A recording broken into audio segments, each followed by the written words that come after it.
He had once been nothing more than an ordinary gamer, the kind of person who could spend hours lost in another world, completely captivated by anything filled with swords, magic, monsters, and adventure. Every night, after returning to the same dull reality, he would lie awake, imagining himself stepping into a land of fantasy, a place where dragons crossed the skies, magic lit up the darkness, and endless adventure waited beyond every horizon.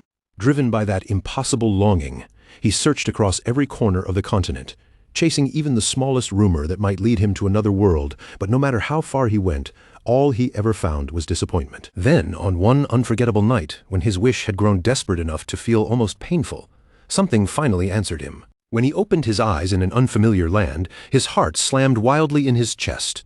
Not because he was terrified, but because he could barely contain the excitement rushing through him. He had been reborn, yet not as some shining chosen hero, nor as a noble knight wrapped in armor, but as a wild barbarian with monstrous strength, a battle-hardened body, and power far beyond anything ordinary. Now, with that overwhelming body and endless curiosity, he wanders through the beautiful yet deadly fantasy world he had spent his entire life dreaming about. And from that moment on, his reckless, extraordinary journey through the fantasy world of his dreams finally begins. At the very heart of the world, where a blinding white desert stretches farther than the eye can see, there exists a monster spoken of in fear. There is a white python, so enormous and terrifying that it can swallow entire glaciers in a single bite, leaving only silence behind. There is a gray bear whose every step is said to shake the ground itself, making the frozen land tremble beneath its weight. There's even a foul, disgusting rat, a creature so vile that its presence alone is enough to defile the ocean. But according to an emperor who once entered that white desert and somehow returned alive, those monsters were not the true horror. The most dangerous things in that place were not the monsters themselves, but something far worse lurking among them. Right now, across the endless white desert, violent tremors kept bursting through the snow one after another, shaking the frozen wasteland like thunder beneath the ground. In the middle of a raging snowstorm, a barefoot young woman brought down a beast with shocking ease, standing firm against the freezing wind as if the cold meant nothing to her. Not far from where she stood, a deafening explosion suddenly erupted, tearing through the storm and scattering snow into the air. There, a man's sturdy hand clamped tightly around the beast's claw, his grip so firm it looked as if he could crush it with raw strength alone. He threw back his head and released a fierce, ear-splitting roar, a wild cry that sounded almost like he was declaring his own power to the entire frozen desert. And just then, through the swirling snow and broken battlefield, someone began walking slowly toward them. The moment the beast saw him approaching, its entire body shook with fear, as if it had recognized something far more terrifying than itself. In his hand he held a sharp weapon firmly, the blade steady despite the storm whipping around him. With quick, clean, and merciless slashes, he cut the beast down on the spot, sending it straight toward the afterlife without giving it even a chance to struggle. Afterward, he stood together with the two from before, watching them with a tired look, because apparently only the man tribe would be bold enough to proudly brag about their own stupidity. He walked over to the dazed girl and asked, with clear exhaustion in his voice, how long he was supposed to keep hanging around these crude fools. She only blinked up at him with the innocent confusion of a small child and asked if crude fools were something you could eat. Hearing that, he let out a defeated sigh and simply walked away. And so the bald young man remained there as if nothing unusual had happened at all. Beside him, the clueless girl sat just as casually, and the two of them leisurely enjoyed the beast meat as though they were having an ordinary meal in the middle of the snow.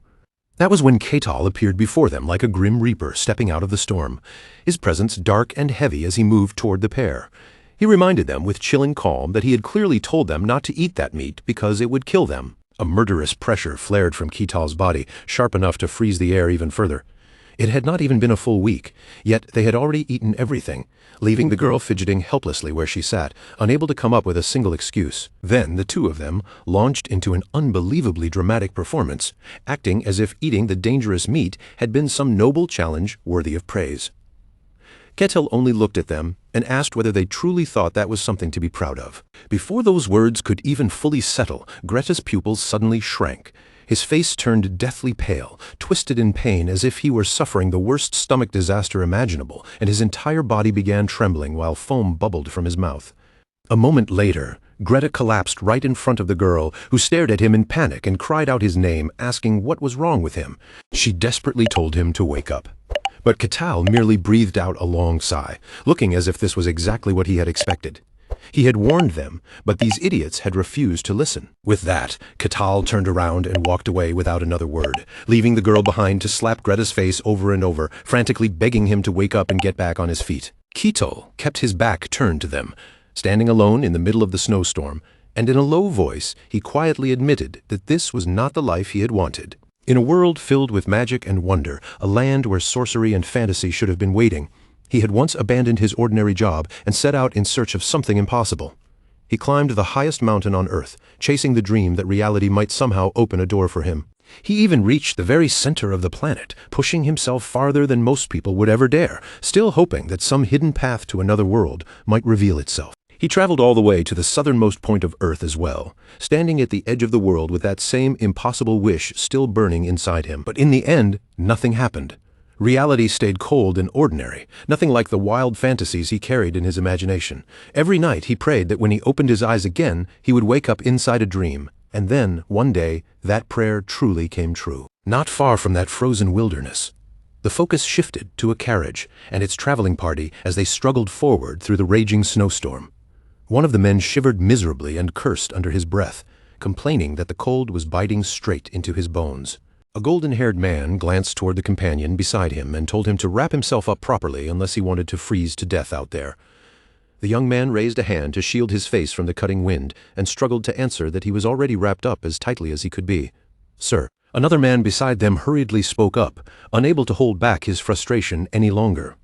He told the captain that no matter how large the reward might be, this was still complete stupidity, because trying to cross the White Desert was nothing short of madness. All he received in response was the captain's firm, unshaken expression. Without softening at all, the captain ordered him to be quiet and reminded them that every one of them had already agreed to this journey. The man quickly looked away, avoiding the captain's eyes as he muttered that they had agreed, yes, but none of them had known the White Desert would be this unbearable. Inside the carriage, the old butler overheard the complaints from outside and clicked his tongue in irritation, clearly bothered by the endless grumbling as the freezing air seeped in around them.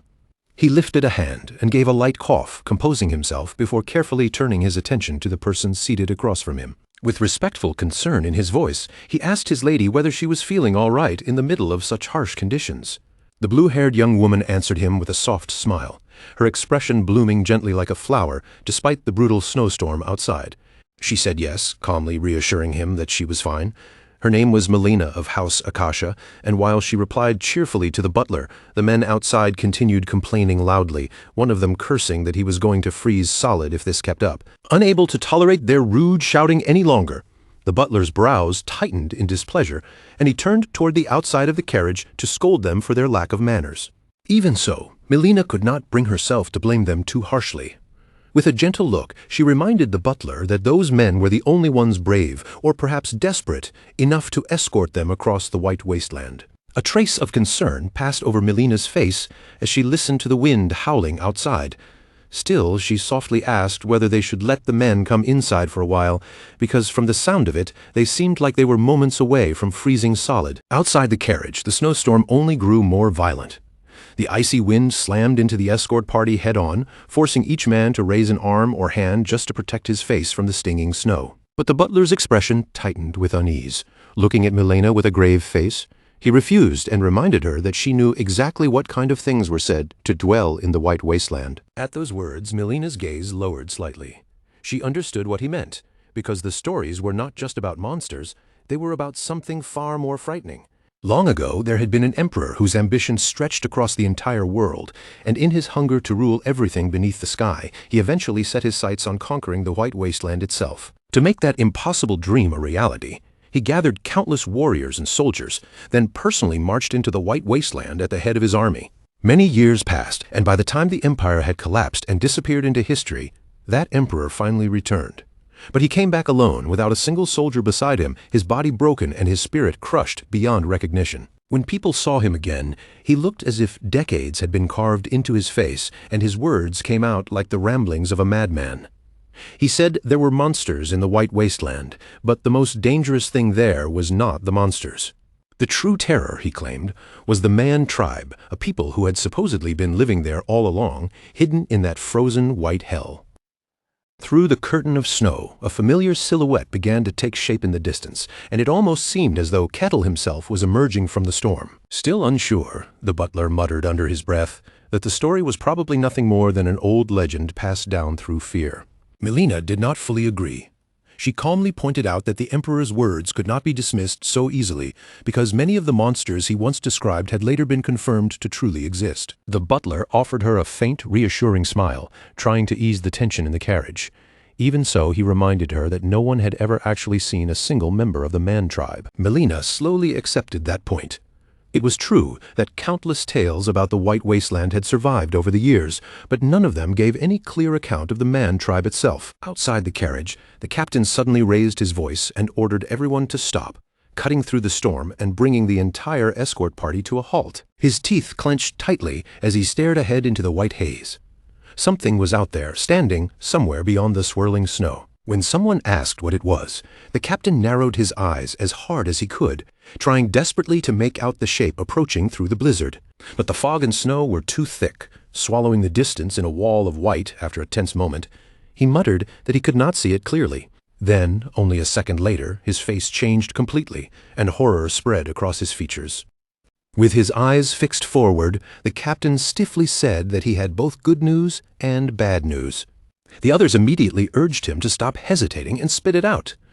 The captain remained frozen in place for a beat before forcing the words out. The good news was that whatever approached them was fairly small, but the bad news was far worse. Through the falling snow, Ketal's silhouette slowly became clearer, step by step, and the captain finally said the terrifying part aloud. It was coming straight toward them. The instant they heard that, everyone seemed to wear the same stunned expression.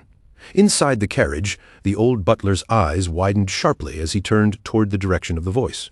At that moment, the captain's whole body went on alert. His hand dropped to the sword at his side, fingers closing around the hilt as if his life depended on drawing it quickly. Fear and vigilance twisted together on his face, and no matter how hard he tried to steady himself, that tense expression refused to disappear. As the figure pushed through the snow, its shape finally became unmistakable.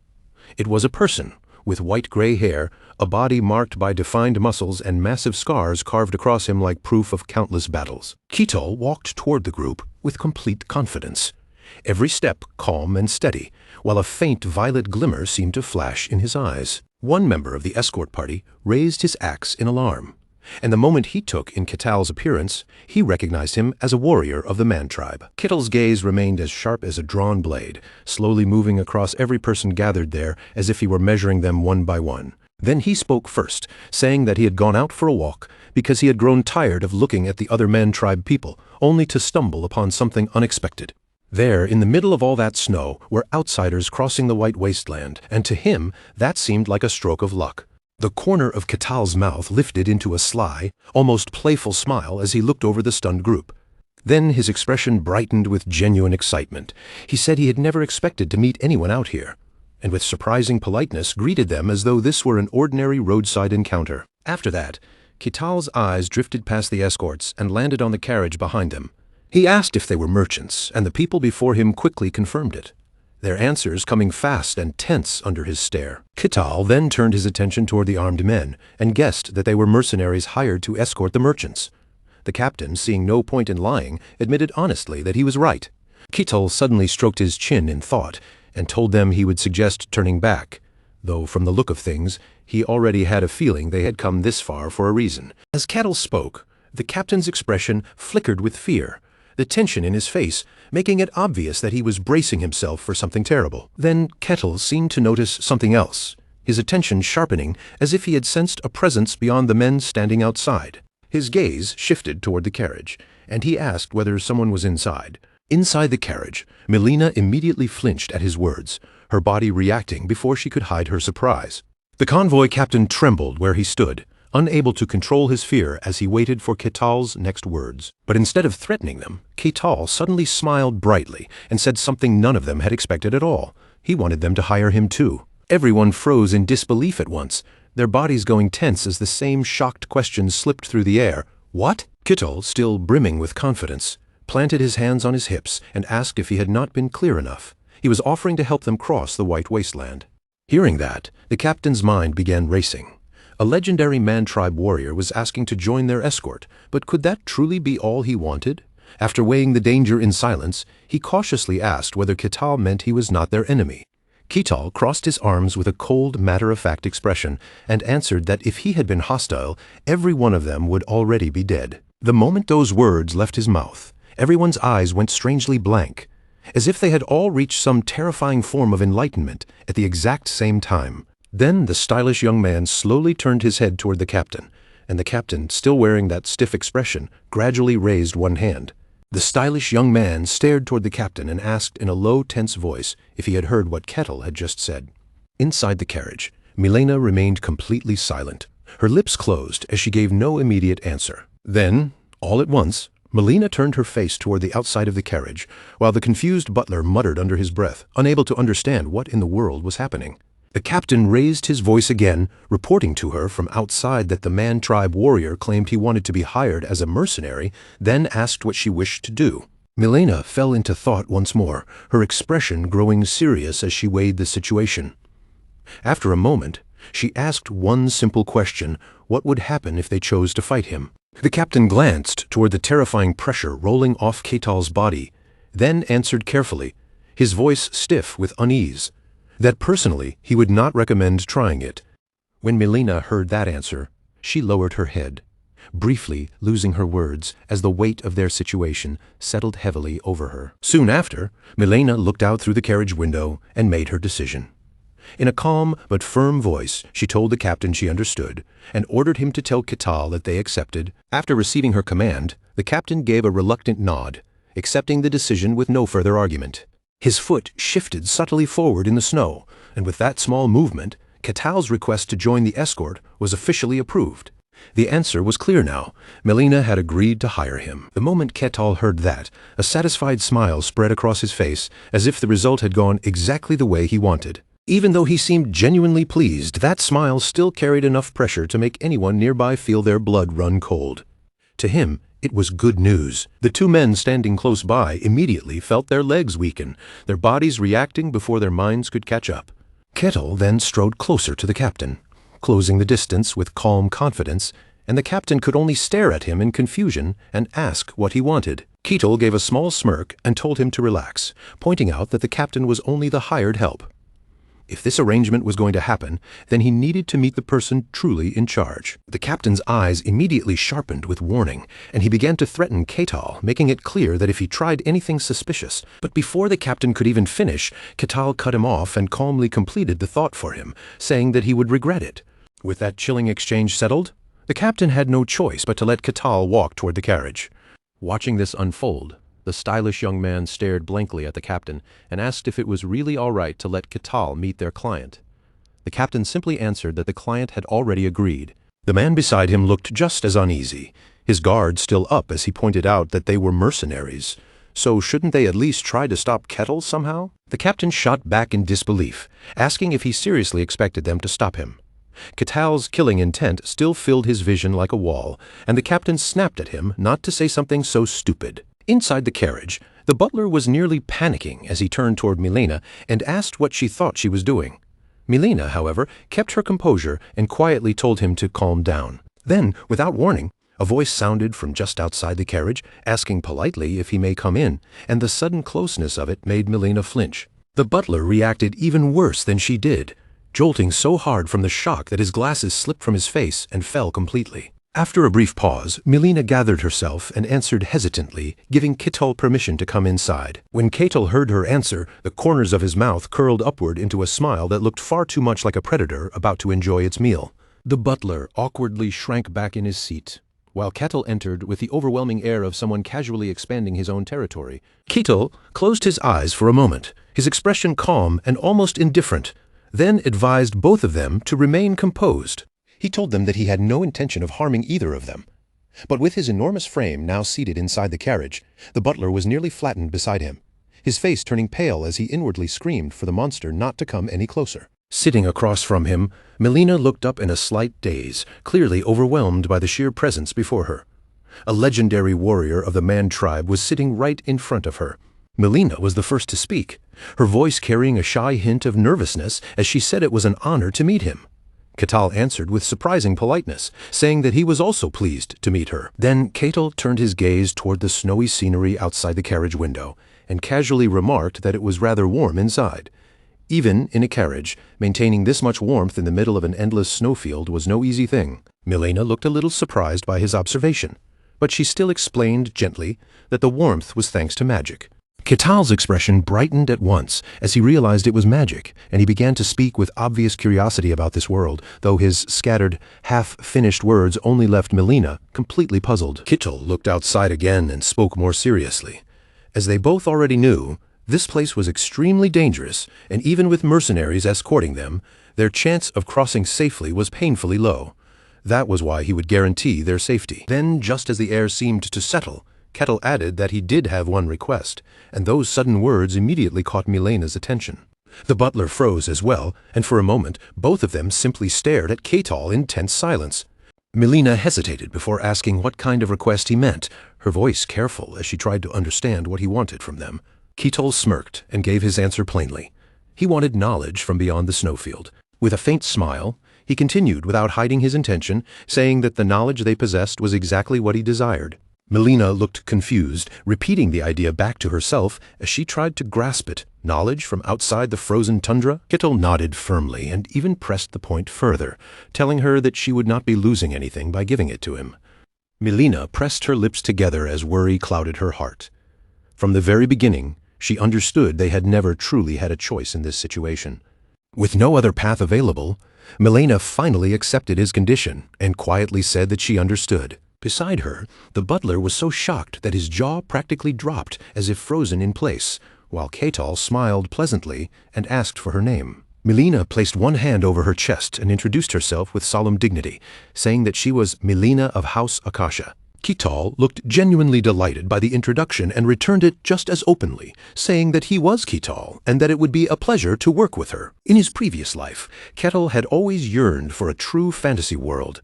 Back then, open-world game discs lay scattered across his desk, and his hands would grip a PlayStation controller as he lost himself in imagined adventures. Then, one day, he woke up in the frozen tundra and found that he had become a warrior of the man tribe. Unsteady on his feet, he stared down at his own hands in disbelief. But there was no time for him to calmly figure out why it had happened. In that place, there was almost nothing that resembled the fantasy world he had dreamed of. All that surrounded him was a cold that pierced straight into the bones and countless powerful beasts prowling through the frozen wasteland. To survive, he led a tribe across that merciless land, hunting whatever they could bring down, enduring each brutal day with clenched teeth and a body pushed to its limits. He had no idea how much time had passed anymore. Maybe years, maybe even decades, but no matter how long he remained trapped there, he never stopped searching for a way out of that terrifying frozen land. But every attempt ended the same way.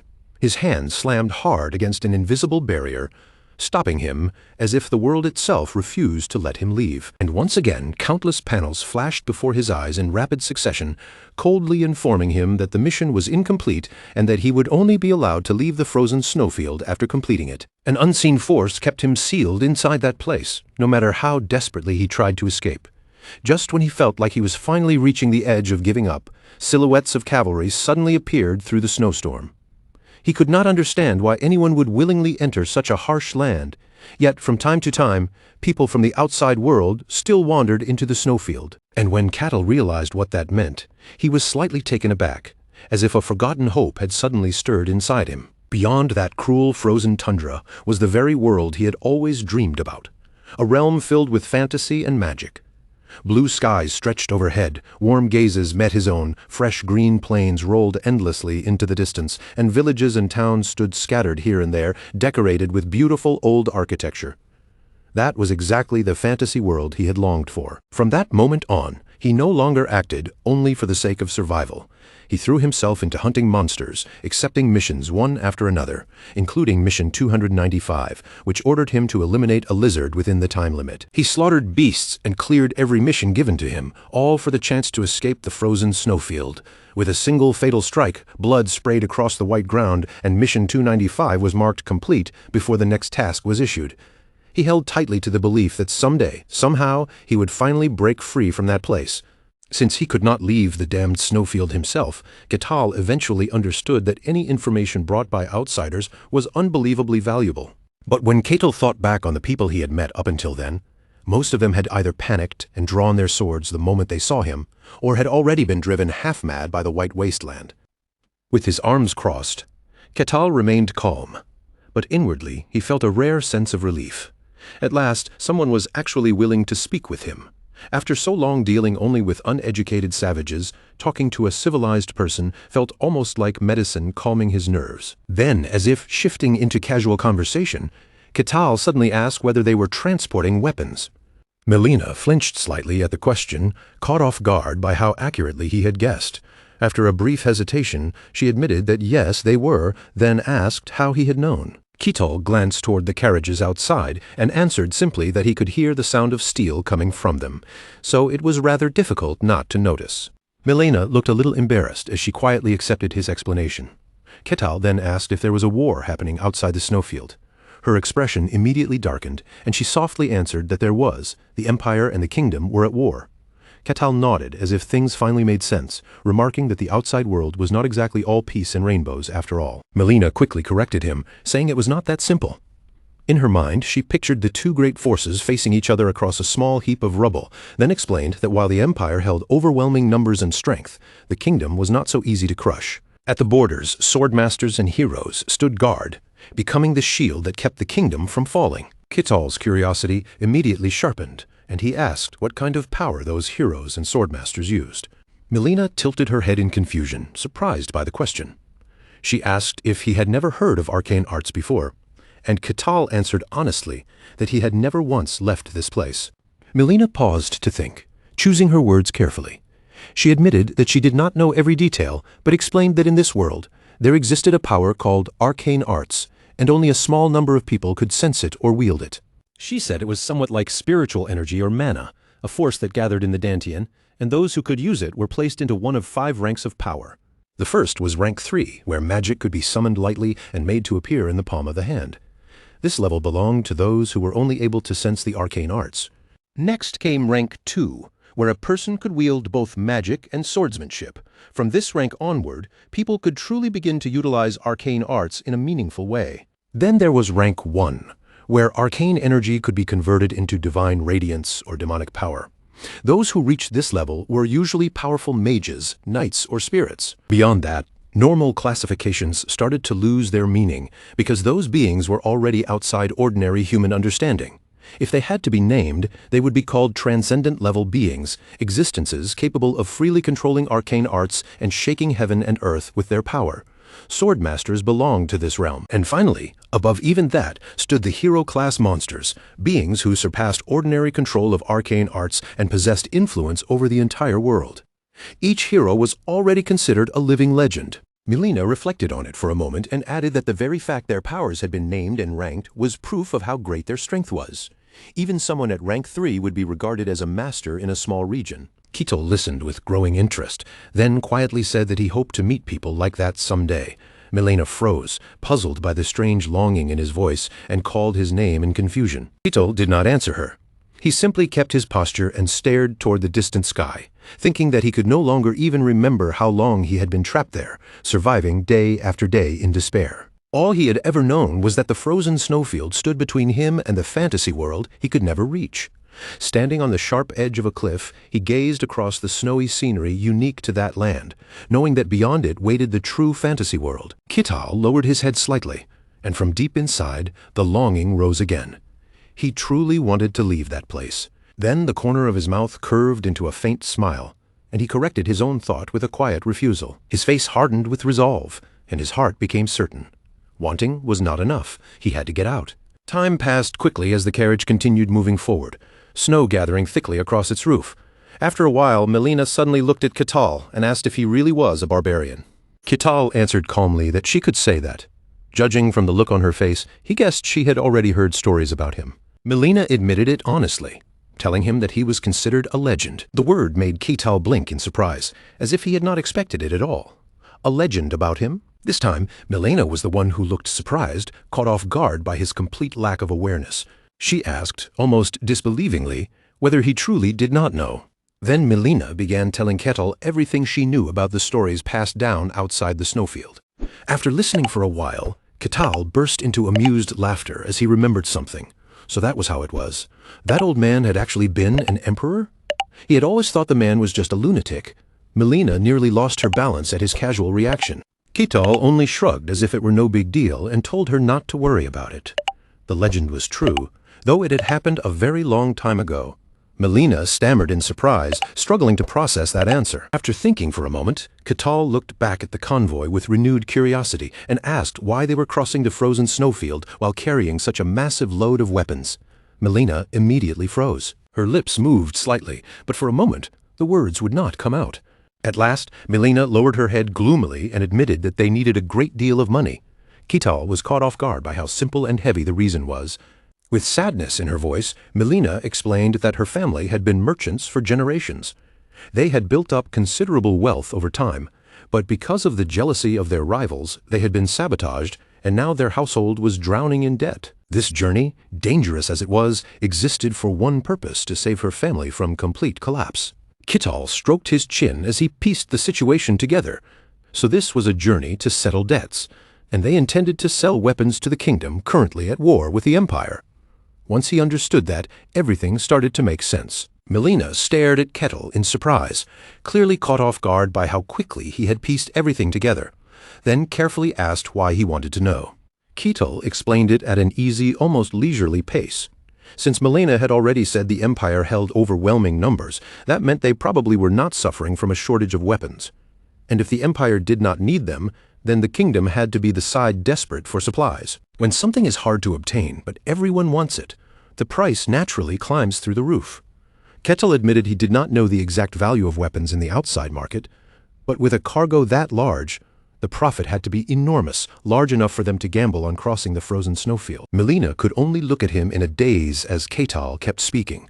From what he could tell, they truly had no choice but to pass through this deadly place, which meant there must be no other practical route to reach the kingdom bordering the Empire. Melina's eyes widened, and she confirmed his deduction at once. He was exactly right. Disbelief clouded Melina's mind. The legendary barbarian she had heard about was supposed to be nothing more than a mindless savage, yet the man in front of her was calmly reading their situation with frightening accuracy. Her voice grew hoarse and cautious as she asked who he really was. Her heart pounded faster as panic crept in, and she wondered aloud if he was truly a barbarian at all. But before she could think any deeper, a violent tremor suddenly shook the carriage and snapped her back to the present. The carriage wheels rattled wildly beneath them, wobbling across the snow as the entire vehicle lurched and picked up speed. The butler stammered in shock, his face stiff with fear as he struggled to ask what in the world had just happened. Then, from outside, a piercing, high-pitched screech tore through the storm and stabbed straight into the carriage. The butler recoiled in horror, his face draining of color in an instant.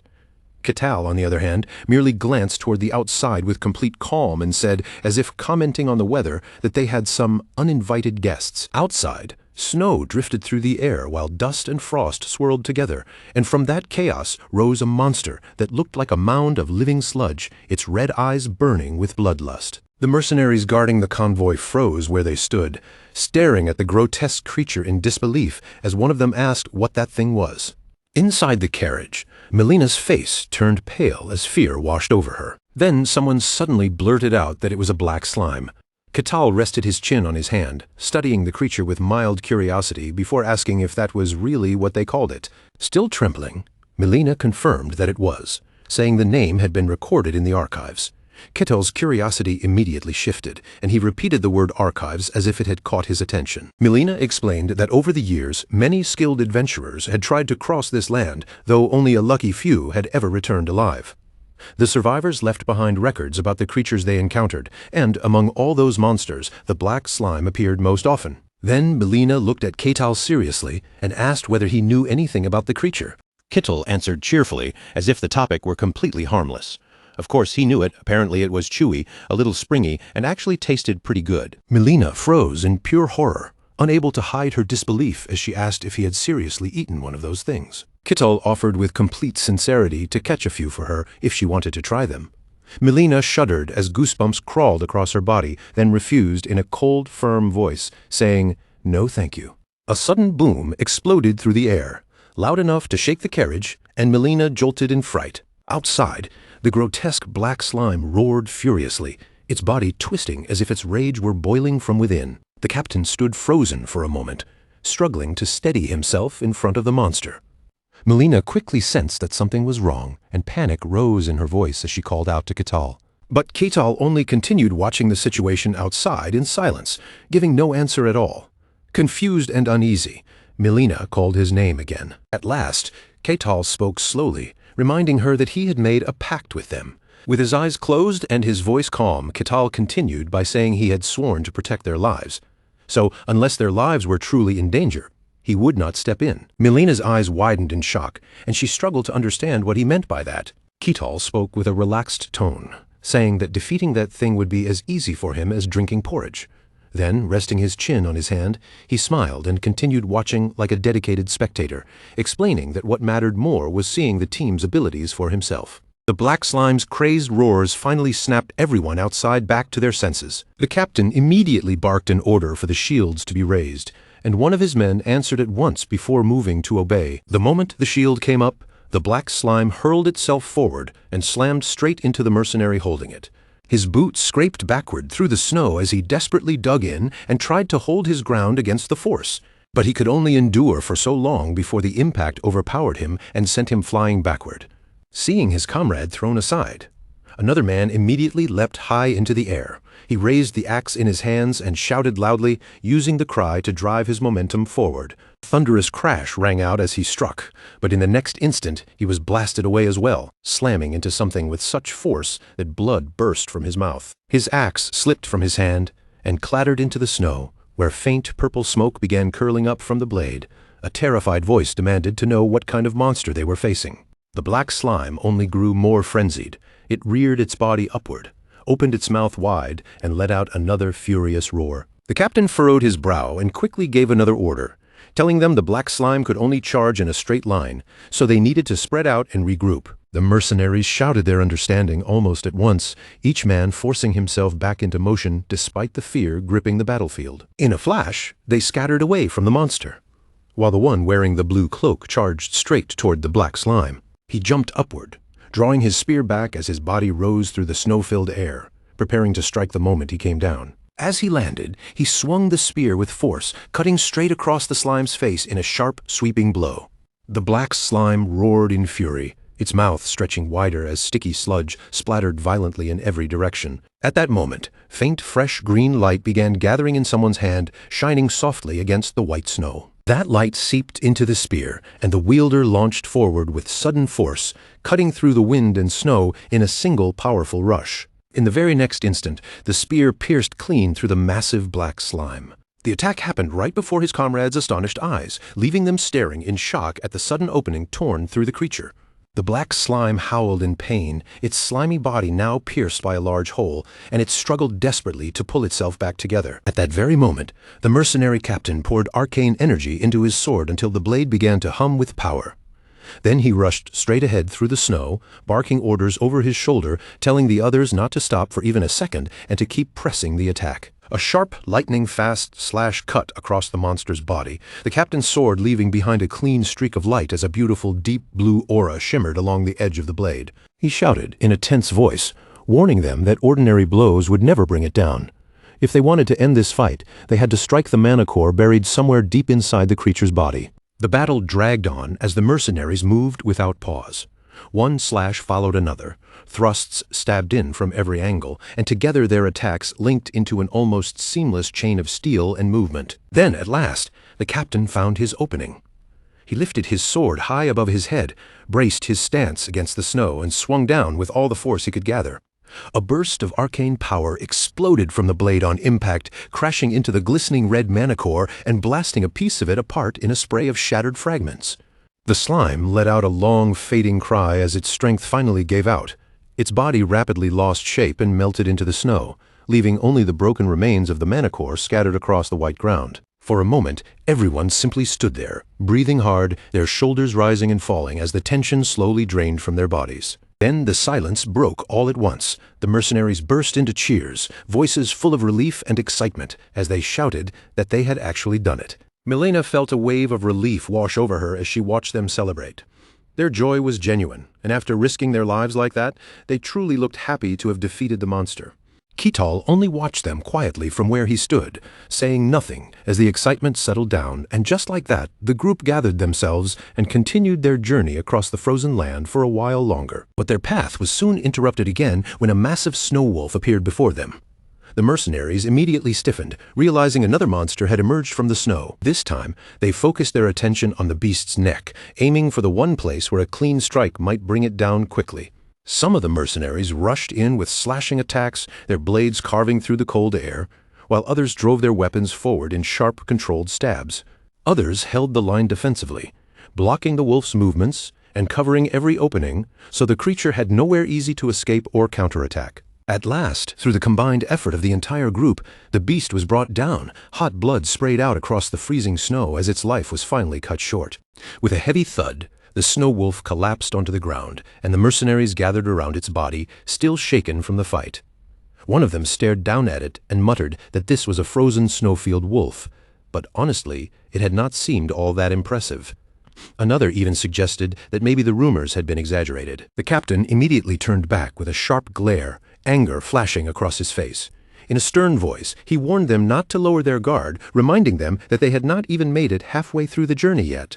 But one man, clearly unhappy with the situation, glanced toward the front of the carriage and spoke his doubts out loud.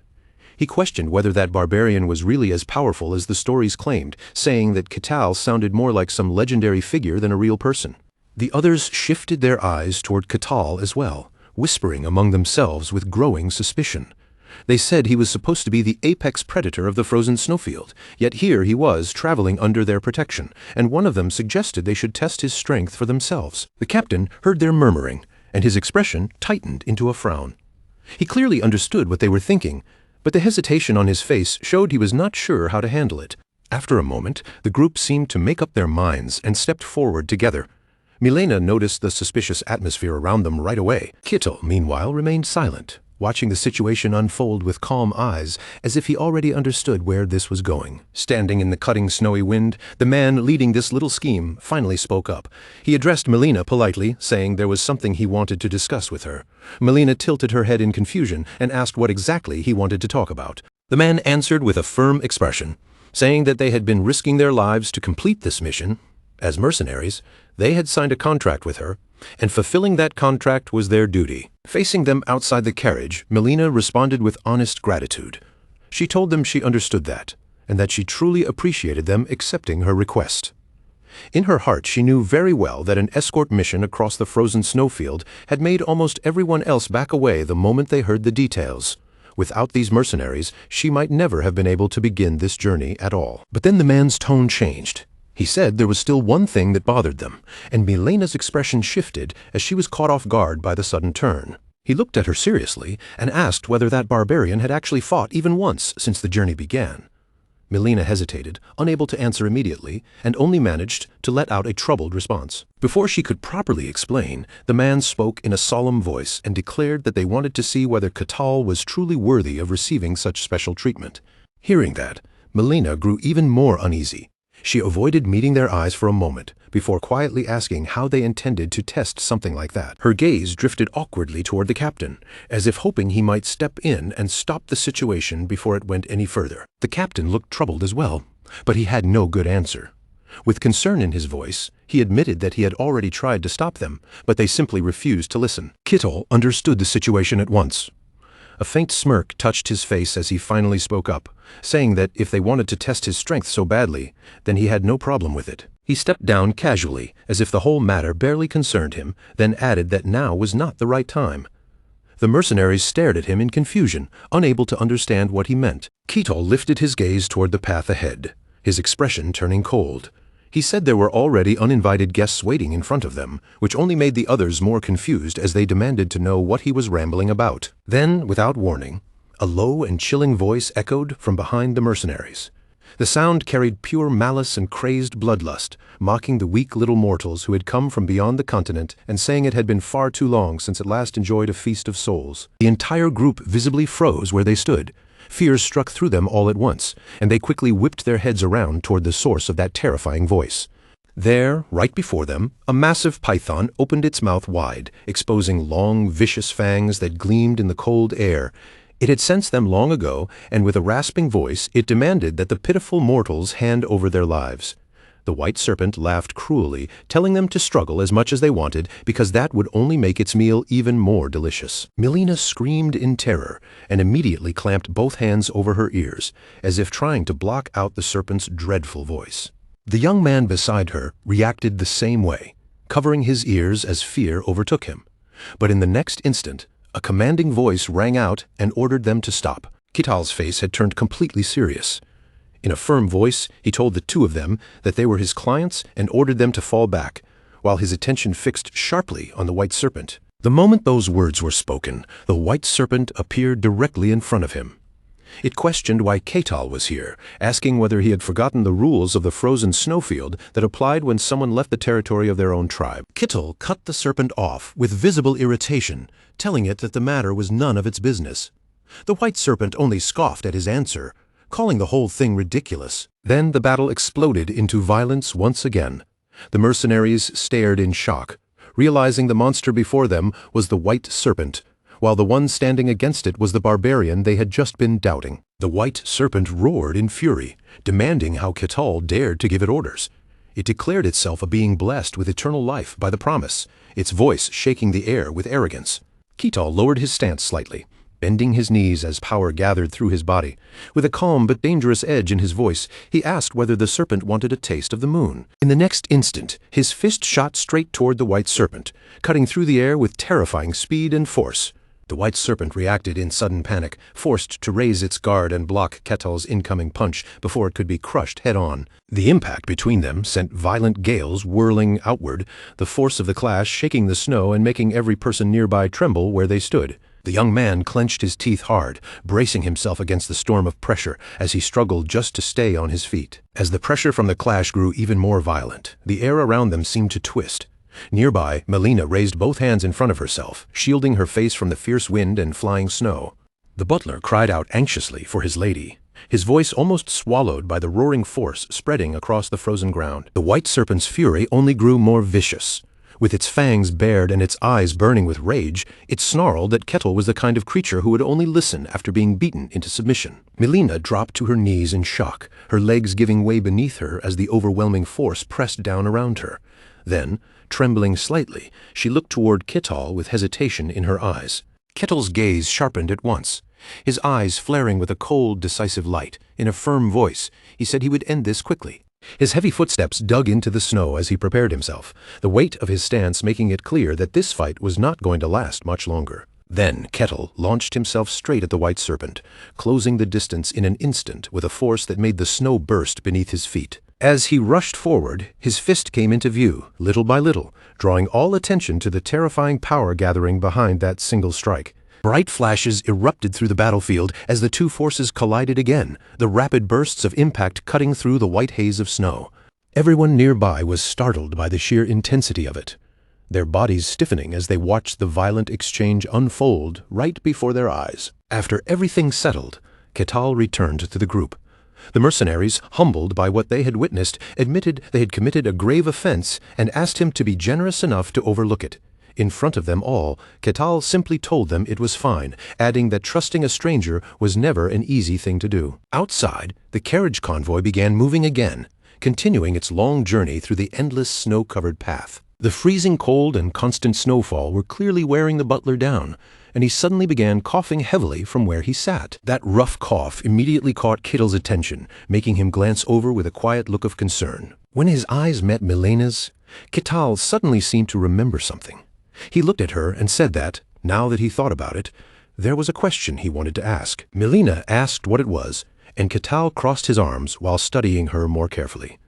His gaze moved over her clothes, posture, and manner of speaking before he pointed out that she did not seem like an ordinary member of her clan, then asked why someone like her would personally join such a dangerous journey. Hearing that, Melina quickly explained that she was the first daughter of Beliaka, a concubine of Lord Kasak Akasha. Kital repeated the word concubine back to her, asking if that meant she was the child of a mistress, and Melina quietly confirmed that he was right. From there, Melina began speaking about her past. Her mother had come into the family because of a political marriage, but after that she was pushed aside and left with almost no real influence or protection. Hearing that, Ketal could not help but sympathize with such an unfortunate fate. Ketal gave a quiet nod of understanding. Melina tightened her hands into fists and continued, saying that although she and her mother carried the family name and title, that was all they truly had. In reality, they were treated as if they were nothing more than servants. Realizing she had opened up more than she intended, Melina suddenly looked self-conscious. She lowered her head, her voice softening as she admitted she had not meant to say so much. A short while later, Melina gathered herself and spoke with more firmness again. She said she had volunteered for this expedition herself. Ketal faced her with his arms still crossed, and when he asked if that was really true, she answered that it was even knowing how dangerous the journey would be. But she could not quite bring herself to look him directly in the eyes. Her words came out unevenly as she said that someone had to step forward and set an example. Ketal gave a small, knowing smile. Then he told her that he understood now and that she was quite a shrewd person. Melina's eyes widened, clearly caught off guard by his sudden assessment. Before she could regain her composure, Ketal continued. Her earlier confidence seemed to fade as he added that she also carried great ambitions inside her, calling her a very ambitious woman. Melina hesitated, a faint bead of sweat forming as she stared at him uneasily. All she could manage was a startled, unfinished response. Before the conversation could go any further, both Ketal and Melina turned their eyes toward the carriage window at the same time. They had finally arrived, and the realization settled between them as the scenery outside came into view. Even the mercenary captain, who had remained cautious throughout the journey, could not hide his surprise as he looked out at the beauty of the place before them. Beside Melina, the butler bowed politely, showing his gratitude with a respectful posture. The butler thanked Ketal sincerely.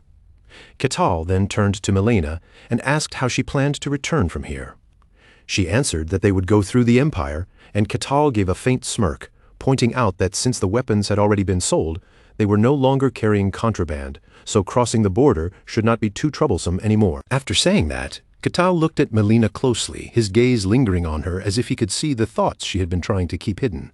Then Melina suddenly spoke up again, asking about what he had said before. She wanted to know what he meant when he called her shrewd and ambitious. The butler and Melina both looked toward Ketal, waiting for his answer as if they already understood he had seen through more than he first let on. Ketal raised one hand slightly and began explaining. Her family had once held great respect, but now it was facing a dangerous crisis brought on by ruin.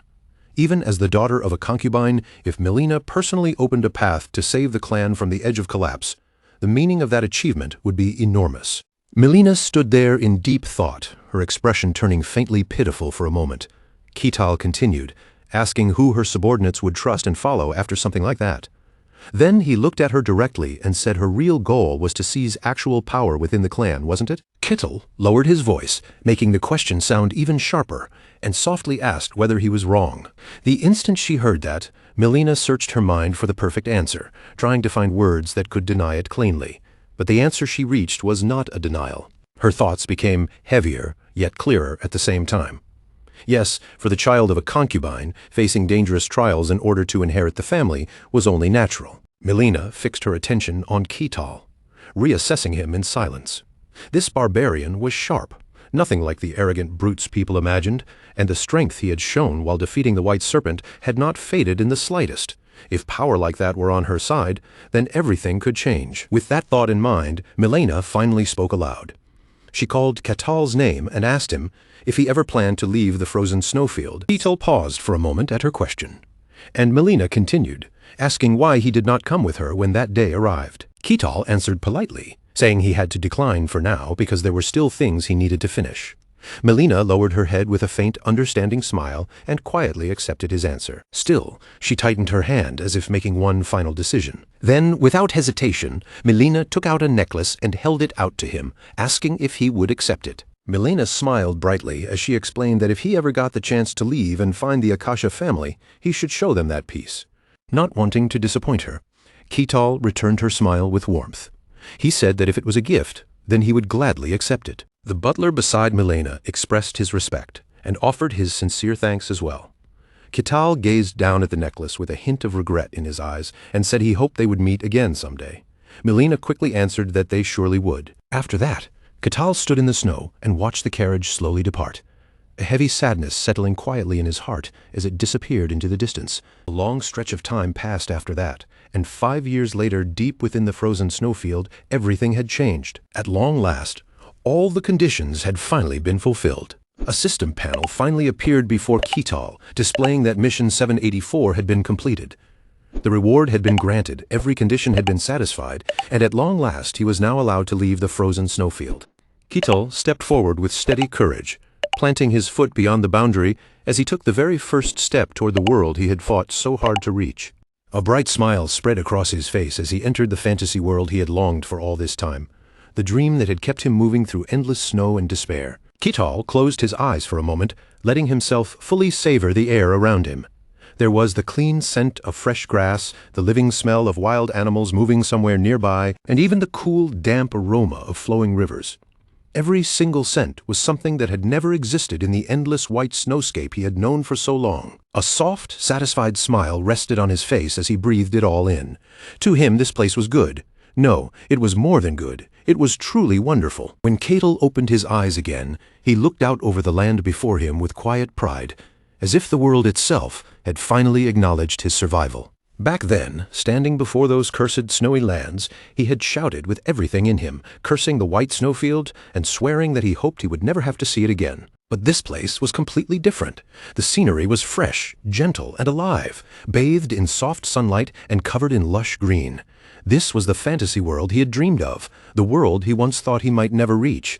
It was a land filled with wonder, mystery, and countless unknowns. Even though his beginning had been the worst possible one, Ketal had survived it. And because he had survived, Ketal thought to himself that he would enjoy this world to the fullest, from its magic to its swordsmanship.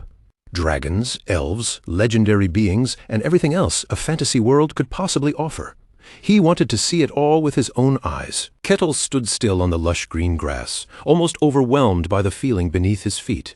If he had not held on to that ambition, he might have died long ago, because the white snowfield was a hell where the simple will to survive was never enough. As he looked far into the distance, Ketal felt something strange tug at his senses, something that stood out from the vast forest around him. He suddenly realized there was a place up ahead.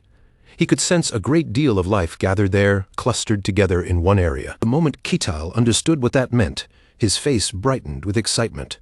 That had to be a village, and the thought made him wonder if he was finally about to see a real settlement in this world. He remembered a man and a little girl buried beneath the snow. Back in the white snowfield, Ketal had once tried to explain to those foolish barbarians how important proper shelter was, but they had simply dug holes in the snow to sleep in and stared at him as if he were speaking some incomprehensible alien language. Ketal had truly missed human villages, places that were sturdy, orderly, and built with purpose. His eyes half closed as he wondered what he should say when introducing himself. Should he greet them politely, or should he go with something more classic? And what kind of world was this going to be, really? Ketal gazed toward the mountains and the thick green treetops swaying ahead of him. Whatever waited there, he decided he would approach it with proper courtesy. The ancient trees in that area stood tall and healthy, their branches vibrant and full of life, as if the forest itself had been carefully protected for many years. Then, in that hidden place among the trees, an elf elder raised his arm and pointed forward for everyone to see. He announced clearly to the elves of the village that from this moment on, this land would become their new home. The moment those words reached them, the villagers lit up with joy. Young and old alike smiled brightly, relief and excitement spreading across their faces. Standing above them, the elder called out for everyone to begin unloading the luggage.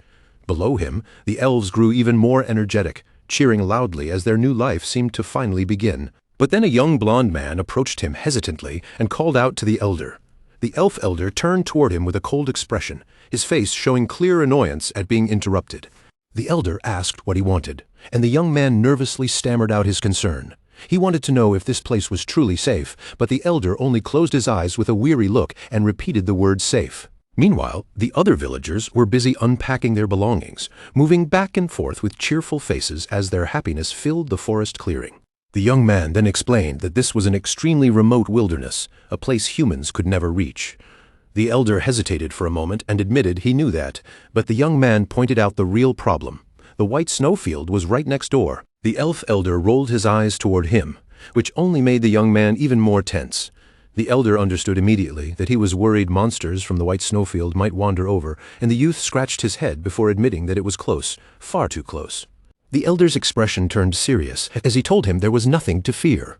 For thousands of years, nothing had ever come out of the white snowfield, and even beyond that, he had already prepared barriers just in case. The barrier surrounding the area was breathtaking in its own silent way.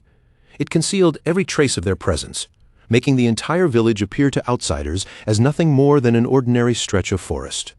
It had taken months of careful work to set it up, using an ancient technique of the elf race that had been painstakingly restored. As long as the barrier remained active, no one could approach them, and even if monsters from the white snowfield somehow appeared, the village would still be protected. And then, the elder thought of a beautiful woman, the reason his confidence remained unshaken. Their queen was with them. The elf elder's face quickly regained its pride and certainty. In his mind, not even the monsters of the white snowfield would be able to lay a hand on their queen. At that same time, Kettle was making his way through the forest, and while moving beneath the trees, a sudden thought crossed his mind. He had heard something like a tearing sound, and he wondered if he had just broken something without realizing it. His steps slowed as the unfamiliar forest stretched on around him, and his earlier excitement began to fade a little. He wondered, with growing impatience, just how much farther he was supposed to walk. That was when Ketal noticed a little girl nearby. She was small and delicate, and from the way she stood alone in the forest, she looked very much like a lost child. Ketal was taken aback the moment he saw her ears. An elf, a real elf. One of the first races anyone would imagine when thinking about a fantasy world was standing right in front of him. For a brief moment, the image of a perfect elf woman flashed through his mind, graceful and beautiful, exactly like the fantasy ideal he had always imagined. Ketal smiled to himself in amusement, surprised that he had encountered an elf so soon after leaving the snowfield. Luck really did seem to be smiling on him, and he felt grateful all over again that he had survived everything up to this point. As for the little girl, she was completely terrified. Standing alone in the middle of the forest, she burst into tears, crying that she was scared, that she did not know where she was, and that she must have wandered much too far. She sat down to rest beneath the shade of a tree, hoping it might calm her even a little, but the quiet shelter did nothing to ease her fear. Then she noticed the imposing figure standing before her, and the sight startled her so badly that her whole body froze. Ketal, with his enormous build and naturally intimidating face, looked down at the tiny girl and suddenly tried to offer her a smile. He greeted her with a simple hello, but because he was so huge, almost like a monster in her eyes, the little girl could only stare at him in silence for a few seconds. Then, beneath the peaceful scenery and the birds gliding through the sky above, the little girl collapsed on the spot. Ketal had no idea what he was supposed to do with this unconscious child, so for a while he simply stood there blankly in the middle of the forest. The girl had completely fainted, and Ketal narrowed his eyes in confusion. He had barely even said anything before she passed out, so he decided the best thing to do was probably to take the child back to her village. As Ketal walked with the unconscious girl, beautiful imagined scenes filled his mind. According to legend, elves were supposed to be gentle, orderly people, so if he returned a lost child to them, perhaps they would see him as a good person. He could not help wondering just how hospitable elves would be. The smile stayed on Ketal's face as he kept walking, his mood lifting despite everything. Honestly, he could not help feeling a little excited about what might happen next. With his enormous hand, Ketal could carry the little elf girl carefully and gently, holding her as lightly as he could so her small body would not be harmed. But the moment the villagers saw him, the entire atmosphere shattered. They panicked at once, shouting in disbelief that a human had somehow appeared even here, while one desperate voice cried out for their child. Every elf in the village became wary of Ketal in an instant. Some grabbed their weapons, others stepped back in fear, and several shouted questions at him, demanding to know who he was and how he had managed to pass through the barrier. Ketal's excitement quickly drained away as he realized this was not going according to his plan at all. The child's mother cried out in panic, warning him that if he did not return her daughter, she would chase him to the ends of the earth. The elf elder was just as alarmed, his face twisting with disbelief. This place should have had no trace of humans anywhere, so he could not understand how Ketal had reached them. There was supposed to be a barrier protecting the village, so why had it failed? The villagers around him began stammering in panic, shouting that there was a crack in the barrier. The elder shook his head as if refusing to believe it, then urgently asked where the queen was. The answer only made the situation worse. Her Majesty was outside, scouting the surrounding area. Ketal raised one hand, trying to explain himself calmly, but the terrified crowd would not settle down. He told them he was not their enemy, yet the girl's mother, still frantic over her child, shouted again that if he did not give her back, she would hunt him down no matter where he ran. Ketal's shoulders sank slightly, the weight of the misunderstanding pressing down on him more heavily than he expected. To the elves, the truth seemed obvious. Their hidden village had been exposed even though the barrier had been built with the ancient secret arts of their race. No ordinary person should have been able to come anywhere near it. So if someone had breached it, then in their minds, it had to mean humans had planned this in advance. Ketal simply stared at them for a moment, slowly realizing what they believed. In their eyes, he was not a helpful stranger at all. He looked like a kidnapper. He glanced down at the unconscious girl in his arms and decided he needed to clear up this misunderstanding properly before it got even worse. But the shouting and panic had already reached the little girl, and her eyelids slowly began to flutter open. Ketal immediately lowered her to the ground as gently as possible and told her to go ahead and return to her people.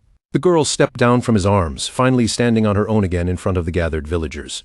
Then she looked up at Ketal's intimidating face, saw his huge frame towering above her, and instantly burst into tears all over again. Tears streamed down her cheeks as she turned and ran as fast as she could toward her parents, fleeing back into the arms of her own people. Ketal stared after her, genuinely confused, and wondered if his face was really that frightening. For a moment, he froze as memories of the snowy wasteland crossed his mind. Back there, he had always thought his face looked fairly normal. Turning back toward the elves, Ketal tried once more to speak calmly. He pointed out that he had returned the child, and as they could clearly see, he was not their enemy. But the elder suddenly shouted an order, declaring that the hostage had been released. The next instant, every elf raised their bows and aimed straight at Ketal. A storm of arrows came flying at him in a full-force attack, cutting through the air before he even had time to explain himself. Ketal could only think that they had not even let him finish a single sentence. Ketal's expression darkened as the arrows rained down around him. Elves were far wilder than he had expected, especially considering the legends he knew about them. He thought back to the beautiful tales he had heard, where elves were peaceful, honest people who loved nature and harmony. But the reality in front of him was completely different. These elves were fierce and brutal, though thinking about it, they did live deep in the wild. Images of beasts biting and tearing at one another came to mind. The wilderness was a place where only the strong survived, and peace had no real place there. By that logic, their harshness actually made a certain kind of sense. Ketal rested his chin on his hand, lost in thought, even as arrows continued pouring down around him. So this, he realized, was what elves were truly like. The elves began to find the situation strange. They wondered what kind of magical device he was using, and convinced themselves that it had to have limits. They shouted for everyone to keep attacking, but Ketal remained calm in the middle of it all. Then Ketal lifted his hands, preparing to use magic as he told himself to stay calm. Power slowly began to gather and reveal itself, his hands moving together as the air around him shifted. A purple light glowed in Ketal's eyes, giving his already intimidating presence an even more unsettling force. In the next moment, a violent blast erupted, twisting together with a tornado-like surge of power. The sudden force threw the entire village into panic, their confident attack instantly turning into chaos. The elves scattered in every direction, some dodging desperately, while others tried to defend themselves against the spell rushing toward them. Ketal's magic struck with overwhelming force, sending several people flying high into the air as if they weighed almost nothing. The shockwave spread far and wide through the village, shaking the ground and carrying the impact deep across the forest clearing. The elf elder's hands trembled around his staff, his eyes widening in disbelief as he struggled to understand what he had just witnessed. Ketal stood in the middle of the destruction, facing the frightened villagers directly. Once again, he told them in a firm voice that he was not their enemy. Then his hands came together again as a troubling thought crossed his mind. Had he been underestimating his own strength this whole time? But before he could even finish that thought, the elves' attention shifted again. Suddenly, a blazing beam of fire shot past Ketal's head, missing him by a hair. The fire erupted behind him with a loud explosion, the impact ringing through the village like a thunderclap. The elf elder froze in stunned silence as he saw who had arrived. Long hair flowed behind the figure standing above them. Green doll-like shoes rested high overhead, marking the elegant presence that had descended into the chaos. It was none other than the queen of the Leaf Clan, Marcelia Hazian Carusia. Standing with a weapon in hand, she looked over the shaken villagers and firmly asked what had happened there. The elder tightened his grip around his staff and answered with a tense expression, saying that they were under attack by a human.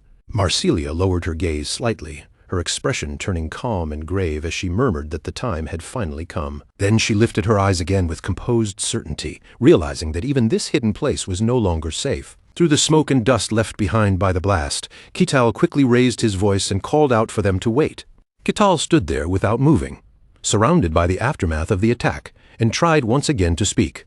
All he wanted was for them to at least listen to what he had to say first. The simple fact that he could still speak after taking her attack left Marsilia visibly shocked. The elf elder was just as stunned, his eyes widening in disbelief.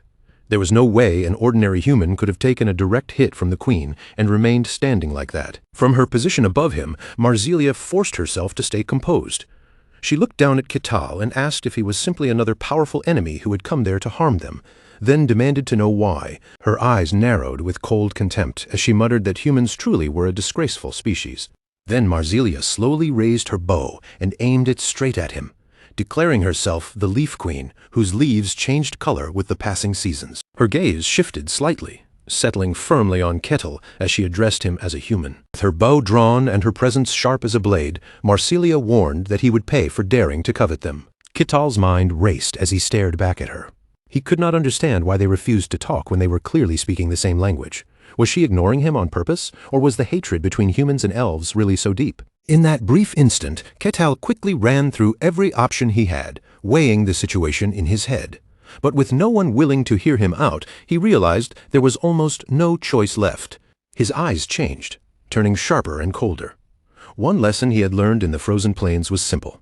If someone refused to listen, then sometimes you had to hit them hard enough that they had no choice but to pay attention. Marsilia's bow took form with a fierce and elegant presence, the weapon ready to unleash its power. A ferocious beast formed from her attack and charged straight toward Kital, rushing at him with terrifying momentum.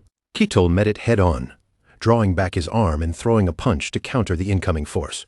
His fist shot forward in a direct line, tearing through the air with brutal speed. The strength behind that single blow spread far beyond the point of impact, carrying outward with overwhelming force. Marsilia was left utterly shocked, her expression cracking as she realized just how absurdly powerful the strike had been. To Ketal's own surprise, regret hit him almost immediately after the punch landed. He realized he might have put far too much strength into it. Because of that blow, Marsilia was knocked down and collapsed onto the ground, her body unable to withstand the force of the impact. Kitol scratched at his cheek awkwardly, his eyes shifting to the side as he wondered if he really should have held back a little more. Marsilia stared at him with wide eyes, fear mixing with frustration and discomfort as the weight of the situation settled over her. From that brief clash alone, she could tell this opponent was terrifyingly strong, at least on the level of a transcendent being. The question that gripped her mind was why someone like him had appeared in this place at all. Exhaustion was now plain on Marsilia's face, but she forced her voice out and ordered everyone to leave the area immediately. The villagers panicked at her command, hesitating with frightened expressions as they called out to their queen. Marsilia snapped in irritation, shouting at them to go now and telling every last one of them to run. The villagers obeyed at once. With hurried voices and frantic movements, they began fleeing the area as quickly as they could. Marsilia's anger rose to its peak as she faced Kettle again. She admitted that his power was real, but declared that he would never achieve whatever goal he had come for. Ketal, meanwhile, was growing more and more frustrated that no one would let him explain himself. In his mind, he had only wanted to talk, and somehow the entire situation had spiraled into complete chaos. Then Marsilia began chanting a spell, her voice solemn as she called upon one who held the essence of primal purity. She continued the incantation, invoking the being who burned away the deepest night and asking the Horned One, wrapped in the purest flame, to reveal itself. Her fierce gaze ignited with determination, as if all her remaining strength was being poured into the summoning. Visible magic began flowing from her hands, gathering in the air and twisting into shape before her. And then, from that magic, a cow appeared. Most people might have been terrified by a summoned creature arriving in the middle of battle, but Ketal was completely excited. Compared to the strange summoned beasts of the frozen plains, which were often bizarre and grotesque, this one already looked far more fascinating. Ketal remembered the creatures he had often seen back then. A few had vaguely resembled mythical beasts, but most of them had simply been disgusting to look at. Compared to those horrors, this creature, a dairy cow with blazing horns, looked almost adorable in Ketal's eyes. His eyes lit up as though he had discovered hidden treasure. To him, this was exactly what a true mystical elemental spirit should look like. Marsilia immediately commanded the creature by name, ordering Piego to destroy the enemy standing before it. But to everyone's surprise, Piego only let out a weary sigh, complaining that being summoned by contract was always a hassle and brought nothing but trouble. Marsilia snapped at him without hesitation, telling him to shut his mouth. Looking at Piego, Marsilia knew very well that the stronger and older an elemental spirit was, the more arrogant it tended to become. Normally, she would never have been able to summon one of this level, but with help from another race, she had barely managed to form the contract. Even then, she had never expected she would have to call upon it in a situation like this. With a firm voice, Marsilia ordered Piego to fulfill the contract, her brow furrowed, worry and severity carved across her face. The condition of that contract was clear. Piego had to kill the human standing in front of him. Piego hesitated as he sized up Ketal, carefully studying the formidable opponent before him. Then the mighty blazing bull fully manifested, its fiery presence pressing down over the battlefield. Ketal stared at it with sparkling admiration, completely absorbed by the sight. A properly summoned spirit beast was standing right in front of him, and to Ketal, this was exactly what a fantasy world was supposed to feel like. But Marsilia's words froze the moment in place, as she declared that a human had trespassed into their home. Piego's expression darkened at once. He growled that a lowly human had dared to covet the race of nature, and with that, he made his decision. He would burn Ketal until not even dust remained. Ketal stood there stunned, watching the situation unfold in front of him and realizing that once again, things had taken a turn far beyond what he intended. Piego's eyes suddenly blazed with a sharp, fiery light as he pulled even more power into himself, and the mana swirling around his body began to twist and shift like a storm gathering around a living flame. His powerful hind legs sank deep into the earth, scraping trenches into the ground beneath him, while his tail snapped violently from side to side as if the beast was barely holding back its fury. Then Piego launched forward with terrifying speed, his massive body tearing across the battlefield as he charged straight at Ketal with enough force to crush anything standing in his path. Ketal only blinked once as the blazing bull came thundering toward him, its burning body growing larger in his vision with every heavy, ground-shaking step. The moment they collided, a thunderous impact burst through the area, blasting rocks, soil, and shattered debris into the air as if the ground itself had exploded beneath them. Even Marsilia, standing some distance away from the center of the clash, was struck by the violent shockwave and immediately raised her guard, bracing herself against the force. She stared toward the battlefield without blinking, her eyes widening as disbelief and awe spread across her face at the sheer power unfolding in front of her. Then, from within the thick haze of dust and smoke, a single arm suddenly reached out and locked around Piego's horn with an unshakable grip. As the smoke slowly thinned and the battlefield came back into view, even Piego seemed unable to accept what was right before his eyes. Ketal stood there with a faint smirk on his face, looking almost pleased as if fighting a beast like this made the battle even more entertaining for him. He tightened his hand around Piego's horn, holding the raging spirit beast in place, then drew his other arm back and curled his hand into a fist. Smashing it to death with his bare hands did not seem to bother him in the slightest. Without hesitation, Ketal drove a heaven-splitting punch straight toward Piego's head, his fist cutting through the air with brutal, overwhelming force. The instant the blow landed, a violent burst of energy erupted outward, spreading into a massive shockwave that swallowed the area around them. The tremor tore through the forest like a furious earthquake, shaking trees, ripping through the ground, and making the entire landscape groan under the impact. The force of that blast was so monstrous that it did not stop at the forest. It spread far beyond, powerful enough to shake an entire continent. At the very center of the battlefield, one explosion after another roared out, each impact crashing over the last like endless thunder. Even Marsilia, who had already stepped back from the fight, could still feel the crushing pressure of the aftershocks battering against her body. Ketal kept swinging without pause, his fists falling again and again as he relentlessly pounded the enemy before him. Only after some time, when the deafening battle finally came to an end, did Marsilia's strength give out. She dropped to her knees, breathing out in shaken relief, unable to fully process what had just happened. What? She looked across the ruined battlefield, taking in the devastation around her, and then her gaze fixed on the man standing calmly at the center of it all. Impossible. Marsilia could not find a single word to say as that man began walking toward her, his figure cutting through the wreckage left behind by the battle. Fear overtook her, and she lowered her head before him, her voice trembling as she forced out a desperate plea. Please, The sound of her words made Ketal stop in place, and then her next request reached him clearly. "Spare my people." Ketal looked down at the trembling elf kneeling before him, his expression shifting as he spoke in a calm, steady voice. "I'm not your enemy, elf." Marsilia froze at those words, stunned enough that for a moment she could only stare at him in silence. Her doubtful eyes slowly lifted toward him, suspicion still lingering in her gaze as she whispered back, "What?" Ketal then explained everything from the beginning, and each word left Marsilia more shaken than before. After a long, tense debate between them, they finally arrived at one clear conclusion. Ketal truly had not come as an enemy, and the misunderstanding between them had been far greater than Marsilia had realized. Marsilia lowered her head with clear regret in her posture and offered him an apology. "Sorry, human, we were far too quick to judge you." Thinking back on his expression from earlier, she remembered how they had treated the very person who saved her tribe's child as if he were a kidnapper, and the weight of that mistake made her realize just how terribly rude they had been. Ketal folded his arms and gave a helpless little smile, not looking angry so much as disappointed. "It's fine, I understand. You said humans have been hunting you, didn't you? Still, it is a little sad that none of you even tried to hear me out." Even after hearing his explanation, Marsilia still could not completely let go of her doubts, and she studied him carefully.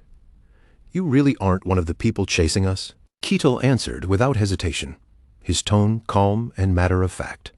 "This is my first time ever meeting an elf. There are no elves in the white snowfield." Marsilia's eyes widened at once, and the words seemed to strike her harder than anything else he had said.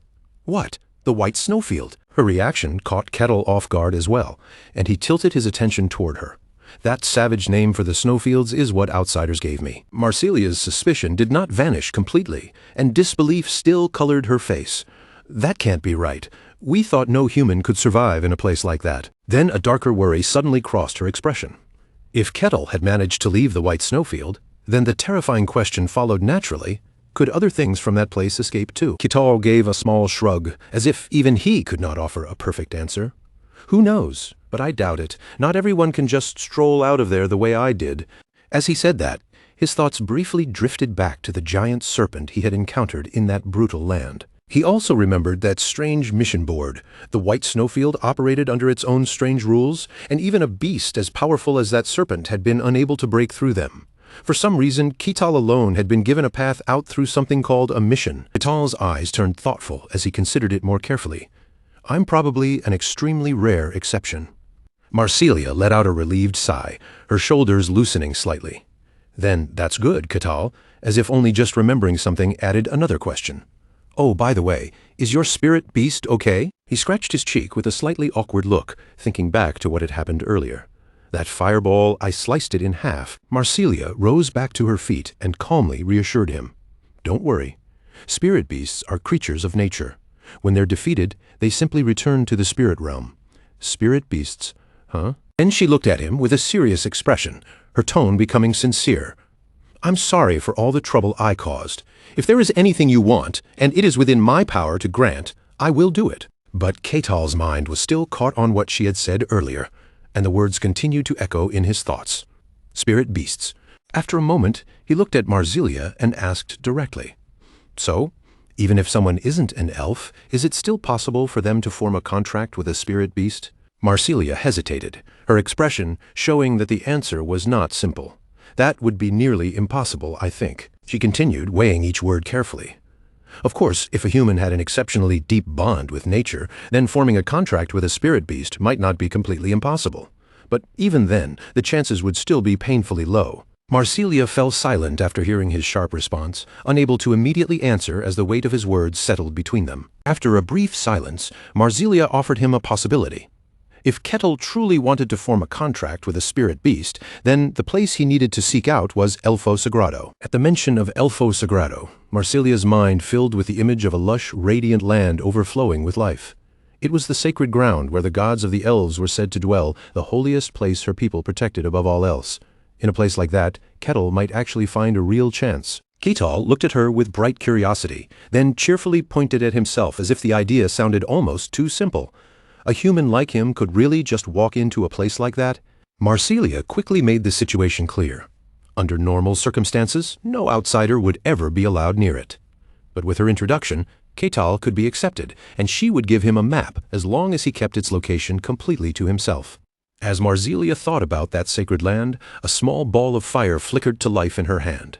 The elven Holy Land, Elfo Sagrado, was not merely a destination, it was a place every elf scholar dreamed of seeing at least once. To the elves, allowing humans anywhere near that land was incredibly dangerous, especially when they thought of humans as savage warriors. Elfo Sagrado was more precious to them than life itself, and for that reason, the elves had never revealed its location to outsiders. Then a red crystal appeared in Marsilia's palm, glowing faintly against her fingers. Even knowing the risk, she looked at Ketal and chose to place her trust in him. Marsilia extended the crystal toward him and offered it without hesitation, telling Ketal to take it with him. Ketal accepted the crystal carefully, holding it as if he understood the weight behind the gesture, and thanked her with genuine sincerity. Marsilia's thoughts turned toward the guardian god of that sacred place. Even if Ketal managed to reach Elfo Sagrado, she warned him that their god would almost certainly test him. But as she looked at him, Marsilia gave him a small, knowing smile. For someone like Ketal, she doubted that kind of trial would become a serious problem, and she wished him good fortune on his journey. Ketal thanked her, and Marsilia's mood seemed to brighten as she properly introduced herself. She was Marsilia Hazian Carusia, queen of the Leaf Tribe, the elves whose leaves turned brown when autumn arrived.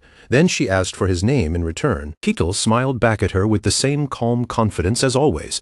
He introduced himself simply as Ketal, the savage of the White Snowfield. A powerful footstep slammed down against the earth, crushing the ground beneath it with enough force to leave a heavy mark behind. Ketal gathered strength through his body, then launched himself forward like a cannonball, his figure shooting ahead with explosive speed. He landed with another heavy impact, barely paused for a breath, and immediately kicked off the ground again.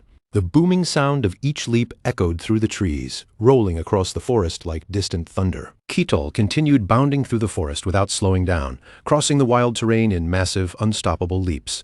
At the Barkan border in the kingdom of Gehent, the guards suddenly panicked as the strange noise drew closer.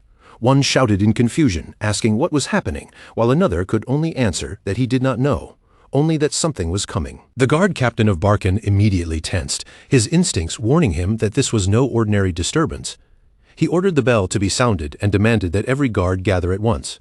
The explosive impacts kept drawing nearer and nearer to the city, each one shaking the area like something massive was crashing through the land. Through the dusty haze, kicked up by the disturbance, a pair of familiar boots appeared first, stepping into view from the clouded air. As the dust slowly drifted away, the full figure standing beyond it finally became clear. The guards immediately stiffened, unable to hide the fear running through them as they recognized the man before them. Ketal, however, only greeted them with a friendly smile, completely unaware of the terror he had caused. He asked if they were the guards, and politely said it was a pleasure to meet them. For a moment, the entire group fell into a heavy silence, the cheerful greeting making the tense atmosphere feel even stranger. The guards' faces stayed rigid, and their bodies trembled as they stared at him. The deafening noise from earlier had to have come from this man, but none of them wanted to believe it. Ketal simply stood there with an innocent, almost clueless look on his face, his ash-gray hair swaying lightly as if nothing unusual had happened at all. The guard captain of Barkan could not hide the fear in his eyes, and his gaze instinctively flickered toward the scar across his chest. There was no way, in his mind. The image returned of a man standing tall against the snow, the terrifying figure known as the Ashen Barbarian. Ketal took a step closer toward the gathered guards, moving casually as if he were only approaching for a normal conversation. The guards instantly raised their weapons, their hands tight around their grips as they warned him not to move another step. If he came any closer, they would attack. Ketal stopped calmly and tried to ease their nerves, explaining that he would really appreciate it if they relaxed, because he had not come as their enemy. The guard captain of Barkan kept his guard up and demanded to know what Ketal wanted from them if he truly was not there to fight. In response, Ketal slowly lifted one finger, drawing the eyes of every guard toward his hand. Without saying anything at first, he simply pointed off in a certain direction, making his intention clear through the gesture. The guard captain flinched at the movement, then cautiously turned his head to see where Ketal was pointing. His eyes widened slightly when he realized the direction Ketal had indicated. It was the fortress. Ketal answered in a serious tone, though his expression still carried that same oddly clueless air. He wanted to enter their territory. The guard just stared at him blankly, momentarily unsure how to respond to such a simple request after such a terrifying arrival. After some time, a voice rang out from inside the room, trying to confirm the situation. So when Ketal said he wanted to enter the territory, did he simply mean he was passing through? Ketal stroked his chin as he thought it over. If possible, he wanted to stay for a while, though he was not sure for how long. The captain pressed him on that point, confirming that Ketal did plan to remain there for some time, then asked his name. Ketal answered plainly. The captain continued the questioning, asking whether Ketal had a guarantor or any identification papers. Ketal answered just as plainly that he had nothing like that. Then, as if remembering something important, Ketal's expression suddenly changed. He thought back to Melina Akasha, remembering the smile she wore when she handed him an item. She had thanked him and told him that if he ever left, he should deliver that token if he wanted to find House Akasha. Ketal reached into his pocket and gripped the token resting inside, feeling the small object in his hand. He then placed the item on the table in front of the captain and asked whether it could serve as proof of his identity. The guard captain of Barkan looked down at the object with visible surprise, his expression shifting as he asked what exactly it was. Ketal folded his arms and explained that it was the crest of House Akasha, given to him by someone of their bloodline. The captain inspected it closely, recognizing the name as the merchant house from the kingdom of Denian. Holding the token in his hand, the captain noted that House Akasha had visited the White Snowfield a few years earlier. Ketal looked genuinely surprised that the captain knew them, but the man did not hide the reason. Lately, that house had been rising quickly, and ever since its new head took over several years ago, their influence had expanded at a remarkable pace. Ketal looked at the token on the table and asked if it would be enough to serve as identification. The guard captain of Barkan seemed conflicted as he studied it, admitting that it did not appear to be fake, but it was still difficult to confirm properly, and more importantly, it belonged to another country, not the kingdom of Gehent. The captain placed the token back down on the table with a quiet tap. Even if they could not fully verify it, he admitted it still carried some value, so he would allow Ketal to enter the territory, provided Ketal accepted one condition. Ketal blinked at that, tilting his head slightly as the word caught his attention. A condition? The guard captain's expression turned serious as he looked straight at him. They needed a way to verify him, and before allowing him free entry, they had to confirm that Ketal was not someone dangerous. Ketal's voice carried a faint note of suspicion as he repeated the idea of forming a party. The captain explained that 3 other people were also requesting entry at the same time, and Ketal's condition was to join them and clear a dungeon located near the territory. Ketal rubbed his chin as he thought it over, then realized the demand was far simpler than he had expected. If forming a party and clearing a dungeon was all it took, then this was not nearly as troublesome as he had imagined. A cheerful grin spread across Ketal's face, and he accepted without hesitation. But before things were settled, the captain added that there was one more condition. The guard captain met Ketal's gaze firmly and explained that after the dungeon was cleared, every member of the group would need to report every single detail of what happened inside. Ketal gave a knowing smirk as he immediately understood the real purpose behind it. The captain was not fully sure about the other 3 people either, so he was planning to make them observe one another and expose anyone suspicious. Ketal could not help but call the plan clever, honestly, even pretty smart. The captain stared at Ketal with visible surprise, as if that sharp response had completely caught him off guard. For a moment, he could only wonder aloud whether Ketal was truly a barbarian. Ketal nodded with perfect confidence, as if there were nothing strange about it at all. Indeed, he was a barbarian. A faint chill ran through the captain as he reconsidered the assumption he had always carried. He had thought barbarians were nothing more than thoughtless brutes, but Ketal was the first one who made him question that belief. The captain finally stood from his seat, deciding there was no point dragging the conversation out any longer. With the matter settled, he told Ketal it was time to go. Elsewhere, a mustached man let out a heavy sigh, clearly irritated by the situation. Rules were rules, but in his eyes, entering a dungeon alongside a group of pickpockets felt no different from crawling through a sewer filled with rats. The man introduced himself as Paladin Alessandro Tyrannus, though his face showed nothing but annoyance. From the way he spoke, it was obvious he already considered this whole arrangement a complete nuisance. Kasan Hark, the thief, looked just as displeased and immediately snapped back at him. He asked what the old man's problem was, teasing him by suggesting he must have lost all his money to a thief before. Alessandro's temper flared at once, his face tightening with anger as he barked back at Kasan. To him, being insulted by some little brat was outrageous, especially when that brat dared to mock a paladin. Kasan only sneered harder, dismissing the title without respect. He questioned what kind of paladin wore armor like Alessandro's, and said that if Alessandro were truly a proper paladin, he would never have shown his face in a place like this. In Kassan's eyes, he was nothing more than a self-proclaimed wandering paladin. Those words struck Alessandro harder than expected, making the older man visibly flinch. Kassan pressed the point, calling him just another drifter like himself. Alessandro's hand tightened around the hilt of his sword as Kassan kept provoking him. When Kassan called him Tyrannus, Alessandro snapped, demanding to know where the thief had even heard his name. The older man's patience finally broke, and with an angry shout, Alessandro drew his sword on the spot. Kassan did not back down. Instead, he casually spun the dagger in his hand and challenged Alessandro right back, asking if that rusty scrap of a sword could really stop his strikes. A strange green liquid began to bead and drip from the edge of Kassan's dagger, making the weapon look far more dangerous than it first appeared. Alessandro's expression hardened, and he clenched his sword even tighter, preparing himself for the clash that seemed seconds away. Steel met steel with a sharp, ringing crash, and bright platinum sparks burst between their weapons. Before the fight could truly erupt, a calm voice cut through the tension, asking the two of them to stop right there. A priestess in the corner let out a tired sigh as she watched the two men nearly tear into each other. Hayes, priestess of Colossia, looked utterly drained by the scene, wondering if she really had to clear a dungeon with people like this, and whether doing so was even safe. Trying to make sense of the situation, Hayes reminded herself that the dungeon required at least 4 people to enter, which meant one more member still had yet to arrive. But the more she looked at the current group, the more uneasy she became, and worry slowly settled across her face. Then a sudden sound broke through the room, startling Hayes and drawing everyone's attention toward the entrance.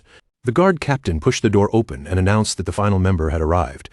Kassan immediately perked up, hoping that this one would at least be a truly normal person, only for the captain to tell him to see for himself. The first thing to appear was a foot wrapped carefully in beast hide, stepping across the threshold with a heavy, deliberate presence. Then Ketal entered the room, and the air seemed to shift around him as his overwhelming presence filled the space at once. Everyone inside reacted immediately, their eyes widening as the sight of him struck them with shock.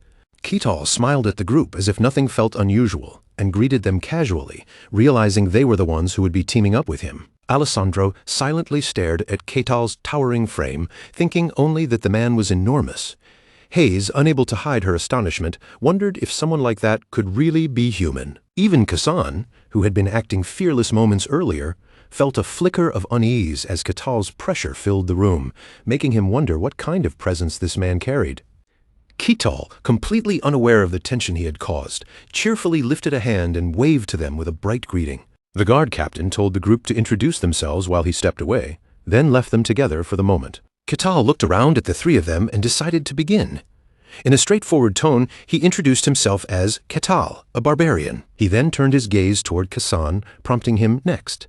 Kassan introduced himself as Kassan Hark, a thief, and Ketal repeated the word with mild interest. Alessandro cleared his throat and cut into the exchange, introducing himself as Alessandro Tyrannus, a paladin. Ketal immediately became curious and asked whether he could use holy magic. Alessandro's expression turned awkward at the question. Normally, a paladin would be able to use it, but he admitted that he was a special case, and in truth, he could not. Ketal blinked at the unexpected answer. Ketal accepted it with a simple nod, and then Hayes spoke up. She explained that she served the god of deceit and fabrication, introducing herself as Hayes, priestess of Colossia. Ketal took that in and greeted her politely as a priestess. Ketal seemed slightly surprised as he looked at her, noting that even though she was a priestess, her background did not exactly sound pure or straightforward. Hayes looked embarrassed by the comment and explained that the god she served was Colossia, a deity of tricks and illusions, which naturally did not give her the cleanest reputation. Ketal nodded in understanding, and while the group was still talking, the guard captain returned to the room. He looked over the assembled party and told them that if everyone was ready, it was time to move out. Ketal and Alessandro both kept calm, neutral expressions, showing no obvious concern about what came next. Hayes and Kassan, however, were not nearly as composed, and a trace of unease showed on both of their faces as the reality of the dungeon ahead began to settle in. After some time had passed, the guard captain finally brought the group to a stop and spoke to them in a firm voice. They had reached their destination. Ketal looked around at the area before him with a faint trace of surprise, taking in the unfamiliar surroundings that waited ahead. The guard captain stood in front of a dark cave mouth and gestured toward it, making the situation clear to everyone. This was the entrance to the dungeon. As the group looked over the cave in their own ways, the captain explained what they would be dealing with inside. The dungeon had 3 floors, and the monsters waiting for them would be undead. Ketal listened to the captain's explanation and smiled with calm confidence. Their task was simple enough: clear the dungeon and bring back the badge as proof. Ketal accepted the mission without hesitation, then turned his attention to the others. Before entering, he suggested they talk things through and asked for someone to explain the plan. Kasan Hark immediately broke into a nervous sweat, unsure whether Ketal was asking the whole group or him directly.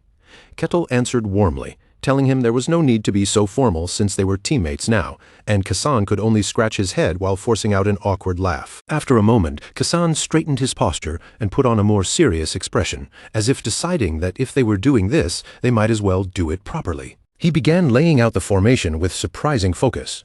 Ketal and Alessandro would move up front and take the front line, Kasan would handle trap detection, and Hayes would stay farther back to support them with magic during combat. Once he finished explaining the rules, Kasan glanced around at the group and asked what everyone thought of the plan. Ketal's eyes lit up with genuine excitement when he heard it, and he quickly said he understood. Seeing Ketal react so earnestly made Kasan Hark smile awkwardly. The four of them then lined up in formation, their group looking both energetic and intimidating as they prepared to move forward. With that, they began their advance. By the time night settled over the area, the four of them were still moving ahead, each face tense and alert, as they pushed deeper toward danger. They were getting close to the battlefield now, but the darkness around them was so thick that it seemed to swallow the path in every direction. Kasan muttered under his breath, fear creeping into his voice as he complained that he could barely see anything in front of him. Sweat poured down Kasan Hark's face as the unsettling silence weighed on him. There were no guards, no traps, and no obvious signs of movement, just an eerie stillness that made the dungeon feel even worse. Then, all at once, the thief's sharp eyes caught something unusual lying in the darkness ahead. Kasan stepped closer to Ketal, glanced sideways, and lightly patted his shoulder to stop him. He warned him to wait because there was a monster up ahead, but Ketal blinked in confusion, saying he could not see anything. Kasan pointed toward the scattered bones on the ground and explained what Ketal was missing. Those fragments were bone soldiers, and if they took even one more step forward, the undead would rise and attack. Kasan's sharp gaze grew cold as he realized what this meant. Just as he expected, that scummy guard captain must have known from the start that this dungeon was not some training test. It was a trap meant to get rid of outsiders. Ketal paused for a moment, processing the information in his own way, then seemed to settle on the idea. Bone soldiers understood. Kasan Hark continued explaining with a serious voice, making sure the others understood the threat. Bone soldiers were not easy prey, because even if their limbs were damaged or cut off, they could still keep moving as if nothing had happened. On top of that, their bodies were made entirely of bone, and that made their defense absurdly tough compared to ordinary monsters. Kasan's expression darkened as he admitted that the dungeon's difficulty was far beyond what he had prepared for. Still, he quickly took command and began assigning roles with a blunt, almost arrogant tone, telling Hayes to prepare her spells. Then he turned to Alessandro and told the old man to keep his shield ready, before reminding Ketal to prepare himself as well.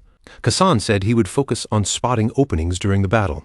Since the bone soldiers would keep moving even if their bodies were smashed, everyone needed to aim for the neck, striking the same spot over and over until they finally brought them down. Ketal listened and praised him, saying he was an excellent leader and that he was ready. With the plan settled, Kasan Hark stepped forward toward the bones scattered across the ground and braced himself for what was about to happen. Ketal's eyes widened slightly as the skeletal enemies began to reveal themselves before him. The bone soldiers rose from the ground piece by piece, their bodies assembling into fighting forms as they prepared to attack. Alessandro stood with his shield firmly raised, setting himself in place for the incoming clash. Behind them, Hayes clasped her hands together and began chanting a spell, her voice steady despite the tension in the air. Kasan Hark was also in position, his attention locked completely on the enemies as the pressure of the battle tightened around them. And in the next instant, the fight finally began. Ketal swung his arm forward and drove out a punch so powerful that the bone soldier in front of him shattered in a single strike. The speed and ease with which Ketal destroyed it were so absurd that even Ketal himself seemed a little surprised by how quickly it happened. Everyone else around him was left completely stunned, their eyes fixed on the remains of the bone soldier as if they could not believe what they had just seen. Ketal beamed with satisfaction and turned toward Kasan, happily saying that he had been right. Once the head was smashed, the bone soldier stopped moving. Kasan forced an awkward smile, his face stiff with shock at Ketal's insane strength. But deep down, all he could think was that this was absolutely not what he had meant. Bone soldiers were monsters formed completely from bone, and those bones were as hard as steel, making them nearly impossible to break through. Even a seasoned swordsman without aura would almost never cut one apart in a single blow, and these particular bone soldiers had been strengthened by dungeon magic on top of that. Normally, the only reliable way to bring them down was to focus on the neck, like chopping through the trunk of a massive tree by damaging the same point again and again. Blowing their heads clean off and reducing them to dust in one hit was something Kasan could not even imagine. Cold sweat streamed down Kasan's face as his eyes tightened with alarm. He had known from the beginning that Ketal was strong, but this level of strength made him question whether Ketal was even human. The other 3 members of the party remained frozen in disbelief, still trying to process the battle they had expected to be long and grueling. Instead, that supposed difficult fight had ended instantly with one punch from Ketal. Ketal straightened up as if nothing unusual had happened, and cheerfully suggested that they continue moving forward. Hayes immediately rushed ahead with a loud yes, as if trying to keep herself from freezing in place. Ketal looked puzzled and told her there was no need to hurry so much, while Kasan quickly answered in agreement. Alessandro and Hayes could not hide their fear, trembling as the same thought escaped them. They did not want to lose their lives in a place like this. After taking only a few more steps, Ketal suddenly stopped in place. Sensing that something felt strange, at his feet lay the severed head of a bone soldier, resting on the ground like a silent warning. The others behind him called out in confusion, wondering why Ketal had stopped. But he remained frozen where he stood, staring down without moving. Ahead of them, the ground was littered with bone soldiers, their scattered bodies spread across the area like the remains of a battlefield waiting to come back to life. Hayes drew in a sharp breath, her eyes widening as she recognized them at once. Bone soldiers. Hassan Hark noticed it too, and the strange atmosphere around them immediately made his expression tighten. This time, there was no mistaking it. These enemies were not lying dormant anymore. They were truly preparing to charge in. Just then, Ketal suddenly spoke up and asked the others for a favor. The 3 of them turned toward him in confusion, unsure what he could possibly want at a moment like this. Ketal's tone grew cold and almost arrogant as he asked them to let him handle the annoying bags of bones by himself, saying he wanted to test something. The moment Kasan Hark heard that, his face brightened like a fish thrown back into water, and he agreed immediately. Hayes looked just as relieved as if fortune had fallen right into her hands, and quickly agreed as well. A purple glow suddenly flickered in Ketal's eyes, and a mysterious smile curled at the corners of his mouth as he thanked them. The battle began, and the bone soldiers, weapons clutched in their bony hands, started pushing themselves up from the ground. The 3 standing behind him watched in silence, each one wondering what Ketal was planning to do this time. Ketal looked completely relaxed, almost entertained, as he studied the enemy in front of him and wondered what kind of structure its body had. To him, it seemed rather strange. One of the bone soldiers began activating a skill, its body moving with the unnatural rhythm of dungeon magic. It swung its weapon toward Ketal, but he stopped the incoming sword with ridiculous ease, catching it between only 2 fingers as if it weighed nothing. Ketal then raised those 2 fingers in front of his face and pressed them together, his eyes burning with purple light as he began to use a spell of his own. With a faintly amused look, he waited to see what the bone soldier would do next. A strange emerald green glow spread around the bone soldier, wrapping its skeletal frame as it lifted its sword again and prepared to continue fighting. A golden flash burst across the wooden shaft of the weapon, and the battle continued as the bone soldier slashed fiercely at Ketal. But Ketal only tilted his head to the side, dodging the attack so easily that it almost looked laughable. In the next moment, he reached out and caught the bone soldier by the hand. A smug smile spread across his face as if he had just confirmed something interesting. Then, without warning, the bone soldier's hand dropped to the ground, sword and all severed cleanly from its body. Ketal stared closely at the faint light still lingering around his own hand, studying the effect with sharp interest. The bone soldier, now missing one hand, seemed almost confused for a moment, as if even the undead creature could not process what had happened. Then its eye sockets flared with emerald light, the glow burning brighter as anger seemed to surge through its bones. Using another skill, it recalled the sword into its remaining hand and raised the weapon again, ready to continue the fight. Ketal chuckled at the sight, amused that the bone soldier could even switch hands when forced into a corner. Fueled by rage, the bone soldier charged at Ketal once more, rushing forward with its weapon raised. But Ketal moved first, catching its remaining hand and snapping that one apart as well. A strange light suddenly appeared beneath the bone soldier's feet, spreading across the ground under it. Even after losing both hands, the bone soldier attacked Ketal again, this time with even greater ferocity. Keetal caught it without the slightest difficulty, still grinning as though he found its fighting style genuinely entertaining. He even praised it, saying it could switch positions mid-fight and that its brain was not half bad. When the view shifted back to Keetal's three teammates, Hayes was trembling in place, cold sweat pouring down her face as worry overtook her. Kasan Hark and Alessandro were no better, both sweating heavily as they stared in shock at the bizarre battle unfolding before them. Watching Keetal grip the bone soldier's head while his entire body blazed with intense purple light, Kasan could not stop himself from blurting out that this guy was a complete maniac. Keetal simply smiled back at them and gave a casual little wave, as if he were greeting friends during a stroll. Kasan Hark instantly froze, his whole body trembling as that cheerful gesture somehow made him even more terrified. In the next flash, a skull dropped to the ground and rolled across the floor. Keetal stood above it, looking down at the skull with pure disdain in his eyes. He placed his foot on the skull and spoke coldly, realizing it could still move with only its head left.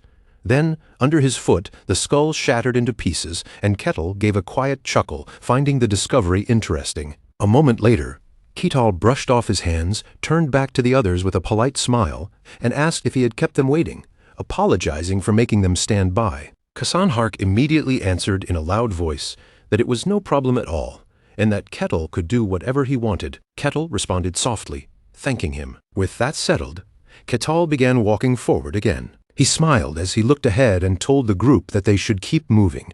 Kasan Hark, Hayes, and Alessandro all answered at once, their voices loud and immediate, as they agreed without hesitation. After they had walked for a while longer, Keetal suddenly came to a stop again. He lowered his gaze toward what lay ahead, and Kasan Hark also noticed it, speaking up as realization dawned on him. A staircase had appeared before the group, leading downward into the darkness. Kasan Hark quietly identified it as the path to the second floor. Keetal's group descended the stairs in silence, their footsteps echoing softly as they moved deeper into the dungeon. Alessandro and Hayes kept their eyes moving carefully, scanning their surroundings with caution as they advanced. After a little while, Kasan Hark pulled down the cloth covering his face and let out a deep breath, as if the tension had finally caught up to him. In a quieter voice, he suggested that they take a short break, and Keetal turned to look at the rest of the group, rubbing his chin thoughtfully. Keetal considered the idea and agreed that Kasan had a point.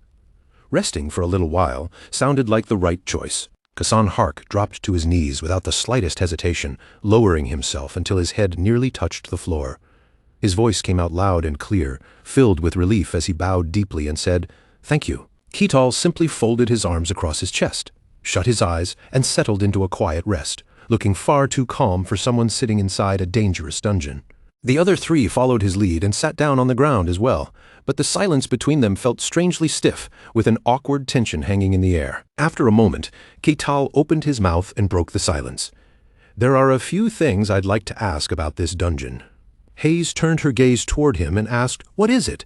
Alessandro, who had been resting with his eyes closed, opened them as well and looked in Keetal's direction. Keetal gave them a soft, almost embarrassed smile, and said honestly, "To tell you the truth, I barely know anything about this place at all." The moment Hayes heard that, she stiffened in alarm, suddenly worried that her reaction might have sounded rude. She quickly waved it off and stammered, No, being curious is a good thing.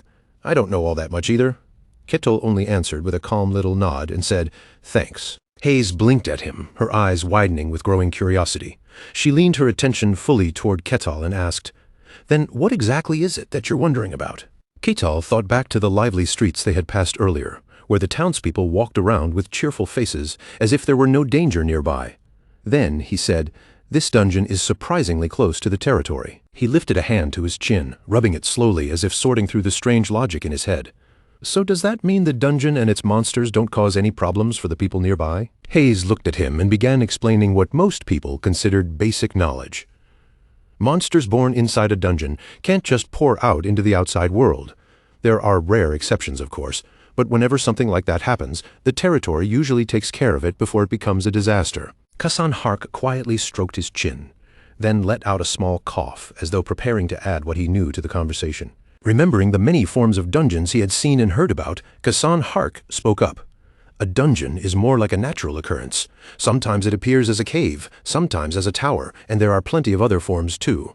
but most of the time they emerge somewhere near places where people live. Keetal's eyes narrowed slightly, as if a missing piece had just slipped into place. In a low voice, he murmured, "So that's the reason a dungeon can exist here." Hayes kept her eyes on him and continued, "Once a dungeon appears, the territory investigates it and measures how dangerous it is. After that, people like us, mercenaries, guards, or outside workers, are sent in to deal with it." Keetal's lips curled into a faint smirk, as if he had just heard something that made the whole situation even more amusing to him. With that same grin still on his face, he asked, "So what you're saying is, dungeons don't appear inside the territory itself?" Hayes shook her head at once. "No, they only show up at a certain distance away from residential areas." Keetal nodded slowly. "I see." Then Kettle's expression suddenly brightened, and his voice gained a spark of excitement. "And if this is a dungeon, then there must be some kind of reward waiting after it's cleared, right?" In Kettle's mind, glittering piles of gold and shining jewels immediately came to life. He spoke with obvious anticipation. "That's right, on the final floor there should be a boss. Defeat it, and you receive all sorts of rewards. For a dungeon like this one, the loot should definitely be worth something." Keetal's smirk deepened as the idea settled in. "It really does sound exactly like a game." Hayes tilted her head in confusion, looking at him as if she had just heard a completely unfamiliar word. "A game?" Keetal lightly waved off the question and replied, "Nothing. I was just talking to myself." He turned his eyes back toward her and continued, "There's one more thing I want to ask." Hayes hesitated for a brief moment, then gave a cautious nod. "Sure. Go ahead." Keetal lowered his voice slightly and asked, "Who created this dungeon?" Hayes froze on the spot, her face going blank as if question marks were practically hovering above her head. "What?" She stared at him with clear suspicion, unable to understand why he would even ask such a thing. Dungeons form on their own. Nobody creates them. Keetal imagined an enormous unseen hand moving people around like pieces on a board. Then he gave voice to the doubt forming in his mind. "That's rather hard to believe. For one thing, they always appear near inhabited areas, almost as if someone deliberately placed them there for people to enter." In his thoughts, the image of a snake coiling tightly around an apple appeared, something dangerous wrapped around a tempting prize. They show up near crowds of people, then lure those people in with rewards too attractive to ignore. Keetal crossed his arms again, and his voice turned colder. "To me, that feels far more like a designed trap than some harmless natural phenomenon." Hayes flinched slightly when she heard his reasoning, and her expression shifted from confusion to startled realization. "Now that you say it like that, it actually does make sense." She brought a hand to her chin and fell into thought, her eyes drifting as she reconsidered something she had always accepted without question. "I've never looked at it that way before. I just thought dungeons were supposed to be like this." Kasan Hark lowered his head, his own thoughts beginning to churn. Honestly, he had never seriously questioned it either. Not once. Dungeons were simply one of those obvious rules of the world, something everyone accepted as an undeniable truth. And yet this barbarian, of all people, was calmly doubting something that no one else even thought to challenge. A thin layer of sweat began forming on Kasan Hark's skin as he sank deeper into his thoughts. Barbarians had always been known as a foolish, brutal, and savage race. Then Kasan Hark remembered Keetal standing in the middle of that raging snowstorm, towering above a corpse with a terrifying presence wrapped around him. Cold-blooded, merciless, and heartless. That was how barbarians were supposed to be, and that belief had never once changed in his mind. The memory of Keetal's dangerous eyes flashed through Kasan Hark's mind, glowing eerily against the endless snow. A question crept into him before he could stop it. If everything he knew about barbarians was true, then could this man really be just an ordinary barbarian? Before Kasan Hark could sink any further into those uneasy thoughts, Keetal's voice suddenly cut through the silence. He chuckled lightly and said, "This is quite interesting." Keetal rose to his feet with a bright, relaxed smile, as though the heavy conversation had only entertained him. "Is everyone finished resting?" The group jolted in surprise, quickly pushing themselves up from the ground. Almost at the same time, they answered in a flustered chorus, "Ah, yes." Keetal turned around, gave them a casual wave of his hand, and smiled as he started forward. "Then let's keep going." Kasan Hark straightened immediately and responded without delay. "Yes." Sometime later, Keetal and the others continued deeper into the dungeon, moving as a group while each of them carefully checked the walls, the floor, and every shadow around them. Keetal walked at the front with the same calm stride as always, completely unfazed by the cautious tension pressing down on the companions behind him. Then, without warning, Keetal seemed to notice something ahead. His steps slowed, and his gaze fixed sharply on a single point in front of him. There, sitting before them, was a treasure chest sealed with a golden lock. Ketal looked at it with genuine curiosity and asked, "What's this?" Kasan Hark glanced at the chest and answered, "That's a treasure chest. It's one of the maze's rewards. If you manage to open it, whatever treasure is inside belongs to you." In Kasan Hark's mind, he pictured adventurers lifting the lid of a chest overflowing with gold. But the thought immediately turned bitter. Saying it was easy, but opening a high-grade chest like this required a thief with real skill, someone at least properly trained in lockpicking. He crossed his arms, shut his eyes, and quietly judged the situation. If someone had reached that level of skill, they probably would not need to risk their life in a dungeon like this in the first place. Unfortunately, they would likely have no choice but to leave the chest behind. Then Ketal's voice suddenly snapped him out of his thoughts. Looking straight at him, Ketal said, "Kasan, open it." Kasan was completely stunned. His mind went blank for a second before a single panicked thought shot through him. What the heck? Ketal looked back at the chest as if the answer was obvious and said, "That's a treasure chest." Then he shifted his gaze to Kasan Hark and continued, "And you're a thief, aren't you? This should be your job." Kasan Hark's face instantly drained of color, and he began to stammer, "Ah, yes," but Ketal's expression lit up with pure interest, like a child eager to see a special trick performed for the first time. Isn't opening treasure chests supposed to be a thief's specialty? That's why I asked you to try. I want to see a thief's skill with my own eyes. Kasan Hark's brows tightened with visible discomfort, and a helpless complaint rose inside him. Great. Technically, Ketal was not wrong. The problem was that the situation was nowhere near that simple. On the outside, Kasan Hark forced a strained smile, trying desperately to keep his expression from falling apart. But in his mind, he was already clutching his head in despair and thinking, if I could actually do something like that, I would not be stuck here in the first place. His mouth hung open in shock, and his entire body seemed to freeze in place. He could only stare at the chest and panic inwardly. He was a third-rate thief who had not even been properly recognized by the guild. So where in the world was he supposed to get the lock-picking skills needed for this? Kasan Hark's thoughts spiraled in panic. But one thing was painfully clear to him. No matter how terrified he was, he absolutely could not admit the truth to the others. Kasan Hark slowly looked up at Ketal, who was staring back at him with bright, expectant eyes. That hopeful gaze felt heavier than any threat, and Kasan thought to himself that if he tried and failed, that look would turn into disappointment in an instant. In his imagination, Ketal's expression grew cold and oppressive, his eyes narrowing with silent judgment as he said, "You call yourself a thief, but you cannot even do this? Useless." The memory of Ketal standing with one foot planted on a skull flashed vividly through Kasan Hark's mind, and a chill of fear ran through his entire body. Inside, Kasan Hark was practically screaming in despair. But on the outside, he forced himself to scratch the back of his head and put on a shaky smile. "Haha, all right, I'll give it a try." A short while later, Ketal watched Kasan Hark crouch in front of the chest, working carefully at the lock. His eyes shone with admiration as he said, "Oh, so you use that kind of tool to pick it? Nice." But for Kasan Hark, that praise only made the pressure worse. Ketal was standing right behind him, watching every move, and Kasan could only think that if he failed now, he was finished. With trembling hands, Kasan Hark desperately searched through his memories. He had once watched a real thief open a chest lock before, back when he had only followed along as a porter. Remember it. Remember it. Remember every movement, every tiny technique he saw that day. Kasan Hark leaned closer to the lock, narrowing his eyes as he inspected it with all the focus he could force out of his panicked mind. The weight of Ketal's presence pressed against his back like a blade. Just trying to remember made his whole body heat up, and sweat began pouring down his face.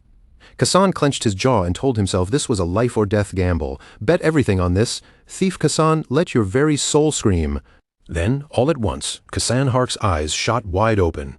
His face twisted with pure shock, as though even he could not believe what had just happened. His hands began to tremble, and Ketal, noticing the sudden change, stared at him with even greater curiosity. Somehow, through nothing but his own unexpected natural talent, Kasan Hark had actually opened the treasure chest. Tears nearly welled up from the overwhelming relief, and he cried out in disbelief, Hey, it's open!" Haze's face immediately brightened when she saw it. She looked genuinely excited, almost moved by the sight. "Really? I heard only top-notch thieves can open a treasure chest like this, and now we're actually seeing one do it right in front of us. Amazing." Ketal looked pleasantly surprised as well. He raised one hand and gave Kasan Hark a firm thumbs up, praising him with a smile. "Really? Nice job, Kasan. But even with everyone complimenting him, Kasan Hark did not look happy at all. His expression went blank as his thoughts fell into chaos. He was not supposed to be capable of opening that chest. How had it happened? He had barely understood the lock, and yet it had opened. This so-called skill was far too absurd. Kasan Hark had always taken pride in one thing: his ability to survive no matter how pathetic the situation became. But now, for the first time, even that pride began to crumble. Still standing there in a daze, he wondered if he had ever truly given his best at anything. And just like that, something inside Kasan quietly lost its confidence. Ketal walked over to the open treasure chest and peered inside with interest.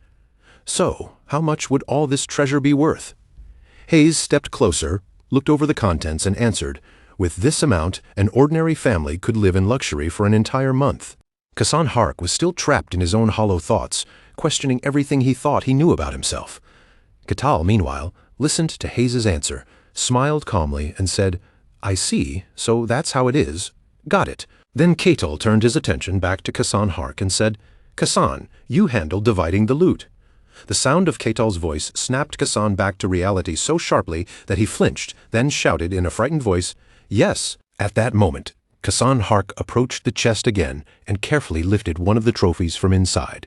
He stared at the trophy's glittering surface in silence, his eyes unfocused as the shine reflected across his face. Without realizing it, he kept gazing at it for a long time. Then a voice suddenly called his name in an unsettling tone. "Kasan, Kasan," startled out of his daze. Kasan Hark jolted violently and screamed, "Ah!" It was only Ketal calling out to him. Ketal looked at him with mild concern and asked, "Do you need any help?" Kasan Hark, already scared half to death, was breathing hard and struggling to calm down. Seeing that reaction, Ketal tilted his head and asked, "Are you injured or something?" Kasan Hark instantly panicked, like someone who had been caught doing something suspicious. He threw up his voice and shouted, "No, I didn't do anything." The three people around him all stared in confusion, unable to understand why he had reacted so dramatically. A little while later, after the group collected everything from the treasure chest and finished sorting through the items, they moved on from that spot. As they walked deeper into the dungeon, Ketal suddenly noticed something ahead. He stopped in place and warned the others, "Wait, it's a bone soldier." Up ahead, a pile of bones lay scattered across the ground, yet somehow the remains seemed firmly rooted in place. Ketal and the others stopped, their eyes fixed on the eerie sight. Ketal counted the skulls one by one, then spoke as if he had already decided the plan. "From the look of it, there are 4 of them. I'll take care of 3. The 3 companions behind him stiffened at once, visibly startled by how casually Ketal had just divided up the enemies. Ketal smiled at the pile of bones in a way that looked almost unsettling, then added, "The last one is all yours." Kasan Hark answered, "Got it." But inside, his nerves tightened. This was not a chest or a simple task anymore. This was a real fight, and he knew it would not be easy. Hayes and Alessandro both nodded as well, steadying themselves for what was about to happen. Yes, the moment everyone was ready, Ketal moved first, advancing forward with quick, confident steps. Suddenly, the pile of bones lying on the ground flashed with an eerie blue light. Kasan Hark broke into a cold sweat as he watched it happen. No matter how many times he saw it, the sight of bones assembling themselves was still deeply creepy. As if a wandering soul had slipped into them, the bones slowly began to connect piece by piece, rising from the ground until they stood upright as soldiers. The group instinctively recoiled in fear, but Ketal remained where he was, standing firm without even flinching. Then the 4 bone soldiers moved at once, charging straight toward Ketal's group, with their weapons raised. Ketal gave the order immediately, his voice cutting cleanly through the tension. "Everyone, go!" Alessandro reacted right away, stepping into position as the fight began to unfold. Hayes and Kasan Hark raised their hands, beginning to chant as the power of holy light gathered around them. A warm golden glow appeared and wrapped around the 3 of them, covering their bodies like a protective blessing. With that light surrounding them, they moved forward. "Let's go." At that moment, Kasan Hark pushed down his fear and charged ahead with surprising courage. He drove his fist straight toward one of the bone soldiers, throwing a punch with all the force he could muster. The remaining 3 bone soldiers let out angry roars, their jaws opening as they prepared to rush in and overwhelm the group. But before they could move, powerful arms suddenly clamped around their necks from both sides, locking them in place and leaving the 3 bone soldiers stunned. With nothing but his muscular arms, Ketal easily restrained all 3 bone soldiers at once. Seeing Kassan Hark charge forward so bravely, Ketal let out a small, amused chuckle. Meanwhile, the last bone soldier swung its sword with all its strength, bringing the blade down toward Alessandro. Alessandro reacted instantly, lifting his shield into the path of the attack and blocking the strike with a sharp impact. His eyes sharpened, and the hesitation in his expression disappeared. In that moment, Alessandro looked more determined than ever. At that very moment, Kassan, the thief of the group, suddenly kicked off the ground and sprang into the air. His body moved light and fast, cutting through the opening in the fight as he aimed straight for the bone soldier's exposed back. With his sword raised high above his head, Kassan was just about to bring it down when the bone soldier sensed something behind it. Its skull jerked slightly, and it glanced back, realizing a threat was closing in from its blind spot. But Kassan was already too fast for it. Before the bone soldier could fully turn around or lift its weapon in defense, his blade flashed downward, cutting through it cleanly and sending the skeleton crashing apart onto the ground. Only after that did Hayes finally make her move. Her gaze sharpened, and a bright glow suddenly lit up in her eyes, as if she had been waiting for the perfect timing to support the attack. She stretched one hand forward, her voice ringing out clearly through the dungeon, and invoked her skill with force. Cloak of Darkness. The effect took hold instantly. Alessandro's entire presence seemed to surge with new strength, and in the next breath he shot forward so quickly that his figure almost blurred across the chamber. Closing the distance in a heartbeat, Alessandro swung his sword in a fierce, sudden arc, driving the blade straight into the bone soldier before it could properly brace itself. The impact was enough to knock the bone soldier off balance, and its skeletal body toppled hard onto the dungeon floor. Cracks began spreading across the bones around its neck, thin lines splitting through the pale surface as the force of the blow took effect. Even so, the creature still had not fallen completely. Instead, it let out a furious roar, its broken frame trembling as it struggled to rise again. Ketal watched his companions move with such sharp coordination, and a pleased smile slowly spread across his face as if he were genuinely enjoying the sight. Holding two large rocks easily in both hands, Ketal looked almost cheerful, as though this deadly dungeon battle had turned into something entertaining for him. "I didn't expect to see such perfect teamwork right in front of me," he said, his voice carrying a strange mix of admiration and excitement. Ketal's smile grew even more unsettling as he continued, "What a rare thing to witness. Truly, this is something worth seeing." Then, without the slightest effort, Ketal tightened his grip.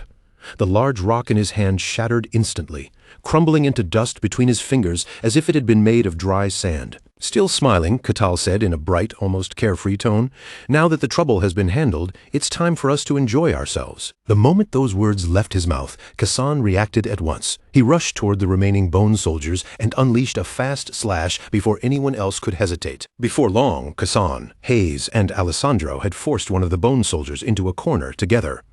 Without saying it aloud, all three seemed to reach the same conclusion, and Kassan's thoughts hardened. There was no room left for doubt. Cold sweat slid down Hayes' face as she looked toward Ketal, thinking that the barbarian was putting pressure on them. At the same time, Alessandro understood it the same way. Ketal was challenging them. The bone soldier, caught between the three of them, widened its hollow eyes and looked back with an oddly guilty expression, as if it had somehow become the target of something far worse than battle. It quietly sank into the corner, its bony body pressed low and still, looking so pitiful that it almost seemed less like a monster and more like a victim waiting for judgment. Hayes stood there with Kassan and Alessandro, all three of them fixed on the same unfortunate enemy. Their eyes burned with intensity as they glared down at the clueless bone soldier. In that moment, the same thought passed through their minds. If they showed even the smallest weakness here, they were finished. Then their attacks came pouring down all at once. A merciless storm of slashes rained over the poor skeleton, blade after blade striking without giving it even a moment to recover. After a long and exhausting struggle, the bone soldier's head finally broke free and dropped to the ground, rolling away from its collapsing body. Alessandro was completely spent. He drove his sword into the ground for support, then sank down beside it, his strength leaving him all at once. And it wasn't only Alessandro. Kassan and Hayes also looked utterly drained, their shoulders heavy, and their breathing rough after barely managing to bring down that single bone soldier. All three of them were exhausted beyond words. Meanwhile, Ketal alone remained perfectly fine, even though he had taken down 3 bone soldiers by himself. With his arms crossed, he quietly reflected on what he had seen and thought that the people of the snowy ice plains were not so bad after all. Ketal then considered the situation ahead. The monsters on the third floor were bone soldiers as well, and this time their numbers had clearly increased. Even so, with Kital leading the way, the group continued forward without much difficulty. One obstacle after another fell behind them, and at last they pushed deeper into the dungeon. By then, Hayes and Alessandro were both watching Kital with nervous eyes, especially as he walked in silence, seemingly lost in his own thoughts. Kasan was no different. He kept stealing anxious glances at Ketil, unable to relax while the barbarian remained so calm and unreadable. Eventually, the party arrived at the deepest chamber in the very center of the dungeon. There, waiting in the stillness, sat a bone knight. It remained seated motionlessly upon a throne, its skeletal body still and imposing, as if it had been waiting there for challengers to arrive. Hayes's eyes widened in pure shock. Her voice trembled as she stared at the figure on the throne and cried out, "A bone knight? What in the world is something like that doing here?" Kital, who still did not fully grasp the danger in front of them, tilted his attention toward the monster with simple curiosity and asked, "It's different from the others?" Hayes answered immediately, her face tense with fear. "Exactly. It's extremely strong." In her mind, she knew a bone knight could swing a greatsword with terrifying ease and overwhelming force. Unless someone had reached the level of a true knight, they would not stand a chance against it. This was not an enemy their group could handle. Hearing that, Kital calmly asked, "Then what happens if we avoid fighting it and simply go back?" Hayes hesitated for a moment before answering. "The guild will investigate what happened. If they decide our reason is valid, then we won't be punished for retreating." The moment Kital heard that, a smile appeared on his face. Then, with complete confidence, he stepped forward toward the throne, his grin bold and fearless. "Makes sense," Kital said, and the rest of the group froze in alarm before shouting his name in panic. "Kital." The bone knight rose to its full height, releasing an immense pressure that filled the chamber. A dangerous smile seemed to form across its skull as it fixed its gaze directly on the opponent walking toward it. But Ketil did not show even the slightest trace of fear.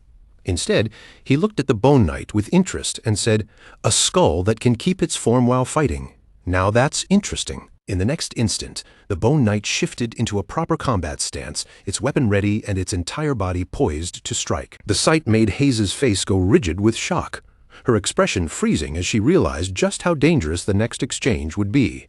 Without wasting a second, she hurriedly conjured a protective barrier, fear sharpening her movements as she cried out that this was far too dangerous. Two powerful streams of magic collided in the air, crashing against each other with enough force to shake the tension in the chamber. But it was clear almost immediately that Hayes was being pushed back. Her magic strained under the pressure, unable to fully withstand the opposing force. Within moments, the barrier she had formed began to crack, and then it shattered completely under the overwhelming impact. Fortunately, Alessandro moved in at the last possible moment, raising his shield and stepping between the attack and his companions. But the force was still too much. Right after blocking it, Alessandro's body gave out and he collapsed heavily onto the ground. That sudden defense made Kital glance over, with a hint of genuine admiration in his eyes, as if Alessandro's timing had impressed him more than he expected. Alessandro himself was just as shaken. The moment that impact hit his shield, the force behind it told him everything. This was no ordinary blow. The bone knight's strike had completely stunned him. Even through his guard, the sheer weight of that attack felt far too heavy, almost impossible to endure head-on. And the bone knight was not finished yet. Its hollow eyes gleamed once more, the light inside them flaring ominously as it prepared to attack again. This time, the swing it unleashed carried even more terrifying force than the first, the great motion cutting through the air with brutal power. Even with that deadly attack coming straight for him, Kital did not panic.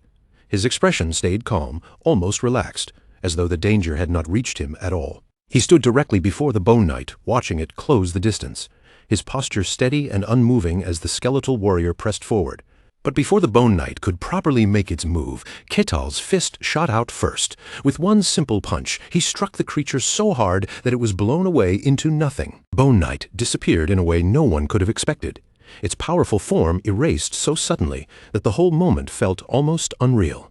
Kasan's jaw dropped open in complete shock, his eyes wide as he struggled to process what he had just witnessed. Alessandro and Hayes were no better. Both of them stared in stunned silence, unable to hide how deeply Kital's absurd strength had shaken them. "Done and dusted," Kital said casually, brushing off his hands as though he had only finished some small chore instead of defeating a terrifying monster.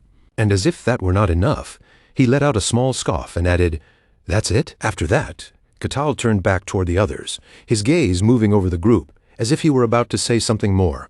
But then his eyes suddenly stopped. His expression froze for a brief moment, as though something nearby had caught his attention. A moment later, he called out Kassan's name. Caught off guard, Kassan blinked in confusion and answered quickly, "Yes?" Nearby, a treasure chest was gleaming brightly, its surface catching the light and standing out clearly in the dungeon chamber. Ketal wanted to know whether it could be opened, but Kassan immediately yelped in alarm. "No way. That thing is locked with high-grade magic.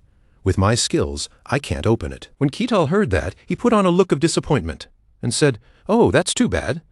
Kassan sighed along with him, nodding, as if the matter was settled. "Yeah, what a pity. Guess we'll have to leave it." At least, that was what it looked like for a second. Then Ketal suddenly swung his arm and struck the treasure chest himself. Kassan nearly had a heart attack on the spot, his whole body jolting as if he had just watched someone commit the impossible right in front of him. In the end, the chest could not withstand Ketal's brute force at all. It shattered apart, breaking into pieces under the impact. Hayes and Alessandro stared at Ketal as if they were looking at some rare creature, completely unable to understand the way he handled things. But Ketal did not seem bothered in the slightest. His attention had already shifted to the loot, and from the look of it, the rewards inside were impressive. "Kassan, clean this up," Ketal said, and without a moment of hesitation, Kassan obeyed immediately. Still in disbelief, Kassan walked over step by step, staring at the broken remains of the chest. It was the first time he had ever seen someone open a treasure chest with nothing but raw, brute strength. But as he moved closer, one thought still bothered him. If Ketal was just going to smash it open anyway, why had he even asked him to unlock it in the first place? Once the work inside the dungeon was finally finished, the group made their way back together and headed outside. Beyond the dungeon, the sky was bright and clear, warm sunlight spread across the area, and birds sang in the distance as if nothing dangerous had happened at all. Then, just as they were taking in the outside air, something else suddenly drew Ketal's attention. The cave they had entered only moments ago began to erupt, the entrance collapsing and vanishing as the cleared dungeon reacted behind them. Kassan explained the situation, saying that once a dungeon was cleared, it disappeared. So this time, he guessed there must not have been any secret room left inside. Ketal raised a brow at that. "Secret rooms exist here?" Kassan confirmed it right away, explaining that they were real, and while they were extremely dangerous, they did exist. The moment Ketal heard that, a smirk spread across his face, excitement flickering in his expression.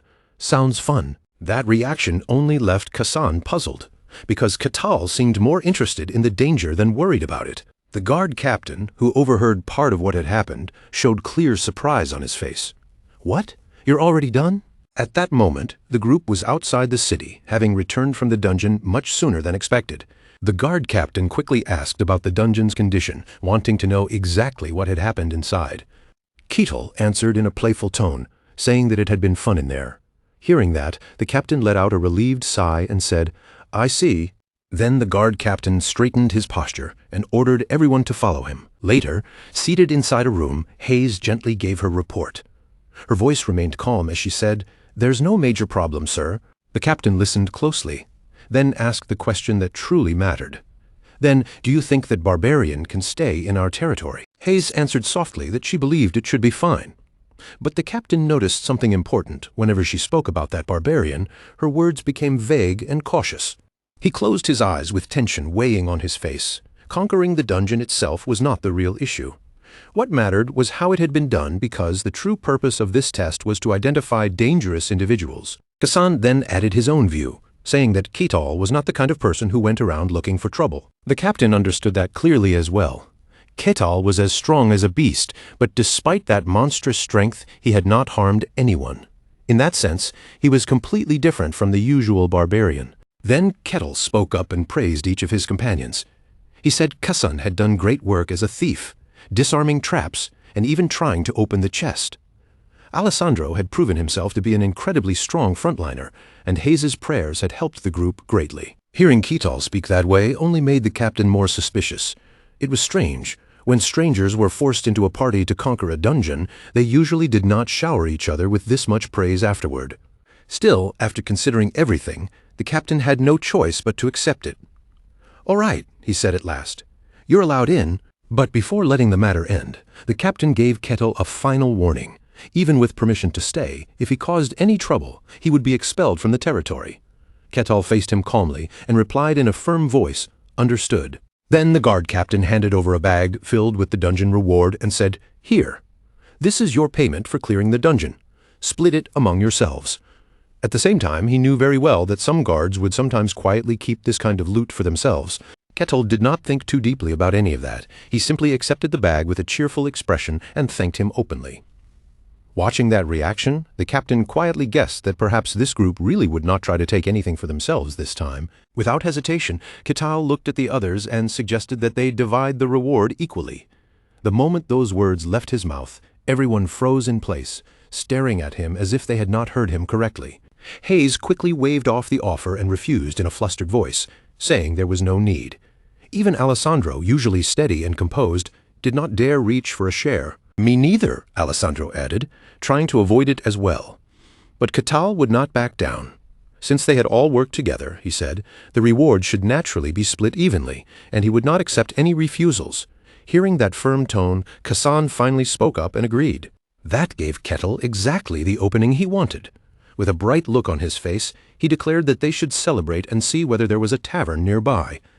The others were completely caught off guard, their expressions twisting as if to ask what was happening now. In the end, they had no choice but to reluctantly go along with the celebration. They said it was fine on the outside, but deep down, every one of them was practically crying, because all they truly wanted was to go home and rest. While the others sank into silent misery, Kittel was absolutely delighted, looking as happy as if the day had gone perfectly. The guard captain watched the whole thing with an exhausted, exasperated expression. After all, this was a barbarian who had crushed a bone knight, a monster powerful enough to terrify ordinary fighters with a single punch. The captain's gaze grew sharper and more probing. At the very least, Kettle's strength had to be on the same level as a knight, and there was no possible way he could be considered an ordinary barbarian. The captain could now say one thing for certain. Kettle was a legendary kind of barbarian, an existence so unusual that even calling him strange did not feel like enough. With that realization weighing on him, the captain's expression turned solemn, and he immediately gave his men an order. "I'll report this to the Lord," he said. "The rest of you guard the gates." His subordinates straightened at once and acknowledged the command without delay. By the time night fell, the grand palace was wrapped in a heavy silence, its solemn halls lit by the warm flicker of firelight. From inside the chamber, a deep voice rang out with calm authority, giving permission for the visitor to enter. The guard captain stepped inside, lowered his head respectfully, and reported that he had an important matter to bring before his lord. Seated within the kingdom of Gehent's Barkin territory, Luke Barkin looked toward him and asked, "What is it?" The captain wasted no time and immediately explained the situation, reporting that a barbarian had entered their territory.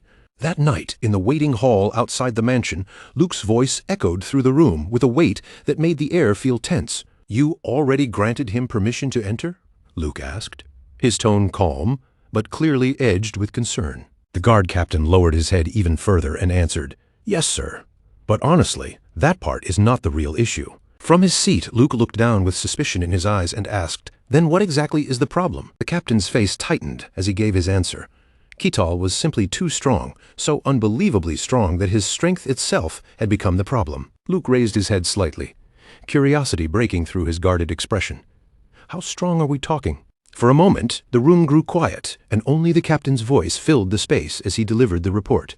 He had heard that Kettle had taken down a bone knight with just one punch, and the shock of that statement immediately reached Luke. Luke's eyes widened at once. "A bone knight?"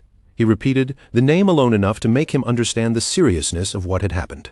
In Luke's mind, the image formed clearly, Kettle standing with a sword in hand, wrapped in an ominous aura, facing a monster that ordinary people could never hope to defeat.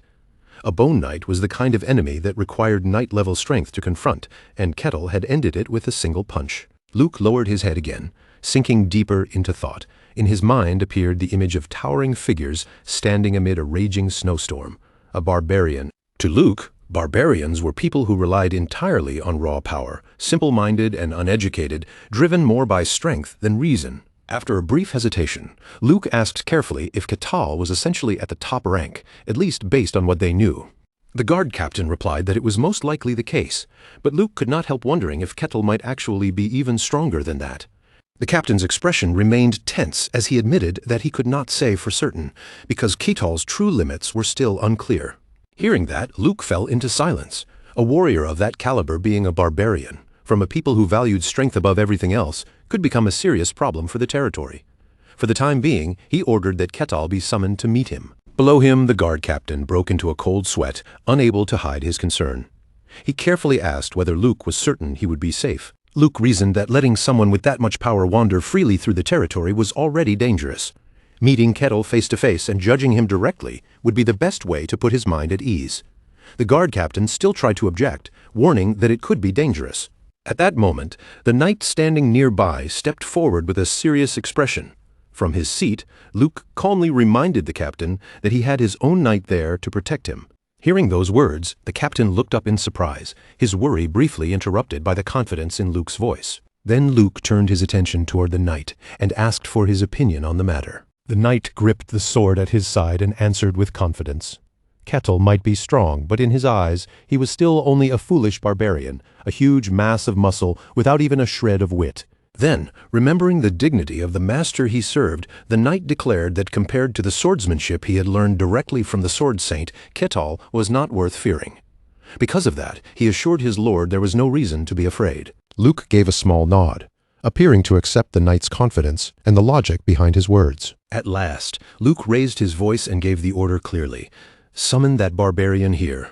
I will speak with him face to face." Elsewhere, a table was piled high with food and beer, the kind of spread meant for a proper celebration after a hard dungeon run. Ketal sank his teeth into a thick chunk of meat and chewed heartily, eating with the enthusiasm of someone who had been waiting for a feast. The other three sat around the table in silence, quietly watching him eat, as if he had been starved for an entire week. Their faces slowly turned pale, and an awkward silence settled over the table, while Ketal continued enjoying the meal without a care. Then Ketal lifted his beer mug, took a large friendly gulp, and set it back down with a satisfied smile. "This dish is amazing," he said warmly. He added that he also really liked the peaceful atmosphere of the place. Since today was his treat, he told everyone to eat and drink as much as they wanted. Hearing that, the group could only force stiff smiles onto their faces, laughing awkwardly as they tried to match his cheerful mood. Then, without warning, Ketal turned toward Alessandro and asked, "You're a holy knight, right?" Alessandro flinched in surprise before quickly answering, "Yes." Ketal's expression brightened with open curiosity as he leaned in a little, clearly fascinated by the subject. "So, what kind of holy power do you use? Back during the dungeon raid, I don't remember seeing you activate anything like that." Alessandro scratched the back of his head, his smile turning stiff with embarrassment. "Well, I'm still in the middle of training myself.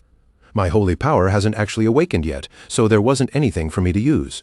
Ketal's eyes widened slightly, and the look he gave Alessandro carried a strangely sincere pity. "Oh, that really is unfortunate." Alessandro could only clear his throat, standing there awkwardly as if he had no idea how to respond. After that, Ketal shifted his attention toward Hayes, who had been sitting quietly at his side. With the same calm curiosity, he asked, "You said the god you serve is called Colossia, right? Is there a temple for that god somewhere nearby?" Hayes's gaze slipped away from him, and her answer came out a little awkwardly. No, I don't think there is. He isn't exactly the kind of god many people choose to worship."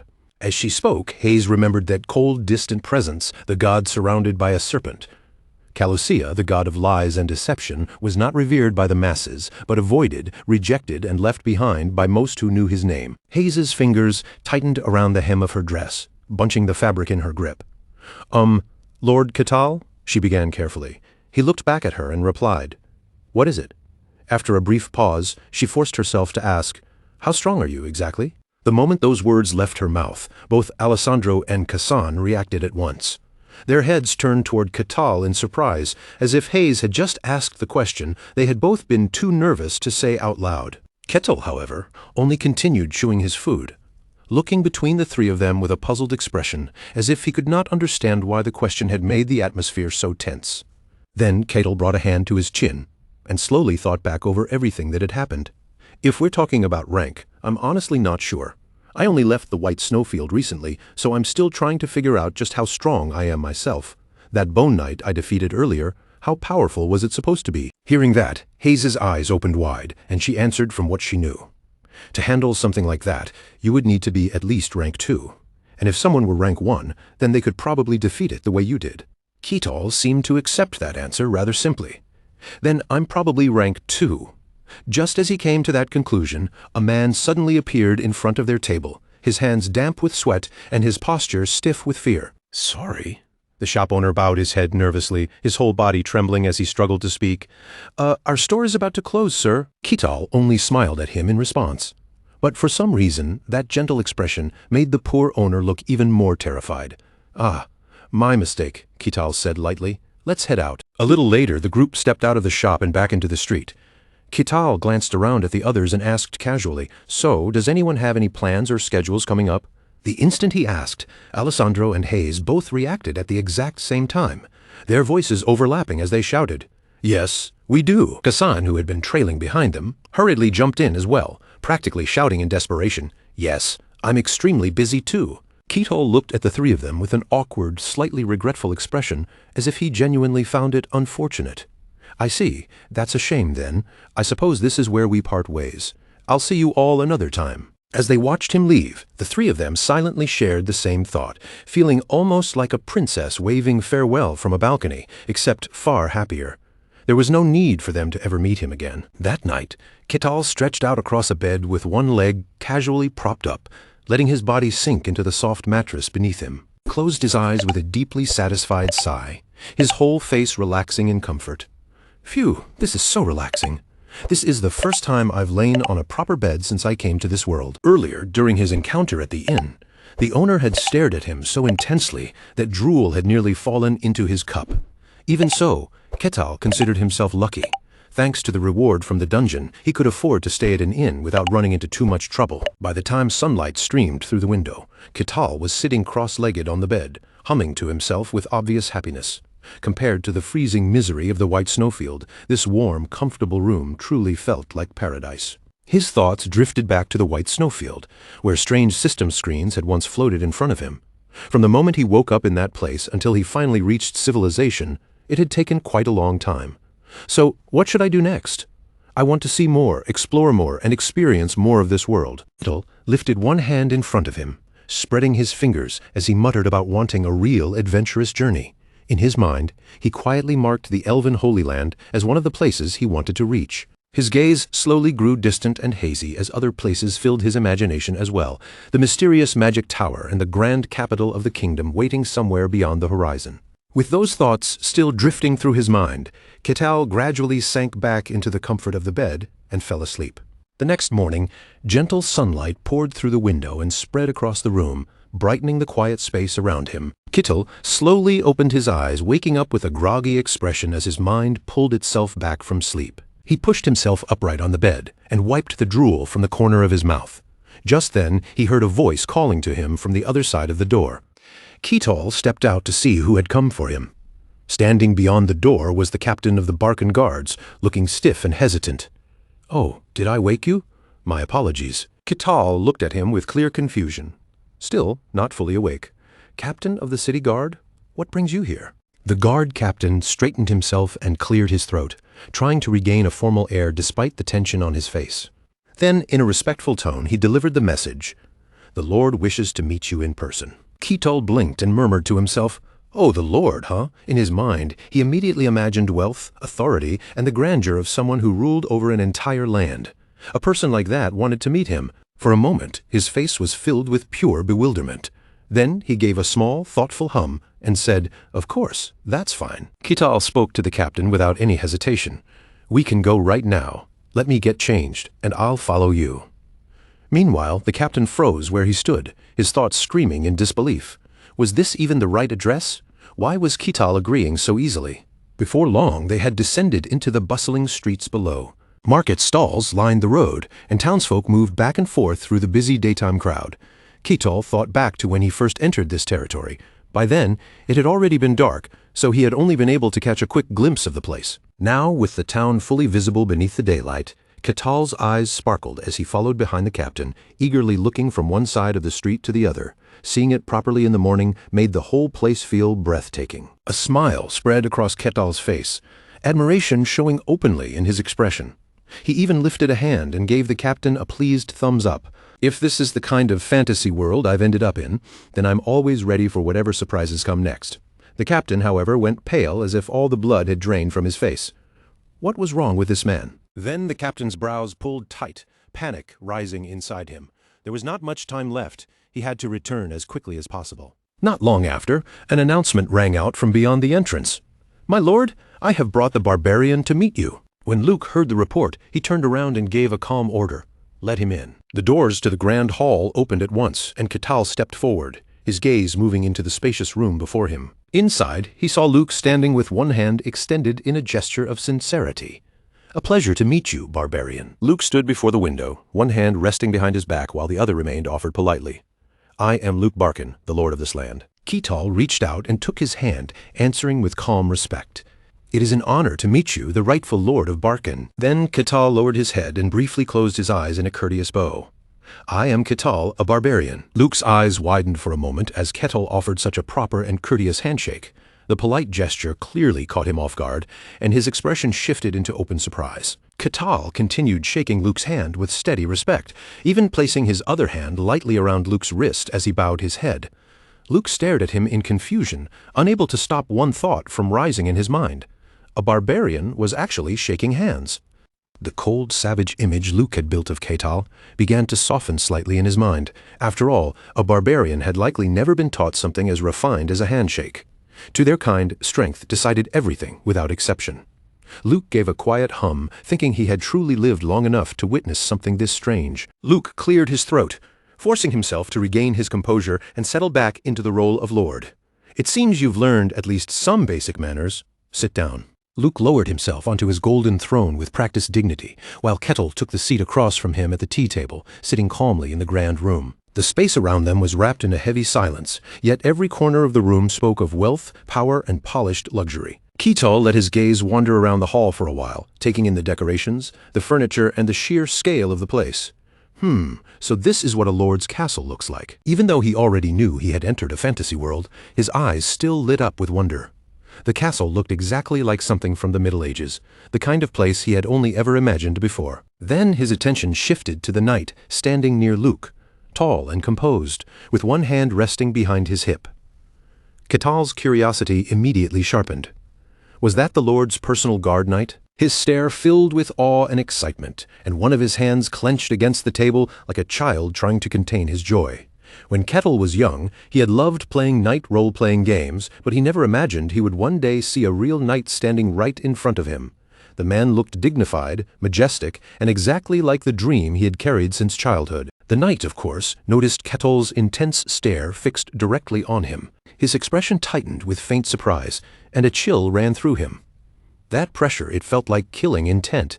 The knight gritted his teeth as irritation and alarm surged together. There was no mistaking it in his mind. What Ketal was giving off was unmistakably murderous intent.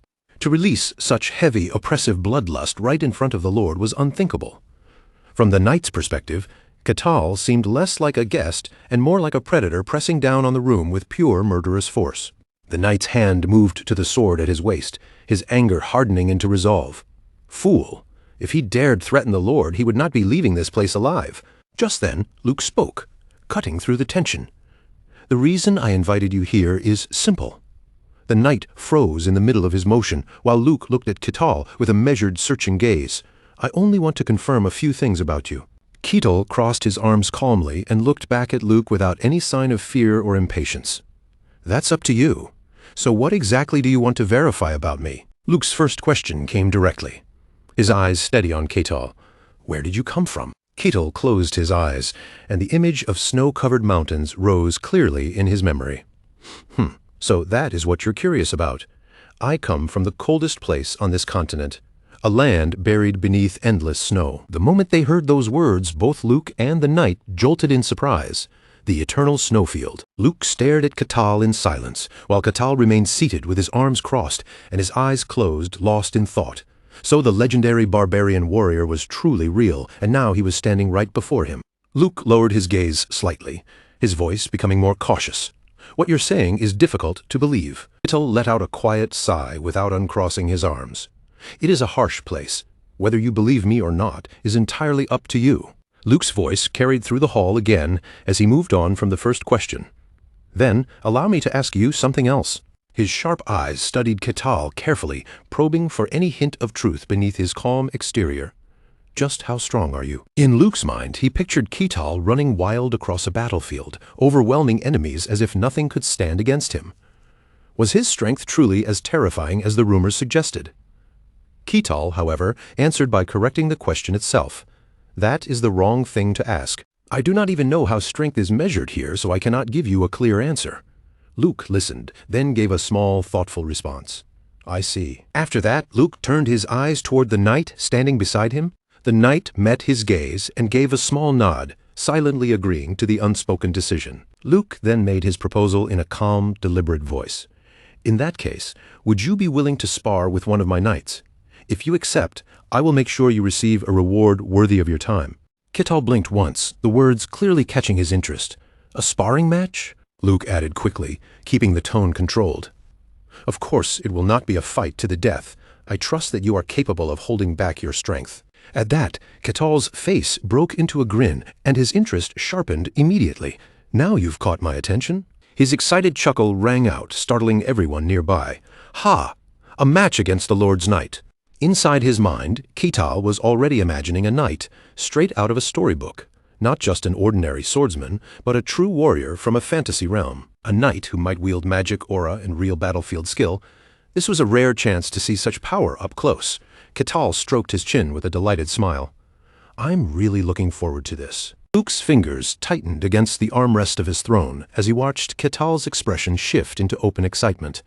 To Luke, Ketal seemed to be radiating killing intent again. As expected, a barbarian was still a barbarian, no matter how polite or refined he acted on the surface. That wild, battle-hungry nature had not faded at all. Ketal's growing excitement was so intense that both Luke and the knight flinched at the same time. Before long, they had moved to the arena above. Luke took his place in the observation seat, watching everything from above with a lord's composed gaze. Down below in the arena, Luke's knight and Ketal stood facing each other, the open space between them charged with tension. The knight fixed his eyes on Ketal, staring at him with fierce concentration and guarded hostility. Ketal met that stare directly, but instead of looking tense, he wore an eager smile, clearly excited for what was about to begin. From his seat above, Luke reminded them in a measured voice, Then, let us begin. I only hope no one ends up bleeding here. A sharp bell rang through the arena, its clear sound marking the start of the match. The knight drew his sword in a smooth motion and faced Ketal with caution in his eyes. Consider it a privilege, barbarian. You are about to witness my swordsmanship. Ketal looked at the drawn blade and simply smiled back, his expression bright with anticipation. I'm truly looking forward to this fight. The knight's teeth clenched in anger, as Ketal's relaxed attitude scraped against his pride. How dare this barbarian act so calm while standing against him? The knight bent his knees and lowered his stance, preparing to launch himself forward at any moment. He would show Ketal exactly what he was capable of. The knight's eyes burned with anger as sword aura began to coil around his blade and body, sharpening the pressure around him. In his mind, he was ready to make Ketal understand the overwhelming difference in skill between them. Ketal stayed perfectly calm, watching without flinching as the knight rushed toward him. The knight roared inwardly, his pride pushing him forward. Now he would see what this barbarian could actually do against him. Right before Ketal's eyes, the knight's attack closed in. The tip of the sword suddenly seemed to split apart, dividing into 3 separate points through sheer incredible speed. Ketal's eyes widened at the sight, his attention snapping fully onto the strange movement of the blade. That unexpected triple strike made even him feel a faint uneasiness. The sword had not simply moved quickly. It truly appeared as though it had split into 3. As the 3 sword tips came stabbing toward him at once, Ketal shouted inside his head, wondering what kind of illusion he was seeing. Ketal lightly shifted his body to the side, slipping past the attacks with his eyes still wide in surprise. But in that same moment, he realized it was not an illusion at all. The knight continued slashing fiercely, sending attack after attack toward him, while Ketal dodged each one with almost effortless ease. Every one of those 3 blades was real, which meant this was the knight's actual sword technique. After watching the movements closely, Ketal quietly confirmed it to himself. That was exactly what was happening. The knight gritted his teeth, a smug confidence flashing across his face. If Ketal wanted to keep avoiding his sword, then he would have to struggle for every single step. In the knight's mind, simply lasting this long against him was already worthy of praise. His strikes grew sharper and more relentless, but he quickly decided there was no reason to drag the match out any longer. Then, all of a sudden, Ketal raised one hand. With nothing more than a light flick of his fingers, he struck the weapon and shattered the sword into pieces. The knight's eyes flew open in complete disbelief as the broken fragments scattered before him. What? What is this? Before the knight could even recover from the shock, Ketal placed his hand directly against the man's chest, and in that instant both the armor and the remnants of the weapon were smashed apart. Ketal's grip pressed down with terrifying force, crushing the armor until its shape warped and buckled under his hand. Then Ketal hurled the knight backward as if tossing away something weightless. The poor knight crashed hard into the ground, his body going limp as he lost consciousness completely. From above, Luke shouted in pure shock, unable to hold back his reaction. "What the hell?" The knight's arm dangled weakly toward the floor, all strength gone from his body. He lay slumped in the corner of the arena, with a long skid mark carved beneath him from the force of the throw. Luke stared down at the aftermath, his face caught between fear, disbelief, and unwilling admiration. Just one punch, with only a single blow, Ketal had taken down a rank 1 knight. Luke could barely process what he had seen, wondering what kind of monstrous strength could make such a thing possible. Meanwhile, Ketal simply turned away from the fallen knight, smiled as if nothing unusual had happened, and asked, "So that means the match is over, right?" Up in the observation seat, Luke looked as though his soul had nearly left his body, and he sprang to his feet in shock. After a tense pause, Luke narrowed his eyes and answered briefly, "Yes." In his mind, Luke replayed the moment Ketal had casually tossed his knight aside.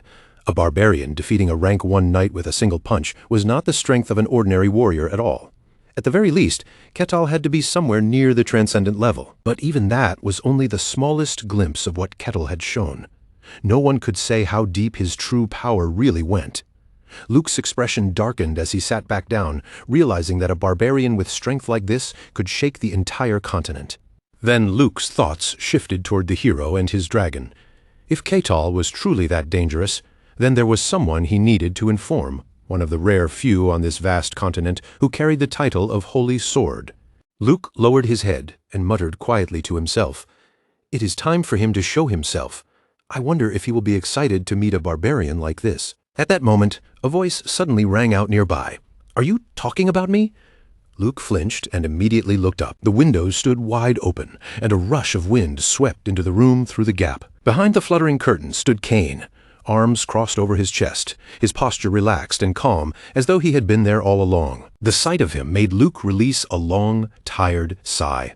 Luke rolled his eyes, clearly used to this kind of sudden entrance. "Your taste is as strange as always." Cain clenched his fist in a playful way and gave a light laugh. "Ha! Doesn't every man need a little entertainment now and then?" Then Cain crossed his arms again, and his face settled into something more serious. "So, why don't you tell me that intriguing story? This was the Holy Sword, Cain." Luke placed one hand firmly on the table and rose from his seat. He bowed deeply before the elder, showing clear respect despite the urgency of the situation. "It is an honor to see you here, even though I summoned you so suddenly. Allow me to present the great Holy Sword, Sir Cain." The old man smiled faintly, but the sharpness in his eyes was like a drawn blade, calm yet impossible to ignore. Luke kept his head lowered and his eyes closed, maintaining his respectful posture before Cain. Later that night, in a room beside Luke's, the young knight lay on his bed with one arm resting over his forehead. Without warning, the door swung open. The elder stepped into the room and spoke, startling the injured knight. "Has your body recovered yet?" The knight shot upright in a panic, immediately forcing himself to answer. "I will be fully healed in a few days, my lord. Please forgive me." Cain, who had been standing behind, stepped forward and cut in. "You should be apologizing to me instead." He folded his arms behind his back, his tone calm but heavy with disappointment. "My foolish disciple lost to an unknown barbarian." The knight's eyes widened the moment he heard those words. "Master?" As the knight looked up in shock, Cain's gaze lowered to the torn patch of fabric on the knight's chest. And despite the damage to his clothes and armor, there was not a single wound anywhere on the knight's body. Inside, Cain's interest in Ketal only grew sharper. Before arriving, he had already seen the young knight's armor smashed apart, and judging by the state of it, the result was hardly surprising. But if that barbarian had truly struck with enough force to destroy the armor, yet left the clothes merely torn and the body completely unharmed, then there was only one possibility. Ketal had deliberately held back. Cain rested a hand against his chin, quietly forming his judgment. Ketal was not some ordinary fool who only relied on brute strength. He was someone capable of controlling that monstrous power, someone who could strike with terrifying precision. The knight stammered under his master's gaze. I understand." The sharpness in Kane's eyes deepened as he continued. "He is far beyond your level, skilled enough to fight you while holding back, as if he were merely playing with a child. At the very least, he has reached the transcendent level." The moment those words left Kane's mouth, both Luke and the knight beside him were left stunned, their expressions tightening with disbelief. The elder's voice lowered as he muttered to himself, his thoughts still fixed on Ketal. Him. Then Luke looked toward Kane with cautious suspicion, unable to keep the question to himself. "Forgive my rudeness, Sir Kane, but compared to you, just how strong is he?" The old man turned his head and answered with complete firmness. "He is certainly strong, but I am the Holy Sword. Even if he has reached the transcendent level, he still cannot touch me." Luke felt a little awkward hearing such absolute confidence, but accepted it for the moment.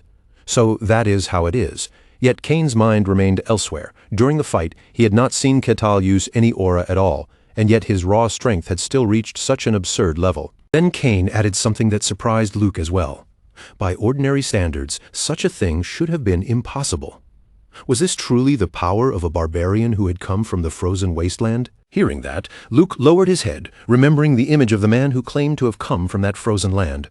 At first, he had not believed Ketal's words, but now it seemed more and more likely that the barbarian really had come from there. Suddenly, Kane lifted his head slightly and let out a thoughtful hum, a barbarian from the frozen wasteland.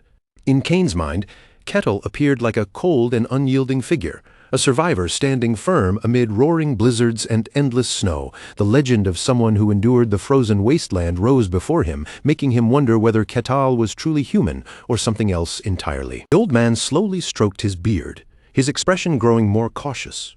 Or perhaps Ketal was a mutant. Images flashed through Kane's mind, deadly serpents twisting through the snow and ferocious white bears prowling across the frozen wilderness. But after a moment, Kane shook his head and rejected the thought. No, that cannot be it. Beside him, Luke looked even more confused by the sudden conclusion. Kane thought again of the demons and fierce white serpents said to inhabit that land, then reached his answer. If Ketal had truly been a mutant, he would never have shown the knight such mercy. Still, Ketal's existence left Kane puzzled. His first assumption had been wrong. But another question remained. Why had someone from the frozen wasteland come here? And why now, of all times? As Kane sank deeper into doubt, Luke watched him uneasily before finally asking, "Is something wrong, Holy Sword?" The old man raised his gaze and answered calmly, "Nothing. We can leave that matter for later.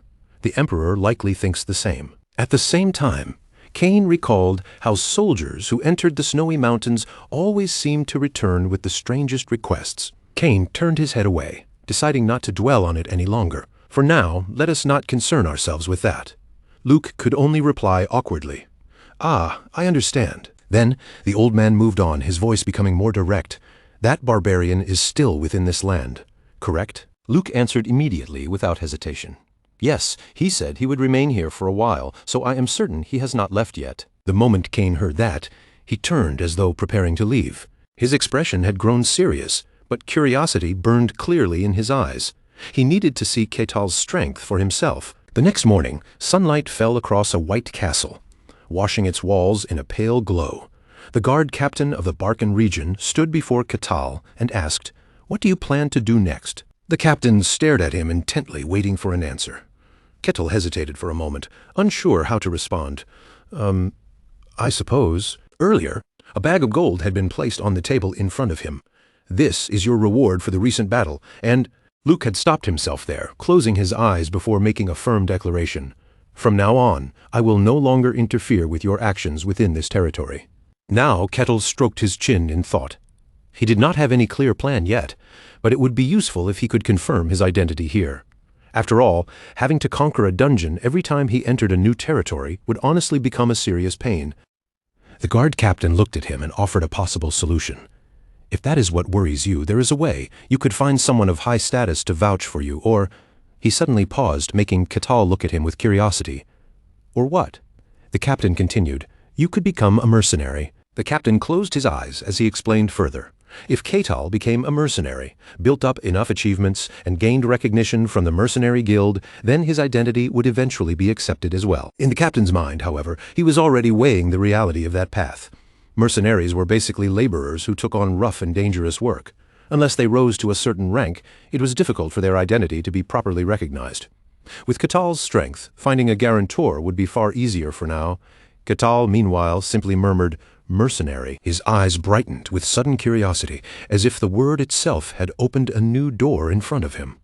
So, there is a way like that. In his imagination, Ketal drifted into visions of cool, stylish mercenaries fighting through dangerous battles. To him, mercenaries were specialists who hunted monsters, cleared missions, and protected trade caravans, the very image of a romantic fantasy world. With that thought in mind, Ketal grinned excitedly and leaned forward. "In that case, where do I go to become a mercenary?" The guard captain looked up at him in surprise, clearly not expecting that reaction. "Ah, well, there is a guild in the city." Ketal's face lit up with enthusiasm, his eyes practically sparkling. "Take me there." For a moment, the captain could only stare at him blankly, as though his mind had failed to keep up with Ketal's excitement. Mercenaries were people who wandered from place to place, completing assigned missions wherever work could be found. Some admired them as symbols of freedom and adventure, but reality was far less beautiful. In truth, they were often treated as the lowest rung of society, a path mostly taken by those without a properly recognized identity. They were thrown into dungeons where monsters could tear them apart, and even powerful mercenaries often died in unexplored ruins or were used as expendable pieces in dirty jobs. Because of that harsh life, many low-ranking mercenaries were crude, filthy, and loud. At that very moment, inside the guild, a man in a blue shirt angrily slammed his fist into a man wearing brown. "You bastard! How dare you touch me?" This was the mercenary guild. With a heavy thud, the man in the brown shirt crashed hard onto a table, groaning in pain. Ugh! But he immediately sprang back up, rage twisting his face as he cursed at the other man. "You looking for trouble?" The man in blue shouted right back at him, refusing to back down. "If you've got the guts, then come at me." A few mercenaries nearby began cheering like the fight was entertainment. "Hey, I'm betting on the guy on the right," another shouted. "No way! I'm putting my money on the guy on the left." The two men lunged at each other again, grabbing hair, swinging fists, and throwing kicks as the noisy crowd around them grew even more excited. Nearby, a pink-haired woman adjusted a stack of documents while glancing sideways at the commotion. "Rosa, how are this batch of rookies looking?" Rosa let out an annoyed sigh, her patience clearly wearing thin. Useless. Every single one of them is a weirdo."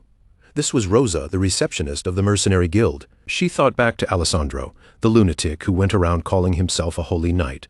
Then came Kassan, who at least had the talent of a skilled thief, and finally there was Hayes, the priestess was hopeless, and the god she served was somehow even less trustworthy.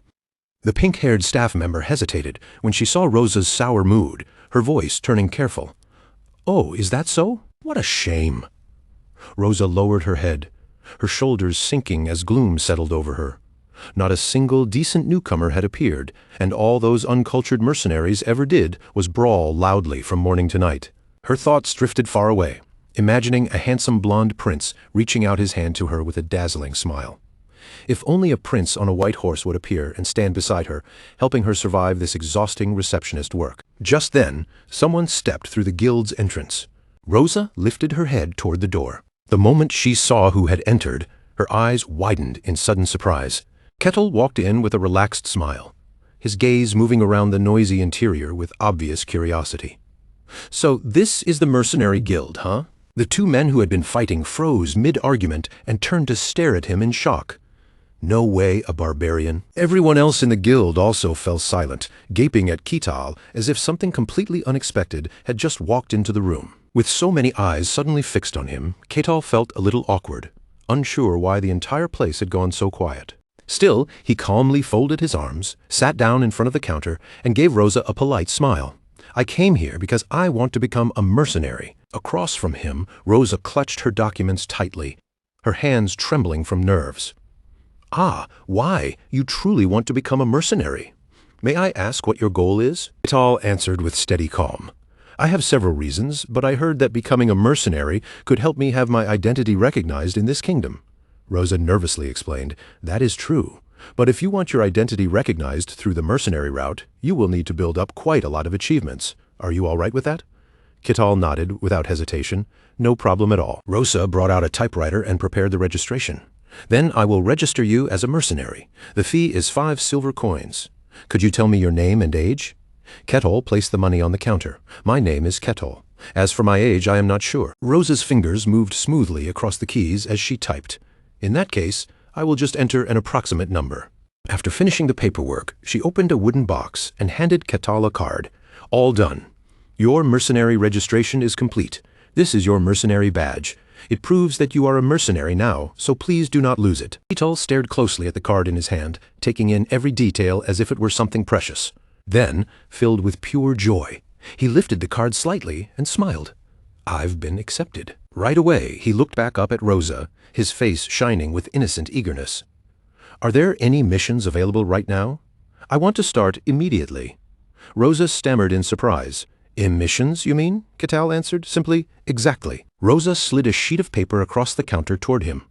These are the missions you are allowed to take for now. Kettle picked up the stack of papers lying on the table and scanned through them. Then he paused. These were only low-level jobs. The mission board listed rank F- work, gathering herbs, cleaning basements, maintaining sewers, sweeping streets, and handling night patrol. Cold sweat formed on Rosa's face as she forced herself to smile. Since you are still a beginner mercenary, these are the jobs suitable for you. Inside, panic surged through her. Barbarians were usually extremely prideful. What if he suddenly got angry? Should she call for backup? Rosa squeezed her eyes shut and awkwardly continued explaining. If you complete these simple jobs and build up achievements, you will be assigned more difficult missions later. Kettle looked at the list and replied, I'll take this one. Rosa cautiously opened her eyes and looked down at the paper, trying to regain her composure. Kettle was pointing directly at the very first mission on the board. Rosa looked up at him nervously. Oh, are you sure? Kettle crossed his arms, completely calm. This is still something that needs to be done, right? After a brief hesitation, Rosa answered, yes, understood. Kettle gave her a warm, cheerful smile. Then, where can I find these herbs? Rosa pulled out a picture showing the plant he needed to gather. You will have to leave the village and go into the forest. The herbs look like this. Excited, Kettle took the picture and turned to leave. Got it. I'll be back soon, Rosa replied awkwardly, still not fully processing his enthusiasm. Why? Yes, yes. Kettle walked away while still staring carefully at the picture in his hand. Rosa watched him go, completely puzzled. Why did he look so calm about this? Then Kettle stepped through the guild door and headed outside.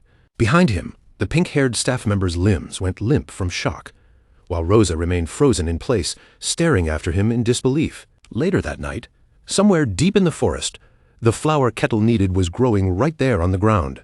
He held up the picture and compared it carefully with the plant in front of him.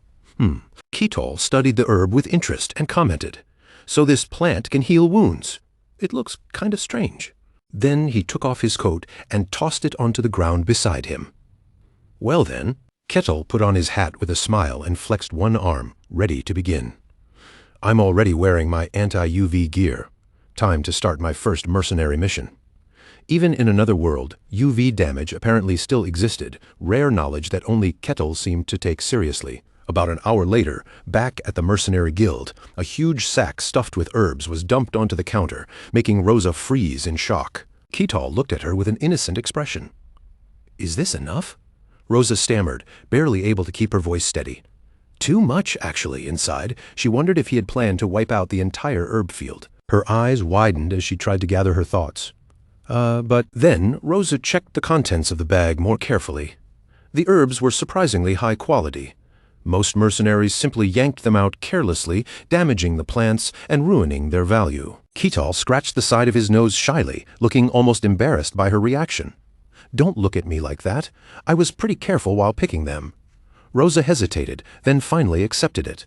All right, she handed him a silver coin across the counter. Thank you for the careful work, Kettle. This is your payment. 1 silver coin was barely enough to afford the cheapest meal. Even so, it was the very first money Kettle had earned through honest work in this world. Kettle thought back to himself, carefully picking the herbs one by one, and a quiet smile rose on his face. For some reason, the moment felt strangely touching. Then, full of excitement, he stood up while holding the silver coin. I'm very satisfied with this. Could you give me my next mission right away? Rosa blinked at him in confusion. Huh? She stared wide-eyed, unable to understand him. What was this? He was actually satisfied with such a tiny reward. Meanwhile, Ketal happily admired the silver coin resting in his palm. There is still daylight left, so I want to get as much done as possible. Rosa could only wonder why he was so cheerful about all of this.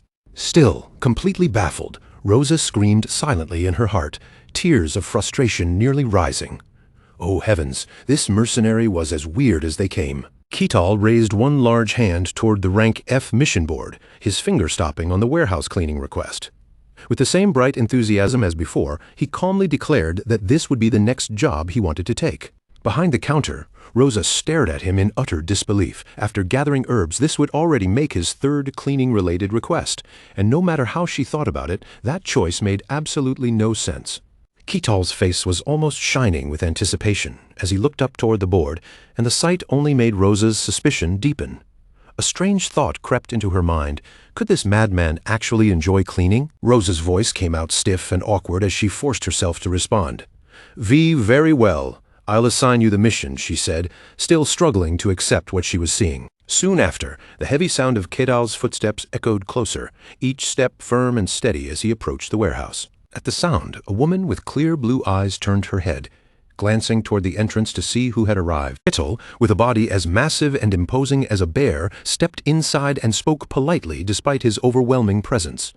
I'm here to clean the warehouse. The brown-haired woman, with her hair tied back in a ponytail, went completely still, frozen where she stood as she took in the enormous figure before her. Ketal gave her a gentle look and asked, "Are you the owner of this warehouse?" His calm voice snapped her back to her senses, and she hurriedly answered, startled, "Why, yes, yes." At the same time, one thought rang clearly in her mind. This man was a barbarian. The warehouse cleaning itself turned out to be simple enough. Moving boxes and goods around was no challenge for Ketal at all, and with his unbelievable strength, he lifted enormous stacks of supplies as if they weighed almost nothing. The brown-haired woman could only stare in amazement as he cleared the place with ease. His next mission was street sweeping. Ketal took the broom in hand and began working with surprising focus. At first, controlling his strength proved a little tricky, but he quickly adjusted until one powerful sweep sent dust bursting into the air, spreading across the street like a thick, smoky haze. As Ketal worked, someone happened to be watching him from a distance, quietly observing every movement. When Kane saw Ketal behaving so casually, as if this was the most normal thing in the world, he could not hold back his shock. What the hell? Why is he doing that? In Kane's eyes, this man was at least strong enough to be considered a mid-rank mercenary. If Ketal truly tried, he could shake the balance of an entire kingdom. With strength like that, he would earn respect wherever he went, simply by revealing a fraction of his power. And yet here he was, a barbarian famous for brute strength, sweeping the streets. The more Kane watched Ketal move the broom, the more baffled he became. Ketal was not slacking off, not pretending, and not doing it as a joke. He was sweeping with complete seriousness. Right now, Ketal was even gathering the dust into a pan with a strangely satisfied expression, looking almost happy with the ordinary work. Kane found himself doubting the very reality in front of him, his thoughts turning blank from sheer confusion. What in the world was this guy actually doing? Warm sunlight poured down over the town, glimmering across the fresh green leaves, while a pair of sparrows rested nearby, chirping softly in the morning air. Ketal slowly woke, stretched his large body, and let out a deeply satisfied sound. He lowered his foot onto the wooden floor, the quiet creak beneath him marking the start of a new day. Then Ketal's gaze shifted toward the nightstand. The moment he noticed the money pouch sitting there, his eyes widened, and he let out a small sound of surprise. He stared at the swollen cloth pouch for a while, its rounded shape drawing him back into the memory of what had happened not long before. Not long ago, that very pouch of coins had been placed neatly on a tray and pushed toward him. Rosa had said, "You worked hard on your first day as a mercenary, Ketal. This is your reward for completing a total of 15 missions." At those words, Ketal's silver eyes had lit up, and his entire face had filled with pure excitement and happiness. Rosa, still looking somewhat reluctant, added that the total reward came to 15 silver coins. But Ketal did not look disappointed in the slightest. If anything, he seemed even more thrilled as he accepted it with gratitude. "Thanks, I'll be back tomorrow." As the memory faded, Ketal smiled, without realizing it, and quietly murmured to himself, "Let's begin the second day in the civilized world." Outside, a cute, brown-haired girl clung tightly to a woman's leg, crying endlessly, as if she had been frightened beyond comfort. The adults around her were all staring upward. their faces frozen in shock, as their eyes remained fixed on something above. Under all those startled gazes, Ketal walked forward calmly, his pace steady and unbothered by the attention gathering around him. Then, without warning, he came to a stop in the middle of his path. Ketal frowned slightly and looked toward the commotion. What's going on there? His curious eyes settled on a large two-story building nearby. It stood quietly among the town's streets, and from its appearance, it was clearly a library. When the door opened, the little brass bell above it gave a bright ding-ding ringing through the quiet interior. Inside, the librarian, with her hair neatly tied up in a bun, greeted him politely as usual. Welcome. But her greeting died halfway through. The moment she looked up and saw Ketal's massive frame filling the entrance, she shrieked in terror, while Ketal simply bowed his head a little and asked with complete politeness, "May I read some books?" After that awkward first exchange finally passed, Ketal somehow succeeded in borrowing a book without causing any further panic. He held the book eagerly in his large hands, though it looked so small it was barely bigger than his palm, and began reading with intense concentration. The librarian with the bun could only stand there speechless, unable to process the sight unfolding right in front of her. Outside, Cain hid himself and watched with disbelief. A barbarian reading? Even if he could not see every detail clearly from where he stood, his instincts told him this was real. A man who would normally be dismissed as stupid and savage was now calmly reading a book. Cain began to wonder if this barbarian from the snowy lands was completely different from the ones people usually spoke about. Seeing the genuine curiosity on Ketal's face as he read, Cain could not help thinking that perhaps this man was simply special. Ketal eventually closed the history record in his hands and murmured to himself, "So, in the end, the Empire won." His thoughts drifted back to a blue-haired girl from the past. Years ago, Milena had come to the snowy region and told him she was heading to the kingdom at war with the Empire to sell weapons. From what he had just read, Ketal guessed that the war must have ended with the Empire's victory. As he pieced the information together, it became clear that the Empire now held overwhelming power. The Barcan kingdom had practically become a vassal, and the Empire had already swallowed half of humanity's world while continuing to expand aggressively. Ketal looked down at the book and thought that the Empire's momentum felt almost as if they were trying to devour the entire world. "World conquest, huh?" Ketal murmured quietly, letting the weight of the words linger for only a moment. But almost immediately he pushed the matter aside. His excitement returned in full, and his attention shifted to what he had truly been hoping to learn. All right, enough about humanity. Now, for what I really want to know. Ketal's eyes shifted to another book nearby, and he reached for it with clear interest. As he looked over the cover, he murmured that this one seemed to be about the races that existed beyond humankind. A pleased look spread across Ketal's face as he thought about it. This was a book recording non-human species, fantastical races that, in this world, were not legends or fairy tales, but living beings that truly existed. The book spoke of incredible places scattered across the world. Mantomia, the greatest cavern in existence, where rare minerals lay buried like hidden treasure. Pisaraphia, the mining caves of the dwarves. Ricperia, the small and delicate village of the fairies, the floating city where the celestial race lived above the earth. And Elfo Sagrado, the sacred sanctuary of the elves, a forbidden holy land that no outsider was allowed to touch. Yet for all the rumors and records surrounding it, no one truly knew where that elven sanctuary was located. Countless people had tried to uncover its position, chasing clues and legends across the land, but every single attempt had ended in failure. Ketal rested his gaze on the page and gave a thoughtful hum. "So I actually have the rare qualification to step into the elves' holy land." Then, all of a sudden, his expression changed. A surprised sound slipped from him as his attention caught on something unexpected. Ketal lifted the book higher, his eyes widening as he read the words again. "What? There's another place, like the White Snowfield?" The pages spoke of demon realms, lands forbidden to humans, filled with creatures twisted beyond reason, insane in nature, and grotesque in form. There were many such places in the world, but among them, exactly 5 were considered especially vast and extraordinary. One of them was the Silent Forest, a place wrapped in absolute stillness, where an endless sense of dread seemed to hang over everything. Another was the Abyss, a terrifying realm said to drag the world itself down into the deepest reaches of evil. There was also the Deep Sea, a strange and chilling place where even souls were said to keep breathing and continue living beneath the waves. Then came the Hollow Depths, a vast emptiness where nothing existed at all, as if the world had been carved away and left behind only a void. And finally, there was the White Snowfield. Within those demon realms lived terrifying beings known as aberrants, but the realms themselves were unable to overflow into the human world. After finishing that part, Ketal stared at the book for a moment and wondered aloud, just how big is this world? In his mind, the white snowfield alone was already so vast, it felt almost endless. And yet, according to this book, there were still many other places with that same kind of impossible scale. Ketal pushed himself up from his seat and said, "For now, this is probably all the information this place has." His sudden movement made the librarian flinch in surprise. He turned toward her and spoke with sincere appreciation. "Thanks to this, I've confirmed enough. I appreciate it." The librarian trembled where she stood, still unable to relax in front of him, and hurriedly replied, "Why, yes, sir." Ketal, completely cheerful again, opened the door and stepped outside as if nothing unusual had happened.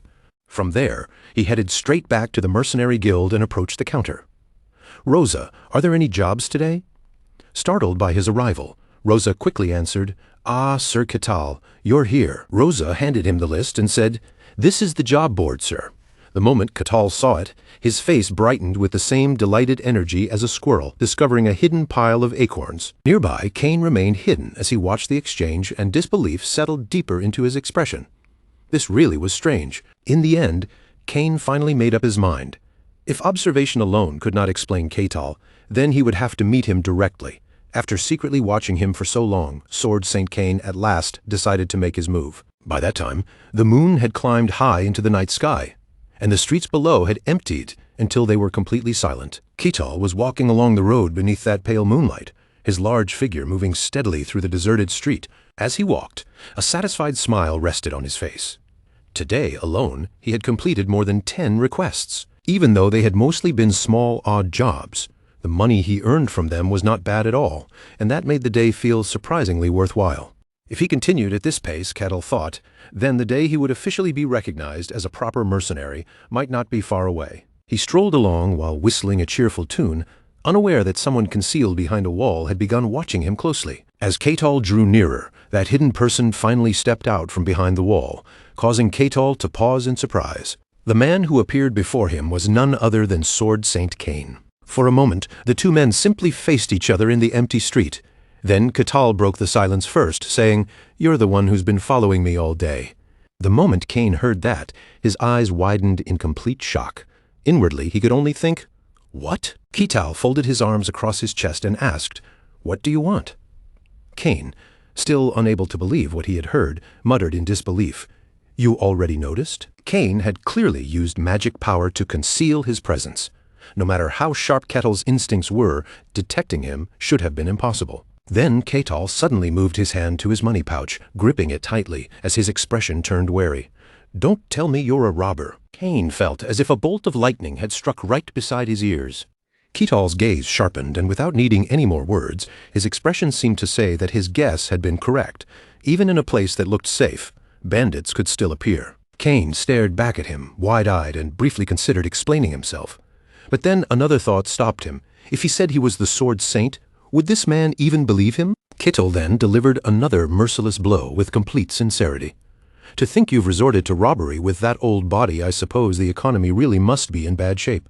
Kane was so wronged by the misunderstanding that he could not even find the words to respond. Ketal paused for a moment, his expression shifting as a new thought crossed his mind. Then his face suddenly brightened, as if he had just realized this might actually be a useful opportunity. Kane, meanwhile, was still standing there in stunned silence, trying to understand what exactly was happening in this bizarre encounter. After a moment, Kane looked at Ketal's clueless expression and realized that he truly was being mistaken for a robber. Still, one way to measure a person's strength and identity was to clash with them directly. So Kane decided to test him. He would see for himself what kind of power this so-called legendary barbarian possessed, and with that thought he calmly rolled up his sleeves. Ketal immediately stepped forward, closing the distance without hesitation. Kane's expression tightened, and caution flashed across his face as he prepared himself. Ketal said nothing at all, his massive frame going completely still for the briefest instant. Then, in the next moment, Ketal vanished from Kane's sight. Kane's eyes widened as Ketal disappeared from sight, and he could not stop the shocked cry from escaping his mouth. He vanished? Before Kane could even finish processing it, Ketal suddenly reappeared directly in front of him, closing the gap so quickly it felt as if he had skipped the space between them entirely. One of Kettle's large hands reached out toward Kane, moving with a calm, frightening precision. At the same time, Kettle's feet shifted into place, his stance settling as naturally as if his body already knew exactly where to strike. Kane barely managed to dodge to the side, his thoughts flashing in alarm. If he had stayed still for even an instant longer, his neck would have been twisted before he could react. Kettle let out a small sound of surprise, then the corner of his mouth lifted into an amused smirk. "You're fast, aren't you?" Kettle said, sounding genuinely pleased, and then his body began to move once again. Kane's composure cracked as panic surged through him. Impossible. He had almost been caught in that single exchange. If Kane's reaction had been even a fraction slower, it would have been over right there. And what made it even more absurd was that he had not sensed the slightest flow of magic from Kettle's movement. Kettle folded his arms again and gave a low chuckle, clearly enjoying the situation. "This is getting interesting." Kane, still shaken, stared at him and wondered how anyone could move that fast using only a human body. At that point, Kane realized this had already gone far beyond a simple test. He decided to attack with everything he had, and the next moment, he charged straight toward Kettle with full force. Kettle's expression darkened, his playful mood vanishing as his gaze sharpened. Then, right before Kane's eyes, Kettle disappeared once again. In the next instant, Kettle appeared behind him, his eyes glowing with intensity as he seized Kane's wrist in a powerful grip. Cold sweat broke out across Kane's skin. What was this? He had already expanded his senses, and yet he still had not been able to react in time. Kettle twisted Kane's arm backward with frightening ease. It did not feel like a normal grip at all. It was as if Kane's arm had been pinned against solid stone, and his entire body was being lifted by an overwhelming force he could not resist. Kane clenched his teeth as pain shot through him. Ugh, what kind of monstrous strength is this? Kettle's raw physical power alone was already so immense that Kane could not fight back against it. Then Kane made his decision. He would unleash his full strength. A violent surge of power burst outward from his body. Kettle's eyes shifted slightly, showing a faint hint of surprise at the sudden change. A greenish-blue light began to radiate from Kane's body, wrapping around him like a visible force. Kettle quietly watched the glow for a moment, observing it without saying a word. Then, all at once, an explosion erupted between them. Using that burst of power, Kane slipped free from Kettle's hold and pulled himself out of danger. Kettle lowered his gaze to his own hand as if checking what had just happened, while Kane stood across from him and stared back with sharp focus. After a brief silence, Kettle calmly remarked, "Even street robbers have good skills these days." Kane was left completely speechless inside. Why did this man keep insisting on calling him a robber? Kane seriously evaluated what had just happened. This was a rare form of magic materialization, a technique only someone who had reached the peak could achieve. Yet he had wrapped that power around his body, and Kane could not understand why a person that strong would ever waste such ability on petty robbery. But from Kettle's expression, it seemed he truly believed it was nothing more than a robber's trick. Kane fell into thought for a brief moment, trying to make sense of the absurd situation before him. Then he continued analyzing by reflex. He had materialized his magic power, turning it into a force so real and sharp that it could tear through solid steel. A normal human body should have been crushed beyond recognition the moment it came into contact with that power. And yet, Kettle stood there without a single scratch. What kind of monstrous physique did he have? Kane was still thinking about the impossible fact that Kettle had endured manifested magic power with nothing but his bare body when Kettle suddenly spoke. Though it does look like you're using some strange trick. Kettle's voice stayed calm as he added, "Guess it's time to wrap this up." The instant Kane heard those words, his hand moved toward the hilt of his sword. But before he could draw it, his eyes suddenly widened in shock. Kettle had appeared right beside him, smiling calmly while pressing a single finger against the hilt of Kane's sword. With that casual little motion and an almost clueless expression, Kettle made Kane's eyes nearly bulge from his skull. His jaw dropped open in complete disbelief. Kane gritted his teeth and poured every bit of strength he had into drawing his sword. But instead of coming free, his hand only trembled against the hilt. Once again, Kane was left dumbfounded, unable to understand how this was happening. Kettle's eyes suddenly lit up, sharp and bright like a predator that had just spotted its prey. Inside his own mind, Kane screamed like a madman, while tears streamed down his face from sheer terror and frustration. Was this really the end for him? As that thought struck him, Kettle's huge hand reached out. But then, unexpectedly, Ketal simply let out a breath. "So this is what a fantasy world robber looks like," Kettle said, casually slinging the unconscious Kane over his shoulder as if carrying a sack of grain.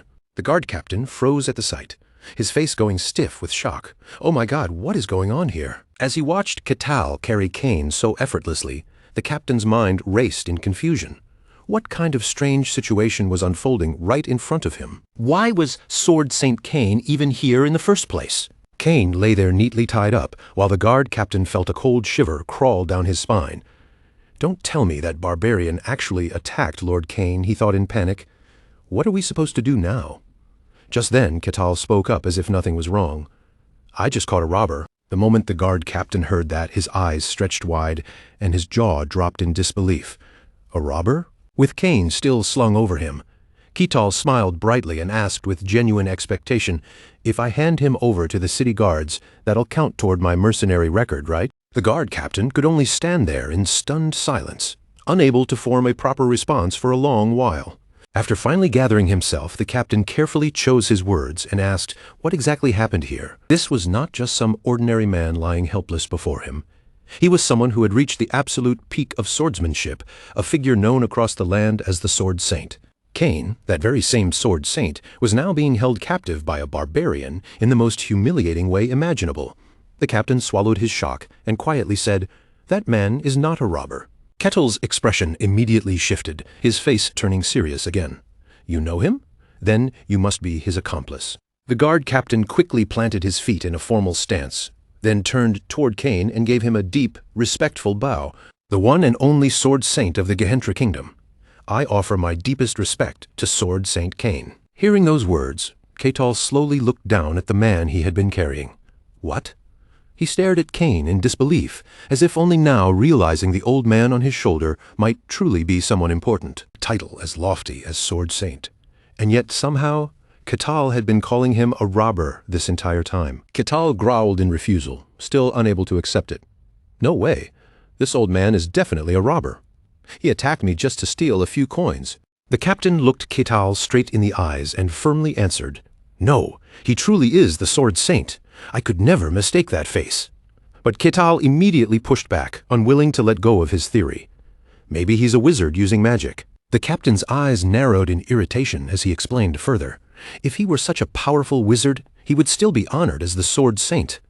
Ketal still refused to accept the truth and muttered, "Or maybe Sword Saint is just a fancy title for bandits." The captain let out a weary sigh, his patience wearing thin.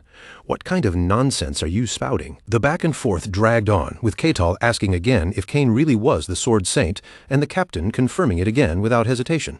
Even then, Ketal still looked dazed and unconvinced. At last he said, "I'm going to report this to the Lord." Not long afterward, Luke Barkin slammed his hand down on the table and shouted in anger and disbelief. What? Lord Kane had gone missing. Ketal lowered his head respectfully toward the locals, his voice sincere. "I'm sorry, I should have let him explain himself." Facing Ketal, Kane replied calmly, "No, it was my fault for not saying anything." After that, the two of them sat in silence, one enormous and one much smaller, the awkward atmosphere filling the room between them. When Luke Barkin entered and saw the sight before him, he froze in shock. What the hell is going on here? He had assumed Lord Kane planned to challenge that barbarian, but he never imagined Kane would actually lose. Kane's face was pensive, and the truth was undeniable. Lord Kane had been defeated by the barbarian. Luke did not know the details, but the result was right in front of him. Luke glanced toward Ketal, and a chilling thought flashed through his mind. That meant this barbarian was stronger than the Sword Saint. Then Luke looked back at Kane and tried to reason with himself. Of course, even among superhumans, there were different levels. Lord Kane had only recently earned the title of Sword Saint, so perhaps he stood closer to the lower end of that realm. Even so, the Sword Saint was still someone who had achieved the noble rank of Swordmaster, and Ketal had managed to take him down. In Luke's eyes, Ketal had become even more terrifying than before, a force that could not be controlled. The thought horrified Luke so badly that sweat ran down his face, and a pounding ache began to build in his head. In the end, Luke offered only cautious advice. "It seems there has been a misunderstanding here. I'll take my leave, so the two of you should clear things up with each other." After saying that, Luke Barkin quickly left the room, removing himself from the suffocating situation. And so Ketal and Kane remained there together, sitting across from each other in complete silence. Ketal looked at Kane as though he had something he wanted to say, but the words did not come out right away. Kane's hands trembled slightly as he lifted his tea and took a sip. How embarrassing, he thought bitterly. Still, he could not deny what had happened. It had been a complete defeat. His pride had not merely been wounded, it had been shattered into dust. At last, Kane set the teacup down, placed one hand over his chest, raised his head with dignity, and said, "Allow me to introduce myself properly. I am the Sword Saint Kane." Ketal tilted his head and asked, "Is Sword Saint your surname?" Kane answered quietly, "Once a human reaches the realm of Sword Saint, an ordinary name becomes meaningless." Ketal accepted that for the moment, then pressed on with interest. "I see. And what you showed me earlier, that was the skill of a Sword Saint, right?" Kane's eyes lit up faintly, as if the question had reminded him of something important. He lifted one hand, and from his palm, a spell-like power shone with a green light. "You mean this?" Ketal's eyes widened at the sight of that unique power, fascination clear on his face. "Oh." Then he remembered the moment Kane had used it in their fight. "At first, I thought it was just some robber's trick, so I didn't care much. But now that I know it's the Sword Saint skill, I'm interested." Kane immediately began explaining in more detail. "This is the manifestation of arcane. It is also called aura." Ketal blinked in surprise. "Aura, huh?" His eyes filled with admiration as he stared at the magic, and even his cheeks flushed slightly with excitement. "So that's aura?" Unable to hold back any longer, Ketal stood up, his eyes shining brightly. "How can I learn it?" Kane looked down at the magic glowing in his palm and answered, "Well, basically you have to control mana and manifest it outside your body." Ketal leaned in with curiosity and asked, "So arcane is like mana?" Kane began explaining with a certain reverence in his voice. "Arcane is the term used for the essence of sorcery. When that power is used as aura, the person becomes a swordsman. When it is handled as mana, the person is called a mage." Ketal's face brightened with understanding, and a smile slowly formed. "So swordsmen and mages are both using the same source of energy called arcane. In that case, would you be willing to teach me that skill?" Kane rose to his feet with a solemn expression, his pride making the admission difficult. "It is embarrassing to say, but even I am still learning this technique. I cannot claim to have fully mastered it yet." Ketal leaned in with an intimidatingly serious face, his huge frame making the request feel strangely overwhelming. "I'm begging you, please teach me." Kane hesitated for a moment, then finally gave in. "All right." But Kane's expression soon turned serious again. He looked at Ketal carefully and asked, "Do you truly need guidance from me? Aren't you already stronger than I am?" Ketal sat down, crossed his arms, and answered honestly, "I don't know anything about arcane or proper swordsmanship. To tell the truth, I've only been swinging my sword however I felt like it." Kane stared at him in surprise. "Really?" Kane asked, and almost immediately an image formed in his mind, himself explaining the way of the sword, while Ketal looked on with admiration. Yes, he was still the Sword Saint. He may have lost, but he had not even drawn his sword. In that case, Kane thought, he would teach Ketal the true path of swordsmanship, show him the greatness of the blade, and somehow reclaim the pride that had just been crushed. Shaking those thoughts away, Kane quickly agreed to take on the role. "All right," Kane said with renewed dignity. "I am the Sword Saint, a man who walks the path of the sword. Without my sword in hand, I am only half of what I truly am." But things immediately veered away from the noble moment Kane had imagined. Ketal nodded as if everything suddenly made sense. "So that's why you were so weak, because you didn't use your sword." Kane froze, then stiffly replied, "That's right." Ketal crossed his arms again and spoke with complete sincerity. "I mean, you're called the Sword Saint, but you only showed that much power. I thought something felt strange." Kane's temper flared at once. "You brat," Ketal, unaware of how deeply he had stabbed Kane's pride, added, "If you had used your sword, maybe you would have won." Kane grumbled under his breath, wondering if drawing his sword would really have changed the outcome. Ketal's excitement grew at the thought, his eyes shining with anticipation. "Now I'm looking forward to it." Kane, however, sank into a gloomy mood, feeling that even while trying to recover his pride, he might simply end up getting crushed even harder. Before his regression, Ketal had trained in sword techniques, but what stood before him now was different. This was true illusionary swordsmanship, a mystical style that used mysterious aura. To Ketal, this was the real thing. In the training yard, Sword Saint Kane stood with a serious expression, holding his sword in one hand while angling his body slightly. "The defining point of my swordsmanship," he explained, "is the union of illusion and reality. When you fought my disciple, what did you see?" "That knight was your disciple?" Ketal recalled the knight who had stood beside the lord. After thinking for a moment, he answered honestly. His sword split into 3, and all 3 strikes were real. Ketal quickly caught on, his expression shifting with realization. "Oh, so that's what you meant by combination." Then he suddenly asked, "That kind of technique relies more on skill than raw strength, right?" Kane gave a firm nod. "Exactly." Kane continued his explanation. "Swordsmanship is the art of blending swordplay with sorcery. Those who reach the very peak of that path are the ones called sword saints." Then he swung his blade. From the guard of the sword, waves of vivid green life force burst outward, like sunlight dancing across steel, alive, fierce, and swirling with power along the edge. Ketal's eyes sparkled with pure admiration. "Oh, so that's aura." Sword Saint Kane stiffened awkwardly under that innocent, fascinated gaze. "Yes," Kane replied, closing his eyes for a moment as a restless feeling stirred inside him. He still could hardly believe he was in this situation. After clearing his throat, he forced himself to continue. Kane raised his other hand and gripped the lower part of the hilt. "I suppose simply talking about the combination of illusion and reality makes it sound too abstract." Inside, Kane's thoughts churned with disbelief. He was actually teaching swordsmanship to a barbarian, yet outwardly he kept his expression calm and unreadable, lowering the sword beneath his shoulder and angling it forward. "So I'll let you experience it directly." With those words, Kane's eyes suddenly sharpened, taking on the focused intensity of a predator ready to strike. Kane lowered his stance and brought his sword down in a slash, the path of the sword energy bending in a strange yet elegant curve. The tip of the blade struck the ground with a heavy impact, carving a deep scar through the floor. From that point of contact, aura split apart into 5 streams of sword intent and shot forward. Ketal was visibly shaken by the sight.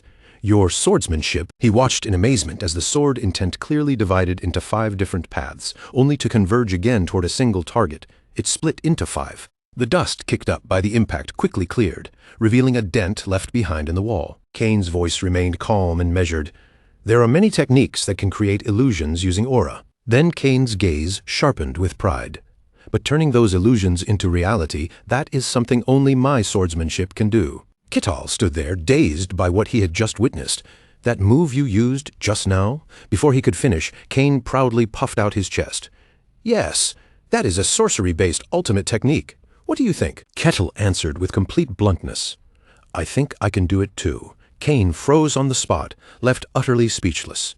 That childlike yet strangely provocative tone made the sword saint narrow his eyes. "What exactly are you saying?" Kane's thoughts turned bitter. He had dedicated his entire life to the way of the sword, combining natural talent with relentless training to reach this height. How could a barbarian possibly learn such a technique after seeing it only once? "I'll show you," Ketal said confidently. Kane looked at him in surprise, unsure what he was about to do. "That's," Ketal grinned brightly, then rested a massive axe across his shoulder as if it were the most natural thing in the world. He planted 1 foot wide against the ground, spreading his stance for balance. Ketal lowered his body and slid the axe back, preparing for a powerful swing. Then, using pure speed as his weapon, he swung the axe dozens of times in a single second. Kane's eyes nearly bulged out of his head. "That's sword technique?" He stared in shock as Ketal moved with wild, forceful motions. This was not refined technique at all. He was simply using brute force and raw strength to move at unbelievable speed. On the final strike, Ketal instantly gathered his killing intent and split it into 5 branches, sending all of them charging forward toward the same point. With a thunderous boom, the wall exploded in a shower of sparks. The sword saint was completely caught off guard, unable to hide the shock on his face. The axe struck the ground beside him, its heavy blade still releasing faint wisps of smoke. Ketal casually hoisted the axe back onto his shoulder, smiling brightly as he asked for Kane's reaction. "Done. So what do you think?" Kane rolled his eyes as he thought back on what had just happened. At a glance, Ketal's attack really had looked like some strange fusion of illusion and reality, as if multiple strikes had overlapped at once. But when Kane looked closer, the truth was painfully simple. There was no refined trick behind it at all, only absurd strength and speed pushed so far that even he had nearly mistaken it for technique. Kane's expression sharpened as he criticized him without mercy, saying that Ketal was only throwing his axe around with raw brute force and had no proper technique to speak of. But Ketal answered him in the most straightforward way possible, calmly pointing out that the final result was still the same. After all, sword technique existed for real combat, didn't it? Then Ketal looked at him directly and asked in a blunt, almost innocent tone if the outcome on the battlefield ended up identical, then shouldn't that be good enough? For once, the Sword Saint did not have an immediate answer.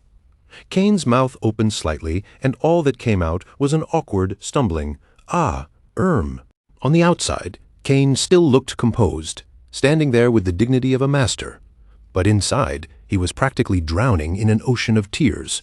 A faint glimmer of sorrow even gathered at the corner of his eye, because while Ketal's logic was annoyingly sound, it struck his pride with brutal precision. Unable to accept defeat that easily, Kane suddenly snapped, his voice tightening as he said, "Fine.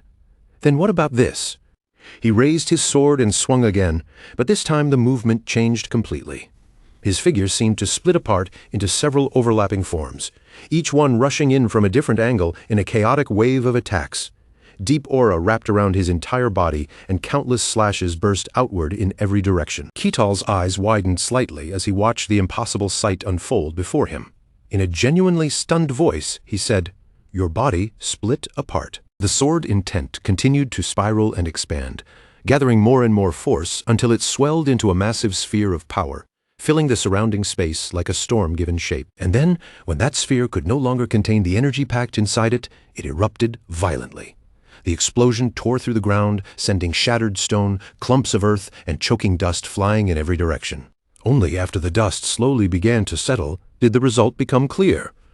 Kane stood at the very center of a huge crater, the broken ground spreading out around him in a radius of at least 6 or 7 meters. Breathing heavily from the exertion, Kane still forced himself to speak with a cool, dignified air. He explained that this was a clone technique, something only possible after reaching the ultimate mastery of aura. He wiped the sweat from his chin with the back of his hand, then turned a cautious gaze toward Ketal with a hint of challenge in his voice. He asked, "Can you copy this as well?" Ketal did not answer right away. Instead, he quietly adjusted his stance, shifting his footing against the damaged ground beneath him. Then he took one silent step to the side, his expression slowly growing serious, as if he had begun measuring the movement in his own way. With one smooth motion, Ketal swung the axe around his shoulder. His gaze stayed calm and unwavering, fixed ahead as though nothing about this challenge frightened him in the slightest. Then he repeated the movement, not through aura or refined swordsmanship, but through his abnormal speed alone. His axe tore through the air again and again, unleashing a wild storm of rapid strikes that blurred together into something almost impossible to follow. Kane's eyes shot wide open. The shock on his face was so complete that for a moment he looked as if his soul had nearly left his body. Ketal kept swinging without breaking his posture. No matter how violently the axe moved, his form never collapsed, and each strike connected smoothly into the next. Every thread of killing intent began to gather and fuse together, building higher and higher like a towering whirlwind around him. And unbelievably, that was exactly what it became. The swirling force coiled around Ketal's body, with its center marked like a single bold brushstroke, stained in a dark, deep violet shade of chaotic wind and fierce energy. A moment later, Ketal's clear voice rang through the ruined battlefield. "What do you think?" he asked. Then he tilted his chin slightly and stepped forward with an almost arrogant air, as if he had simply performed something ordinary. Kane dropped straight to his knees on the cracked ground. His shoulders trembled, and although he tried to hold himself together, silent sobs shook him as he muttered in devastation, "My life's work." In the middle of the cratered battlefield, the two of them faced each other in silence. Ketal looked down at Kane with a puzzled smile, clearly not understanding why the Sword Saint had fallen into such despair. Kane looked utterly haggard, as if years had been shaved off his life in a single moment. Inside his mind, only one thought screamed again and again: his sword technique. The pride he had built over a lifetime had just been trampled by a barbarian who copied the surface of it with nothing but monstrous speed. It was so cruel it almost felt like bullying an old man. And there, at the center of that ruined training ground, the Sword Saint remained kneeling in despair. His voice came out weak and hollow as he mumbled, "Impossible." Tears streamed down Kane's face in the most pitiful way, sliding over his cheeks as he trembled on the broken earth. Ketal crossed his arms and let out a calm sigh. Looking at Kane's miserable state, he said, with complete seriousness, "Your mental fortitude is weaker than I expected." Then Ketal walked toward him at an unhurried pace, his steps steady against the cracked ground. As he approached, he spoke in a calmer tone and said, "Your sword technique is truly marvelous." Kane, who had still been in the middle of crying, suddenly froze as soon as those words reached him. Ketal looked down at him and admitted plainly, "What I did was only swinging my axe extremely fast. That was not real sword technique." He continued, explaining that the move Cain had used was not merely an illusion. It had been genuine sword technique, something with real depth behind it. Cain listened blankly as Ketal hesitated for a moment, then confessed, I cannot reach the true realm of arcane technique." Cain pressed his lips together, and the shattered pride in his chest slowly began to stir again. Yes, he thought, his sword technique still had value. The ability to combine illusion and reality into a solid, perfected form was something only he could accomplish in this world. With that realization, Cain's spirit flared back to life. He clenched his fist tightly, his determination reigniting as he told himself that his technique was still perfect. That barbarian, he decided, was simply an unreasonable madman. Cain glared at Ketal with a gloomy expression, unable to fully swallow what he had just witnessed. What kind of lunatic could move so fast that their body blurred through the air without using even a trace of aura? That was not something any ordinary human should be capable of. Then, just as Cain was trying to steady his thoughts, Ketal suddenly asked, "Can you teach me the true meaning behind this sword technique?" The sword saint froze for a brief moment at the unexpected request. Cain quickly pulled himself together and regained his composure. With a slight cough in his voice, he said, My apologies. I allowed my emotions to get the better of me." "I hope you can understand," Ketal answered simply. "I understand." Cain settled his breathing, straightened himself, and cleared his throat with a firm, deliberate ahem. Then he began explaining the true way to execute the technique. First, Ketal had to master the control of aura. Cain opened his palm, and a deep, steady flame of aura rose above it. Looking down at that power, he continued, saying that in order to control aura properly, one first had to understand arcane law. Cain emphasized that this applied to everyone. Whether someone was a mage, a swordsman, or a sorcerer, no one could step into a higher realm without awakening arcane law, except for those who placed their faith in gods. Ketal, always curious when faced with something new, tilted his attention toward that point and asked, "So divine power is something different?" The sword saint replied that divine miracles came directly from the deity a person worshipped. They were not tied to that individual's personal ability in the same way aura or magic was. Ketal nodded slowly, taking in the explanation, then calmly lifted his tea and took a sip, as if they were discussing something perfectly ordinary. Cain continued by explaining that arcane law was precisely what its name implied, the hidden power lying dormant deep inside every person. What mattered most was how that power was understood, shaped, and used. Ketal looked at the aura rising from Cain's hand and drew his own conclusion. In other words, whether someone used aura to absorb mana or commanded spirits through mystical means, the foundation of all such power came from understanding arcane law. Cain then explained that arcane law was divided into 5 separate stages. He raised one finger to indicate the first, his expression turning serious. The most basic stage was sensing arcane law, the realm where a person first perceived it, unlocked awareness of it, and learned to feel its presence. Ketal asked honestly, "Not everyone can sense arcane law, right?" Cain answered without hesitation, saying that of course they could not. Without talent, a person would never be able to sense it at all. He went on to explain that those who were capable of sensing arcane law were called third rank. After thinking for a moment, Cain laid it out more clearly. The ability to use arcane law was divided into 5 levels, and third rank was the very first step on that path. Ketal suddenly remembered something Milena had once explained to him with a serious face. Back then, she had told him that people were normally divided into 5 broad levels: third rank, second rank, first rank, transcendent, and hero. Now, hearing Cain's explanation, that old conversation finally clicked into place. Ketal quietly connected the 2 pieces in his mind and thought to himself, so that was what she meant all along. Cain continued speaking in a measured tone, explaining that these ranks were really just labels made for convenience. Even among people standing at the same rank, the difference in strength could be enormous, and the line between individuals was never perfectly clear. For now, simply understanding the general idea was enough. Ketal listened closely, then answered with a serious expression, saying he understood Cain's point. The old man gave a calm nod in return and said, "Then let us begin." Cain stated the first step plainly. Before anything else, Ketal had to sense arcane law itself, because without that first awareness, there was no path forward. Cain closed his eyes and guided Ketal to do the same, telling him to feel everything around him. His voice stayed slow and steady, as if he were leading Ketal's senses beyond the limits of his body. He explained that this technique was like awakening an entirely new awareness inside oneself. Ketal had to stretch his senses as far as they could go, reaching past ordinary sight, sound, and touch. Through Kane's words, it was almost as if the trees outside began to whisper in Ketal's mind, their leaves stirring gently as they welcomed the breeze passing through them. He tried to absorb the warmth rising from the ground beneath him, to recognize every subtle tremble in the air, and even to follow the rays of sunlight spilling down from above, searching among all those sensations for one special presence. Ketal sat there in meditation, his posture still and his breathing controlled, doing his best to feel everything that existed around him. Then, without warning, his eyes opened. Whatever faint connection he had been trying to build snapped apart immediately, and he said with complete honesty, "I do not feel anything at all." When Kane heard that, confusion crossed his face. For a brief moment, the air between them grew painfully awkward, and the two simply sat there staring at each other in silence. Kane stumbled over his words, clearly caught off guard. "Ah, really?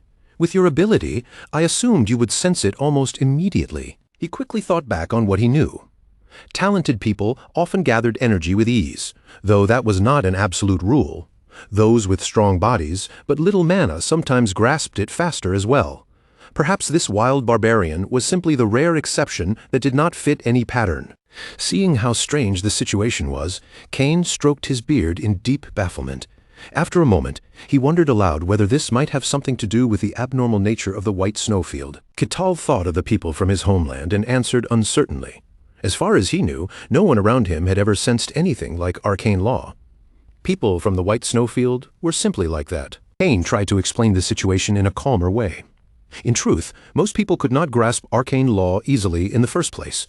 Then he decided to try another method, saying he would channel energy directly into Ketal and open the path from the outside. Across from him, Ketal's eyes immediately widened with admiration and excitement. His voice brightened as he asked if Kane was going to transfer his internal energy into him. The old man looked at Ketal from close range, his expression serious as he prepared himself for the attempt. Ketal, however, looked almost too excited. With a solemn face, he pointed at himself and declared that he was ready. Kane blinked, slightly confused by how quickly Ketal had accepted it, and asked, "Already?" Kane rose to his feet, steadying himself as he prepared to guide Ketal more directly. He moved behind Ketal, who was still sitting there with his eyes shining in anticipation. Kane instructed him to roll up his sleeves, relax his entire body, focus inward, and gather every bit of sensation into himself. Then Kane placed his hand firmly against Ketal's back and told him to receive the mana he was about to channel inside. The instant Kane made contact, his face sank with shock. His body went rigid, his mouth hanging slightly open while his arms stiffened in disbelief. A single thought struck him hard. Was this man even human? In Kane's mind, Ketal's body felt less like flesh and more like a solid block of stone. He could not understand how much tension had been packed into that fortress of muscle, or whether something like this could truly belong to an ordinary human being. Ketal, who still felt absolutely nothing, looked just as confused as Kane, sitting there with a blank expression. Kane quickly withdrew his hand, as if startled out of his own thoughts. "Ah, sorry," he said, trying to recover his composure. "My mind wandered for a moment." Then he announced that they would truly begin. His hand released energy once more, and he closed his eyes with absolute confidence, declaring that he would start the flow of internal energy. The important thing was to awaken the path leading to arcane law inside Ketal. Kane believed that finding that path was the goal, and in theory, it should not have been too difficult. Meanwhile, Ketal focused with complete seriousness, waiting for even the smallest sensation to appear. But then Kane suddenly froze. Kane's eyes opened wide in confusion, and Ketal immediately noticed the change. He looked back and asked, "What is wrong?" Kane's body stayed stiff, while Ketal hugged his knees and waited with an eager smile. But inside, Kane was shaken. He could not find the path to arcane law in Ketal's body. No, to be more precise, his expression tightened with disbelief while Ketal continued sitting there patiently, still expecting some kind of result. Kane realized with horror that he could not even touch it. The sensation was like sinking deep underwater. No matter how much Kane expanded his internal energy, it failed to connect with anything. It could not make contact, could not feel a path, and could not sense even the faintest response. It was like swimming through an endless abyss, or worse, like being crushed beneath the impossible pressure at the very bottom of the ocean, where nothing could move freely. At last, Cain closed his eyes and gave up on the attempt. His expression grew heavy as he admitted, "This is not good." Cain cleared his throat with a sharp ahem, and the sound made Kettle's eyes widen in sudden confusion. Kettle's face changed as if he had just been struck by lightning. Staring at Cain, he asked in alarm, "Not good? Are you saying I have no talent?" Cain hurried to correct him. No, that is not what I mean." He explained that simply transferring internal energy into Kettle was not enough to locate his arcane law. As Cain thought about the strange energy trapped within Kettle's body, he told him that Kettle had to discover the inner path himself and awaken the power sleeping deep inside. Kettle remained seated on the ground, looking up at him with a troubled expression.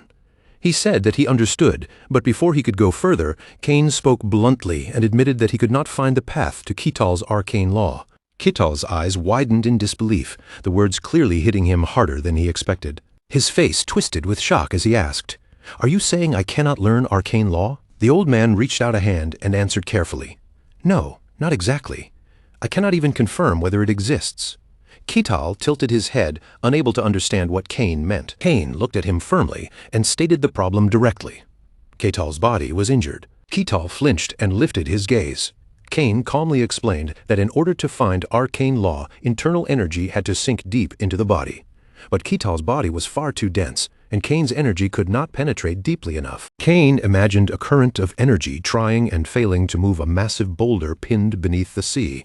He had never encountered anything like this before, and the thought shook him. Could a purely physical body actually block internal energy? Kettle also fell into thought, closing his eyes with a helpless expression. Even a sword saint like Cain was powerless before this problem. His expression sank into something far heavier, the light in his eyes dimming as he quietly asked, "So, in the end, does that mean I'll never be able to learn arcane law?" Cain didn't answer right away. After a pause, he replied with a troubled look, "It's hard to say. I can't confirm it, and I can't deny it either." Cain then laid out the only two possibilities he could think of for Kettle. "I'm not even certain whether that path truly exists inside you," he admitted. "So from here, you either need to find a sword saint with a deeper mastery of internal energy than me, or you'll have to go directly to the Mage Tower." After saying that, Cain pressed a hand firmly over his own chest and lowered his head with genuine remorse. "In any case, I apologize." Kettle looked at him for a moment, taking in the old man's sincerity, then answered calmly, "No, it's fine." Kettle slowly rubbed his chin, his gaze drifting as he sank into thought. He hadn't received the answer he wanted, but he had not been left with nothing either. "There's still hope," he said at last. "That's enough for today." Then, steadying himself, Kettle planted one knee against the floor and pushed himself back up, rising to his feet with the same composed strength as before. Even after all that, Kettle's expression did not collapse. Instead, he wore an unexpectedly bright smile, as if the failed attempt had still been worth it. "Thanks to you, I learned a great deal today," he said sincerely. "I'm grateful." Cain could only stare at him in silence, his mouth almost parting, but no words coming out, completely caught off guard by Kettle's reaction. In Cain's mind, memories of the terrifying barbarians he had faced in the past began to surface. Every wild one he had ever encountered had been brutal, fierce, and impossible to restrain once their instincts took over. They stole without hesitation, drank until reason left them, and settled everything through violence, which was exactly why ordinary society had cast them out. But the man standing in front of Cain was nothing like that. Cain fixed his gaze on Kettle, studying him more seriously than before. Then, almost as if the thought had escaped before he could stop it, he asked, "Have you ever considered joining this kingdom?" Kettle tilted his head, clearly not understanding what Cain was getting at. "What do you mean?" The old man lifted one hand and explained plainly. "I mean swearing loyalty to the kingdom, entering its service, and receiving a noble title in return." Cain once again placed his hand over his chest, this time speaking with even more earnest conviction. "With power like yours, you would rise through the ranks very quickly. I would even be willing to sponsor you myself." Kettle slowly clenched his fist, considering it for a brief moment. "It's an interesting offer, but..." After that short pause, Kettle lowered his head in a polite bow. His answer was simple, firm, and completely unshaken. "I refuse. I don't want to be tied down." Across from him, Cain had already been thinking several steps ahead, imagining how someone like Kettle could change the kingdom's position when facing the Empire. If a man like him stood on their side, Cain thought, then perhaps the kingdom might finally have a chance to slip free from the Empire's shadow. Hearing Kettle's refusal, Cain looked at him with genuine confusion. Still, you're telling me a title doesn't interest you at all? Even with everything it could bring you, that still isn't enough? Kettle's face darkened for a moment, as though Kane's question had brushed against something awkward. He cleared his throat softly. Ahem. Then Kettle folded his arms across his chest, his smile returning as he stated his belief with calm confidence. I choose to enjoy my own freedom. The old man blinked, and in that instant, realization seemed to settle over him. After a slightly awkward pause, Kane raised his head and looked at Kettle again. Is that so? I see. Kettle stared back at him, still looking somewhat puzzled by the old man's reaction. Then Kettle smiled in his usual straightforward way and extended his hand toward Kane with warmth and respect. Either way, thank you. I won't forget this favor. Kane's eyes lowered quietly, his gaze falling as if Kettle's words had left more weight behind than expected. Later, Kane walked alone down the hallway, his footsteps echoing softly through the empty passage. As he moved forward, shame slowly settled over his thoughts. I was such a fool, he muttered inwardly, unable to shake the feeling. He remembered Kettle's figure clearly, and the thought that he had even briefly believed he might control such a man made Kane feel almost ridiculous. From the beginning, that had been impossible. That wild man moved only according to the ideals he chose for himself. He could cooperate with outsiders, and he could accept help when it suited him, but only up to a certain line. Deep in his heart, there was nothing but his own convictions. Kane recalled Kettle's blunt, refreshing answer, so direct that it left no room for persuasion. There was no telling what he might be thinking beneath that calm face, and in some ways that made him more unpredictable than any barbarian Kane had ever met. A man from the demon's land, a wild one from the white wasteland. Kane thought back to the barbarians he had once encountered in the middle of raging snowstorms. In the quiet of the corridor, Kane found himself muttering toward the Emperor as if speaking to someone far away. He lifted his head toward the pale moonlight spilling in from above. You want to invade the demon realm, he murmured. Just what are you plotting? Inside Luke Barkin's room. Luke sat at the table with his chin resting in one hand, his expression filled with disbelief and confusion. Really? The Emperor actually wants to conquer the demon realm? Kane sat across from him with his arms crossed, irritation clear in the lines of his face. People are risking their lives under the excuse of reconnaissance, and you still don't believe it? Are you sure you're telling me the truth? Luke lowered his head and let out a long, tired sigh. Certain. Of course, maybe he truly believes he's the reincarnation of some ancient emperor. Either way, that problem can wait for later. His expression then hardened, and he folded his arms as the weight of the situation pressed down on him. We haven't even fully secured the human territories yet. Luke's gaze dropped as well, and he nodded with a grim understanding. It's only a matter of time. Kane raised his head again, his tone growing serious. If this land is under the Empire, then we could be summoned at any time. It would be best to prepare yourself. Luke answered quietly, much appreciated. Then Luke leaned back in his chair, exhaustion showing in the slump of his shoulders. The times are already chaotic enough, and now the Emperor is half sane and half mad. What a headache, he muttered. The moment those words left his mouth, Luke's expression suddenly shifted in surprise. His eyes narrowed sharply, the warmth fading from them as a colder, more dangerous look took over. Could the rumors be true? Kane answered without raising his voice, but the calm certainty in his words made them even heavier. Yes, the demons have already begun mobilizing their army. Luke's eyes widened, shock flashing clearly across his face as the meaning of that statement sank in. Kane then thought back to the monsters and strange incidents that had been reported. The hell eruptions have also been abnormal lately. I can't confirm the cause yet, but there are people saying that the rift in the demon realm has started leaking. And now there's talk of demons and white serpents as well.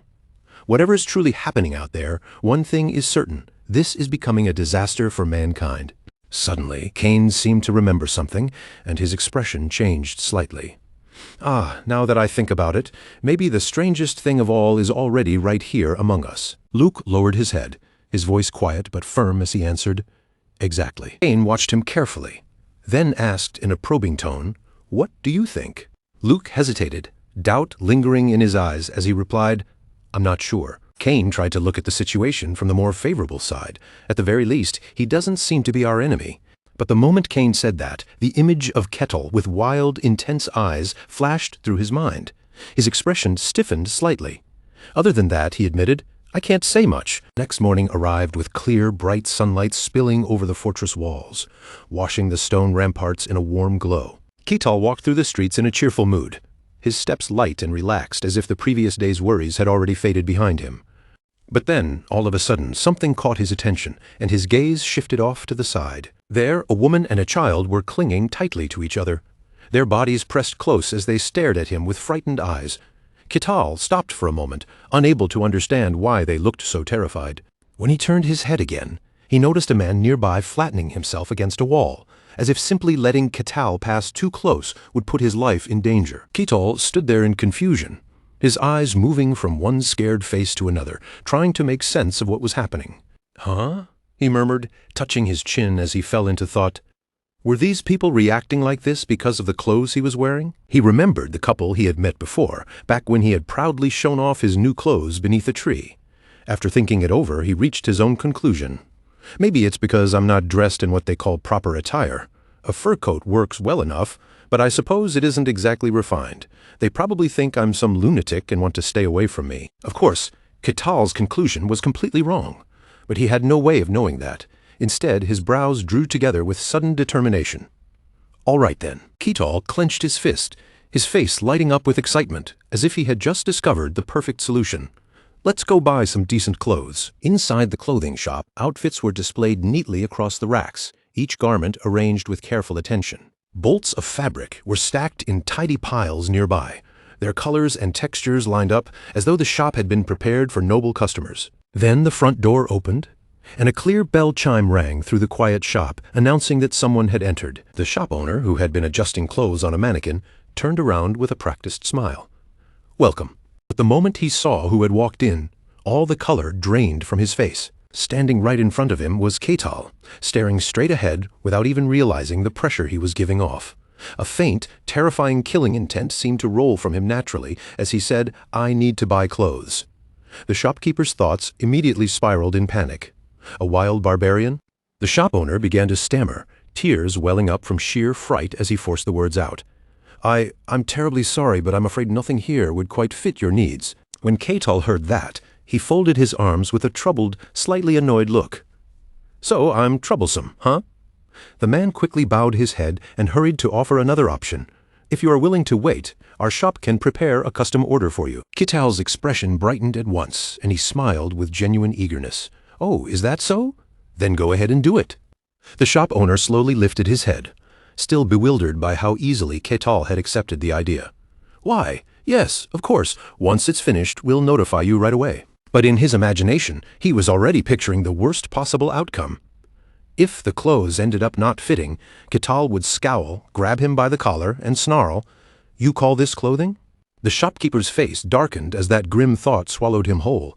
If that really happened, would he even survive it? Later, while Kital was heading toward the guild, his steps came to a sudden stop when something on the ground caught his eye. What's this? At his feet, lying quietly against the road, was a small green gem. Kital bent down, reached for it, and picked it up between his fingers. Then he raised it toward the sunlight, turning it slightly as he studied it with open curiosity. A gemstone. Light passed through the green gem, making the inside gleam with a bright, almost captivating shine. Kital narrowed his eyes as he looked closer, clearly impressed by the way it sparkled.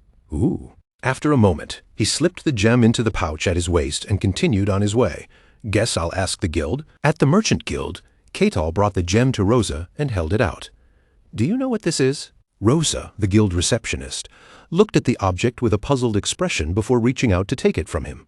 Kital added casually, "I found it on my way here." Kital sat across from her with his arms crossed, watching as she inspected it. "It doesn't look like an ordinary orb." Rosa hesitated, her voice faltering slightly. I see." She carefully held the gem in her palm and examined it from different angles.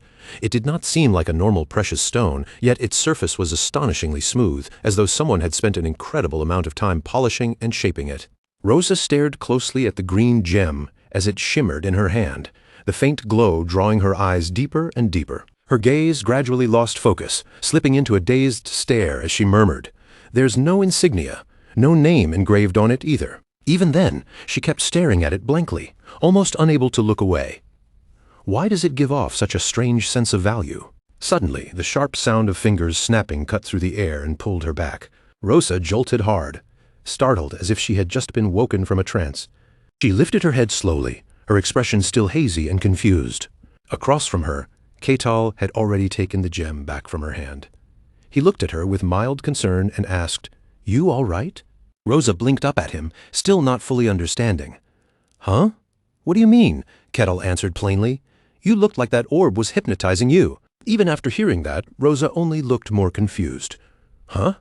Kettle gave a small shrug and decided not to press the issue. "Yeah, forget it. Never mind." Rosa glanced awkwardly at the gem again, unable to hide her discomfort. "Still, this orb really is strange. I can feel some bizarre energy coming from it. Would you like me to have an expert appraise it?" Kital grinned, refusing with the excitement of someone who had just found a new mystery to solve. "Thanks, but I'll figure it out myself. That's where the fun is." Then, as if the matter were settled, Kettle shifted the topic and crossed his arms with a relaxed smile. "By the way, do you have any work today?" Rosa quickly caught his meaning. "Ah, yes. Please wait. I'll bring the task board." Rosa placed the task board on the counter and slid it toward him. The list was filled with all sorts of requests: extermination jobs, street cleaning, unclogging drains, pulling weeds, and even digging potatoes. Kital reached for the task board with an eager expression, looking far more excited than most people would be at such ordinary jobs. By the time evening came, the day's work had already come to an end. A pouch of coins now rested on the table, the reward for Kettle's labor sitting there with a satisfying weight. Keto leaned back comfortably with his hands tucked behind his head, a wide grin spreading across his face. "Ah, another glorious day." Then Ketel took out the green gem once again, turning it over in his hand as he stared at it with growing curiosity. Seriously, though, what exactly is this thing? He thought back to the way Rosa had looked when she held it, her eyes going blank as if the gem had nearly swallowed her senses. Ketal's expression slowly sharpened with suspicion.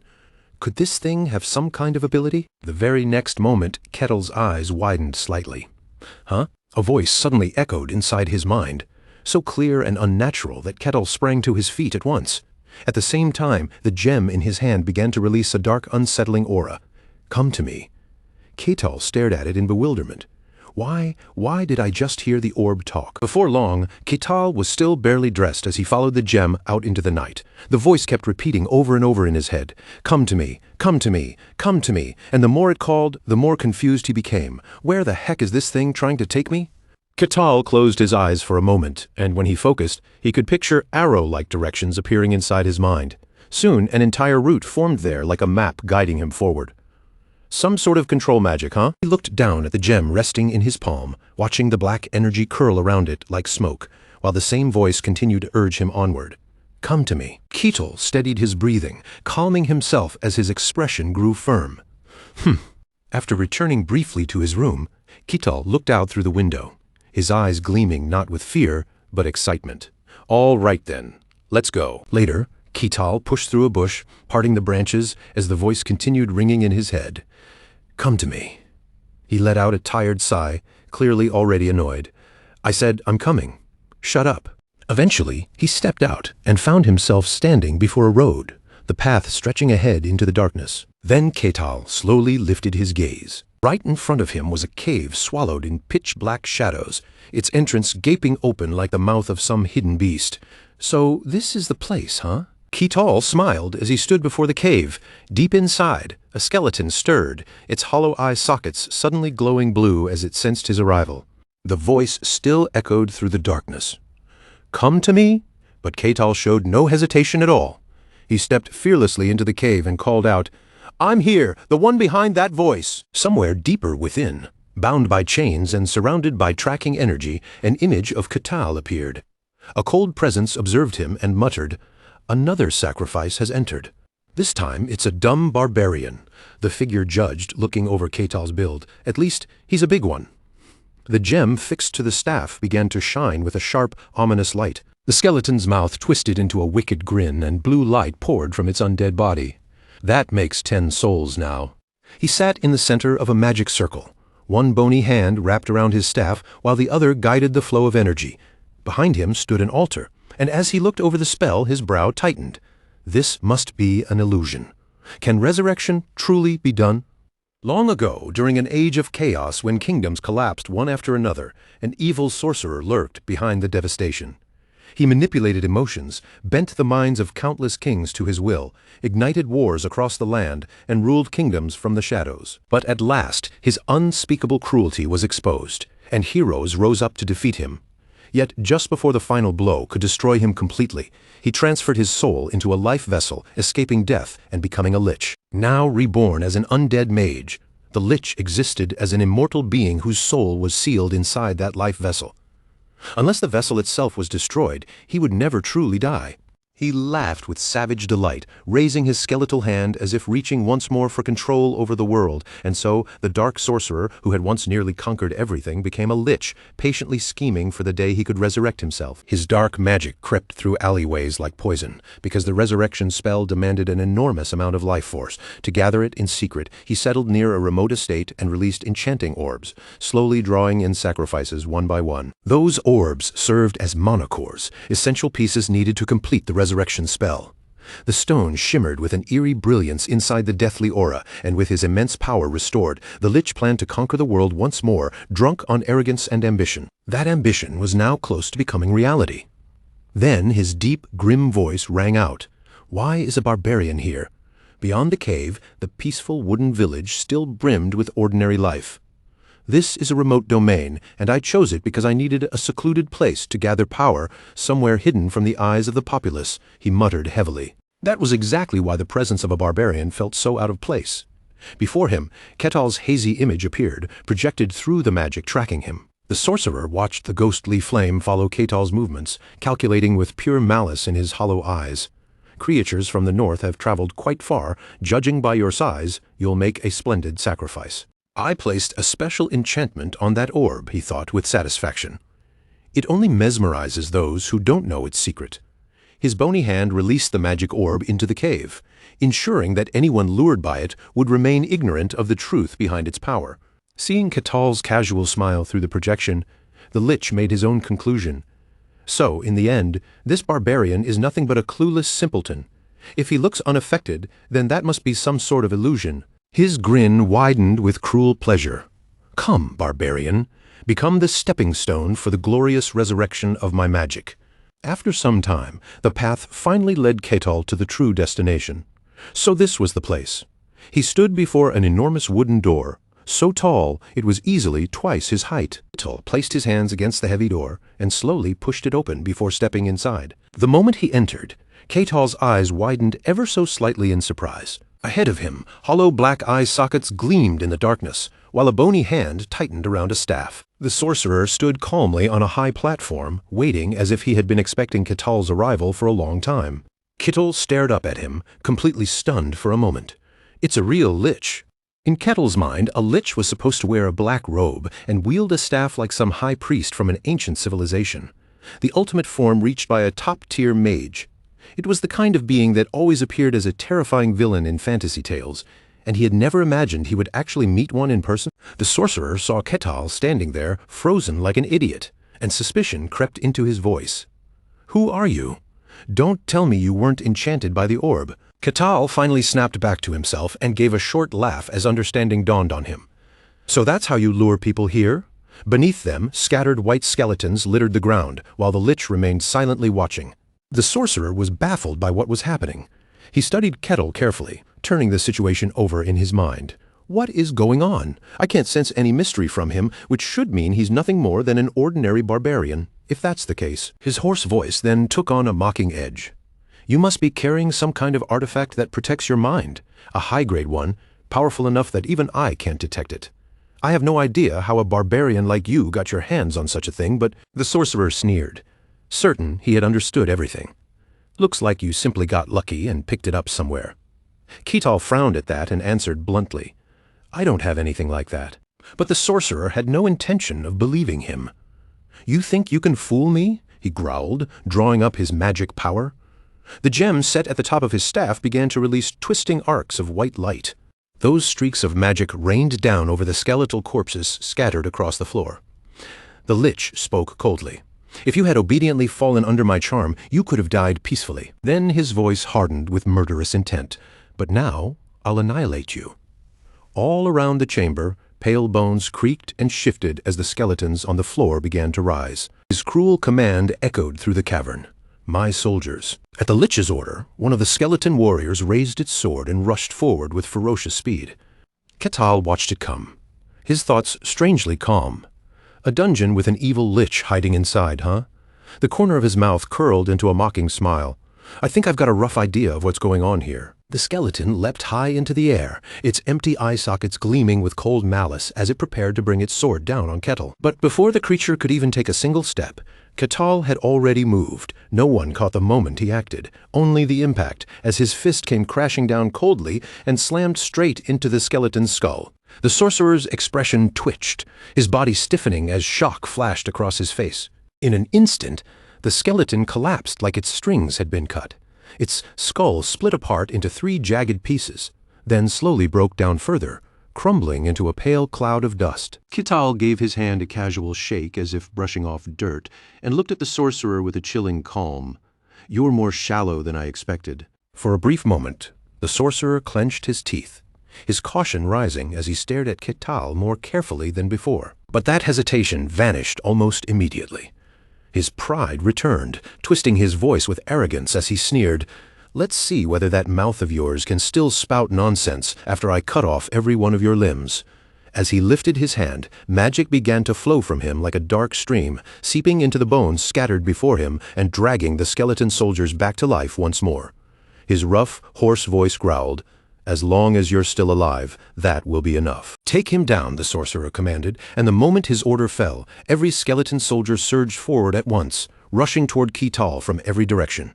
Kittal tightened his fist until his knuckles let out a sharp cracking sound, the pressure in his grip making the air feel heavier. His expression did not change. With the same cold look on his face, he threw a punch to the side, blasting the skeleton on his right backward in one clean strike. Then he stepped in without wasting a breath, driving his left hand forward and smashing it brutally into the skull of the skeleton, coming from his left. Right after that, Kittal's leg shot out in a heavy kick, sending the skeleton in front of him staggering away before it could even understand what had happened. Every strike went straight for the skull, as if Kettle's fists were locked onto their targets. One blow landed, one skeleton fell, and each movement was clean, ruthless, and terrifyingly precise. The sorcerer's jaw dropped open, horror spreading across his face as he watched his soldiers fall apart one after another. The pale bones scattered across the floor slowly lost their form and faded into nothing. Kittal straightened up calmly, then spoke in a flat voice. "Just like Kassan said, lose your head, and you're dead." Looking almost bored, Kittal reached back and ruffled the hair at the nape of his neck, his gaze settling on the lich. "I thought you'd at least be commanding death knights or zombies, but you're weaker than I imagined." Those words struck the lich harder than any blade. It was the kind of insult that pierced straight through the chest, like armor-piercing damage with an absurd 200% critical hit.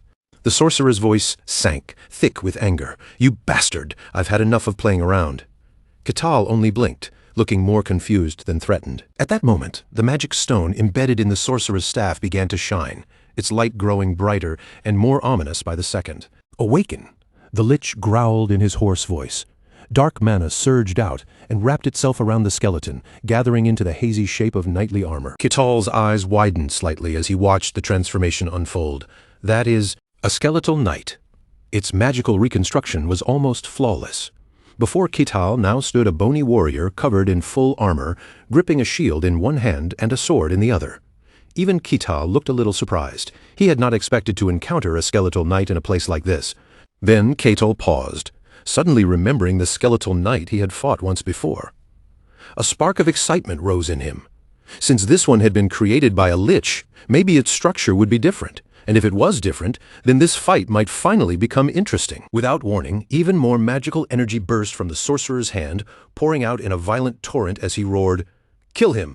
The skeletal knight obeyed instantly. Though its body was nothing but bone beneath the armor, it launched itself forward with the force and ferocity of a pouncing tiger. Kettle cracked his knuckles, the sound ringing out sharply as a delighted grin spread across his face. A knight created by a lich, huh? The skeletal knight did not hesitate. It swung its sword with fierce determination, aiming to cut Kettle down in a single committed strike. Kettle's voice, however, remained perfectly calm. "I'm curious to see how it fights." Before even a fraction of a second could pass, Kittal stepped in as if the distance meant nothing and drove a decisive blow straight into the knight's abdomen. He followed it immediately with a powerful punch, the force of it launching the skeletal knight across the chamber until it crashed hard into the far stone wall. A thunderous boom exploded through the room, shaking the air and echoing off the stone around them. Dust surged upward in a thick cloud, and through the shockwave, fragments of armor and broken pieces of shield could be seen scattering in every direction. As the white haze slowly thinned, a darkened figure emerged within the smoke, still standing despite the brutal impact. The skeletal knight was battered, cracked, and badly damaged, yet it charged forward again with the stubborn resolve of a knight prepared to die on the battlefield. That actually made Kettle raise his brows. Huh, tougher than I thought. I'll give you that. Within the sorcerer's hollow eye sockets, fierce green light flared like flames. His deep voice thundered through the chamber. Take the full force of my ultimate dark magic. Dark waves of magic twisted and coiled around the skeletal knight's body as it continued its charge, wrapping it in a violent, surging aura. For a moment, even Kettle stood there, stunned, watching the sudden change with genuine surprise. The overwhelming energy burst outward, reforging the knight's body with a force far greater than before, as if the bones and armor were being remade in the middle of battle. At that exact moment, another skeletal soldier lunged forward in a terrifying shape, rushing into Ketal's view. Ketal exclaimed, "What the heck is that now?" The skeletal soldier had already closed the distance, swinging in to strike him. A skeletal knight made by a lich was already enough, yet another strange undead was now rushing at him too. Ketal's hand tightened into a fist, his instincts telling him that something about this attack did not feel right. Then, without backing away, he drove his fist straight into the skeletal soldier's face. The skeletal soldier was blasted backward, its body flying away from Ketal under the raw force of the punch. A loud explosion erupted where it landed, and dust and smoke rushed up, swallowing the area in a thick cloud. Ketal watched the scene with a serious look in his eyes. At the same time, the lich was visibly shaken, startled by what he had just witnessed. The dust lingered for a long while, drifting slowly through the chamber before it finally began to settle. As the smoke cleared, Ketal stepped forward and stomped down hard on a bony hand beneath his foot. Then he looked down at it and spoke in a calm voice. "Not bad, but it doesn't seem all that different." That was the last straw. The lich glared at him and demanded, "Who are you?" The lich's thoughts churned in disbelief. He could not sense even the faintest trace of mystery or magic from this barbarian. If Ketal had been relying on some artifact, there should have been at least a hint of mana, but there was absolutely nothing. Then a terrifying possibility rose in the lich's mind. Could all of this truly be nothing more than Ketal's pure physical strength? Had he really crushed a skeletal knight with brute force alone? How could such a thing even be possible? The lich stared at Ketal as if the answer itself terrified him, and then he could not hold back his cry of realization. "You truly are special." Ketal turned his eyes toward him, looking genuinely surprised by the sudden shift in the lich's tone. Lich Kartos tightened his grip around his weapon until his bony fingers creaked. Then, with his voice sinking into a dangerous growl, he said, "Fine, I will face you myself." The moment those words left him, a wave of dark power burst outward from his body, rolling across the chamber and swallowing the space between them. Ketal's gaze moved around the area, his expression sharpening as he sensed the sudden change closing in from every side. Then, in the blink of an eye, the darkness surged over him completely, wrapping around him until his figure vanished inside it. From deep within that black void, two glowing eyes slowly appeared, glaring down with a cruel light. "Are you afraid?"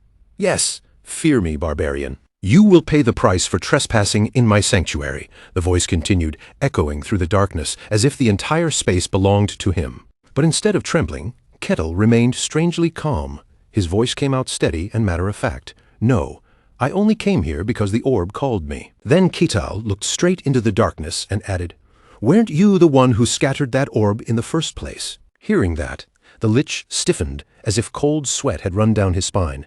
It was true. The people who reached this place had all been lured by the orb infused with his scattered mana.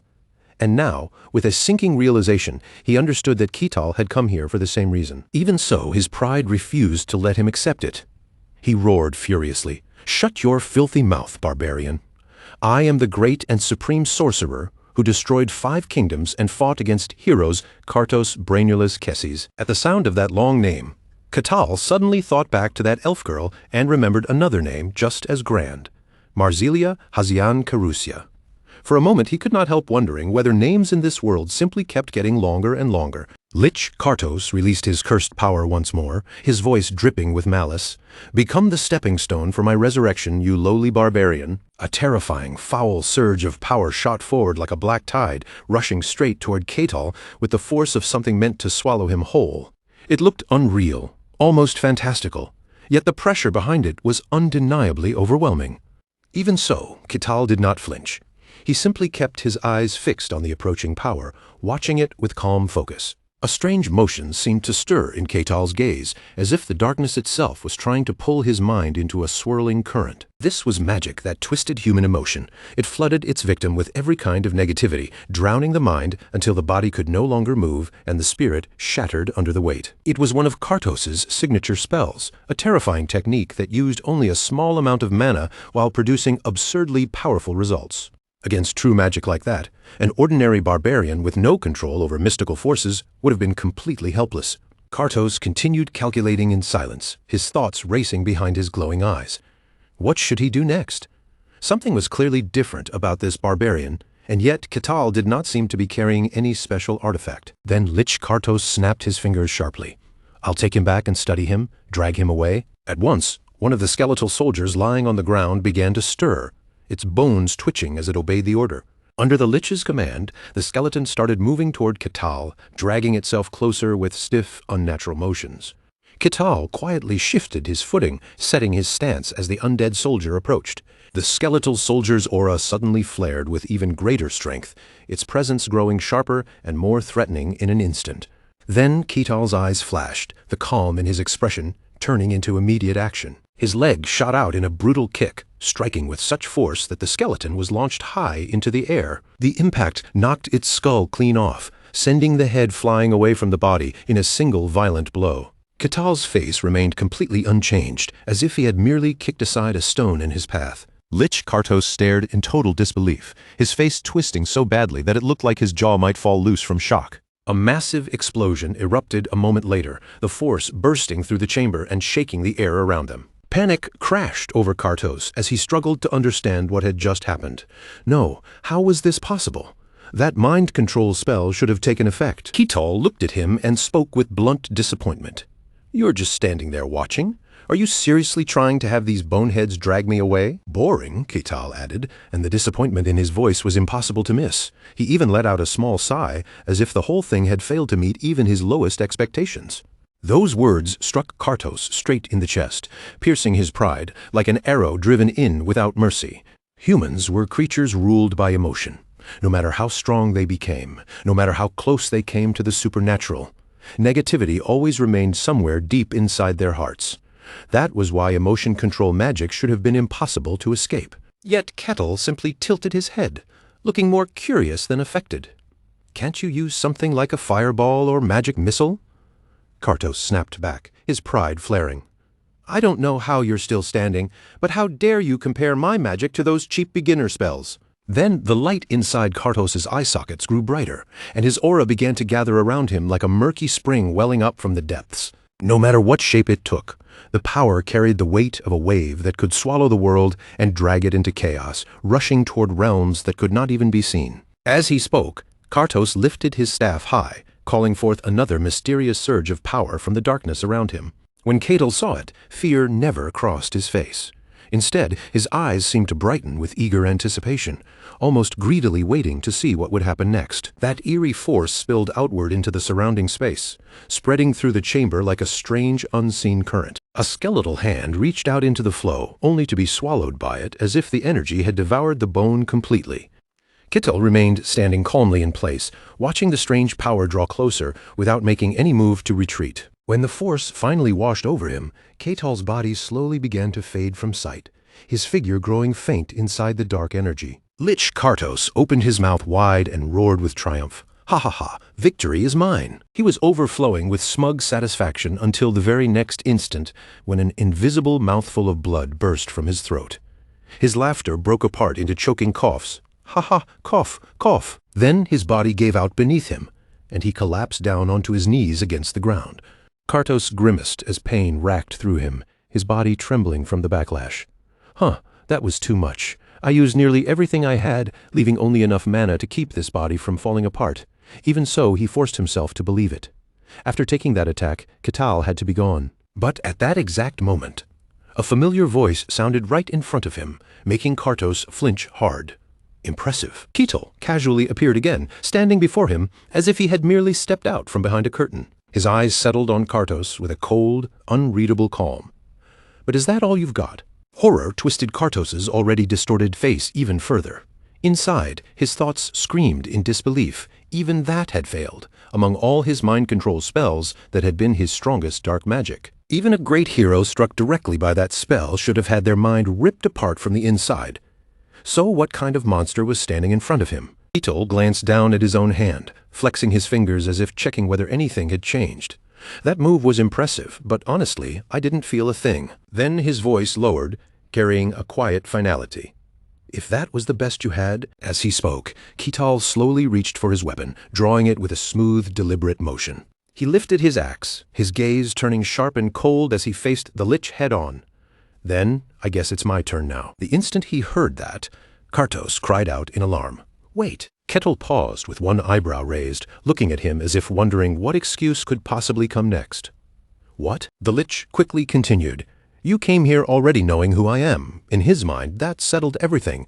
The answer was obvious now. But the longer Kital listened, the more his expression clouded with confusion.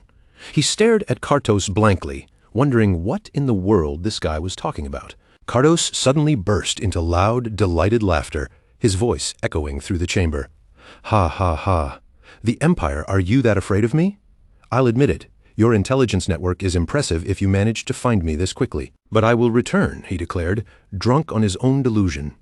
"I will shatter your sword and once again bring the entire world under my rule." He remembered hearing that somewhere within the Empire there was a training school for humans, a place said to produce countless bizarre and abnormal fighters. In his mind, this barbarian had to be one of those creations. A sword forged for the single purpose of destroying him, an assassin sent by the Empire to erase Kartos Brainula's Kesses. His laughter grew wilder and more unstable, rising into a mad shout, no matter what. "I am Kartos Brainula's Kesses. I will crush that barbarian beneath me and overthrow the Empire itself." Watching this bizarre display, Ketal's face went completely blank. His head felt full of question marks as one simple thought crossed his mind. Was this Lich insane? At that moment, an unseen jar nearby began to release a strange and ominous power. Ketal's expression grew even stranger as the energy stirred around him. Kartos roared with desperate triumph. "Offer your body to me." The strange force shot forward like a streak of darkness and plunged straight into Ketal's body. Ketal's eyes went blank white, yet somehow his face still looked as if it were filled with nothing but confused question marks. Inside, the Lich thought with twisted satisfaction that he had successfully invaded the barbarian's body and devoured his soul. But there was no turning back now. If he could not become a Lich again after this, then he would remain trapped inside this body forever. Still, he had no other choice left. A low, sinister chuckle rose from him. "Hee." Kartos was completely smug, convinced that victory had finally fallen into his hands. This body belonged to him now, and from this moment onward, then the world around him shifted into Ketal's inner mind, and almost immediately, Kartos felt something was terribly wrong. "What is this? What the hell is this?" Kartos stared into the impossible space around him. Is this really the barbarian's inner world? He had never seen anything even remotely like it. Everything felt wrong. Just existing inside that place was enough to twist at his mind and threaten to shatter it. A terrifying possibility flashed through him. Could this be the Empire's doing? Then images that filled him with dread began to appear all around him. Kartos clutched his head with both hands and screamed in agony. No, this isn't the Empire. Even the Empire could never have created something like this. In that instant, Ketal's presence loomed over him like a giant, overwhelming him and seizing control. Everything spiraled into chaos. Kartos panicked completely, his thoughts breaking apart as terror swallowed him. No, my mind is collapsing. And with that final sound, Kartos Brainula's Kesses reached the end. Outside, Kettle scratched his head with a clueless look, standing there as if he had no idea what had just happened. From his point of view, the Lich had simply done something strange to himself, and then collapsed on the spot. "That black vortex looked pretty strong," Ketal muttered, still staring at the aftermath. "But I guess that was all." Then another thought crossed his mind. Weren't Liches supposed to be the highest evolution of mages? He had actually been curious about what kind of magic a being like that would use. His hand slowly tightened into a fist, the disappointment settling in more clearly. "With a serious face," Kettle muttered. "Turns out Liches in this world aren't that scary.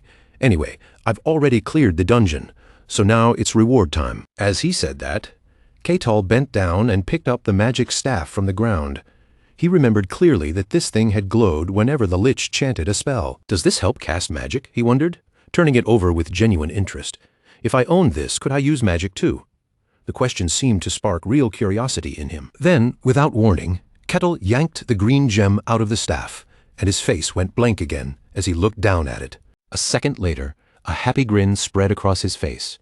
He tucked the gem safely into his bag, deciding it was best to keep it protected for now. Then, as if something else had caught his attention, Ketal murmured to himself, "Oh, since it had belonged to a lich, there was a chance this could be something important, maybe even a soul container." His gaze dropped to the jar rolling across the floor. Ketal picked it up, turned it in his hand, and muttered, "I should have Rosa check this." After that, Ketal slowly looked around the chamber once more. "All right, I think I've picked up enough loot," he muttered, scanning the area with a faint frown. "But something still feels off." Then his eyes suddenly widened, as if he had just noticed something he had completely missed. Ah! Right in front of him, carved across the wall, a large circle of strange symbols had appeared, standing out against the stone like a hidden mark waiting to be found. Ketal stepped closer and reached toward it, staring at the symbols with open curiosity. What's this? Could it be some kind of hidden room? His finger moved over the wall and pressed down on one particular spot among the markings. The moment he touched it, the hidden mechanism reacted, and the sealed door began to activate with a heavy rumble. Ketal stared in surprise as the wall in front of him started breaking apart, pieces of stone crumbling away and falling from the surface. Bingo! Ketal waited until the wall finished collapsing, then calmly stepped through the opening and entered the space beyond. Inside, he found a crowd of people standing there, but not a single one of them seemed conscious anymore. Their minds were clearly gone, yet their legs remained planted firmly on the ground, keeping their bodies upright like lifeless dolls. There were many of them, all gathered in the same terrible state. This was Kartos's secret sacrificial chamber. Ketal's eyes widened, and a bead of sweat slipped down his face. "So it's real," he murmured, unsettled by what he was seeing. But still, his feet began moving again as he slowly walked deeper into the chamber. He looked over the people one by one, his expression growing puzzled. Who are these folks? Ketal stopped in front of one person and waved his hand in front of their face, trying to get any kind of response. "Hello." Then he moved to another person and tried again, leaning in slightly. "Anyone in there?" After waiting for a while and getting no reaction from anyone, Ketal rubbed his chin, thinking over the situation. "Hey, now what should I do?" In the end, he decided there was only one sensible choice. "All right, let's return to the territory for now. Once I report this, they'll probably send people to handle it." With that thought settled, Ketal walked away while whistling cheerfully as if the dungeon had already been wrapped up. Before long, Ketal made it back to the territory, and soon the sound of the doorbell rang out. Ketal stepped inside, and Rosa, who had been sitting at her desk, looked up in surprise the moment she saw him. Then she stood up with a bright smile and greeted him warmly. "Ah, Lord Ketal, you're home early today?" Ketal smiled back at her in his usual relaxed way. "I just had a few things to take care of." Rosa tilted her head, confusion written all over her face. "What kind of things?" Ketal's smile turned a little mysterious as he answered, "It's about that orb I showed you yesterday." After listening to what he had to say, Rosa let out a tired sigh. "Oh, come on, my lord, please don't joke around like that." Ketal insisted that he was not joking, but Rosa only smiled it off. In her mind, there was simply no way a lich, one of only 5, said to exist in the entire world, would suddenly appear in such a remote place. Right then, Ketal placed the jar down in front of her, and Rosa's eyes shot wide open the instant she saw it. His eyes gleamed with curiosity as he pointed to it. "I brought back something that looks like a lich's soul container. Could you check it for me?" Rosa's face froze on the spot, and for a moment, her entire body seemed to turn stiff as stone. Her expression quickly lost its smile and turned serious. In that instant, she understood Ketal was not joking at all. Rosa stared at the ominous jar, her jaw dropping in disbelief. What on earth was happening? Then Ketal suddenly remembered something else and spoke up. "Ah, one more thing. There are still some people in there. I was going to bring them out myself, but their minds looked completely shattered, so I left them where they were. It seemed better for the guild to send someone properly." Hearing that, Rosa gasped. "I'm sorry." She fell silent after that, her eyes narrowing as she sank into deep thought. Recently, several people had disappeared within the territory, and there had still been no news of anyone finding them. If the cause behind those disappearances had truly been a lich, the thought alone made Rosa panic. She slammed her hands against the table and spoke urgently. "Wait, hold on. I'll call people here right away." Moments later, the guard captain arrived in a rush, kicking the door open as he burst into the room. "What on earth happened here? A lich, you say?" Kittel blinked at the sudden entrance, then politely raised one hand in greeting. "Oh, hello." Kettle waved the concern away as if it were nothing serious. "Everything's already been taken care of, so there's nothing to worry about." The guard captain stared at him, completely stunned. "Wait, what do you mean by that?" After Kettle explained what had happened, the man suddenly screamed in horror. "Kartos Brainulus Kesses, was it?" Kittal nodded casually. "Yeah, I think that was his name. You know him." The man flinched, as if Kittal had asked the most obvious question in the world, then shouted, "Of course I do. Kartos Brainulus Kesses was a mage who shook the entire world more than a century ago. He was the founder of mind control magic, and the one who unleashed endless chaos. He drove kings insane, pushed them into invading one another, and brought 5 kingdoms to ruin. And now you're saying he appeared here as a lich?" The guard captain stared at Kettle, unable to fully process it. "Is this actually real?" Kettle, looking as innocent as a startled deer, gave a brief account of what happened. "Yep, but he wasn't scary at all. He was just some weirdo sneaking around doing bizarre things, and then he died on his own." The guard captain fell speechless. What in the world was Kettle even saying? 1,000 questions spun through the man's head at once. Why did his brain feel like it had just stopped working? Was Kettle seriously saying that a mage like Kartos had somehow self-destructed? He needed a proper explanation immediately. Kettle rubbed his chin, trying to think of a reasonable way to explain it. "Even if you ask me, I really don't have much else to say." The man froze in place, overwhelmed by how absurdly insane the entire situation had become. Not wanting to waste any more time trying to make sense of it, he turned away sharply. "Wait here for a moment. I'll inform the Lord." Only a few short minutes later, Luke Barkin was just as stunned as everyone else. "What the hell is going on? A lich appeared right near our territory?" Luke Barkin asked again with careful emphasis, his expression still tense. "Are you absolutely certain it was a lich and not some other kind of monster mistaken for one?" The guard captain answered honestly, keeping his posture straight as he gave the report. "Everything lines up with the testimonies from the rescued victims. It appears to be accurate, my lord, and we also have solid proof." The ancient jar sat before them, casting a grim weight over the room as Luke's expression shifted. "You mean the soul vessel? A lich of that caliber was hiding this close to our land without anyone noticing." Luke muttered, the seriousness of the situation pressing down on him. "The Empire could send inspectors here at any moment. And of all times," he added with a heavy frown, "Lord Kane is not even here right now." The more he thought about it, the more troublesome it became. What a hassle. Without wasting another second on hesitation, Luke slammed his hand against the table and rose from his seat. "Prepare a full report to send to the capital." The guard captain watched Luke's back as he turned toward the window, then answered firmly, "Yes, my lord." After a moment, he lowered his voice and added, "But perhaps we were still fortunate." Luke silently agreed, and the guard captain continued, "Exactly. If that barbarian had not found him first, then we might have become his first victims." In their minds, Kardos's eerie silhouette seemed to rise from the shadows. If he had been preparing to fully revive as a lich, then there was a very real chance that he had already been close to success. The guard captain reached the only conclusion he could. Whatever the case, this was far too dangerous. Luke stared distantly out the window, trying to organize his thoughts through the shock. Either way, this is a significant achievement on his part. We should reward that barbarian properly. "As long as the reward stays within what this territory can afford," he added, keeping his voice measured. Before anyone realized how much time had passed, dawn had already arrived, and the first pale rays of sunlight began streaming into the room. From the vast hall outside came urgent voices, echoing loudly through the estate. "My lord! My lord!" A pair of feet slipped down from the bed, then slid hurriedly into slippers. Luke quickly dressed himself, straightening his appearance as best he could before giving the order. "I'm awake.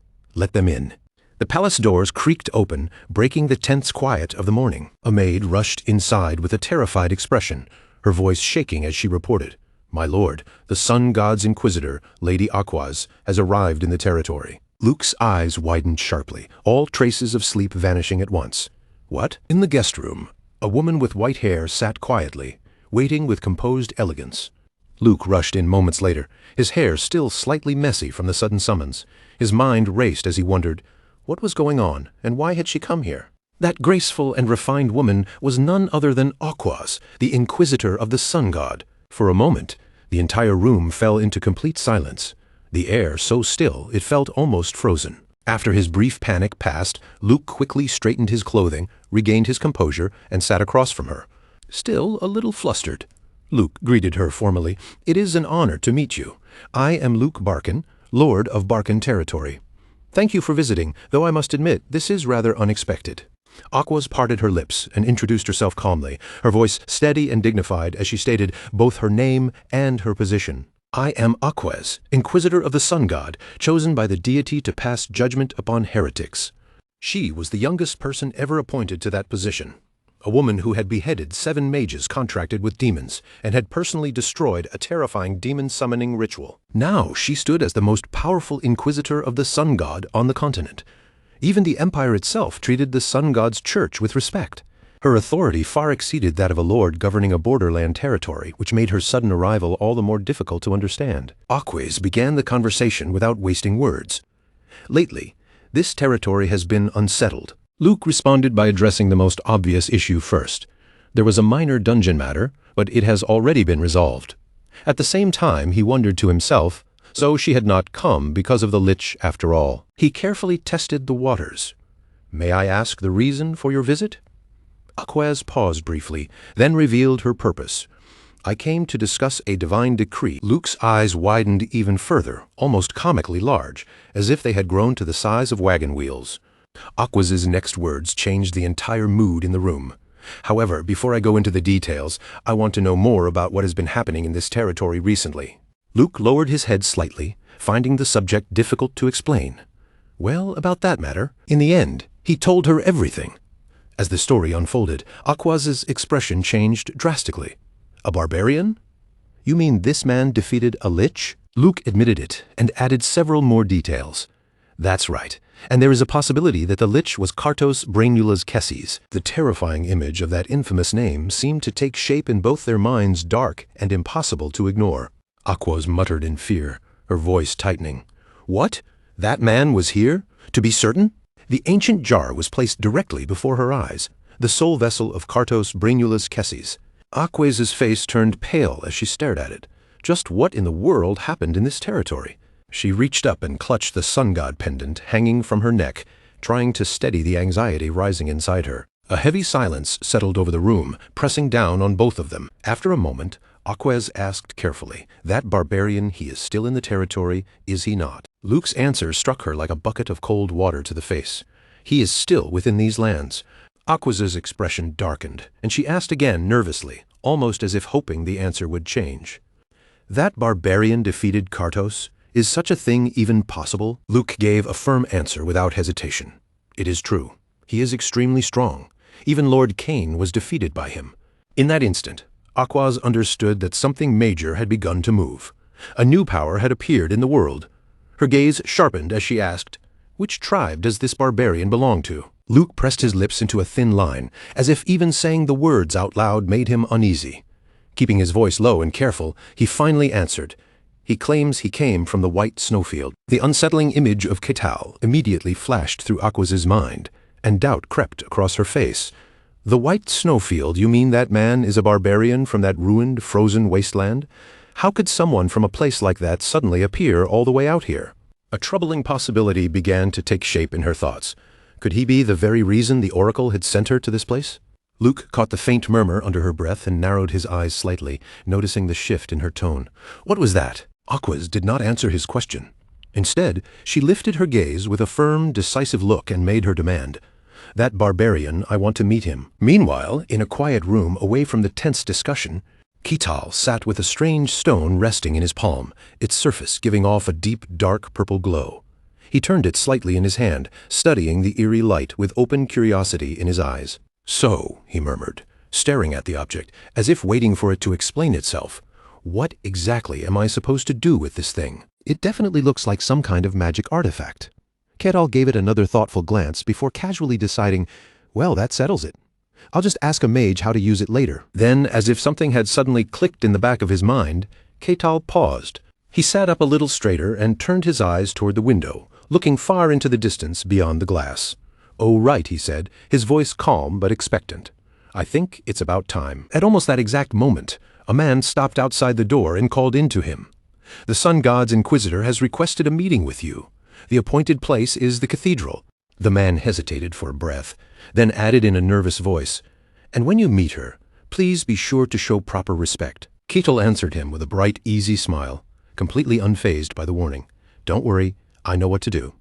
But seeing Ketal look so relaxed, almost as if he were going out for a casual stroll instead of meeting a holy inquisitor, the man could not help but feel puzzled. Still, he quickly pushed that strange feeling aside and nodded. "Good, as long as you understand." With that, he turned toward the hallway and said, "Then let's go." In this world, the sacred images passed down through generations were not empty symbols or comforting myths. Gods truly existed here. They granted power directly to their believers, and at times they could even descend in person. The places where those worshippers gathered were known as cathedrals. But compared to churches from an ordinary world, the cathedrals here carried a very different weight. After walking for some time, the man finally slowed his steps and gestured ahead for Ketal to look. "We've arrived." Beyond the path, a corner of a white building came into view, its clean walls standing out sharply against the surroundings.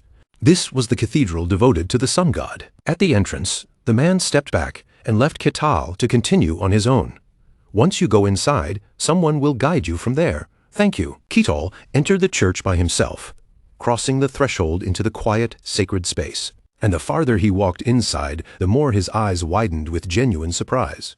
A magnificent statue of the goddess stood proudly within the hall, displayed in full splendor as if watching over every corner of the cathedral. Rows of seats were arranged with perfect order, and the silence around them felt heavy, pure, and strangely holy. Several priests soon approached him with composed expressions and respectful bows. "Welcome, Sir Ketal. Inquisitor Okwaz is waiting for you. Please follow us." Ketal was still taking in the grand sight around him, his gaze lingering on the sacred interior, before he finally replied, "All right then." After a long stretch of silence, Okwaz was the first one to speak. "It is a pleasure to meet you. I am Okwaz, Inquisitor of the Sun God." Ketal introduced himself with confidence, his voice loud, clear, and completely without hesitation. "The honor is mine. I'm Ketal the Barbarian." At the same time, a thought quietly crossed his mind. So this is the Inquisitor. She's surprisingly young. And more than that, he could tell at a glance that she was genuinely strong. Okwaz, however, found herself thrown off by the sly, mischievous smile spreading across Ketal's face. What in the world was that grin supposed to mean? When he noticed that she had fallen quiet, Ketal tilted his head and spoke first. "So, why exactly did you want to meet me?" Then, as if remembering his manners, he added, "Ah." Okwaz lowered her head for a moment, visibly struggling to choose her words. "It's about the recent dungeon incident. Kartos Brainulus Kessis, the sorcerer you claim to have defeated, committed countless atrocities across the continent. In the end, he transformed himself into a lich, and only heroes with extraordinary skill and overwhelming strength were considered capable of standing against him." Ketal thought back to the enemy he had faced in that dungeon, and answered plainly, "I've heard something like that. But the Kartos Brainulus Kessis I met was just a lone flailing lich. He was weak, and before he could do anything impressive, he destroyed himself." "You may not believe that," Ketal added, his tone still honest and steady, "but I'm only telling you exactly what I saw." At last, Okwaz revealed the real reason she had called him here. "Then would you agree to let my god directly witness this conversation?" Ketal tilted his head slightly. "Witness?" Okwaz gave him a short explanation, watching his reaction closely. "Yes, if you tell a lie in the presence of the god, he will respond." Ketal's eyes immediately lit up. "Oh, so it's basically divine interrogation." Okwaz remained extremely cautious as she dealt with him. He might not be an ordinary barbarian, but in the end, he was still a barbarian. She was certain there was no way he would willingly accept something like this, so she left him room to refuse. "Of course, if this makes you uncomfortable, you may decline." Instead, Ketal's eyes gleamed with unmistakable excitement, and he agreed without the slightest hesitation. "Why would I refuse? This is the perfect chance to experience divine power." Okwaz tested him once more. "You're certain?" Ketal nodded right away. "Certain. Go ahead and start." Even Okwaz herself could not stop her brow from tightening at the look on his face. What was this? He did not look pressured at all. If anything, he actually looked eager. She asked him again and again, unable to let the matter go. "Doesn't this make you nervous?" Ketal blinked. "What do you mean?" Aquaz clarified carefully. "Having a god watching you." Ketal answered with almost innocent simplicity, as if the concern made no sense to him at all. "Why would I care? I have nothing to hide. I've never told a lie in my life. Not even once." Aquaz slowly closed her eyes, absorbing that answer in silence before muttering under her breath. "Ah, I see." Aquaz steadied her breathing, lifted her gaze, and spoke with solemn resolve. "Then, let us begin." She brought her hands together in reverence and called out to the deity she served. "O my God, the one I devote myself to, you who look down upon this world from the highest realm, you sovereign ruler of the blazing sun, please cast your sacred gaze upon this place and expose every false word that may be spoken here." At that prayer, a strange, radiant eye began to appear above them, glowing with an otherworldly brilliance. Then, from the sky itself, a dazzling pillar of light descended in a straight line, striking down upon the roof of the church like the sun had chosen that single point. The instant that light washed over him, Ketal's eyes widened and a breath caught in his throat. "What is this? I can actually feel it." What pressed down on him was a presence far beyond anything ordinary imagination could reach. It was magnificent, overwhelming, and impossible to fully express with human words, as if language itself fell short before such an existence. And yet, when Ketal faced that impossible presence directly, the feeling rising inside him was not fear or worship. It was pure, utter confusion. A gentle, ethereal glow spread across the place where the two of them sat, wrapping the room in a soft light that felt separate from the world outside. Thankfully, the disaster Aquaz had feared did not come to pass. No divine punishment crashed down, no holy wrath burned the room away, and for that she silently thanked the heavens. Once she confirmed that everything was stable, Aquaz composed herself again and quietly said, "Then let us begin. From this moment onward, within this pillar of light, no lies shall be permitted to exist." Ketal accepted it with almost cheerful ease. Got it. And so, beneath the sun god's gaze, Aquaz and Ketal sat facing one another, and their conversation truly began. After listening to Ketal's account, Aquaz kept her eyes fixed on him, carefully searching for even the slightest sign of falsehood. His explanation of how he conquered the dungeon matched what he had said before, and more importantly, the divine light gave no negative response. Aquaz continued turning the matter over in her mind. If the god had not reacted, then everything Ketal said appeared to be sincere. Perhaps Kartos Brainulus Kesses had been badly weakened while preparing his resurrection. If Kartos Brainulus Kesses had still been able to properly use magic, then this barbarian would never have made it out alive. In that sense, Ketal had been unbelievably lucky. While she was lost in thought, Ketal's voice suddenly pulled her back. "Have you dispelled all your doubts?"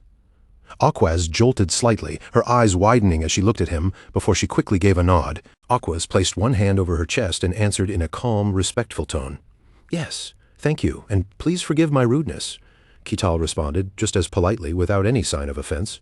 "It's all right. I found the whole thing rather interesting, too." After hearing that, Aquaz hesitated for a moment, then asked with renewed caution, "Then, may I ask you one personal question?" Ketal answered right away, as if there was nothing to be guarded about. Of course, Aquaz paused, her words catching for a brief instant before she finally forced herself to ask, "Do you truly come from the White Snowfield?" Ketal blinked at her, mildly surprised by the seriousness in her voice. Then, without wavering at all, he calmly gave his answer. "Yes." Even after hearing it beneath the god's watchful light, Aquaz still struggled to accept it. Her gaze sharpened as she asked again, "You truly came from there?" At that moment, Aquaz's expression changed faintly. A shadow of worry crossed her face as a troubling thought rose in her mind. Could the being connected to the demon realm truly be the Ashen Barbarian from the Imperial legend? This time, Ketal did not answer her directly. Instead, he looked back at her and turned the question around. "Then, let me ask you something." Aquaz was caught off guard and stared at him in silence. Ketal folded his arms and asked in a casual tone, as if he were merely making conversation, "Why did you come to this land?" The sudden question struck Aquaz hard enough to make her stumble over her response. Aquaz lowered her head slightly, avoiding his eyes as she answered in a restrained voice, "I had personal business here." Ketal continued with the same relaxed ease, but his question cut straight to the heart of the matter. "Was that personal business to confirm whether I'm some kind of impure being?" Aquaz felt a sharp pang of guilt at those words, but she forced her expression to remain composed. I don't understand what you mean. Kital quietly recalled the moment when he had stood beneath the god's eye and felt that presence looking into him. He rested his chin on one hand, speaking his thoughts aloud in a calm, thoughtful voice. I'm not completely sure, but a god personally looking into something isn't the sort of thing that happens often. This feels like more than simply detecting lies. Aquas frowned ever so slightly and closed her eyes, embarrassment tightening her expression. She wanted to deny it, to insist that it was not like that, but under the eye of the god, no falsehood was allowed. In the end, she had no choice but to admit it. You're right. Kital gave a small, understanding sound and asked, So, from the very beginning, you had your sights set on me. Aquas looked straight at him and firmly denied that part. It was not that simple. As she gathered her thoughts, she recalled the moment she first arrived in this land. Within the church, Aquas had knelt with both hands placed over her chest in prayer. Now she explained the truth to him. There was a prophecy. When I came here, I thought you might be the one it referred to, but as you can see, this time, Aquas lowered her head, pressed her hand over her heart, and spoke with sincere regret.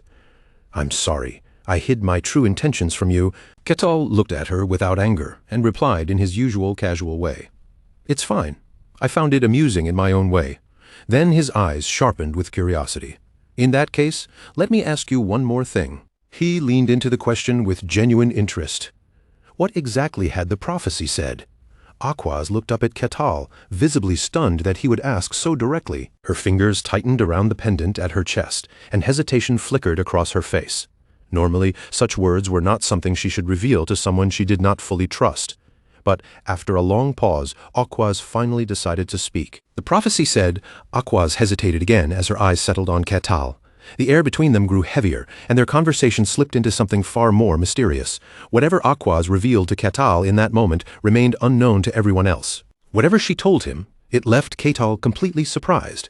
Not long after that, their conversation came to an end. Before long, night had fallen over the cathedral, and Aquas stood quietly by the window, staring into the darkness as she turned everything over in her mind. In that still and silent space, the sudden sound of rapid footsteps echoed from the hallway, drawing closer with every beat.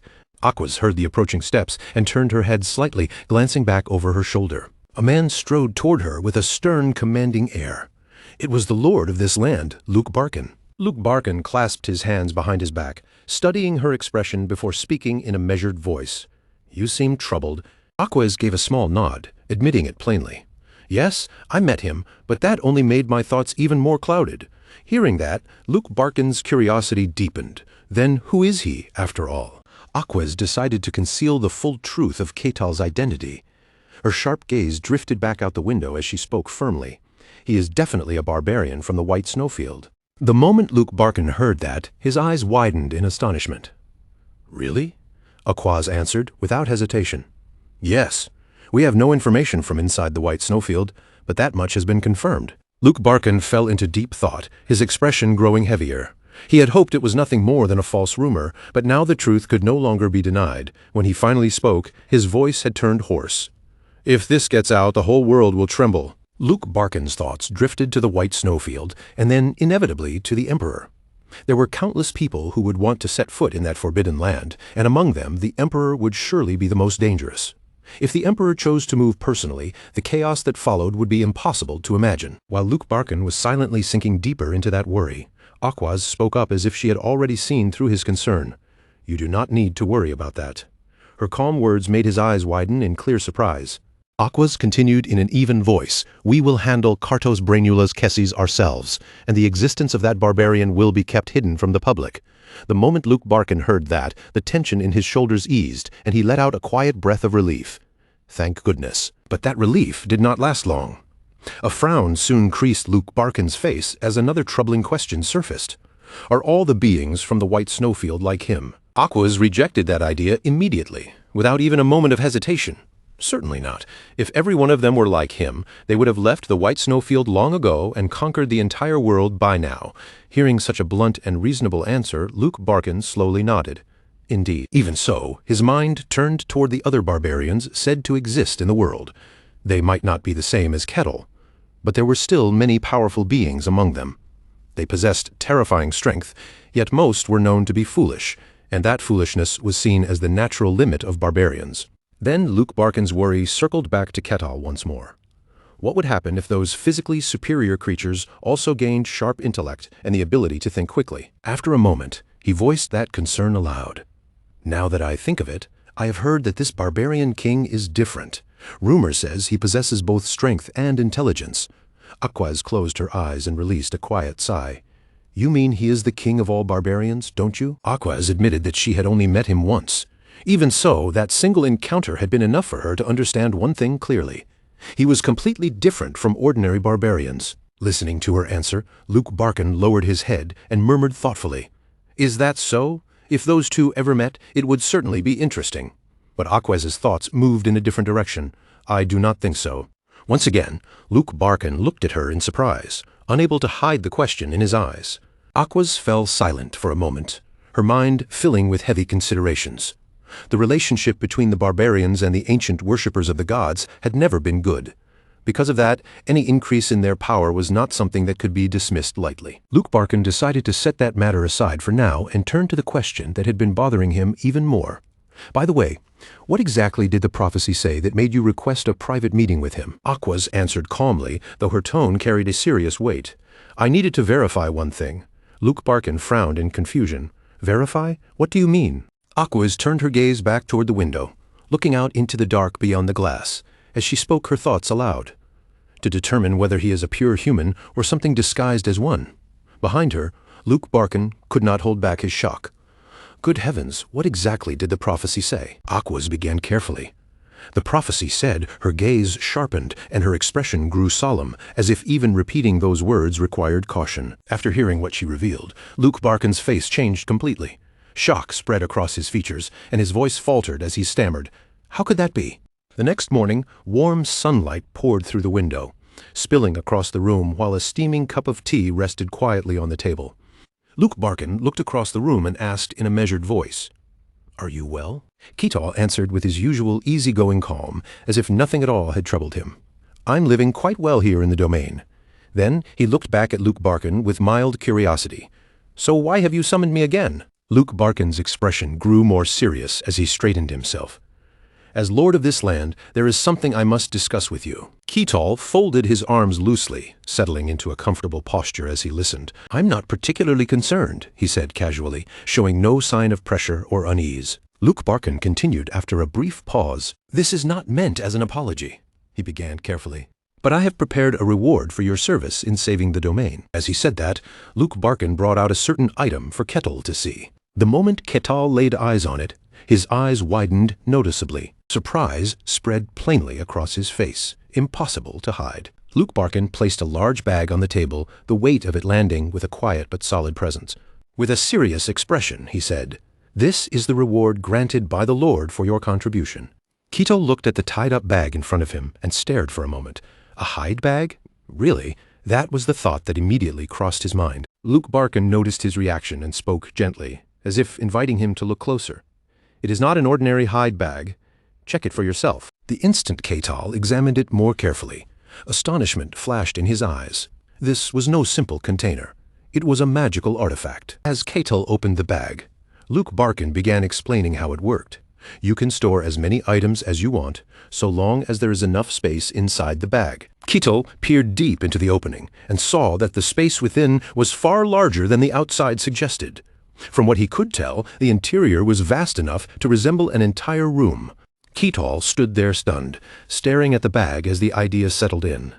A magical artifact, an object created through magic. This was the first time he had ever seen something like that in real life. Seeing Ketal's amazement, Luke Barkin added another detail. Even if an item is larger than the mouth of the bag, you can still place it inside as much as you like. Hearing that, Ketal immediately picked up a large axe, curiosity lighting up his face. If that was true, then there was only one thing to do: try it for himself. From the outside, the axe looked far too large to pass through the narrow opening of the bag, and Ketal could not help thinking that there was no way it would fit normally. But the moment he brought the axe near the bag's mouth, it was drawn inside on its own, disappearing as if swallowed by the space within. Ketal let out a surprised, "Oh!" Luke Barkin then continued his explanation. To retrieve an item, simply put your hand inside and imagine what you want to take out. Ketal followed the instruction right away, reaching into the bag while picturing the axe. Sure enough, The item came back into his hand. His eyes shone with open excitement as he exclaimed how astonishing it was. In contrast to Ketal's enthusiasm, Luke Barkin remained calm and said, "This is my gift to you in return for saving the domain. I hope you like it." Ketal answered immediately, unable to hide his delight. "Like it? I love it. I'll make sure to use it properly." Hearing that sincere response, Luke Barkin smiled softly and said, "Seeing you pleased with it makes me happy as well." But not long after that brief satisfaction, worry began creeping back into Luke Barkin's mind. He told himself that the matter should be considered settled for now, and that the rest was only tied to the prophecy Aquas had spoken of. Even so, he could not stop wondering what on earth was happening in that distant land. Somewhere far away, in another place, aberrations from the demon realm were beginning to spill into the world. Standing before a Sishar with a grave expression, a man spoke in a low voice. "It seems something is happening in the world." Back in the domain, Luke Barkin broke into a cold sweat as that uneasy thought took hold of him. Perhaps all of this was connected to the prophecy after all. He remembered Aquas standing by the window and speaking those ominous words. The prophecy had foretold that a demon would descend, a great demon, and that it would come forth and spread across the world. The Barkin domain was connected through a network, linking countless villages, and because of that, the villages were usually able to keep in contact with one another. Then, one day, contact with one of those villages was suddenly cut off. At first, no one treated it as anything especially alarming. But when several days passed without a single message or update, the nearest village finally decided to send people over to investigate what had happened. None of them ever made it back, and when the Lord finally heard that the entire group had vanished, he immediately sent guards to investigate the village as well. But even those guards disappeared without returning. That was the moment the Lord could no longer treat it as a simple delay. Only then did he understand that something strange and likely dangerous was unfolding there. Rosa lifted one finger as if confirming the day's schedule, then asked carefully, "Do we have any requests for today? More importantly, is there an urgent request waiting?" Ketal crossed his arms over his chest and tilted his head slightly. "What kind of request?" Rosa answered without wasting a second. "A village has lost contact, and someone needs to go check what happened." When Ketal still looked a little blank, Rosa calmly filled in the details for him. "A few days ago, that village suddenly stopped responding to any messages. Your job is only to go there, look into the situation, and report back. On paper, it's just a basic departure mission, but the payment is unusually generous." The moment Ketal heard that the reward was generous, his expression brightened at once. He rested a hand against his chin, looking openly pleased, and said, "I like requests like that. In that case, I'll accept the job." Seeing the eager look on his face, Rosa's eyes narrowed slightly with quiet satisfaction. Inside, she could only think that his reaction was exactly what she had expected from him. Ketal wasted no time after accepting the request and quickly headed out to carry out the mission.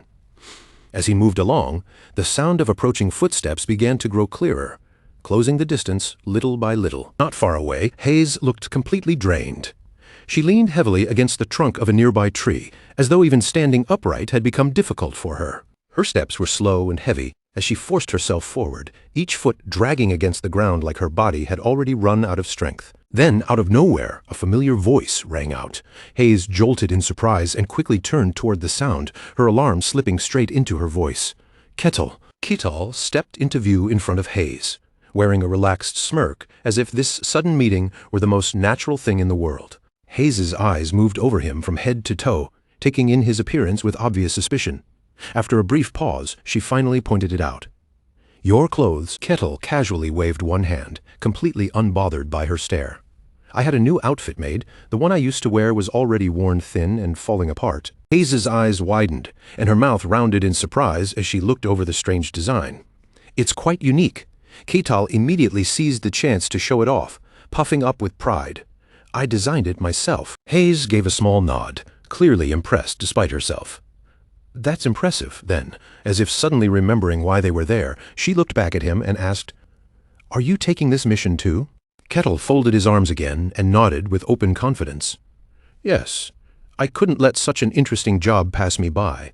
Hearing him say it so proudly, Hayes could only think to herself that, as expected, he really was in a category of his own. Noticing that Ketal was standing there alone, Hayes glanced around with curiosity. "But why are you by yourself? Aren't your other party members coming?"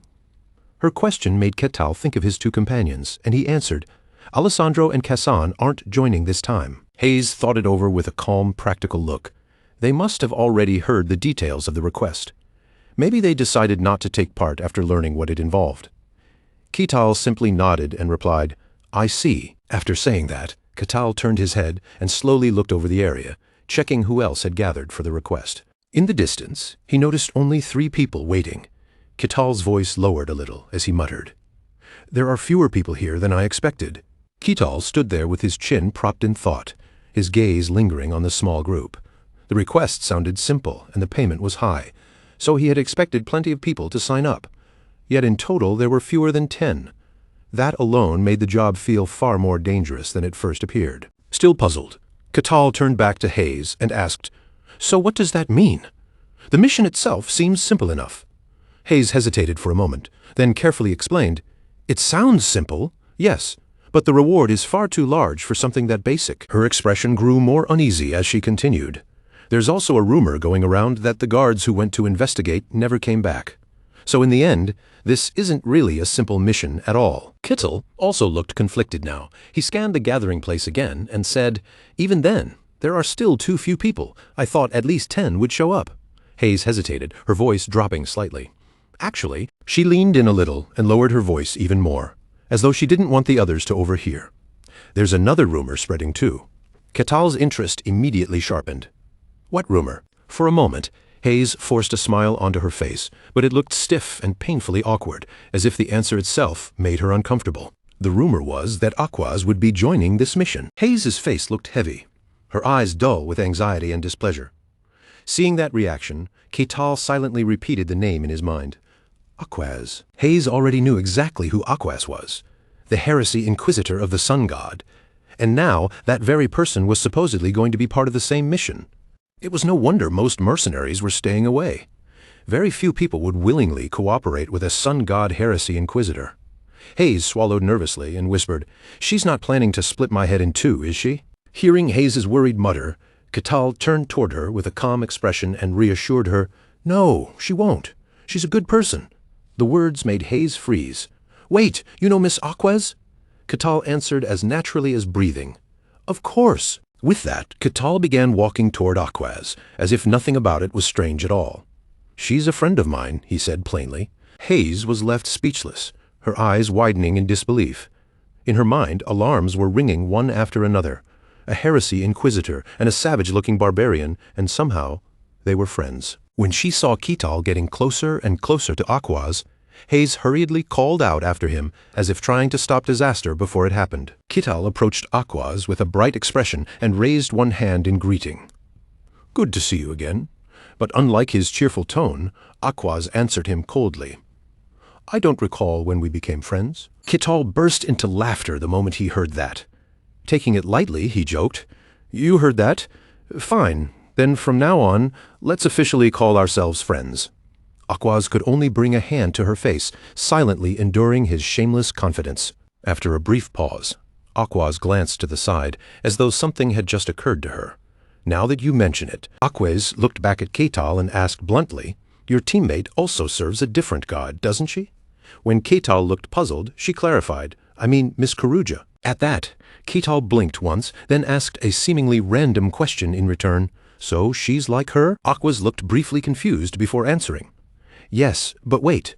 Did you say she is a priestess serving Colossia?" Ketal lowered his voice slightly and asked, "Is there a problem with that?" Aquaz fell silent for a moment, as if weighing what she should say. Then her tone became heavier. "No, it's just that, as far as I know, Colossia's followers are currently going through a period of purification. Only those with a high enough position should be able to act right now." Ketal's voice turned cautious. "Don't tell me." Aquaz let out a deep sigh, then quickly covered her reaction as if she had said too much. "It's nothing.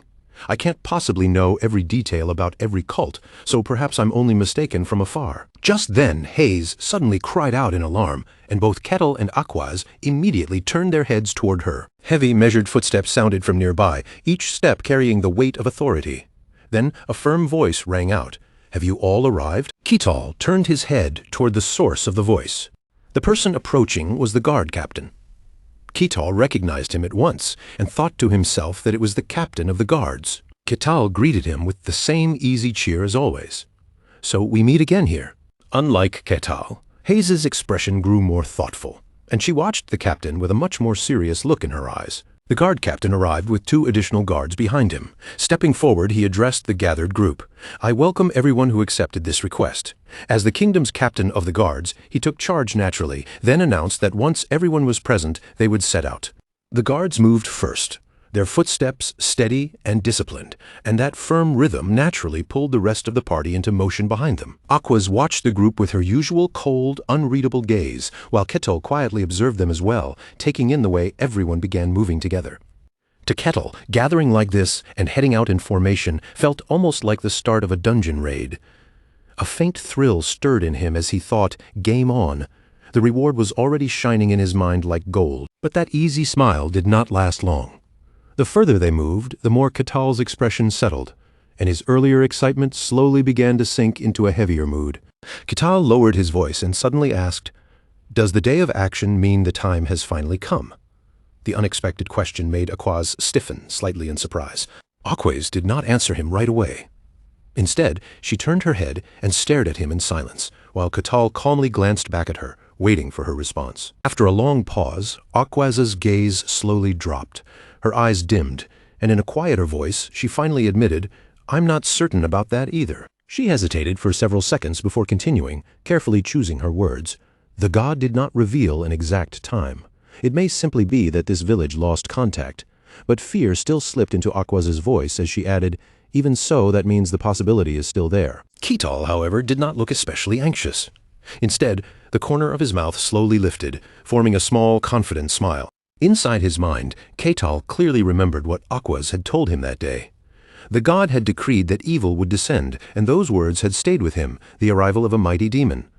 Because of that single line, Ketal felt even more certain about what might be waiting ahead. A faint smile lingered on his face as he quietly thought to himself, "A mighty demon, huh?" Before long, the guard's footsteps came to a stop. Then the guard captain's firm voice rang out, "We've arrived." Ketal's attention immediately shifted forward. Hayes also looked ahead, her face tightening with surprise as the sight before them came into view. In front of them stood a small village, its houses gathered closely together in a quiet cluster. The guard captain announced their destination in a low, serious tone. With a grave expression on his face, the guard captain said that this was the entrance to the village. The guard captain turned his eyes toward Aquaz and asked, "How does it feel?" Aquaz focused for a moment, then answered flatly, "I don't sense any signs of life." At her words, the guard captain's face hardened. His voice grew rougher as he muttered, "Then perhaps they may have fled." The guard captain immediately raised his voice and gave the order. Everyone spread out and searched for clues. The guards obeyed at once, answering sharply. "Yes, sir." Ketal, on the other hand, responded with far more energy than the others, saying, "Got it." Ketal looked over the village with a measured gaze and quietly judged its size. It seemed large enough for only around 100 people. But even then, there was no way an entire village could simply disappear without leaving anything behind. The guard captain's eyes sharpened as he reached the same conclusion. There had to be some kind of clue hidden here, so he urged everyone again to begin searching and cover the area separately. As they searched through the village, one person suddenly discovered a dining table. What stood out immediately was the food laid out on top of it, still looking strangely fresh. The one who found it froze for a moment, staring at the table in confusion before muttering under his breath, "This is—" Then he quickly turned and waved toward the guard captain. "Captain, there's food here." The guard captain heard the call and first considered the most ordinary explanation. Perhaps the villagers had abandoned it while fleeing, but almost immediately he rejected that thought. No, that did not fit. The guard shouted again, making the situation clear. "This was just cooked. The food is still warm." Hearing that, the guard captain's eyes widened in shock, and the word burst out of him before he could stop it. "What?" He hurried over to check for himself. When he saw that the food truly was still hot, suspicion filled his face, and he asked in disbelief, "What is going on here?" The guard captain's thoughts raced. They had lost contact with this village several days ago, which already made the situation strange enough. Since then, multiple people had been sent here to investigate, and not a single one of them had returned. That fact only deepened the confusion twisting through his mind. Putting that question aside for the moment, the guard captain turned back to the others and asked, "Any traces?" The reply came firmly. No signs that they left the village, and no signs that they hid anywhere nearby. Hearing that answer, another wave of thought passed through the guard captain's eyes, making his already tense expression grow even darker. For now, he forced himself to stay focused and gave another order. Continue the search. Everyone who heard him responded briefly and clearly. The guard captain stared at the meals that had clearly been prepared for daily life. Everywhere he looked, there were traces of people living here, and yet not a single person remained.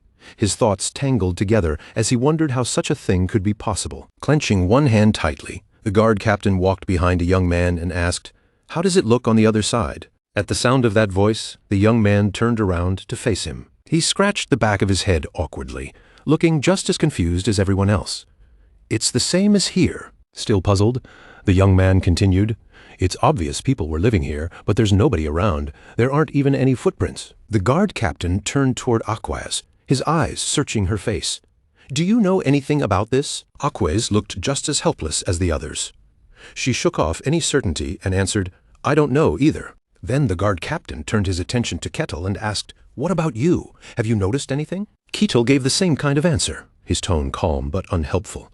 "I haven't found any meaningful clues, and I don't sense any signs of life either." The guard captain lowered his head in frustration and muttered, "This is driving me mad." Seeing his irritation, Ketal seemed to consider something, then suggested that perhaps someone else might know. The guard captain immediately turned toward him, his eyes widening in confusion. "What?" Ketal looked around the village with a strangely casual air. "Can't you still sense it? There's someone else here." Ketal's words drained the color from the guard captain's face. He hesitated, then stammered, "Wait, what did you just say?" His thoughts lurched forward. Someone else? In other words, someone who had not been there when they first entered the village. As the guard captain processed that, his gaze fixed on the strange woman standing before them, and question after question rose in his mind. Who was she, and how long had she been here? The woman, Asisha, had somehow been there all along. She smiled with innocent brightness and spoke in a clear, almost playful voice. "Interesting? Did you really see through my perfect disguise?" Ketal crossed his arms, his expression turning cold as he answered her. A strange person appeared here out of nowhere. Of course we should be on guard. Asisha suddenly threw her head back and let out a wicked, delighted laugh. Then, with a cruel little smile still hanging on her lips, she said that no, that was not what she meant at all. Under normal circumstances, she explained, people would never notice her presence in the slightest. Her gaze slid toward Aquaz, and the corner of her mouth curled upward in open mockery. Even the sun god's heresy inquisitor, she sneered, had failed to detect her standing right there among them. After that, Asisha slowly turned her attention to Ketal. With a sharp, amused look in her eyes, she remarked that it seemed he had not awakened any special ability either. Asisha's lips twisted into a cold smile, her expression growing more curious and dangerous at the same time. Then, staring at him as if she were studying some strange creature, she asked who he really was. She continued speaking in that same cryptic, unsettling way, as though the whole situation had turned into a pleasant surprise for her. To Asisha, this had become an unexpectedly valuable catch. Jihant's eye gave a sharp twitch, the tiny movement betraying the sudden alarm that shot through him. Then, without wasting another second, Jihant raised his voice and shouted for everyone to fall back at once. The others reacted immediately, obeying his command without hesitation as they hurriedly retreated. Yas understood the danger at once and moved with them. Jihant then turned his head and saw Aquaz still standing there, as if frozen in place. His voice tightened with anxiety as he called out to her, urging her to snap out of it. Only then did Aquaz finally come back to herself. Still shaken and deeply doubtful, she said that she could not sense anything at all from Asisha. No presence, no aura, nothing. The moment those words left her mouth, both Jihant and Hayes turned toward Aquaz with visibly troubled expressions. Hayes was stunned. If even a heresy inquisitor of the highest order could not detect Asisha's presence, then the situation was far worse than she had imagined. In that instant, only two possible explanations came to Hayes's mind. The first was simple. Perhaps Asisha was not actually a demon at all. But the second possibility was far more terrifying. If Asisha truly was a demon, then she had to be a being of such an absurdly high rank that even Aquaz could not sense her. Asisha rested her chin lazily on one hand, looking almost disappointed as she complained that it was a shame. She had wanted to watch them struggle a little longer before dragging him down into the abyss. Then her face began to distort, sagging into something far more monstrous and sinister. In a voice thick with demonic malice, Asisha calmly announced that she had made up her mind. Her eyes locked directly onto Kettle as she addressed the fascinating wild beast before her. At the same time, her fingers stretched and warped, transforming into sharp claws, and even Kettle drew in a surprised breath at the sight. A pair of thick, menacing horns burst from Asisha's head, and her mouth split into a terrifying grin, revealing sharp teeth that looked ready to tear into Kettle and devour him alive. With a bright, almost cheerful tone that made her words even more chilling, Asisha declared that Kettle would become her slave and descend into hell with her. Asisha raised her hand with casual confidence and snapped her fingers. The instant that sound rang out, a sphere of strange power appeared before them, and the gathered crowd stared at it with wide, panicked eyes. Then Asisha's body lifted smoothly from the ground, rising into the air as though gravity itself had lost meaning around her. The sight left Hayes and Aquez staring in shock, both of them frozen by the impossible pressure of what was unfolding. Someone suddenly screamed a warning, yelling for everyone to run, to get away as fast as they could. Terrified hands slammed against the barrier again and again as cries of fear erupted from every direction. But no matter how desperately they pushed, struck, or shouted, nothing worked. 2 members of the guard team found themselves trapped inside, their faces twisting in panic as they screamed and struggled to break free. Their desperate cries echoed through the air, begging someone to open the way out. Asisha smiled with a bewitching fang-filled grin, clearly pleased by their terror. She declared that the entire village had already become her domain, and within it no one could escape. Her hungry gaze swept across the trapped crowd, and in a deep, demonic voice she told them they were all her prey. Suddenly, Rosa cried out in disbelief, asking how it was possible for a demon to be here. Ketal repeated the word with curiosity, wondering aloud if she was truly a demon. Trembling, Rosa answered that she was not just any demon, she was a named demon. Hayes clasped his hands tightly together, lowering his head in a desperate prayer. With fear shaking through his voice, he pleaded for Lord Colosia to save them. Just then, a hand gently came down and patted Hayes on the head. A deep, warm voice followed right after, telling Hayes to calm down. Ketal stood beside her and quietly comforted her, reminding her that he was right there with her. Hayes slowly turned her head upward, her startled eyes meeting Ketal as she looked at him from beneath his hand. Almost immediately, Hayes began to regain her composure, though her eyes carried a bashful, unreadable look. Ketal, still curious, asked what exactly a named demon meant, and that question made Hayes flinch. After a brief hesitation, Hayes explained that not every being called a demon in this world was necessarily powerful. Many of them were labeled as demons simply for convenience. But in truth, most were little more than fragments of evil intent mixed with magical energy. But there were also beings that truly deserved the name demon. These were born from darkness itself, without ever having a mother. They named themselves through their own will, becoming genuine demons, and even the weakest among them possessed enough power to shake an entire kingdom. After hearing that, Ketal looked toward Asisha and said that she must certainly be one of those true demons. Hayes trembled as she answered that he was right. Still uneasy, Hayes hesitated before giving her guess. Judging from those horns, she said, the demon before them was likely Asisha, a terrifying being that had appeared centuries ago. Hayes could not understand why something like Asisha would appear in such a remote place. Kettle touched the outer seal with interest and asked if that meant they truly could not break it. Hayes answered Ketal with a grim expression, saying no. This place had already become a demon's domain, and unless the demon herself was destroyed, there was no way to shatter the seal. Ketal lifted one finger and poked the seal as if testing its firmness. Then, with a faint scoff, he asked if that was really how it worked. A thick black smoke began to seep from Kettle, and a mischievous smile spread across his face. But then he suddenly stopped, as though another thought had crossed his mind. After a moment, Ketal casually decided that perhaps he would simply stand back and watch for a little while longer. He quickly waved his hand, making the black smoke disappear, as if nothing had happened. Then he chuckled to himself in a strangely gleeful way. Hayes looked over at him in confusion and asked what he was doing over there. Ketal flashed her a reassuring thumbs up and said it was nothing.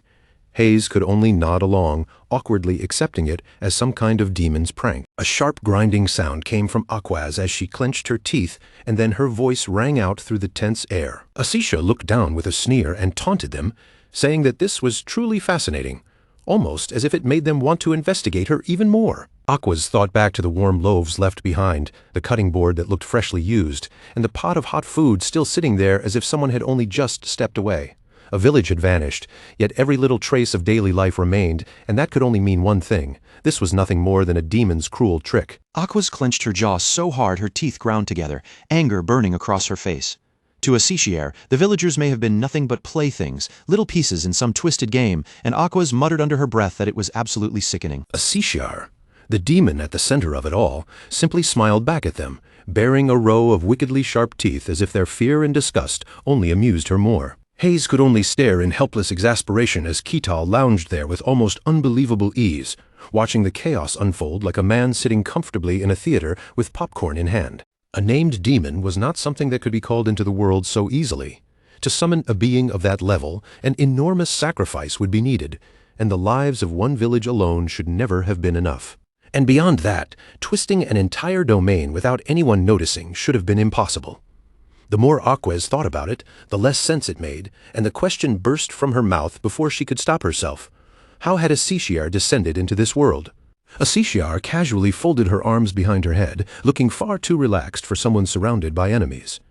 With a lazy smile, she asked if Aquas truly believed she would just tell her. Aquas's expression hardened, her anger deepening into open disgust as she glared at the demon. To her, beings like this were pests that polluted and defiled the land itself. At those words, a Sishiar suddenly burst into loud laughter, the sound ringing out with wild amusement. Then she snapped back with crazed mockery, sneering at words like unclean and impure as if they were a joke. She snarled at the loyal dogs of Aquas's god, then asked if Aquas really believed her god would come to save her. Aquas's veins stood out across her high brow as fury surged through her.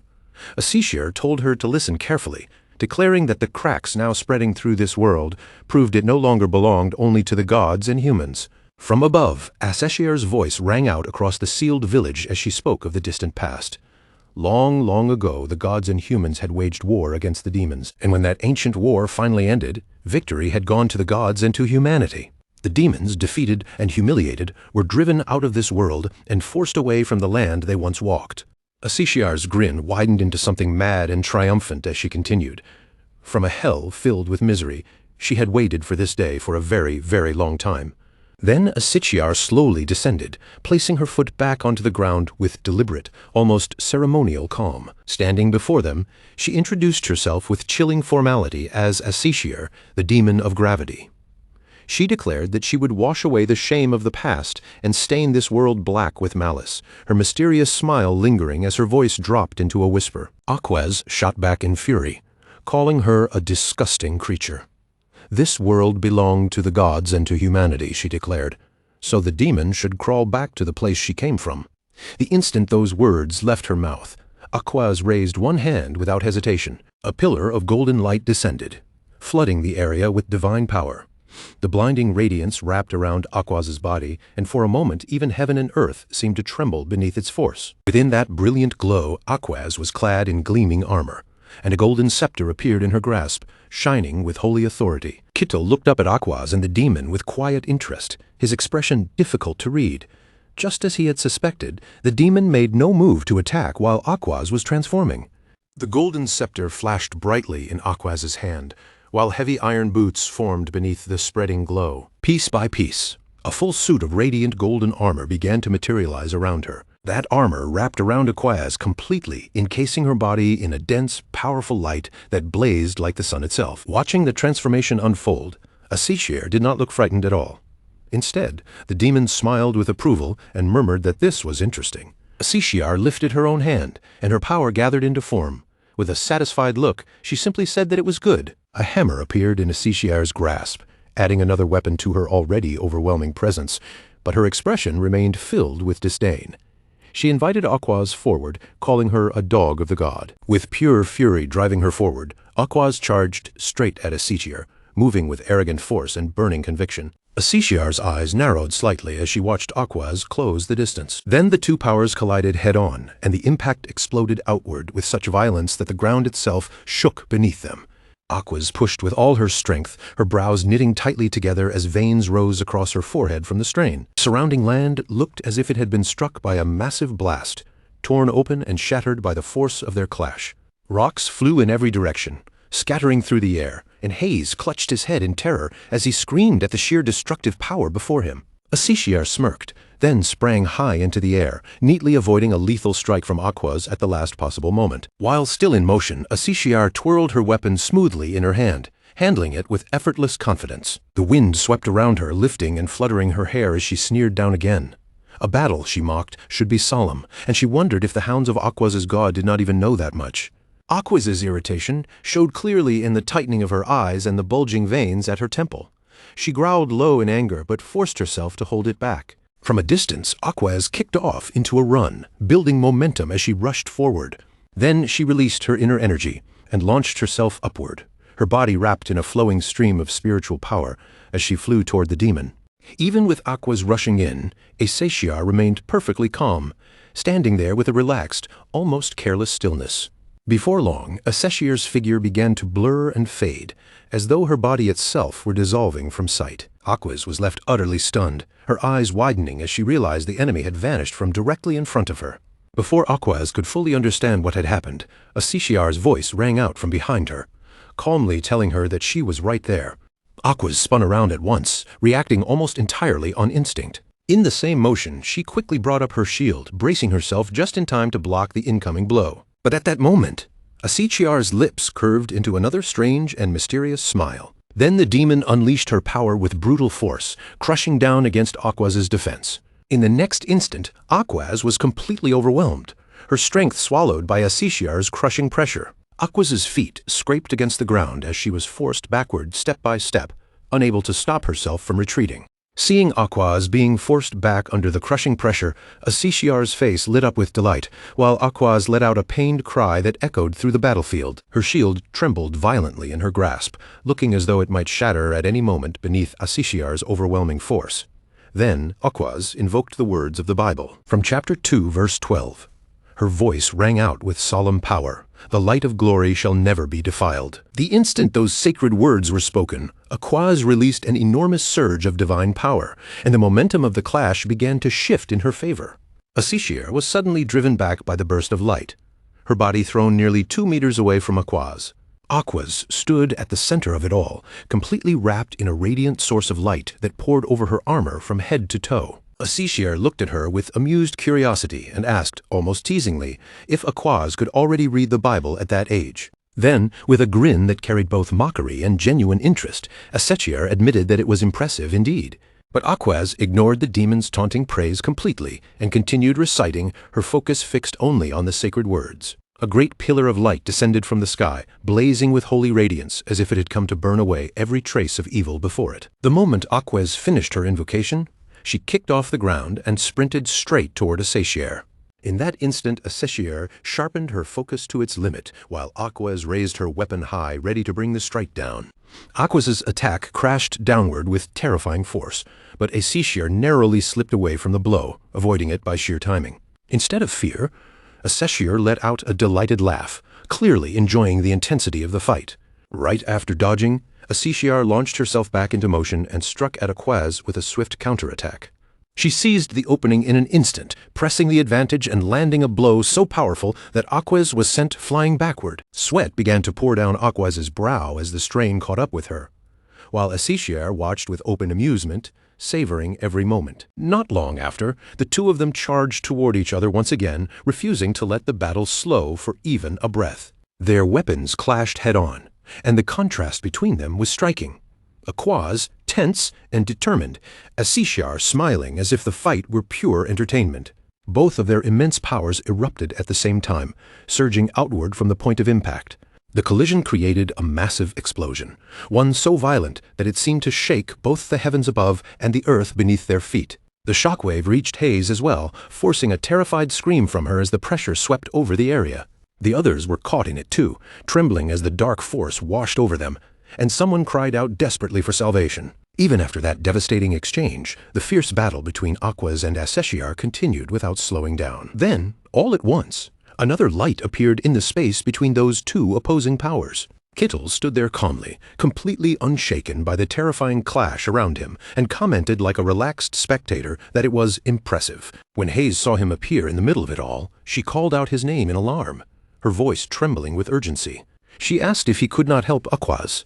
Kittle answered in his usual calm tone that he could, But before the conversation could settle, Hayes immediately cut in, only for Kettle to ask why he should help at all. The question struck her so suddenly that she froze in place. Kettle continued, wondering why he should step in and ruin the fight, leaving Hayes stunned by the way he spoke, as if this deadly battle were something to be respected. Then he glanced toward the ongoing clash and added that, of course, he did want to fight a demon himself one day. But for the moment, Kettle said plainly that he simply wanted to watch this battle unfold.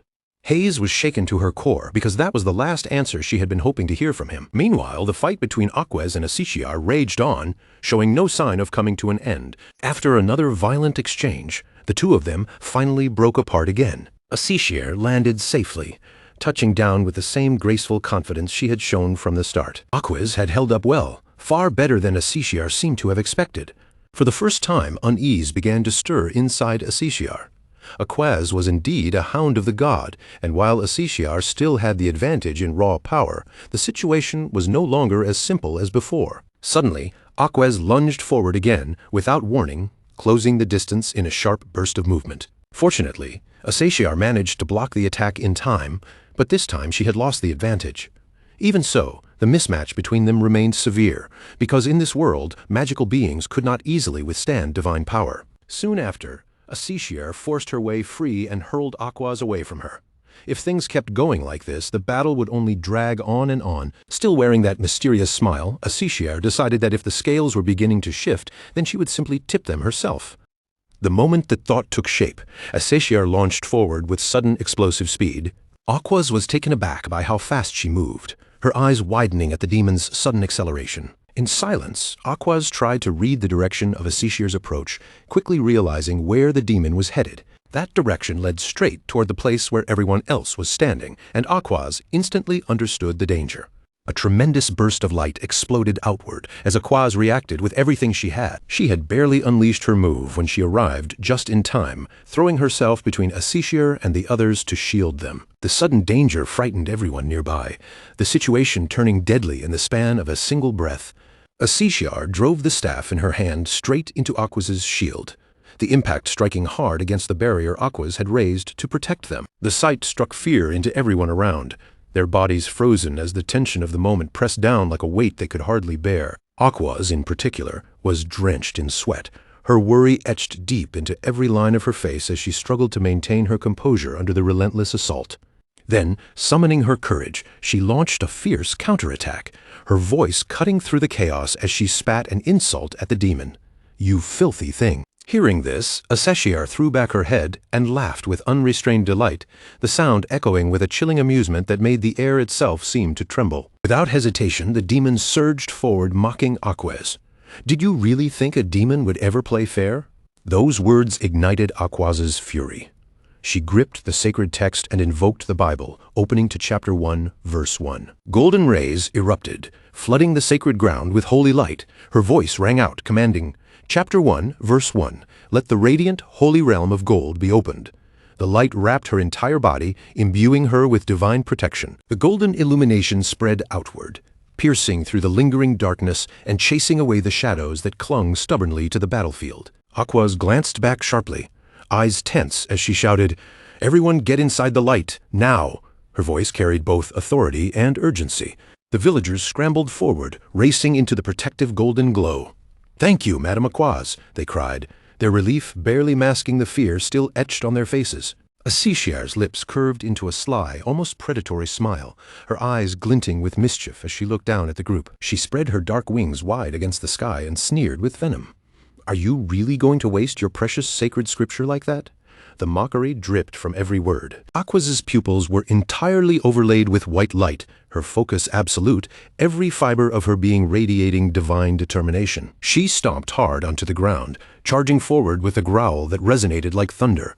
"Shut up." Asiciar laughed with excitement, her gaze locked on Aquez. "Yes, that's the reaction I wanted," she exclaimed, savoring the tension. Aquez said nothing in reply. Her teeth clenched tightly as she advanced, unyielding in her pursuit. Almost immediately, Asiciar began to move as well, each motion precise and predatory, matching Aquez's every step with effortless grace. Aquez's grip tightened around her weapon, the aura of divine power radiating outward, each muscle coiled for the impending clash. A powerful arc traced through the air, sparkling as she prepared to strike with all her strength, her determination blazing like the sun. Asishir, completely unfazed, flipped elegantly through the air, leaving Aquaz momentarily astonished. "Death is still just death," she murmured, as if daring Aquaz to defy her. Her face loomed close, eyes sharp and teeth bared. "No one will care about your noble sacrifice," she whispered, the words slicing through the tension. Aquaz's brows knitted tightly as she met the oncoming blow, every nerve screaming in anticipation of impact. Asishir's foot landed firmly on the ground, her tone calm, almost taunting. "If this continues, you'll lose and bring shame to your god's honor." She spread her wings and rose into the air again, still watching Aquaz. Her voice carried temptation and challenge. "But if you defeat me and return alive, your fame and your god's influence will rise. Simple enough, just destroy the holy shield protecting them. How about it?" A twitch ran across Aquaz's brow, suspicion flashing in her eyes. "Are you trying to trick me?" she asked, every tone charged with wariness. A crafty, almost predatory smile spread across Asechier's face. "Do you really want to die here?" she asked, the words thick with menace. Aquaz clenched her fists, her eyes locking on the demon, cutting off any further conversation. "There's nothing left for me to hear," she said with resolute finality. The smile on Asishier's lips deepened, an unsettling mixture of amusement and malice, and without warning, a surge of purple light erupted from Asichier, the air itself seeming to crackle with dark energy. "Good. Then die like a martyr," she spat. Aquaz braced herself, tensing every muscle and gripping her weapon with both hands, preparing to withstand the onslaught. A shadowy purple-black hue, representing pure darkness, spread throughout the surrounding space, saturating the battlefield with oppressive power emanating from Asishir. Aquaz's radiant eyes narrowed, brows knitting tightly as she struggled to assess the demon's next move. Something in Asitiar's motion made her freeze in astonishment, her body instinctively halting mid-step. It was the sheer, almost supernatural speed of Asishir closing in right before her eyes, leaving Aquaz momentarily paralyzed. A cold wave of horror washed over Aquaz's face, her pupils widening as she realized the danger.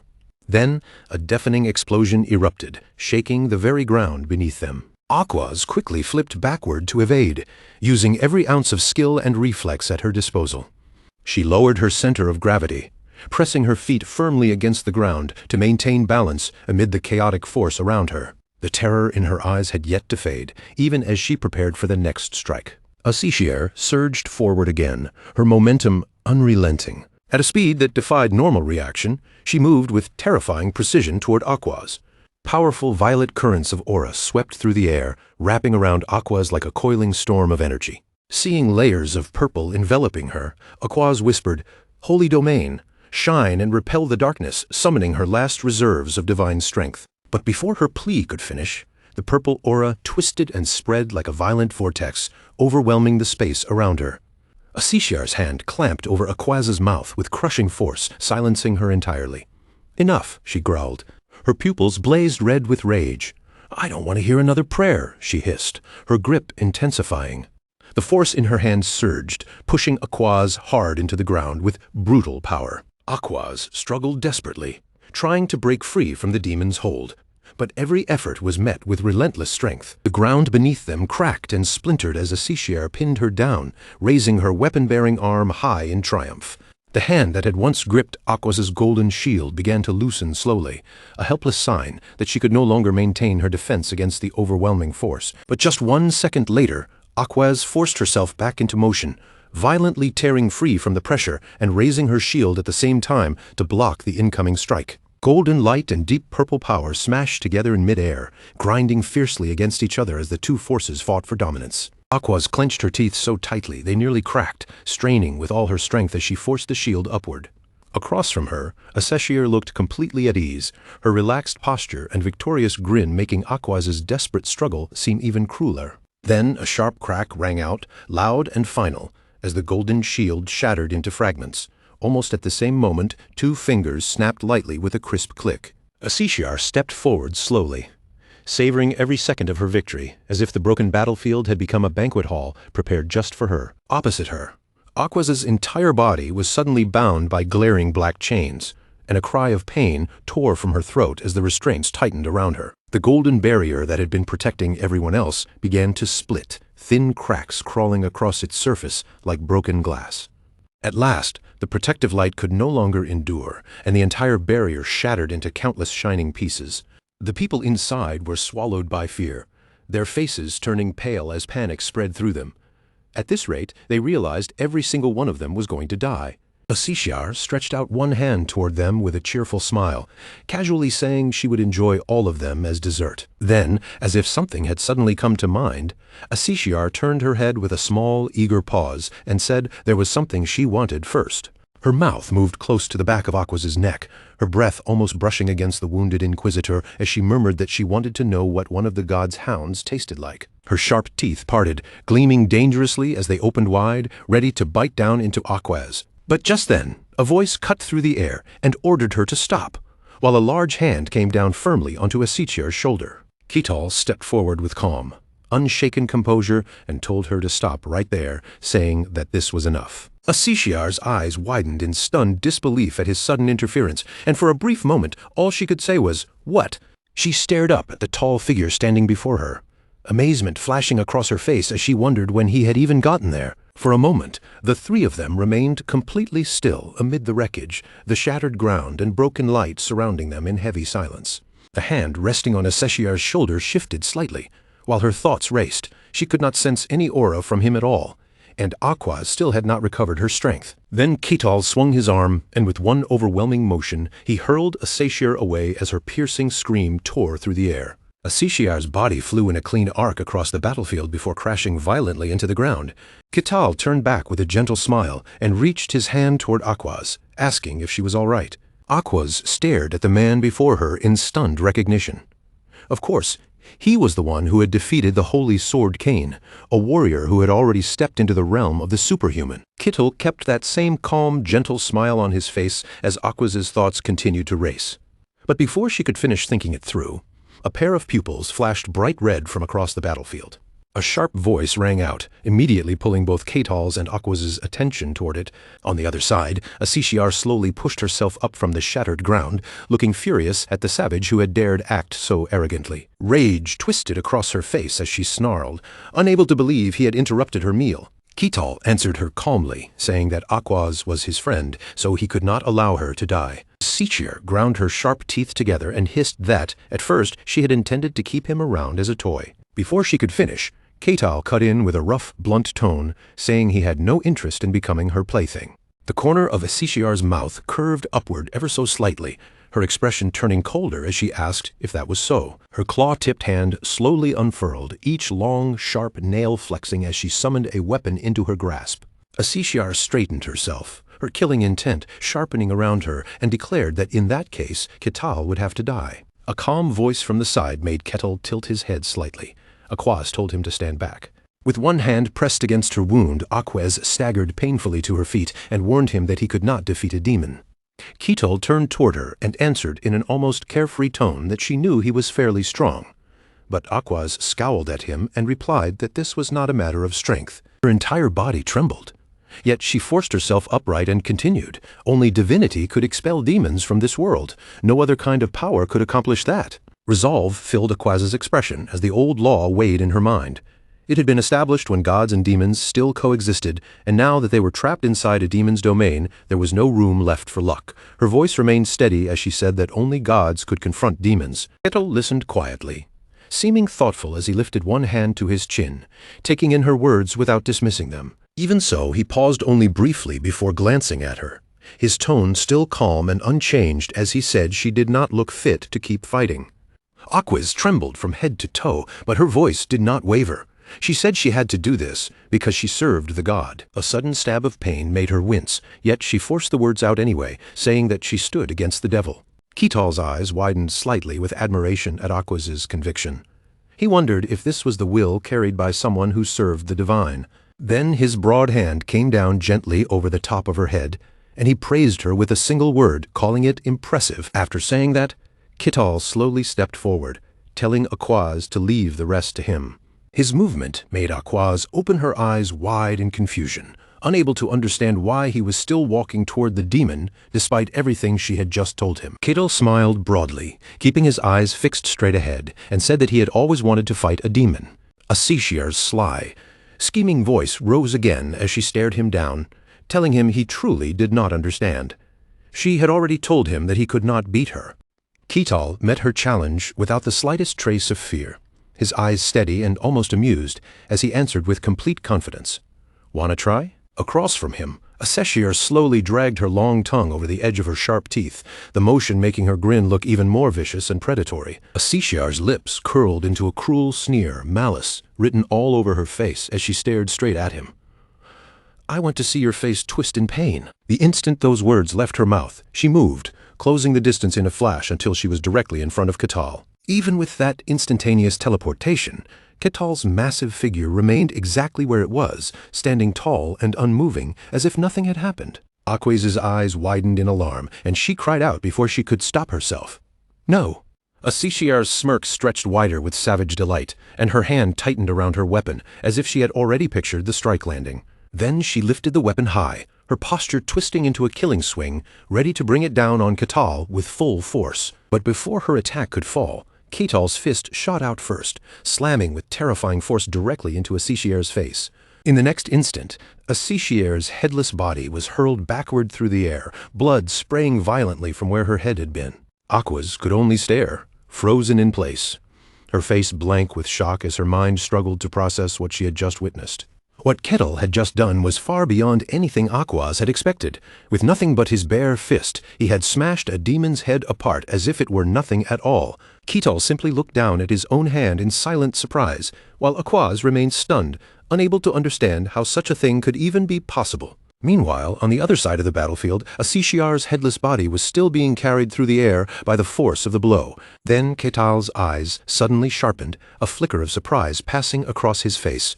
Streams of dark purple light began gathering together in one place, twisting and converging like smoke being pulled into a single point. At the center of that ominous glow, Aseshir's body appeared again, completely intact, standing there as if her head had never been destroyed. Ketal's expression brightened with genuine excitement as he looked at her. "Even a smashed head can regenerate?" Aseshir glared back at him with hatred burning across her face, her voice low and furious. "Who exactly are you?" That question made Ketal pause for just a moment, his confidence faltering slightly as he pointed to himself. "Me?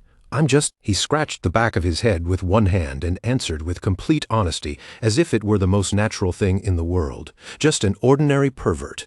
That ridiculous answer only made Aseshir's anger flare even hotter, and she snapped back at him, "Don't be ridiculous."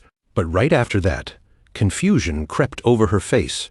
Something about him felt wrong. She could sense no trace of mystic energy from him at all, no sign that he used aura, and no sign that he relied on magic. If that was really the case, then Aseshir had to find out for herself, and her vertical pupils flashed with a cold, dangerous light. A dark purple vortex suddenly opened behind Ketal, swirling silently at his back like a hidden mouth waiting to swallow him. A sly smile spread across Aseshir's lips as she prepared to test the truth with her own hands. Ketal sensed the strange movement behind him and calmly turned his head, glancing back toward the dark vortex. At that exact moment, Aseshir's body materialized above his head, dropping into position with murderous intent as she hissed, "Die." Ketal blinked once, lifted his gaze toward her, and muttered quietly to himself, "The human form is a bit annoying, but I'll tolerate it." Then his fist drove upward with brutal power, punching straight through Aseshir's body before she could finish her attack. Aseshir's mouth opened in pain, her expression twisting into complete disbelief as the impact tore through her. Her brows pulled together tightly, the shock on her face turning into a grim, furious frown. Once again, Ketal's punch sent Aseshir flying away, her body thrown back helplessly by the overwhelming force.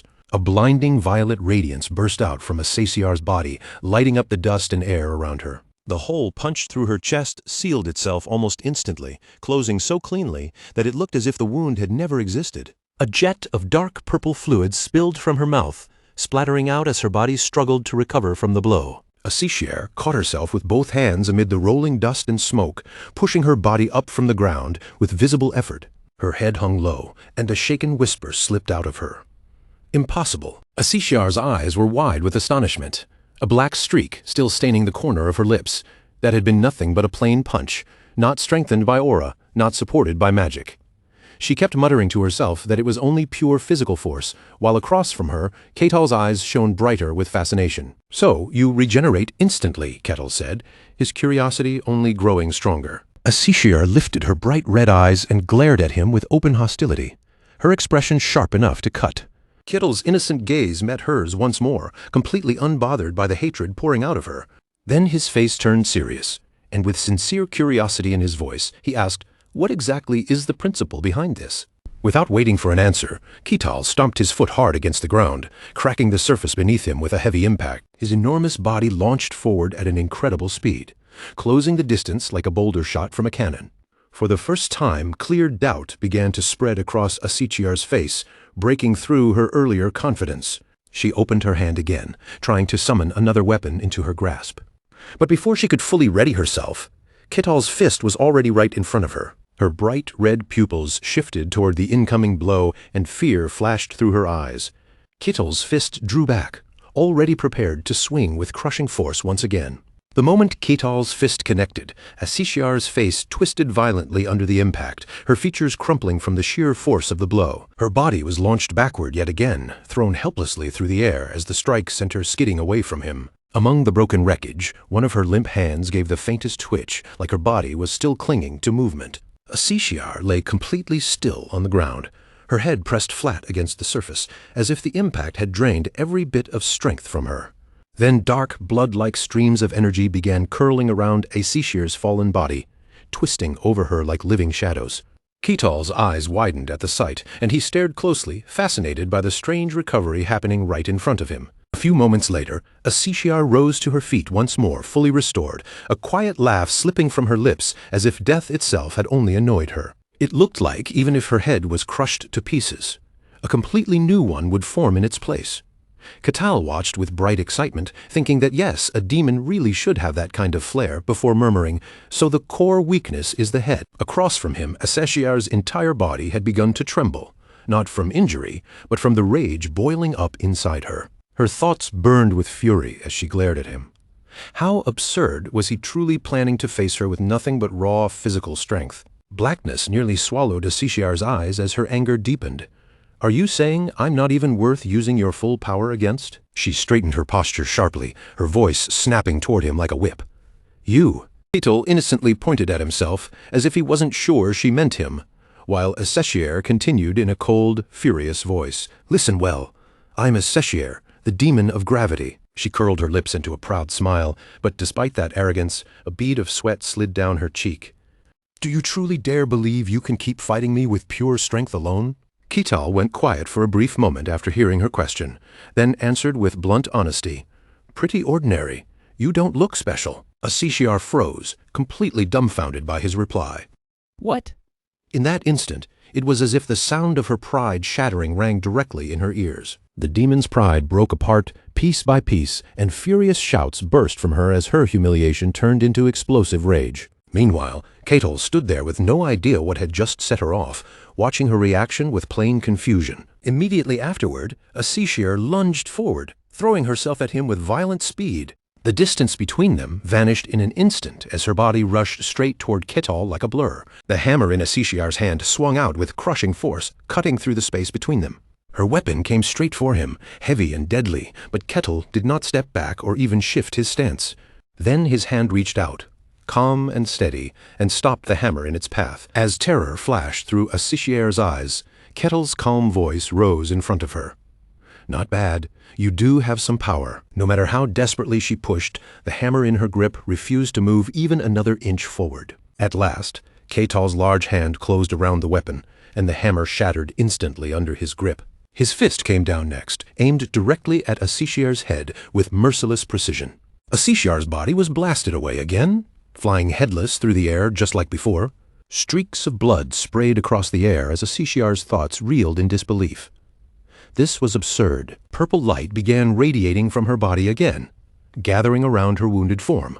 Her head regenerated once more, and through gritted fury, she reminded herself, "I am the demon of gravity." Asishir clenched her teeth and calculated desperately.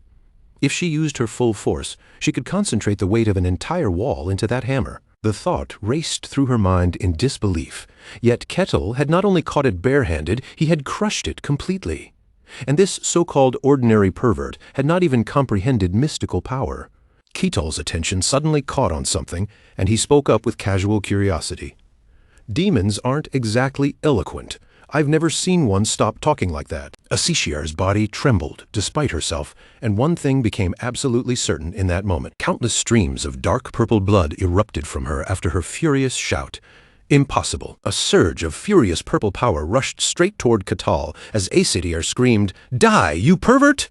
Ketal's grip tightened, his body bracing as the attack closed in. With a single punch, he met the incoming assault head-on and blocked it completely. A powerful column of golden light burst forward, tearing through the purple glow and shattering it apart. That blazing force rushed straight toward Asishiar, whose eyes widened as she stood stunned in its path. A massive plume of smoke exploded with a deafening boom, and Asishiar's anguished scream rang out from within it. The gust of force swept across the battlefield, making Aquaz raise her arm to shield herself as she stared in shock, wondering what on earth she was seeing. In Aquaz's mind, the image of Asishiar's cunning, terrifying presence flashed vividly. Asishiar was an immensely powerful demon, a monster said to have destroyed an entire kingdom single-handedly centuries ago, and she was supposed to be a demon of that caliber. But Kettle's powerful fists showed no sign of stopping. His attacks kept driving forward, smashing straight through Asishiar's head again and again. Aquaz stood frozen in place, eyes wide with disbelief, unable to comprehend that such a legendary demon was being overwhelmed by nothing but ordinary punches. On the other side, Asishiar lay silent on the ground, her face battered into a ruined mess after Ketal's relentless blows. Ketal planted one foot firmly on top of Asishiar, pinning her battered body against the ground as if holding down a struggling beast. He lowered his gaze with a thoughtful look, studying her carefully before murmuring to himself, "So she really doesn't die. That means this demon can't be killed by physical strength alone." Even while trapped beneath him, Asishiar's lips curled into a sly, amused smile. For the first time, she found herself genuinely interested by the pressure bearing down on her. She remembered the sensation of Ketal's punch crashing into her face, the sheer weight behind it so overwhelming that it felt less like a fist and more like disaster itself. Pinned under his boot, she smiled with a mix of scheming delight and excitement, her eyes narrowing as she asked, "What the heck are you?" Ketal looked down at her with a cool glance, then answered with his usual strange modesty, "I'm just an ordinary pervert." Asishiar sneered at that answer, her voice turning into a low growl. "Don't talk nonsense, but I have to admit, I feel a little relieved now." As soon as she said that, she lifted her sharp claws, her fingers spreading as if she had suddenly decided to test something for herself. Her claws sliced through the air in a swift arc, making Ketal flinch and spin around in confusion. He stood there, bewildered, unable to understand what she had just done. But Asishiar, who had been watching his reaction closely, had already gone pale, her eyes trembling as she muttered, "Impossible." Both of them froze in place, eyes wide, as countless meteorites came tearing down from the sky toward the ground. And it did not end there. From the center of the magic circle, a massive purple sphere slowly rose, swelling with an ominous pressure. Then the purple orb suddenly burst apart, revealing Asishiar in a blazing demonic form. Her massive black wings spread wide as her eyes flashed with murderous light. There she stood, no longer hiding anything, her presence burning with the full menace of a true demon. Asishiar's voice dropped colder than before as she glared down at him. "I will unleash all my power on you." The moment she declared it, a volley of sharp spears rained down from the sky, each one aimed with deadly intent. Ketal lifted his eyes toward her with a challenging look, his expression brightening with interest. The full power of a demon, huh? Aquaz, watching from the sidelines, clenched her teeth in fear as the danger in the air grew unbearable. This was far too dangerous. She squeezed her eyes shut and clasped her hands tightly in prayer, desperately thinking that pure strength alone could not handle a demon like that. They needed divine attributes. Asishiar's mouth curved into a sinister smile as she invoked her power. Holy wounds, piercing, and destruction. Immediately, the barrage of spears locked onto Ketal and came hurtling down toward him from every direction. But against all expectations, Ketal remained standing where he was, his face calm and completely unreadable. As the spears closed in to pierce him, he simply moved his elbows and flicked them away with casual, almost careless motions. Every spear that rushed at him was swatted aside, knocked off course before it could even touch his body. Asishiar stared with her mouth hanging open, unable to believe what she was seeing. What the hell is this? This thing is— Before she could finish reacting, Ketal suddenly darted forward. In the blink of an eye, he appeared right in front of her, forcing Asishiar to recoil in startled retreat. She was still dazed, her mind unable to catch up with what had just happened in that instant. From outside the clash, Aquaz shouted, "No!" But almost as soon as her voice rang out, the large golden axe in Ketal's hand flashed with blinding light. Ketal looked down at the glowing axe, and his eyes lit up with open fascination. "What is this?" he murmured, staring at the radiance. "The power of a god?" Aquaz hurried to warn him, but Ketal had already raised his hand, his voice sinking into a slow, heavy tone filled with killing intent. "I wanted to observe a little longer," Ketal said, his gaze fixed on Asishiar. "But it seems that won't be possible. Still, this is fun, you demon." As those words left his mouth, his hands drove forward, sending his attack straight toward her. Asishiar stared in shock as the blade came arcing down toward her, ready to pierce through her body. What? While she remained frozen in confusion, rays of divine power slipped into every corner of her body, spreading through her before she could resist. Asishiar's eyes slowly lost their focus, and one stunned thought surfaced in her mind. Had she really lost to him? There was no room left to deny it. Asishiar had been completely defeated. Her body sprawled limply across the ground, drained of strength and unable to rise again. Then Ketal quietly stepped over to her, his movements strangely gentle after the brutal battle. He sat down beside Asishiar and spoke to her with sincere gratitude. "Thank you. That was an entertaining fight." Asishiar bared her teeth in a bitter smile, her voice carrying frustration as she said, "What a pity being summoned back to hell like this." She glanced toward Ketal, her expression sharpening again. "Still, it wasn't entirely pointless. I confirmed that someone like you exists on this earth." Then, as if suddenly remembering something important, she asked, "What is your name?" Ketal answered casually, without a hint of caution. "I am Ketal." Aquaz immediately panicked, reaching out as she tried to stop him. "No, don't say it." But it was already too late. Ketal simply stood there blankly, not understanding why Aquaz was so alarmed. Asishiar threw her head back and laughed loudly, her voice ringing out with wicked triumph. "Oh, all denizens of hell, inscribe the name Pervert Ketal into your memories." At her command, the image of an ancient castle appeared beneath a sky dyed the color of blood. Aquaz trembled violently, then collapsed to the ground as dread washed over her. And beneath that blood-red sky, something ominous began to unfold. A pair of terrifying crimson eyes appeared, glaring down from the sky as Asitiar's voice rang out in chanting tones. Her words pulsed with power, each syllable seeming to reach into the very fabric of memory. "Absorb my memories and feel them," she cried, the echo of her command shaking the air around them. Every fragment of thought and feeling seemed to pour from her as she continued, her presence overwhelming, her voice a magnetic force drawing in everything around her. Ketal stood frozen, absorbing every word she spoke, yet his expression remained blank, uncomprehending. He didn't fully grasp what this barrage of psychic energy meant, but his instincts kept him alert. The blood-red eyes slowly descended from the sky, aligning perfectly with Ketal's position, as though the heavens themselves were targeting him. Asishiar's triumphant laugh echoed across the battlefield. "Now they belong to us," she shouted, her voice vibrating with victorious intent. The eyes merged, forming a grotesque, enormous grinning mouth, stretching wide across the sky as it threatened to swallow all light and hope. The eyes lunged forward, attempting to invade Ketal's very body, but then in an instant they froze mid-advance, halted as if an invisible barrier had stopped them in their tracks. Ketal's body stiffened suddenly, his stance rigid as if a shield had struck him from within, resisting the onslaught effortlessly. His massive hands shot out instinctively, reaching toward the encroaching menace, and the horrifying eyes recoiled, startled by the sheer force of his presence. One by one, they retreated hastily, scattering far away from Ketal, unwilling to face his overwhelming aura. Ketal slowly opened his eyes, his gaze calm yet piercing as he took in the scene before him. What unfolded made him utterly speechless, a moment of silent astonishment freezing him in place. He reached up and touched his chest, bewildered.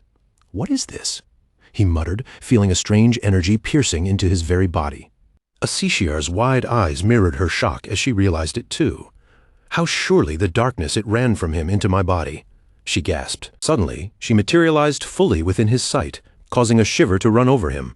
Without hesitation, Ketal lifted his foot and stomped sharply, and in an instant, she vanished completely. Aquas watched the spectacle, utterly astonished, her jaw slack as she struggled to comprehend the sheer scale of what had just happened.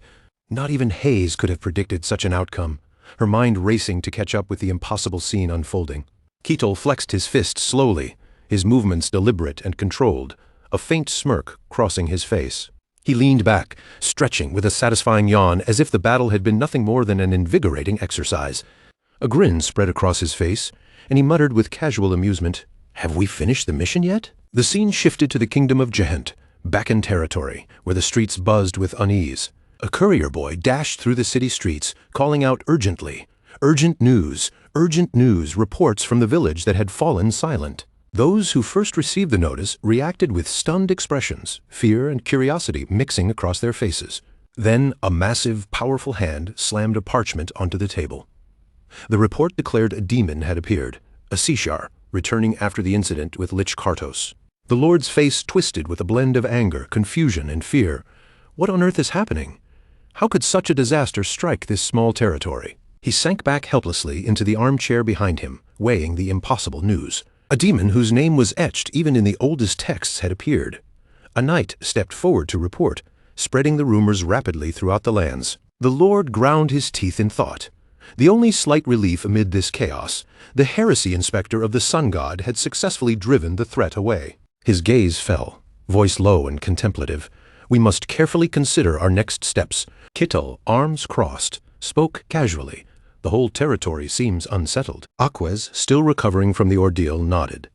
"Indeed, this isn't a small matter. The Lord must be having quite the headache over it." By the next morning, sunlight filtered through a crack in the room, illuminating the aftermath. Ketal and Aquaz sat opposite each other. "Don't tell me you're leaving right now. Shouldn't you rest a bit first?" he asked. She clasped her hands, eyes downcast with a hint of sadness. "No, I mustn't delay. I need to report this to the sanctuary as soon as possible." Realizing she wouldn't be persuaded, Ketal could only respond with a helpless shrug. "If that's what you want, I won't stop you." After finishing his advice, Aquaz called softly, "Ketal." He turned in surprise, meeting her solemn gaze. Aquaz bowed deeply, saluting him with sincere gratitude. "Thank you for saving my life. Without you, I would have become that demon's plaything."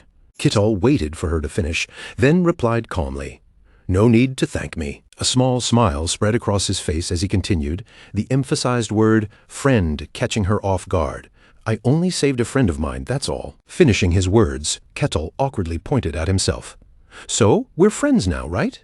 Though unspoken, Aquaz's astonishment and mixed emotions were clear on her face. A pervert and a servant of a god becoming friends. After a pause, she asked again, her tone hesitant, "I am the heresy inspector of the sun god, and yet you want to be friends with me." Ketal looked genuinely puzzled, which made her slightly more surprised, though a glimmer of joy appeared. "Is there any reason I shouldn't?" Aquaz clenched her hands tightly, dumbfounded. "Ah, no but." Seeing her flustered expression made Ketal chuckle softly. "Then that's not a problem, right?" Aquaz allowed herself a small smile, nodding in agreement. "You're right." After the romantic tension settled, Ketal suddenly pulled a goofy expression and approached her. "By the way, I want to ask you something." Aquaz responded gently, curious. "What do you want to know?" Ketal propped his chin on his hand, looking thoughtful. "Is it forbidden to let demons know your name?" Aquaz lowered her voice into a more mysterious tone, as if she were touching on something dangerous. "It's because of the mark." Ketal blinked in shock, his expression turning blank. "A mark?" Seeing how confused he looked, Aquaz began explaining carefully. "Listen closely. Demons use a person's name to carve a dark mark onto the human soul, and through that mark, they can call evil spirits toward them. Those who carry the mark become like a scent in the air," she continued, her gaze slowly dropping as memories of old teachings and distant tragedies surfaced. "They give off an aroma that draws malicious things straight to them. According to ancient tradition, anyone marked that way must receive baptism in order to be saved. If they do not, the darkness will keep chasing them until it destroys them." Ketal pointed at himself with a baffled look, trying to piece together what she meant. "So I'm marked too?" Aquaz immediately squeezed her hands together in worry and shook her head. "No, not like that. You aren't marked, Ketal. Your name has most likely reached the beings of the underworld, she added, her expression tightening as she spoke. That was the troubling part, and even Aquaz could not fully ease the concern in her own heart. Still, she tried to reassure him. Even so, don't worry too much. Without a mark, they can't locate you. They may know who you are, but they have no way to track you down. After saying that, Aquaz seemed a little calmer herself. Unless they meet you face to face, there should not be any immediate problem. Ketal relaxed after hearing her explanation, though wonder still lingered in his eyes. So that's how it works. How miraculous. No wonder I couldn't kill it with physical strength alone. Aquaz stepped forward thoughtfully, her voice turning more solemn.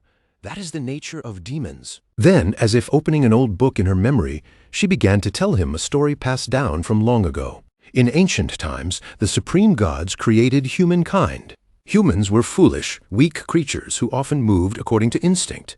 Even so, the gods did not directly interfere with the human world. But beings from outside this world eventually became interested in the human realm. They crossed the tides of space, descended upon humanity, and slaughtered people with terrible cruelty. At last, the gods could no longer endure it.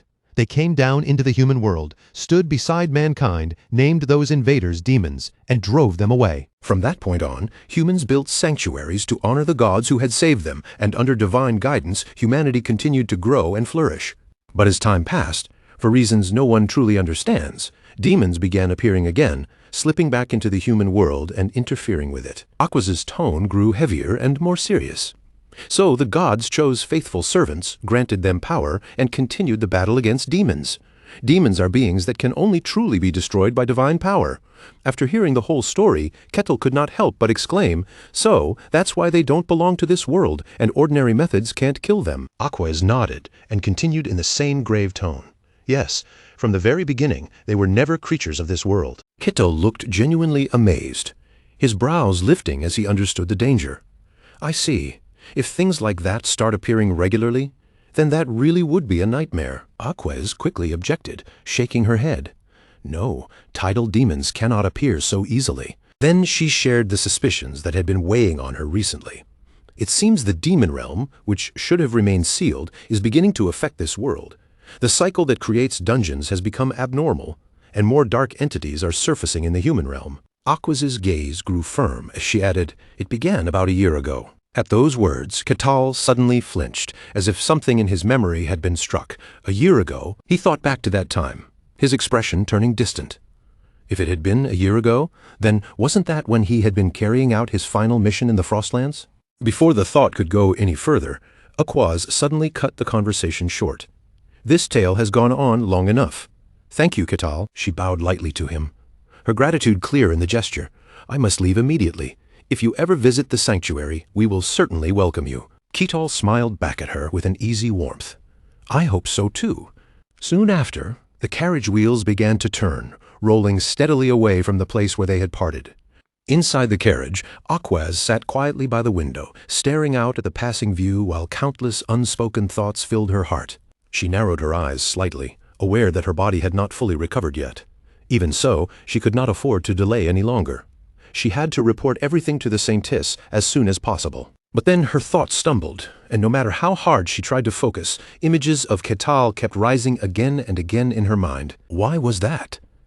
Why had the sun god never once given a prophecy about that man from the wilds?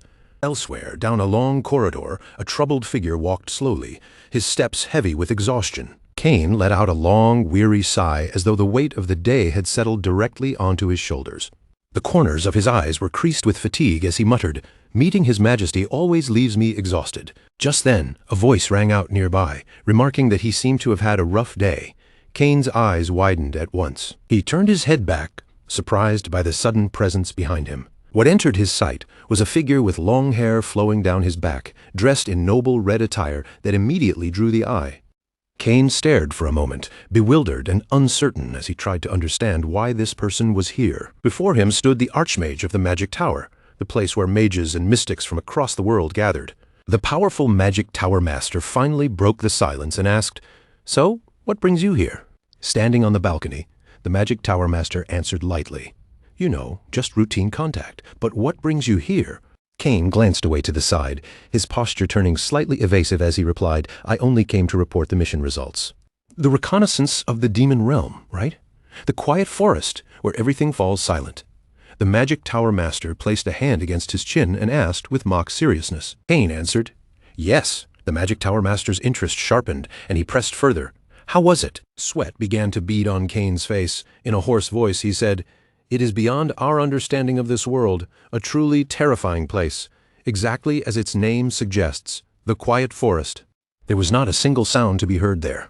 Even spells meant to sense aura behaved erratically. And even when I shouted with all my strength, there wasn't the slightest ripple in response. Cain drew the memory back into his mind and went on, his voice growing heavier as the image returned. Before anyone even realized what was happening, the soldiers had begun disappearing one after another, swallowed by a silence so unnatural it seemed to crawl over the skin. That place was not merely dangerous. It was suffocating, eerie, and deeply unpleasant.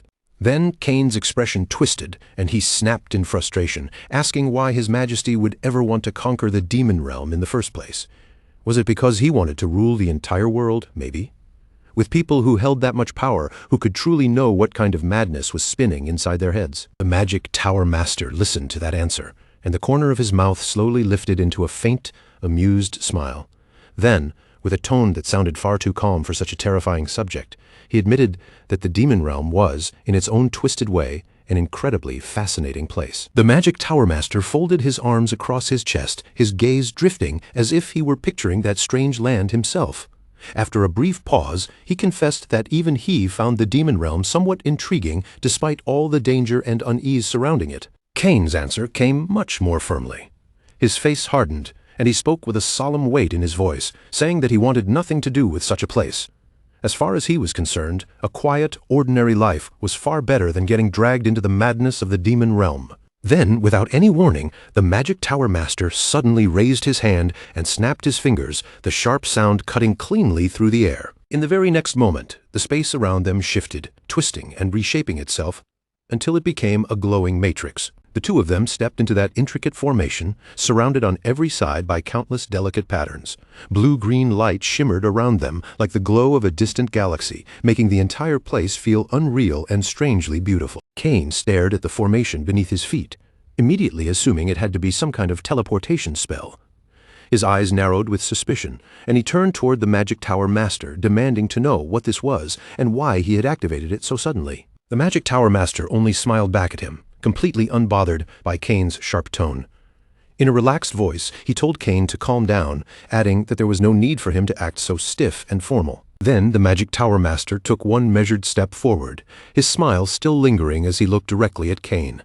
In a voice that sounded casual on the surface, he asked whether Cain had recently met someone truly special. The moment those words reached him, Cain seemed to understand exactly who the magic tower master was talking about.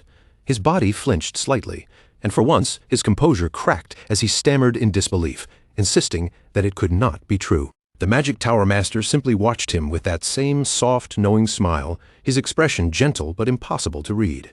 Cain's face changed as realization struck him. His eyes sharpened, and he cursed under his breath before spitting out the answer himself, the observing eye. He demanded to know when the magic tower master had placed such a thing on him. The magic tower master kept that faint smile on his lips and answered as if it were nothing serious, saying it had been there since their last meeting. For an old man like him, he said, this was one of the few pleasures he still had left. Cain, on the other hand, was visibly furious, clearing his throat before throwing back a blunt curse. Still irritated, Cain glared at him and asked why he was even bothering to ask questions if he had already seen everything. The magic tower master's answer was simple. He wanted to hear Cain's own thoughts, not merely watch events unfold from a distance. The magic tower master spoke slowly, his tone turning more serious as he brought up the person he had believed existed only in the pages of ancient legends. He was talking about Ketal, the man from that snow-covered region at the edge of the world. Cain hesitated for a moment, his expression tightening as he struggled to answer. He admitted that he still was not completely certain. Then, in a rougher voice, he told the magic tower master to think carefully about what they were dealing with. Cain laid it out plainly. A man from the snowy wasteland who could defeat a sword saint and wipe out Kartos Brainula's Kesses as easily as swatting mosquitoes. A man who had appeared from the very edge of that frozen land. Put together, it was far too strange to dismiss as coincidence. The magic tower master's eyes shifted with surprise when Cain mentioned that Ketal had defeated Kartos Brainula's Kesses. He asked for clarification, clearly not expecting that detail. Kane immediately looked back at him, equally surprised, and asked if he truly had not known. Then Kane lifted a hand to his chin, thinking it over. After a moment he muttered that it made sense since that matter still had not been officially revealed to the public. The Magic Tower Master began to speak again, his voice slow and thoughtful. Even if the wider world did not know the truth yet, rumors had already started to circulate inside the Magic Tower. Kartos Brainulus Kesses had once been a sorcerer powerful enough to shake the entire continent. According to what the Magic Tower Master had heard, Kartos had attempted to resurrect himself somewhere on the outskirts, only for that plan to end in failure. Because of that, the Magic Tower Master had gone there himself, not out of curiosity alone, but to pay his respects to the fallen Lich. As he spoke, half of the Magic Tower Master's face slipped back into the shape of a bare skull. His voice dropped lower, carrying an unexpected trace of grief as he said that one of the few Liches he had called a friend was now gone. For someone like him, that loss was a little sad. Kane looked genuinely taken aback, as if he had just seen a side of the Magic Tower Master he had never imagined existed. He admitted that he had not expected him to be capable of sadness. The Magic Tower Master answered calmly, saying that for someone who had lived as long as he had, friends were not optional, they were necessary. Even so, the Magic Tower Master soon fell into thought again. Something about Kartos Brainulus Kesses' lair bothered him, because it seemed that no one had managed to find any relics there. Kane immediately grew uneasy and asked whether all of the relics had not been collected after Kartos Brainulus Kesses died. The Magic Tower Master answered that most of them had indeed been recovered, but the most valuable treasure of all had not. Even then, the Magic Tower Master did not sound especially troubled. Instead, he seemed almost optimistic, wondering aloud where that missing treasure might have ended up. But then he brushed that thought aside and returned to the subject at hand. His eyes narrowed and the air around him took on a sharper, more dangerous edge as he said that what he truly wanted was Kane's opinion. The Magic Tower Master asked him directly whether Kane truly believed Kettle had been the one to defeat Kartos Brainulus Kesses. Kane fell silent for a short while, weighing everything he had seen and felt. Then, after a measured pause, he gave his honest answer. He thought it was possible. Then the Magic Tower Master added another question, almost as if reminding Kane of something important. He asked whether Kane had reported this matter to the Emperor yet. The moment Kane heard that, his fists clenched tightly at his sides. His voice turned fierce as he snapped back, asking why he would ever do that. The Emperor was already throwing valuable manpower into the demon realm as if soldiers were disposable trash. If that mad ruler learned about Ketal's existence, there was no telling what he would do. Kane could already picture the consequences. Blood would spill across the battlefield, and conflict would be unavoidable. On one side stood Kettle, a man who moved according to his own will. On the other stood an emperor who wanted to seize the entire world. If those two forces collided, the kingdom itself would be dragged into the chaos. The Magic Tower Master continued walking through the glowing space, his expression unreadable. Rather than showing concern, he simply remarked that the situation sounded truly intriguing. Then he asked whether Kane was suggesting that Kettle might be capable of standing against the Empire all by himself. That question made Kane hesitate, and after a moment he admitted that he could not say for certain. Still, Kane could not ignore what he had felt. He explained that the sensation Ketal gave him was strangely similar to what he had experienced the very first time he saw the Magic Tower Master. The Magic Tower Master seemed to understand what Kane was implying. His expression shifted slightly, and he asked whether Kane was seriously suggesting that Ketal might be at the level of a hero. Kane raised an eyebrow at him, unwilling to make such a definitive claim. He said he was not in a position to judge that, but one thing was clear. Ketal was an extremely valuable existence. Before Kane could even continue further, the Magic Tower Master reacted as if a dangerous thought had struck him. Alarm flashed across his face, and he cut in before the words could fully leave Kane's mouth. He stared at Kane with sudden suspicion and asked, almost warningly, whether Kane was actually intending to do something. Meanwhile, in the Barkan territory of the Gehent Kingdom, the market was alive with noise and movement. Crowds flowed through the busy streets, merchants called out from their stalls, and the whole place bustled with the restless energy of everyday life. Among the people moving through the market, a long-haired girl wandered while looking around curiously, her gaze drifting from one sight to the next. Because she was not watching her feet, she carelessly caught her foot on a stone in the road. Her balance broke at once, and her whole body pitched forward, sending her tumbling toward the ground. Just before she could fall, a quick hand reached out and caught her. At the same time, a man's warm, gentle voice rang beside her. lightly scolding her to be more careful. It was Ketal who had caught her. Holding her steady with surprising ease, he looked down at the girl with a kind expression and asked if she was all right. The girl remained frozen for a brief moment, standing there in a daze as she looked up at the man who had just saved her from falling. For some reason, Ketal felt a faint uneasiness stir inside him as he watched her reaction. Ketal quietly assumed that the girl would probably become frightened and run away, just like many others did. But instead, she lowered her head politely and thanked him with proper manners. After the girl had walked a short distance away, Ketal slowly turned his head and watched her back, unable to take his eyes off her quiet, ordinary departure. Ketal's eyes widened slightly, surprise spreading across his face, as if he had just noticed something he had completely failed to understand until that moment. He stood there in a daze, silently questioning the strange feeling rising inside his chest. What was this sensation? Why did something so simple feel so unfamiliar? Ketal lifted his gaze and looked toward another girl walking along the street, watching how naturally she moved among the crowd. His heart filled with confusion, and his thoughts tangled together one after another, refusing to settle into a clear answer. Then, as if something finally clicked in his mind, Ketal's eyes opened wide. He realized the strange part was not the girl herself. It was the fact that people on the street were no longer avoiding him. A soft golden light, warm like honey, slowly slipped through the narrow crack of the door and spilled into the room, glimmering across the polished teacup resting on the table. Luke Barkin sat at the head of the room, looking at Ketal with clear concern in his eyes. In a careful voice, he asked if Ketal was truly all right, saying he had heard that another demon had nearly placed a mark on him. Ketal sat with his arms folded, perfectly calm, despite the seriousness of the topic. He answered that there was no problem at all, then admitted plainly that he did not actually know much about those marks in the first place. Luke Barkin listened to him, then lowered his gaze in deep thought. He understood that Ketal was powerful, unbelievably so, but even knowing that did not completely ease his concern. Unable to hold back, Luke Barkin finally said that everything around Ketal seemed to have changed. Ketal looked at him and asked if he was talking about the people. Luke Barkin calmly clarified that he meant the people living throughout the territory. With a somber expression, he replied that the change was most likely because of the rumors that had begun spreading. Luke Barkin then began explaining what had happened. The guards and the mercenaries who survived returned to the territory, and once they were back, they loudly spread the story everywhere. According to them, after Aquaz had been defeated, everyone else collapsed as well, leaving only one person still standing. And when they finally woke up, they saw Ketal's axe shining with a sacred light. Because of that sight, the witnesses became convinced that Aquaz had granted divine power to Ketal. Before long, people started calling Ketal the man who had fought side by side with Aquaz against the demons. Ketal froze for a brief moment as the explanation settled in.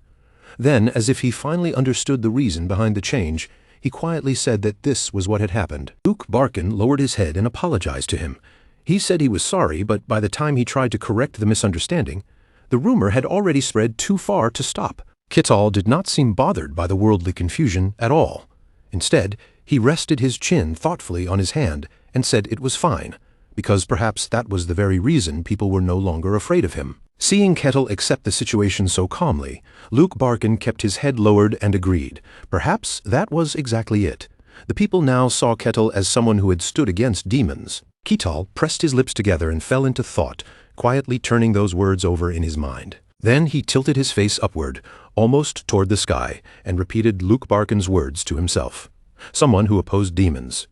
It had been such a casual phrase, yet somehow, just like that, Ketal had gained a reputation. At the reception desk, Rosa stood before him with her usual professional smile, ready to deliver the news. With a bright, practiced tone, Rosa congratulated him and announced that Sir Ketal had officially been promoted.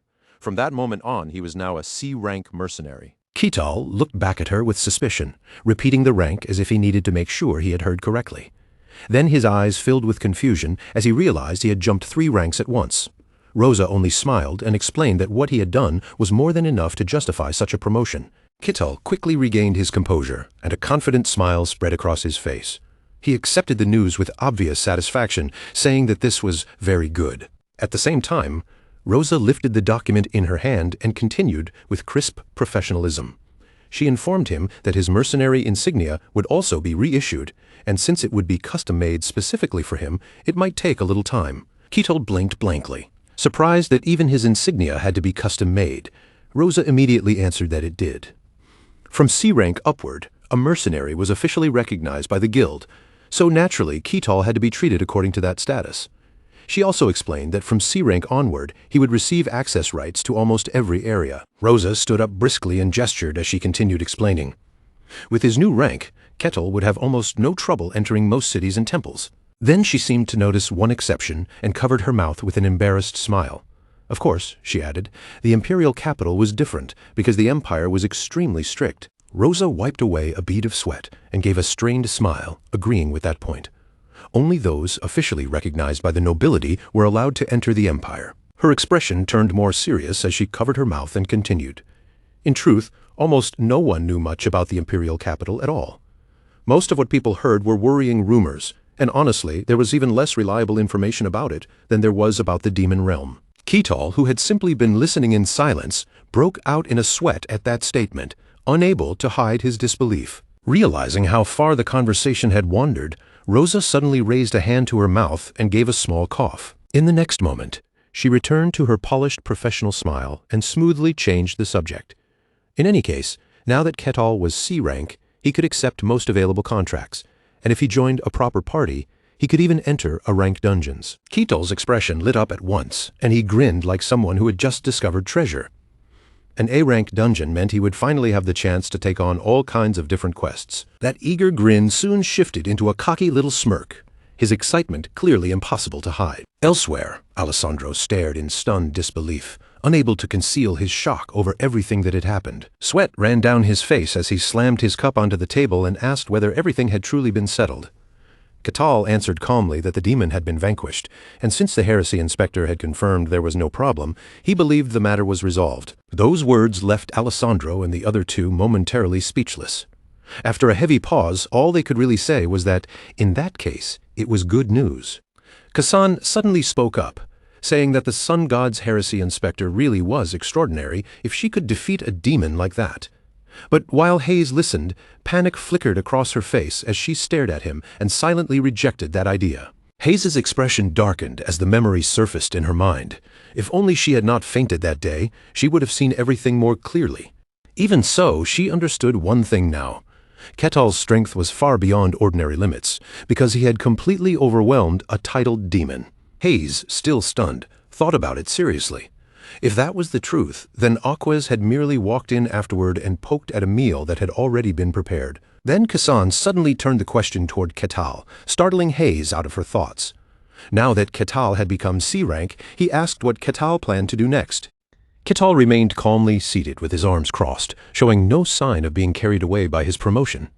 He answered that nothing would really change, and that he would simply continue carrying out assigned tasks as a C-rank mercenary. Kassan's eyes began to sparkle as he looked at Ketal with growing admiration. To beat a demon and still act that humble, he could not help thinking that it was seriously cool. Hayes, however, ground her teeth in fierce jealousy, warning inwardly not to get swept up in admiration, because Ketal was definitely not human in any normal sense. Ketal then looked at the others and asked in a simple, almost blank tone what they all planned to do next. Kassan quickly raised his voice, volunteering an answer, though his words came out in a nervous stammer.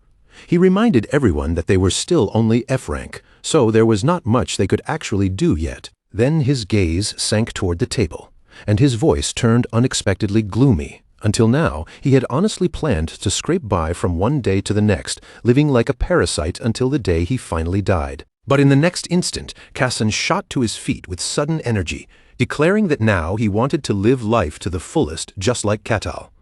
Ketal and Alessandro both sighed at the same time, lowering their heads as if dealing with a hopeless case, muttering that he was only thinking of that now. A moment later, Ketal sat between them in stunned silence, his eyes moving back and forth between the two as they glared fiercely at one another. After watching the awkward tension for a beat, he asked again what the others intended to do next. At that moment, Hayes cleared her throat, drawing the attention back toward herself. She looked at Ketal and answered with forced calm, saying that, as always, she would simply follow Lady Kalosha's instructions. Ketal rested his hand against his face, thought for a moment, and then seemed to recall something he had heard from Aquas. Ketal nodded slightly as the memory came together, continuing as if he had just remembered the important detail. He said that those who served Kalosha were currently on break, and that only the higher-ranking followers were still active at the moment. That sudden piece of information struck Hayes like a bolt of lightning. Her eyes widened in shock, and all she could manage was a startled question. Hayes immediately panicked and tried to deny it, insisting that Aquaz must have been mistaken and that she was nothing more than an ordinary cleric.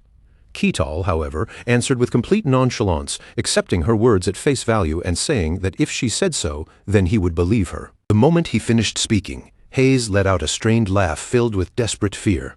In her mind, she was certain he already knew the truth, and she wondered if he was simply waiting for her to confess it herself. Her thoughts only spiraled further from there, twisting into paranoia, as she wondered whether Keetal was deliberately playing some kind of psychological game with her. The more she thought about it, the more terrified she became, until the only thing left in her mind was how frightening the whole situation felt. Above them, the night sky stretched out completely black, swallowing the last traces of daylight. It was already late at night at the Mercenary Guild, and the building had finally grown quiet after a long day of work. Rosa was in an excellent mood, silently celebrating to herself that she had made it through the day. At last, receptionist Rosa was ready to go home. But just then, the sound of leather shoes stepping into the guild echoed through the quiet room. Rosa, who had been smiling all day, instantly turned back with her guard up. The moment someone entered this late, every bit of relaxation vanished from her face. The man opened his mouth and said he had a request. The instant those words left him, Rosa felt despair wash over her again as she realized her working hours were not over after all. With a tired sigh, Rosa reluctantly asked what kind of request he had. Aaron looked at her in confusion, as if wondering what had happened to her, while her eyes seemed almost completely unfocused from exhaustion. Aaron lifted one hand and cleared his throat, preparing to speak more properly. Then he stated his request plainly. He needed an escort, and there would be 2 people to protect, himself and a young woman. His pale fingers began tapping lightly as he continued, explaining that the request involved 2 travelers and their destination was. The moment Rosa heard the destination, her eyes widened in shock. He wanted to go all the way to the far end of the Denian kingdom. She slowly lifted her gaze toward his blue eyes, and the answer became even more serious. Their destination was the capital city. Half dazed and half focused, Rosa mentally repeated the details. An escort job from such a remote region all the way to the Denian kingdom was no small request. She started recalling how Aaron had looked when he first entered. He was wrapped in a cloak, clearly trying to conceal his identity, yet he spoke politely despite his shabby clothes. Everything about him felt suspicious. Keeping her caution hidden behind professionalism, Rosa told him she would accept the request for now, then asked whether he had any identification. Aaron stroked his beard and fell silent for a moment, thinking over what he could use to prove who he was. Deciding he needed something that could verify his identity, he handed the receptionist a gleaming silver badge and told her to use that. Rosa blinked slowly as she accepted it, carefully inspecting the object in her hand while trying to identify what it was. Her thumb traced the raised pattern on the badge, and she recognized it as a mercenary guild badge, the kind of item that was not easily obtained by just anyone. Rosa trusted her instincts, and they had not been wrong. Just as she suspected, this man's identity was clearly not ordinary. After finishing the confirmation, Rosa returned the badge to Aaron and informed him that the verification was complete. Then, almost automatically following guild procedure, she moved on to the next step and told him she would collect the commission fee. Aaron reached inside his cloak, searching around for the payment. A moment later, he placed a gleaming gold coin onto the wooden table and said he would pay with that. He spoke plainly and sincerely, but Rosa immediately began calculating the cost in her head. After picking up the coin to appraise it, she told him that with this amount, the guild could provide 1 mercenary. Aaron visibly deflated the instant he heard her answer. He stared at her with his mouth slightly open, then asked in a trembling voice whether she truly meant only 1 person. Aaron immediately began regretting the pure gold coin he had presented, because this was, after all, an escort request, and he had clearly underestimated what it would cost. Rosa had calculated the matter fairly. The mercenary would have to accompany them for the entire journey. The risk was not low, and on top of that, the Denian kingdom was extremely far away. She explained that he would have to understand the price, because depending on the situation, the trip could take nearly a month. Naturally, the fee would be much higher than an ordinary job.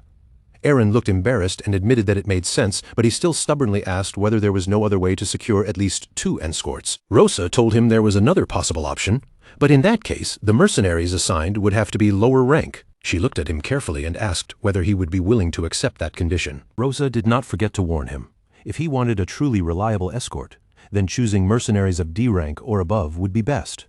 Aaron hesitated at those words. Then he quickly gathered himself again and asked her to choose someone with the right abilities for the job. Rosa patiently explained once more that under those conditions, the money he had offered was only enough to hire one person.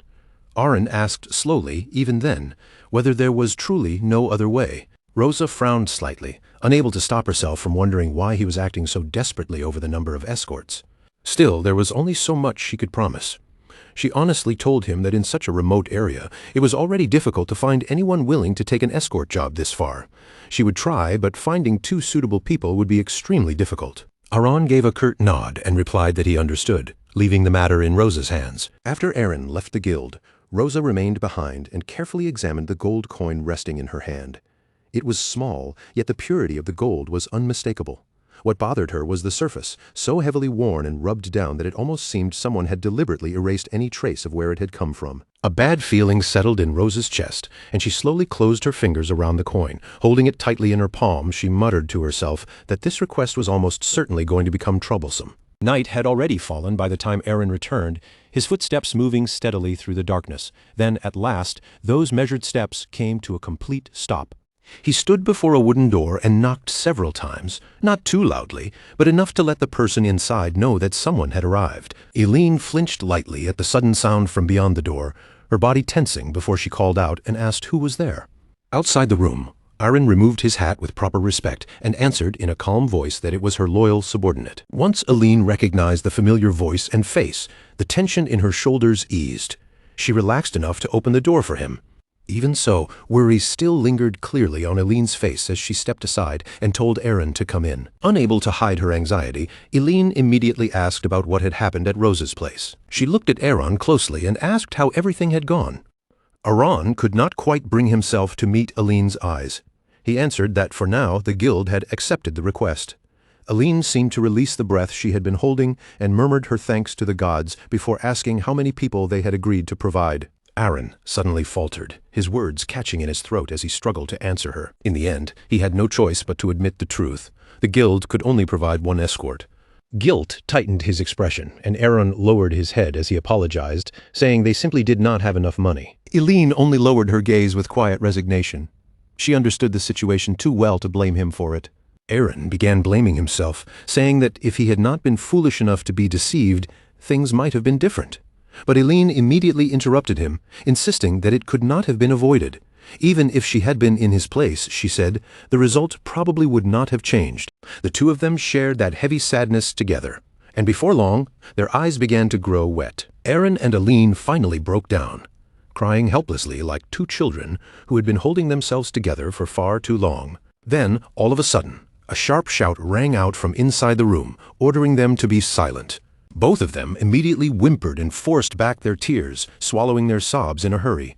Eileen quickly pulled herself back to the matter at hand and asked Aaron how long he thought it would take. Aaron answered gloomily that he did not know, because they needed to find someone trustworthy, and that could take time. Eileen tried to reassure herself with that answer, quietly saying that if that was the case, then all they could do was wait. Then she gave Aaron a faint, tired smile and told him it was already late, so he should rest for a while. He had done well. Aaron nodded obediently and answered with a simple yes. But even after saying that, Eileen did not feel any better. The same worries began pressing down on her again almost immediately. Aaron wore a look of deep shame, his shoulders heavy as he admitted that he truly felt ashamed of himself. Only then did he fully realize just how difficult it was to find someone they could genuinely trust. Eileen bit her lip, the weight of the problem sinking in, and said this was going to be troublesome. Eileen quickly turned her head and looked back toward their supplies. They were beginning to run out, and there was no way around it.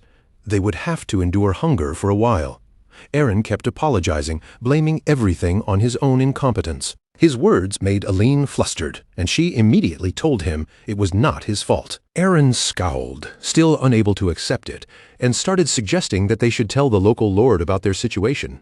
But before he could continue, Eileen cut him off, saying firmly that they absolutely could not do that. Aaron looked slightly startled, and only then did he notice that Eileen's hands were trembling.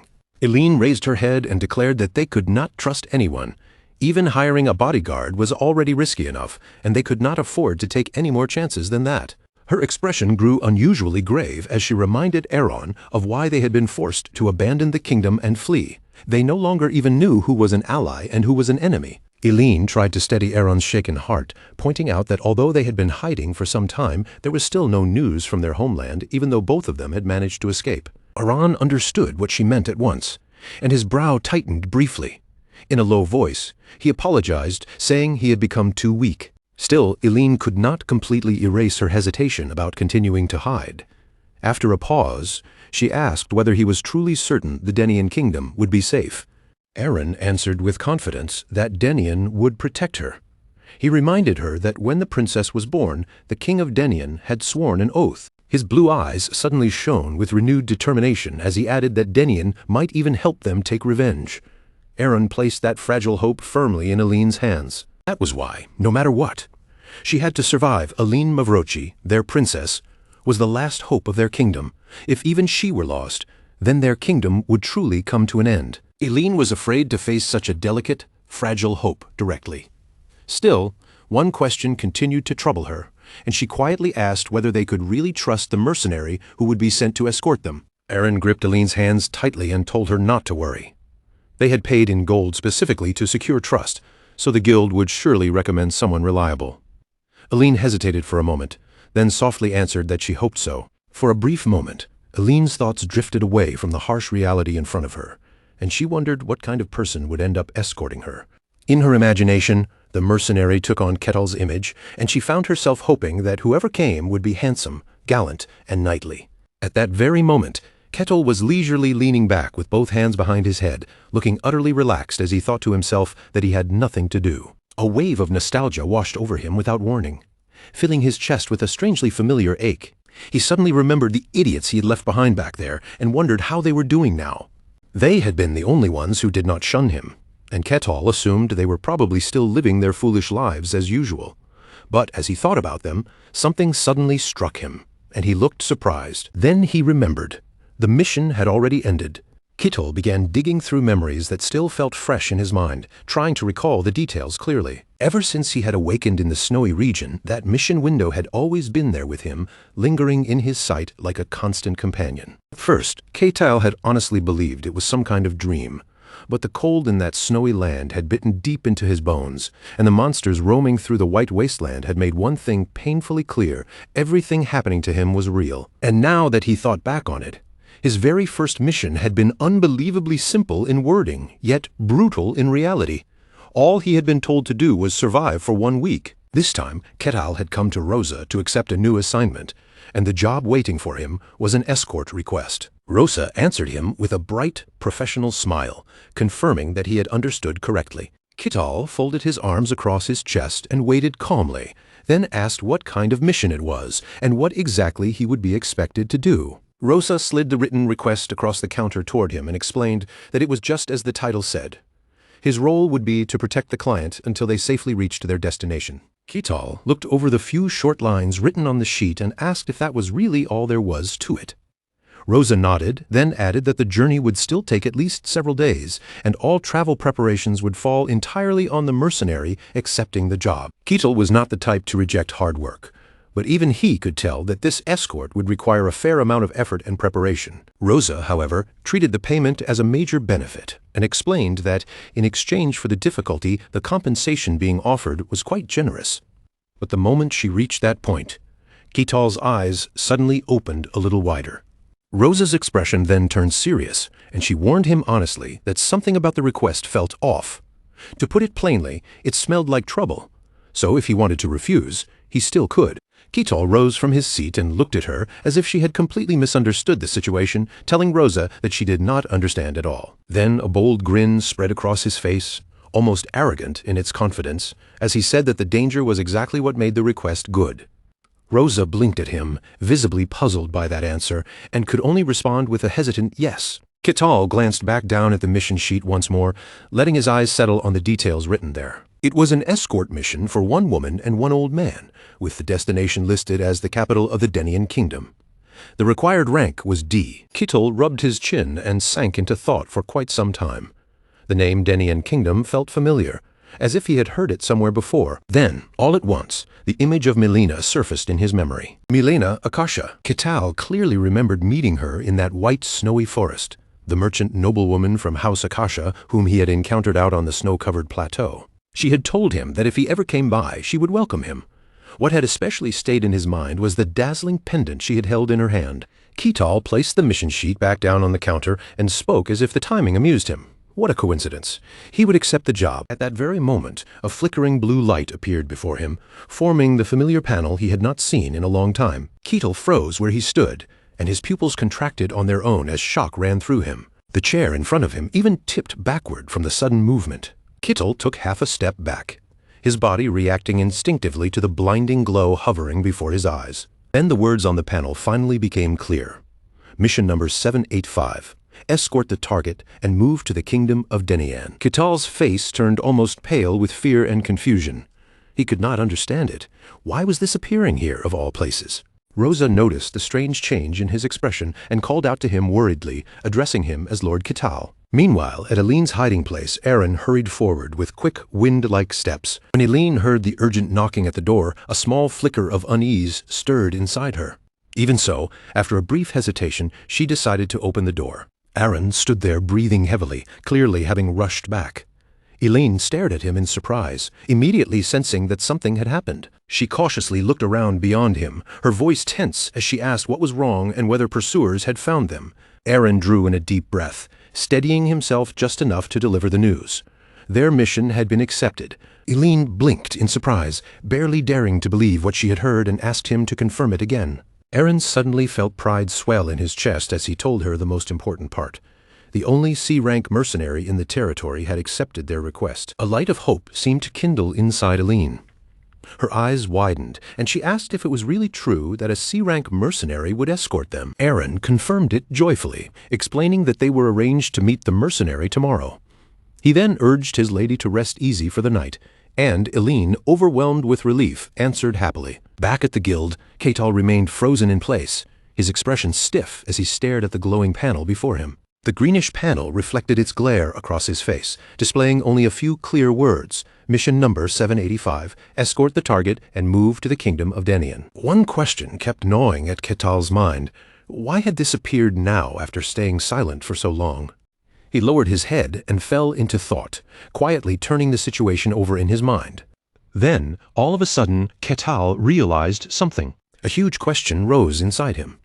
Could it be that this panel was never something meant only for the snowy plateau? Ketal's eyes sharpened for a brief moment as another possibility crossed his mind. Was something about to happen? At the mercenary guild, thunder rumbled loudly outside, shaking the atmosphere with a heavy roll. Rosa sat at the desk, straightening a thick stack of papers and preparing herself for the meeting ahead. Eileen suddenly felt a faint tension flicker through her chest, as if the air itself had grown heavier. She and Aaron were now seated across from Rosa, facing her directly as the request began to take shape.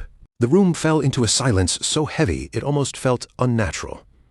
Eileen sat there with her thoughts drifting, quietly wondering what kind of person this mercenary could possibly be. Her curiosity only grew stronger, until she started picturing him in her mind. Since he worked as a mercenary, she imagined someone with a dangerous glare, a rough presence, and maybe scars carved across his body from countless battles. And yet, for reasons she could not quite explain, the image in her head made him seem strangely impressive, almost cool. Outside, Ketal's heavy stride came down through the rain, his foot splashing hard into a puddle of muddy water as he approached. A moment later, he reached the guild entrance and pushed the door open, the old hinges letting out a long, creaking groan. Rosa already knew his face well by now, but she still greeted him with proper courtesy the moment he entered. You have arrived. Ketal was so enormous that the top of his head rose higher than the doorframe, making the entrance itself look almost too small for him. Eileen immediately turned her head, unable to hold back her curiosity any longer as she looked toward the man she had been imagining. At last, he stepped fully inside, towering, broad-shouldered, and hulking enough to fill the space with just his presence. The instant their eyes met, Eileen's body stiffened. His overwhelming aura struck her so hard that she froze in place without even realizing it. Both master and servant stood there completely speechless, staring up at Ketal as if their minds had gone blank. Ketal moved toward them with slow, weighty steps, each one measured and heavy enough to make his approach feel even more imposing. Eileen's eyes stretched wide with fear. For one terrifying second, she even thought she saw smoke slip from Ketal's breath. Then he calmly spoke. "Nice to meet you." Tears gathered at the corners of her eyes as the fright finally overtook her composure. In a trembling voice, she managed to address him. "Lord Mercenary." Then Elaine's strength gave out completely, and she fainted on the spot. Aron reacted in a panic, rushing forward just in time to catch her before she collapsed. Aron immediately snapped at Kettle, his voice sharp with alarm. "No, you are not Lady Elaine. Just who in the world are you?" A faint, dangerous glint passed through Kettle's gray eyes. "It has been quite a while since someone looked at me with this much caution. After I defeated the demon, people in this territory stopped keeping their distance from me." Rather than arguing with them, Kettle simply turned his attention to Rosa. "Are these the people who hired me?" Rosa answered without hesitation, her tone brief and firm. "Yes." Rosa still held the neatly stacked documents in both hands, her posture composed as she prepared to make the formal introduction. "Allow me to introduce you." With a calm expression, she announced that the man before them would be responsible for their escort. "This is Lord Kettle, a man-demon." The moment Aron heard those final words, his face tightened in disbelief. He could barely process what she had just said. "What?" His shock instantly turned into anger, and he burst out in protest. "A man-demon? That is absurd. I demand another mercenary immediately." Rosa's reply came back cool and controlled, with no sign of being shaken by his outburst. "So you mean, right now?" Then her expression darkened, and the air around her seemed to sharpen. "Are you questioning the judgment of the Mercenary Guild?" Aron hurriedly tried to deny it, his anger faltering under her stare. "No, that is not what I meant," but Rosa's voice remained stern.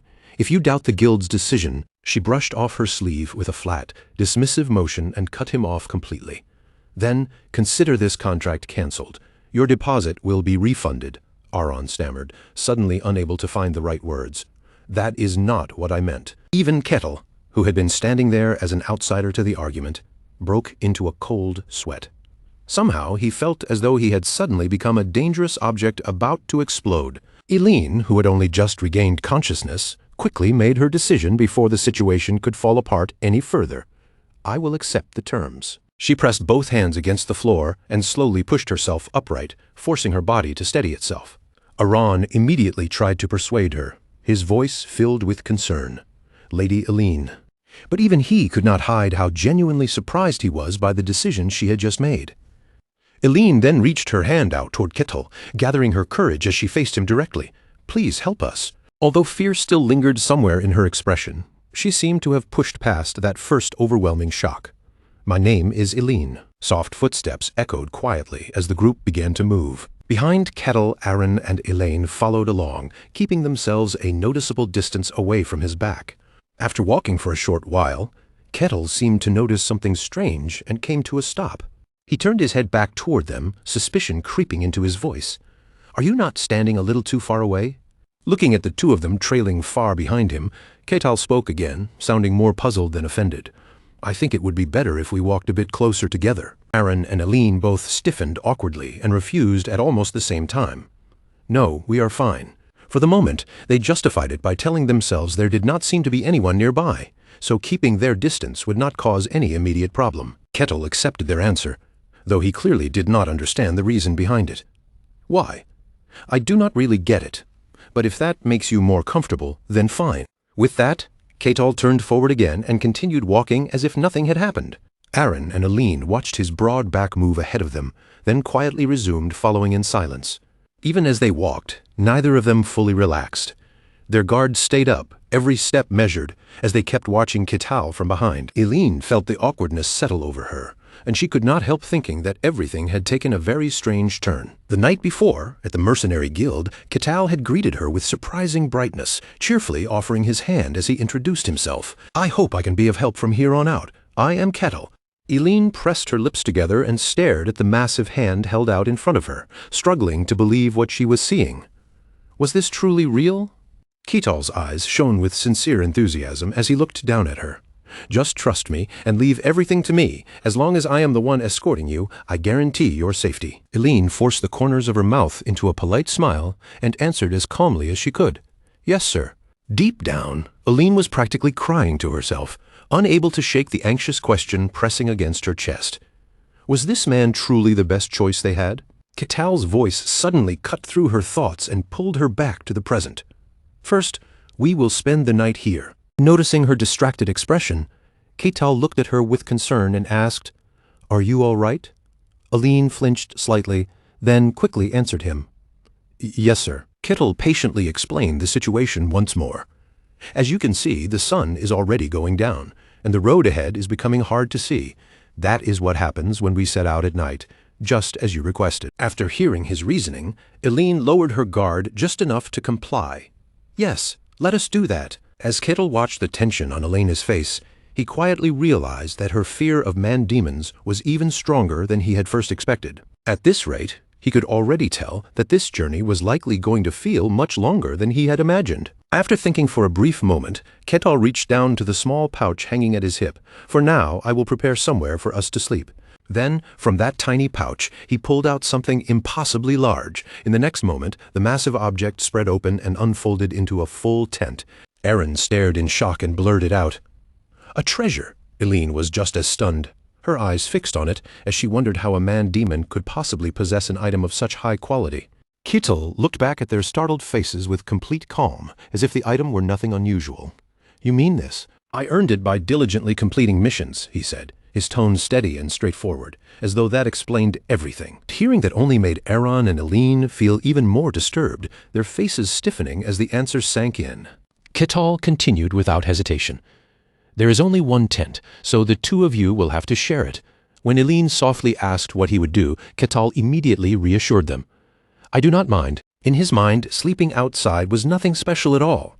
Compared to the snow plateau, where he once had to dig into an icy riverbed just to survive the night, this was practically paradise. "I will also handle the watch by myself," Ketal added. "Back on the snow plateau, I once stayed awake for an entire month because monsters kept chasing me." Ketal felt oddly satisfied with himself, thinking this situation was almost too easy. With complete confidence, he told them, "The two of you can sleep peacefully. I will take care of everything else." Aline spoke up with a trace of worry in her voice, unable to simply accept such a one-sided arrangement. "It is all right. You do not need to carry so much by yourself. We can take turns keeping watch," she added, trying to make the arrangement sound fair and reasonable. Ketal did not push back against the suggestion. "Either way is fine with me." Aaron and Aline answered almost together, just as firmly. "We are fine too." Seeing that both of them had already made up their minds, Ketal had no choice but to accept it. "If that is how you feel, then so be it." Still, Ketal felt a quiet sense of regret. He had hoped this would be a good chance to earn Aline's trust. But Aaron and Aline remained painfully cautious. In their minds, the same uneasy thought lingered, who knew what he might do while they were asleep. Before long, dawn broke across the sky, and a new day quietly arrived. Inside Ketal's tent, however, the morning atmosphere was far from peaceful. A scene filled with exhaustion and resentment unfolded. Aline's eyes were rimmed red from staying awake all night, and she looked so drained that she seemed ready to collapse. She slowly glanced toward the corner of the tent, then shifted her gaze over to Aaron as well. After a moment, Aline reached for the tent flap, lifted it slightly, and peered outside into the morning air. Just then, her stomach let out a loud, embarrassing growl. After everything that had happened, hunger had finally caught up with her. A gentle voice reached her from nearby. "Are you hungry? It is no wonder. You have not had a proper meal yet. Wait a little." Aline startled at the sound and quickly turned toward him. "Yes, sir." Ketal looked at her calmly and said, with a surprising amount of ease, "I will cook for you." Soon, a rich, sizzling sound filled the air so appetizing that it seemed to wake up their hunger all over again. Ketal began chopping the seasonings into tiny pieces, his large hands moving with unexpected precision. Then he cooked with a cheerful ease, looking almost pleased as he worked over the food. The sight unfolding in front of Aline made her eyes widen, surprise clearly spreading across her face. She watched Ketal skillfully stir-fry the ingredients and could hardly believe what she was seeing. A man-demon who could cook, who would ever have imagined that? Aaron and Aline were both so hungry by then that they could barely keep themselves composed, their eyes following the food as if they were about to start drooling. Aaron, unable to hide his hunger, finally asked, "Have you learned how to cook somewhere?" Ketal glanced over at him and answered in his usual calm manner, "It is just a hobby." As he spoke, he remembered the time when he had first arrived in this world. The people on the snow plateau did not cook at all. They simply filled their stomachs with the meat and blood of the monsters they hunted. As for me, I used the leftover parts of those monsters and tried cooking with them. The ingredients on the snow plateau were extremely toxic and dangerous. There were times when I nearly died because of it. But after failing again and again, testing things countless times, I eventually learned how to make proper dishes. I studied cooking in a place like the snow plateau, where even starting a fire was difficult. After that, there is nowhere I cannot cook. Ketil felt a quiet burst of pride, thinking to himself that this really was far too easy compared to what he had endured before. A short while later, he carried over a plate of freshly prepared noodles and set it before them. Here, it is done. The noodles glistened beautifully, and the warm aroma drifting from the plate seemed to pull Aaron and Iline in until they were almost entranced. But then Aline suddenly snapped back to her senses, as if remembering the situation she was in. She frowned slightly and lowered her gaze away from the food. "No, thank you. I am fine. I do not really like greasy food." Instead, Aline reached into her bag and pulled out a piece of food she had already prepared for herself. "I already have this." Seeing her refuse the meal, Aaron cleared his throat awkwardly and followed her lead. Me too. Ketil blinked at the two of them, looking more puzzled than offended. "Oh, so you prefer jerky instead." Then he leaned down, took a bite of the freshly made noodles, and spoke with a hint of regret in his voice. "What a pity. In that case, I suppose I will have to eat them all by myself." Watching Ketil eat with such obvious satisfaction, Aline tightened her grip around the jerky in her hand, her eyes drawn helplessly toward the steaming noodles as the craving slowly crept in. But no matter how delicious it looked, one question kept stopping her. How could she bring herself to trust food prepared by a man-demon and actually put it in her mouth? By the third night of their journey, the cold had grown harder to bear, and Aline pulled her legs close against her body to keep even a little warmth. She curled herself up as tightly as she could, trembling under the chill, her whole body looking miserable and painfully uncomfortable. Aaron watched her condition worsen with clear worry in his eyes, unable to stay silent. "Princess, are you all right?" Aaron's heart sank as he thought about how 3 full days had already passed since they began traveling like this. They had been pushing through an exhausting road without even having a proper meal to strengthen them along the way. He lowered his head, quietly blaming himself. For someone like her, raised with care and affection, enduring this kind of hardship had to be nearly impossible. He should have noticed her suffering sooner. Aline turned toward him with a gentle expression, trying to ease the guilt on his face. "Aaron, I am fine. I am sorry for making you worry." Aaron answered her softly, keeping his voice calm for her sake. "It is all right." Aline gave him a faint smile, and then asked in return, "And you, Aaron, are you okay? You have been watching over me this entire time. You must be tired too." Aaron gently patted her hand, his touch warm and reassuring. "I am fine." He gave her a small smile, trying to lighten the mood. People my age do not need as much sleep anyway. Aline nodded with sincere gratitude, her voice quiet but heartfelt. "Thank you." A little while after Aline finally drifted off to sleep, Aaron looked at her resting face and thought, with a heavy heart, that she truly was pitiful. He slowly sat upright, his expression becoming solemn as he settled in to keep watch over her through the night. In that silence, Aaron made a firm vow to himself. No matter what happened, even if it cost him his life, he would protect her. A few hours later, outside the tent, the night air had settled around the camp. Beside the fire, several fragrant dishes were cooking over the heat, and Ketil stood near the stove, carefully turning a slice of meat on the grill. Nearby, Aaron and Aline sat with their jerky in hand, nibbling at it while looking so hungry they were practically drooling. No matter how hard they tried to act composed, their eyes kept drifting back to the place where Ketil's food was grilling. After a while, Aline's stomach suddenly let out another loud rumble, snapping Aaron out of his trance at once. Aline's face flushed with embarrassment, and she quickly moved, as if to stand before anyone could say too much about it. Lowering her head slightly, Aline spoke in a hesitant voice. "I will step away for a moment." Ketil turned toward her with simple curiosity and asked, "Are you going to the bathroom?" Aline immediately bristled, answering in a soft but offended tone. How rude. Only then did Ketil seem to realize his mistake, and he quickly apologized. "Sorry about that." Aline was still a little frightened of him, but she turned away while answering, "It is fine." Still, the thought quietly crossed her mind. What was this? A man-demon had just apologized to her. Then Aline lowered her gaze again and gave a small, polite farewell. Well then, without lingering any longer, she quickly turned around and hurried away from the camp. Aline slipped into the forest behind them, moving quickly between the trees until the campfire faded behind her. Aaron watched her leave with concern written across his face, his voice low as he called after her. "Your Highness?" Right beside him, Ketal suddenly spoke, his voice calm but direct. "I know you do not trust me," he continued without looking away from the fire, "but I am still your guard." Ketal said it while turning the meat on the grill, his movements steady and unhurried, despite the heavy words. "I hope you can trust me at least a little," he said. "I'm human too, and I can be hurt." Those words left Aaron momentarily stunned, and for a second he could only stare at Ketal in silence. Then Aaron muttered awkwardly, his voice much quieter than before.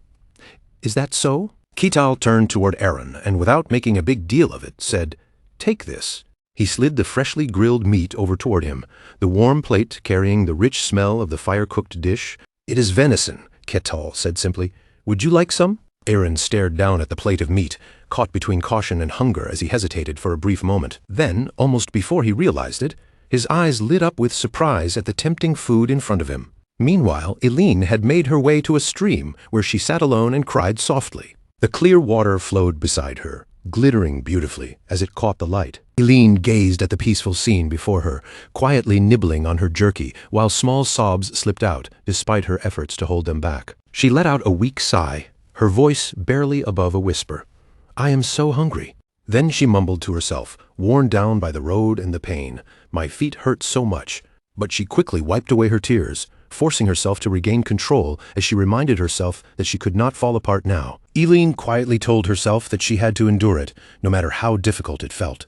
Aaron was surely suffering even more than she was, and that thought made her force her tears back down. A little later, when Eileen finally returned to the camp, she suddenly stopped in her tracks, her body going stiff with alarm. There, not far from the fire, Aaron and Ketal were sitting together and calmly enjoying the food as if nothing unusual had happened at all. Even more shocking, the mood between the two of them seemed surprisingly peaceful, almost comfortable as they shared the meal. At that exact moment, Aaron, who had been eating, suddenly froze with the food still near his mouth.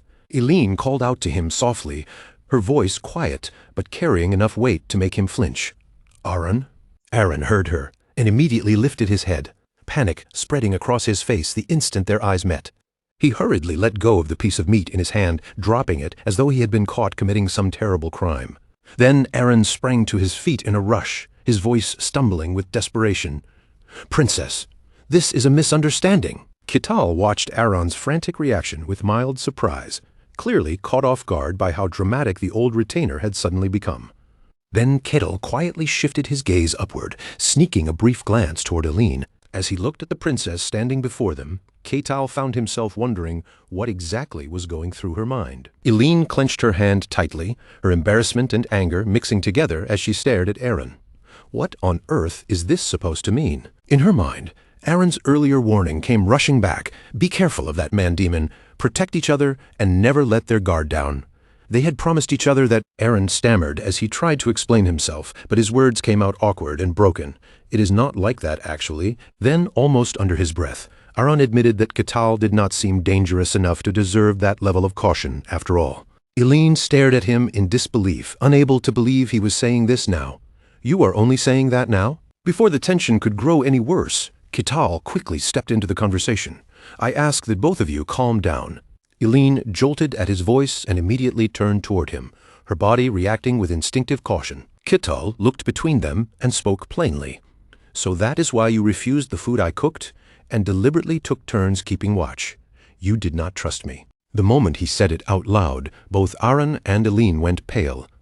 They realized too late how it must have looked, and Eileen awkwardly tried to deny it. "It is not like that." Seeing their frightened faces, Ketal fell silent for a moment, quietly wondering how he was supposed to smooth things over. He thought about how deep the world's prejudice against man-demons seemed to be. Of course, since he came from the Snow Plateau himself, he did not know every detail, and perhaps man-demons outside the Snow Plateau had truly done many terrible things. And if he simply claimed now that he was not really a man-demon, Ketal knew no one here would believe him so easily. Then an idea came to him, and a faint smile touched his face. "Try listening to this." Ketal quickly spoke up before they could sink any deeper into fear. "The two of you are misunderstanding something." Eileen and Aaron both looked at Ketal with confused expressions, unsure what he was about to say. Ketal smiled gently, then spoke with a serious expression. "I am not a man-demon. To be precise, I was born as one, But I was not raised as one. Aline and Aaron froze on the spot, as if his words had completely stopped their thoughts. Both of them wore the same bewildered look, their faces caught somewhere between confusion, surprise, and uncertainty. Kittel quickly began inventing a story and told it as though he were recalling something painful. Only a week after I was born, my tribe was wiped out. After that, an adventurer found me, he continued, keeping his voice soft and steady, and I grew up under that person's care. A small sting of guilt pricked at Kittel from within. Of course, he had made the entire story up on the spot, but he told himself it was fine. Sometimes, when used properly, a lie could work like medicine. Kittel lowered his tone and added, "So although I am a man-demon by birth, I was raised as a civilized person. Of course, I know that must be difficult to believe," he said earnestly. "But I hope you can understand that I am the same as the two of you. There is no real difference." Inside, Kittel could not help thinking that the whole situation had become incredibly tangled. But when he saw the awkward expressions on their faces, he thought he could already see it, the look of pity beginning to appear in their eyes. Eileen lowered her gaze slightly, looking a little embarrassed as she accepted his words. So that is what happened. Regret slowly crept into her chest as she remembered how frightened she had been simply because of the label man-demon. Because of that fear, she had rejected the kindness Kittel offered her, including the food he had prepared with his own hands. Even after all that, Kittel had continued to care for them and treat them with respect, and that made Eileen feel a sharp pang of guilt. Perhaps he had spent his entire life facing suspicion, prejudice, and discrimination, all because he had been born as a man-demon. Unable to keep the feeling inside, Eileen finally blurted out, "I am sorry, Kittel. To be honest, until just now, I still could not fully believe in you." Kittel answered her right away, his voice gentle and forgiving. "It is all right. I completely understand," he added, giving her no sign of blame at all. Deep inside, however, Kittel was smiling with quiet delight. His plan had worked. Eileen, on the other hand, felt genuinely remorseful. The fact that she had doubted someone like him made her feel deeply ashamed. Kittel then gently reached out toward her and said, "Then, from now on, I hope I can be of even more help to you." Eileen looked at him in slight surprise, caught off guard by the warmth in his gesture. "Yes?" Kittel kept smiling at her in that same friendly way, calm and open, as though he truly wanted nothing more than to support them. Eileen looked at Kittel with a faintly bewildered expression, as if she still could not quite understand how the atmosphere between them had changed so quickly. Then, after a brief pause, the stiffness in her face softened, and she finally gave him a small smile. Yes. Not far from them, someone was secretly watching the exchange, observing through a magic screen. Kittel's sudden shift in attitude made that hidden figure narrow his eyes. "What is this?" The one watching was none other than the Magic Tower Master, moving under disguise. Curiosity flickered across his face as he studied them, wondering why Kittel and the princess suddenly seemed oddly close. The Magic Tower Master murmured to himself, "I am observing them through the Eye of Insight, but unfortunately, I still cannot hear their voices." He propped his chin against his hand, staring into the magical view with growing interest. Still, that man really is as strange as the reports said. His thoughts drifted toward the snow plateau, wondering what sort of place could produce a man-demon like Kittel. He found it almost unbelievable. How strange.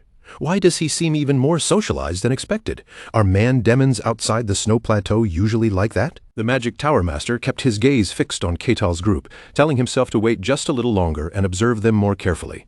Then he quietly stepped closer, trying to reduce the distance so he could examine Kittel from a better position. At that same moment, Kittel's senses sharpened, and he suddenly turned his head toward the exact place where the Magic Tower Master was hiding. The Magic Tower Master flinched in alarm, realizing with a shock that Kittel had just noticed him. Eileen caught the change in Kittel's posture and immediately grew uneasy. "Lord Kittel, is something wrong?" Kittel's answer came in a low, guarded voice, his eyes still fixed toward the forest. "Someone is here." Eileen jolted in fear, barely managing to respond. "Yes," Kittel quietly instructed her. "Wait here for a moment." Without wasting another second, Kittel moved toward the forest ahead. "I will be right back." He planted his foot against the ground, gathering force in a single powerful motion, and in the next instant, Kittel shot forward, disappearing into the woods with terrifying speed. Inside the forest, the air split with a sharp whistle as something rushed through the trees at incredible speed. Kittel closed the distance in an instant, racing straight toward the spot where the Magic Tower Master had been standing. The Magic Tower Master's eyes widened in horror as Kittel appeared before him far faster than expected. "What?" Realizing the danger, The Magic Tower Master hurriedly activated his magic, trying to stop Ketal before he could reach him. But in that very instant, a tremendous explosion burst out from the place where the two of them stood. When the blast finally settled, the Magic Tower Master stared at the aftermath in sheer disbelief, unable to accept what had just happened.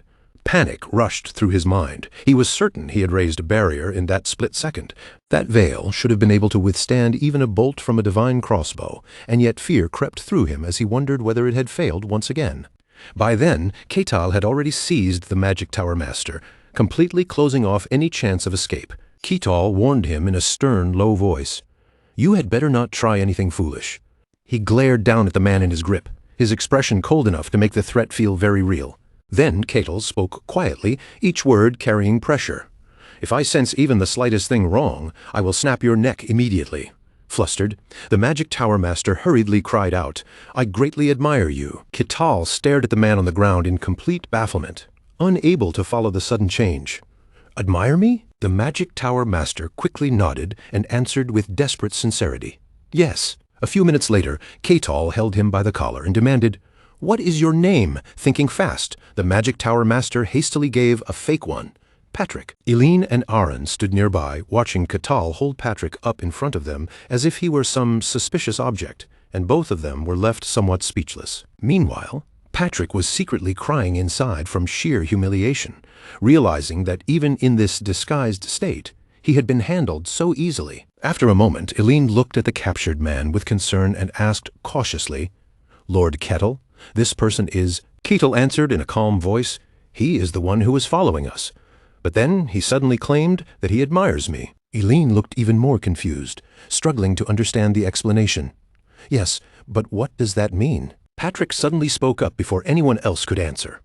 "It means exactly what it sounds like." He put on the most serious expression he could manage and declared, "I have always wanted to become a powerful adventurer." Patrick then poured admiration into his voice as he looked at Ketal. "To me, Lord Ketal, you are the one who helped the Heresy Inspector defeat demons." He continued respectfully, lowering his posture as if speaking to someone he truly revered. "You are my goal and my idol." Inside, Patrick was trembling with fear while hurriedly building a false backstory. His original goal had been to get close to Ketal anyway, so in a twisted sense, this could be considered half a success. Ketal looked at him and asked directly, "So that is why you were following me?" Patrick scratched his head with an embarrassed smile and replied sheepishly, "Yes, I admired you so much, Lord Ketal, that I followed you without even realizing it." Ketal stayed silent for a moment, considering his words, then answered in a steady voice, "Even so, I cannot simply let you go." He thought it over carefully, because there was still no definite proof that this suspicious man was harmless. Then, all of a sudden, Ketal seemed to remember something. His expression brightened slightly, and he spoke with sudden enthusiasm. "Then let us do it this way." Patrick's face went pale with fear, and he whispered nervously, "Do what?" One of the world's most gifted mages, the head of the Magic Tower himself, had taken on a human guise while trapped in the body of a fiend, all so he could observe Ketal. Naturally, he had prepared a false identity for situations like this, the name Patrick. Patrick's face lost its color all over again, his eyes fixed on the length of rope lying in front of him as panic crept across his expression. Ketal reached down without the slightest hesitation, took hold of one end of the rope and pulled it taut with a firm, effortless motion. Then, with a bright, almost carefree grin spreading across his face, Ketal looked at him and said, "All right, that should be enough." Aaron and Eileen could only watch the whole thing unfold with helpless expressions, and after a moment, Ketal casually said, "Well then, let's get going." Patrick was still too stunned to answer, his mouth barely moving as if the words had completely abandoned him. And just like that, Ketal started walking forward, dragging Patrick along behind him as if it were the most natural thing in the world. Eileen quietly glanced toward Patrick, her eyes carrying a faint edge of caution as she watched him being pulled along. Patrick let out a silent sigh deep inside. For the first time in his life, he had somehow ended up in a situation this absurd. But then Patrick lifted his gaze toward Ketal, and a calculating light slowly appeared in his eyes. Being dragged right beside him meant he could observe Ketal from closer than ever. And now Patrick finally understood what Cain had been talking about when he warned him before. Ketal moved with a speed so unnatural that ordinary senses could barely follow it. And on top of that, he possessed a terrifying raw strength capable of breaking through magic itself. He was not merely fast, and he was not merely strong. He was both. even trapped in a mortal body. Patrick knew he could still deal with opponents at a superhuman level without much difficulty. If that was true, then there was only one conclusion left to consider. His eyes sharpened, filling with a dangerous killing intent as he stared at Ketal's back. A thought crawled through Patrick's mind. Could Ketal truly be someone of heroic rank? Just then, a voice suddenly came from beside Ketal. "Lord Ketal, there is something I need to tell you." It was Eileen who had spoken. She looked at Ketal with clear hesitation, as though she had finally forced herself to say what she had been holding back. Ketal turned his head slightly, looking a little surprised, and said, "So you finally decided to speak up?" Eileen's eyes widened at his question. Startled, she answered, "Yes, could it be that you already knew?" Ketal explained that he had deliberately chosen to leave at night, avoided drawing attention, taken a roundabout path, and stayed away from the main roads on purpose. He folded his arms and looked at her with a deliberately casual air. When someone is hiding something, it's far too easy to notice. Eileen froze on the spot, barely managing to stammer, Is that so?" But Ketal's tone soon softened as he reassured her. "It's fine. I understand. Trusting a stranger like me right from the start must not have been easy." Eileen lowered her head, her voice strained as she forced the words out. "The truth is, I've kept silent until now." She clutched tightly at the fabric of her clothes, her fingers trembling slightly. "I'm truly sorry. If you don't mind, I'll tell you everything right now." Still unable to raise her gaze, Eileen spoke in a tense voice. "After hearing the truth, if you decide you cannot continue this mission, then please tell me honestly." Before she could continue, Ketal suddenly cut her off. "Wait!" His eyes shifted to the side, his brow tightening as he said, "We have an uninvited guest." Eileen flinched in surprise. "What?" Following Ketal's gaze, she turned her head toward the same direction he was looking. Eileen immediately went on guard, her expression stiffening as a dreadful possibility crossed her mind. A pair of armored feet stepped out from the shadows, and soon after, helmeted soldiers appeared one after another, closing in around them. Ketal glanced toward Aaron and Eileen, then calmly said, "It seems they came here looking for you." Eileen's face turned deathly pale, and a frightened cry escaped her lips. "Impossible?" Then, in utter shock, she blurted out a name. "Lucento." The soldiers all bowed with polished courtesy, and their leader spoke formally. "Captain Lucento of the Blue-Green Knights pays his respects to the Princess of the Kingdom of Lutan." Hearing those words, Patrick quietly thought to himself that this involved the Kingdom of Lutin. Lucento stepped closer, closing the distance between himself and the group with steady, deliberate movements. He addressed her respectfully. "Princess, we had no idea where you had gone. We searched everywhere for a long time. Please, come with me now. His Majesty has been terribly worried about you." The moment she heard that, Eileen's eyes widened, not in relief, but in pure terror. Lucento then turned his attention to Ketal. "You appear to be a mercenary. The person you are escorting is the princess of our kingdom of Lutin." Ketal folded his arms, his eyes widening slightly as he asked, "Then why is the princess here?" Lucento answered that the princess had run away from home not long ago. His gaze shifted toward Aaron as he added that she had even taken loyal attendants along with her. "In any case, mercenary, this matter belongs to us from this point on." But Eileen suddenly interrupted him. "No." Lucento looked at her suspiciously. "Princess?" Eileen's expression darkened, and she stared at him as she asked, "Who are you?" A confused frown crossed his face. "What do you mean by that?" Eileen clenched both fists tightly at her sides, her voice turning cold as she said, "You?" She fixed her gaze directly on Lucento, her eyes unwavering, and asked in an icy voice, "Who exactly are you?" He faltered for a moment before answering, "I am Lucento of the Blue-Green Knights of the Kingdom."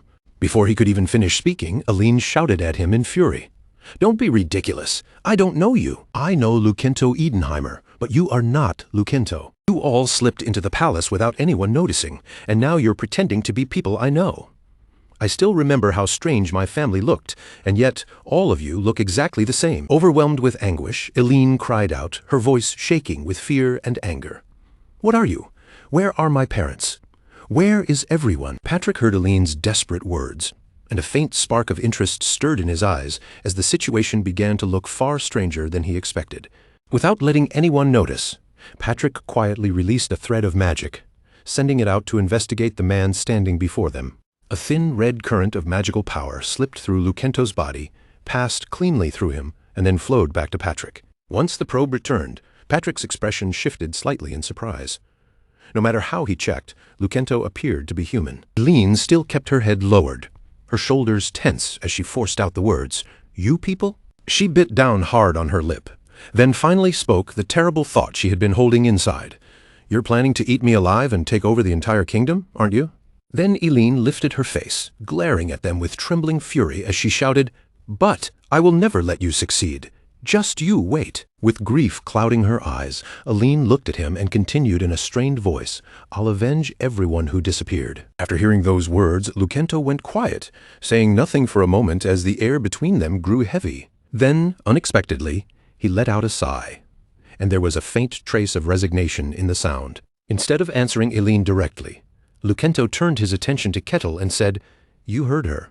The princess is suffering from delusions." Eileen immediately snapped back, her voice rising in disbelief. "What? I'm delusional. Don't be absurd." Lucento kept his tone calm as he spoke to her. "Please think about this logically. Everyone except the princess has supposedly become strange. Do you truly believe something like that could happen?" Eileen hesitated, the words catching in her throat as she tried to push back. "That matter is," but Lucento did not give her the chance to finish. He cut in firmly and said, "The princess needs treatment as soon as possible." He extended one hand toward her, his gesture smooth and controlled. "Come on." His feet continued moving forward without pause as he said, "Princess, please stop resisting and come with us." Eileen watched Lucento draw closer, fear spreading across her face as the distance between them shrank step by step. She squeezed her eyes shut, silently praying with all her heart. No, it couldn't end like this. Someone, please save me. At that very moment, Kettle's calm voice cut through the tension. "What are you doing?" Without any dramatic movement, Kettle suddenly stepped forward and placed himself directly in front of Eileen. Lucento's eyes sharpened into a glare as he ordered Kettle, "Stand aside." Kettle curled his lips slightly and answered without backing down, "No, you won't." Behind him, Eileen stared in disbelief at the broad back, now blocking her from Lucento. Lucento tilted his head ever so slightly, his voice turning cold and merciless.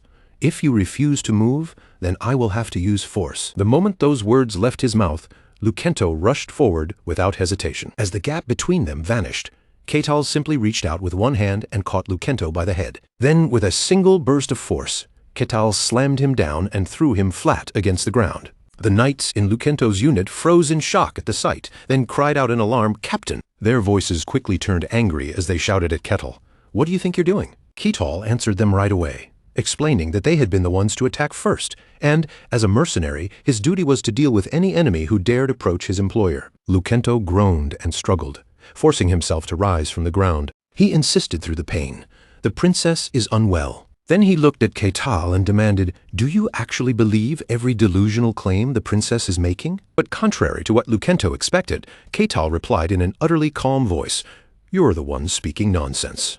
Isn't it only natural for a mercenary to trust the words of the person who hired him?" Eileen's eyes opened wide in astonishment. She had never expected Kettle to believe her so easily. Lucento's face twisted at Kettle's response, and he snapped in anger, "All of you are mad." Kettle gave a faint smirk, as if he had not been shaken at all. "That has not been decided yet." After saying that, Kettle called back to Eileen.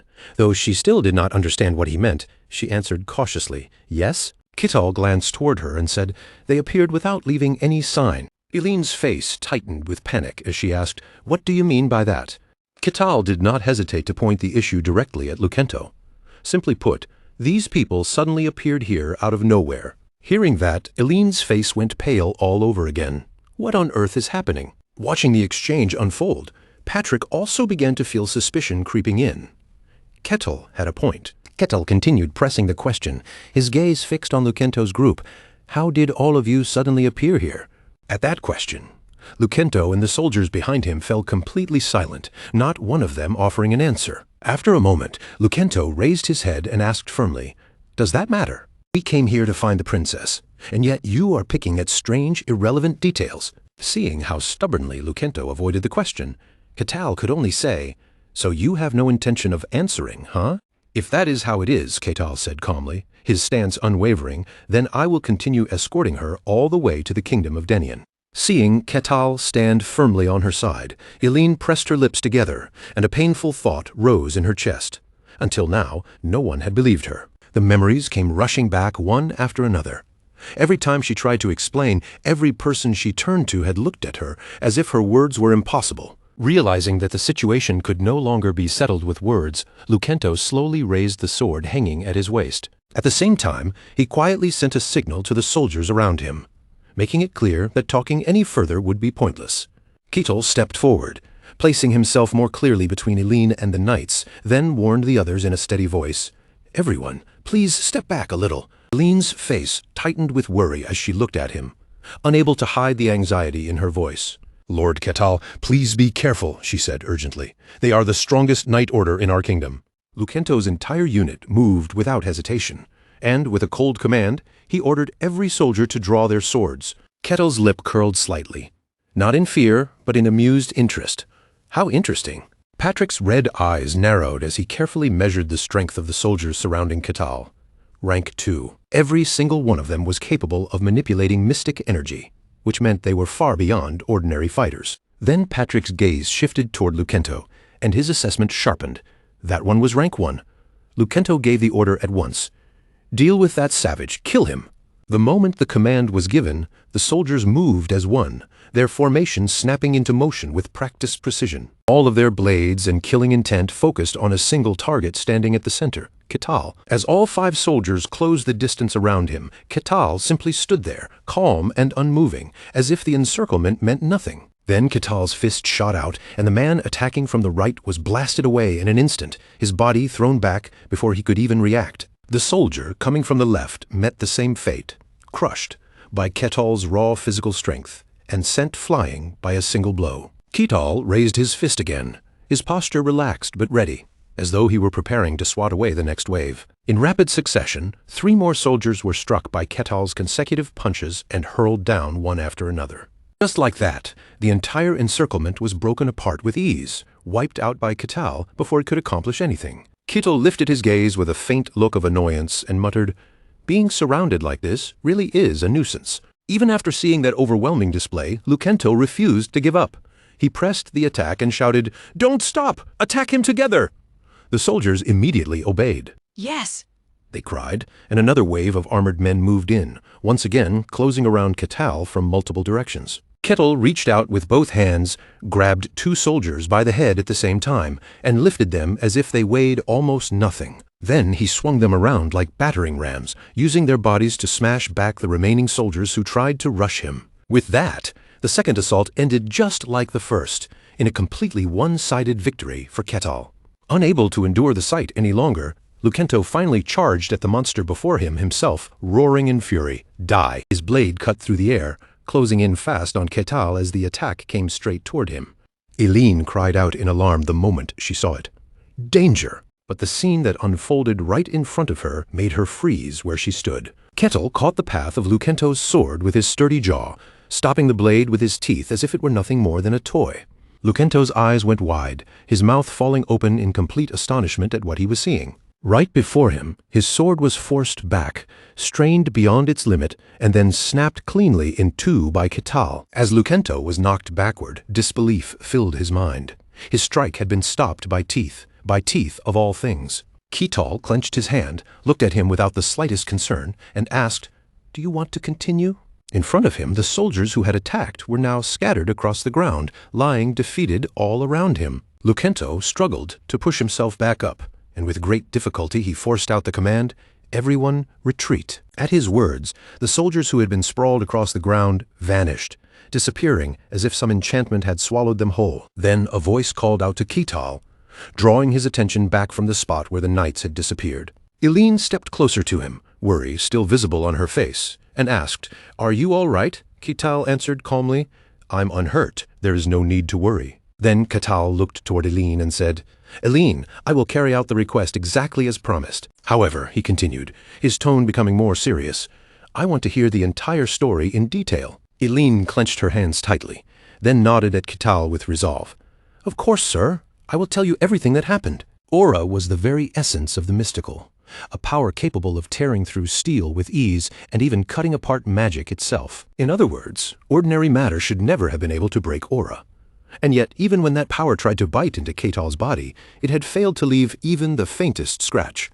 Patrick watched Ketal closely, his eyes filled with careful judgment as he silently weighed what he had just witnessed. A body capable of withstanding the mystical itself.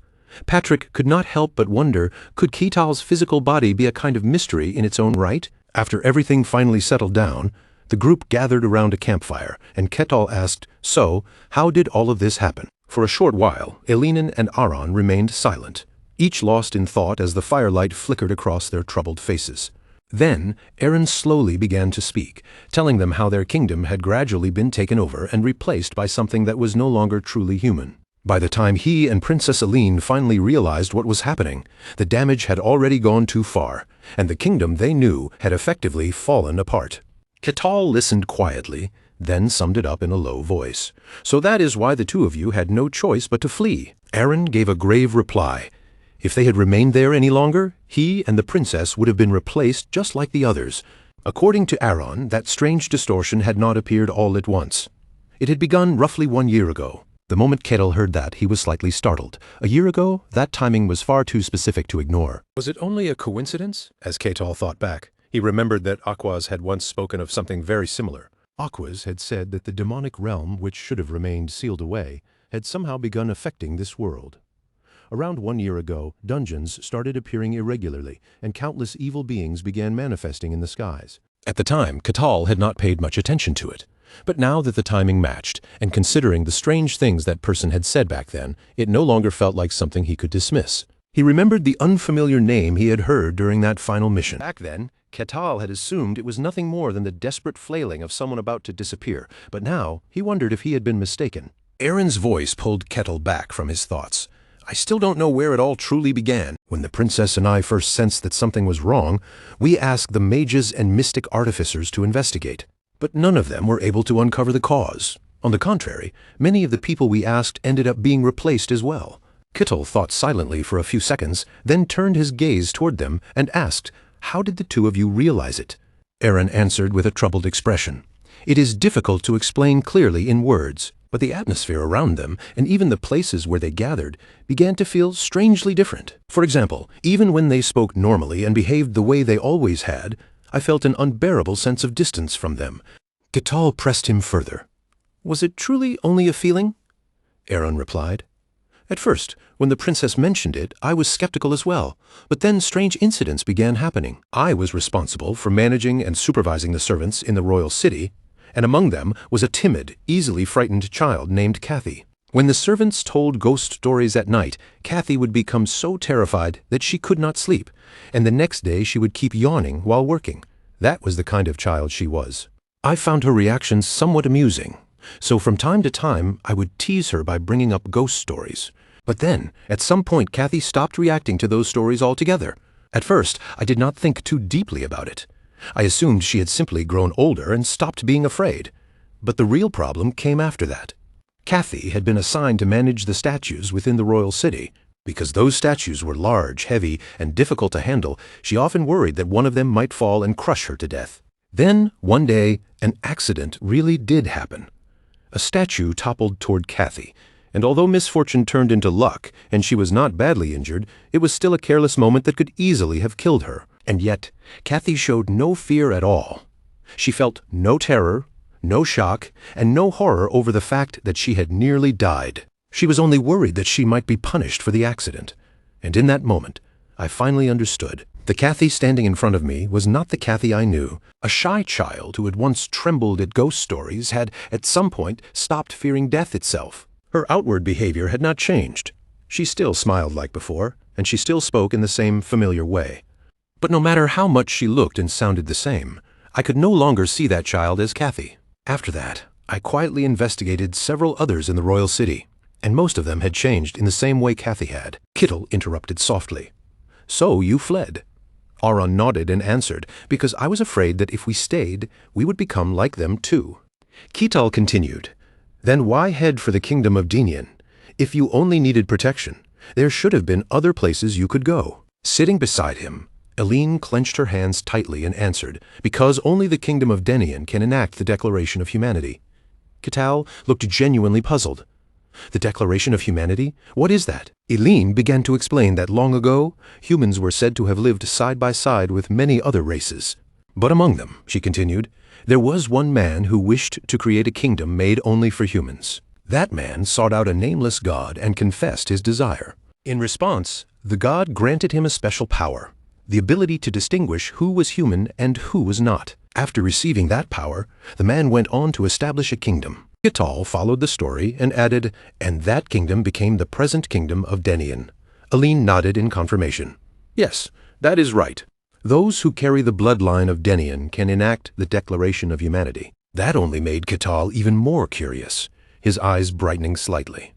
So there is even something like that in this world. He thought to himself that this world truly never stopped being interesting.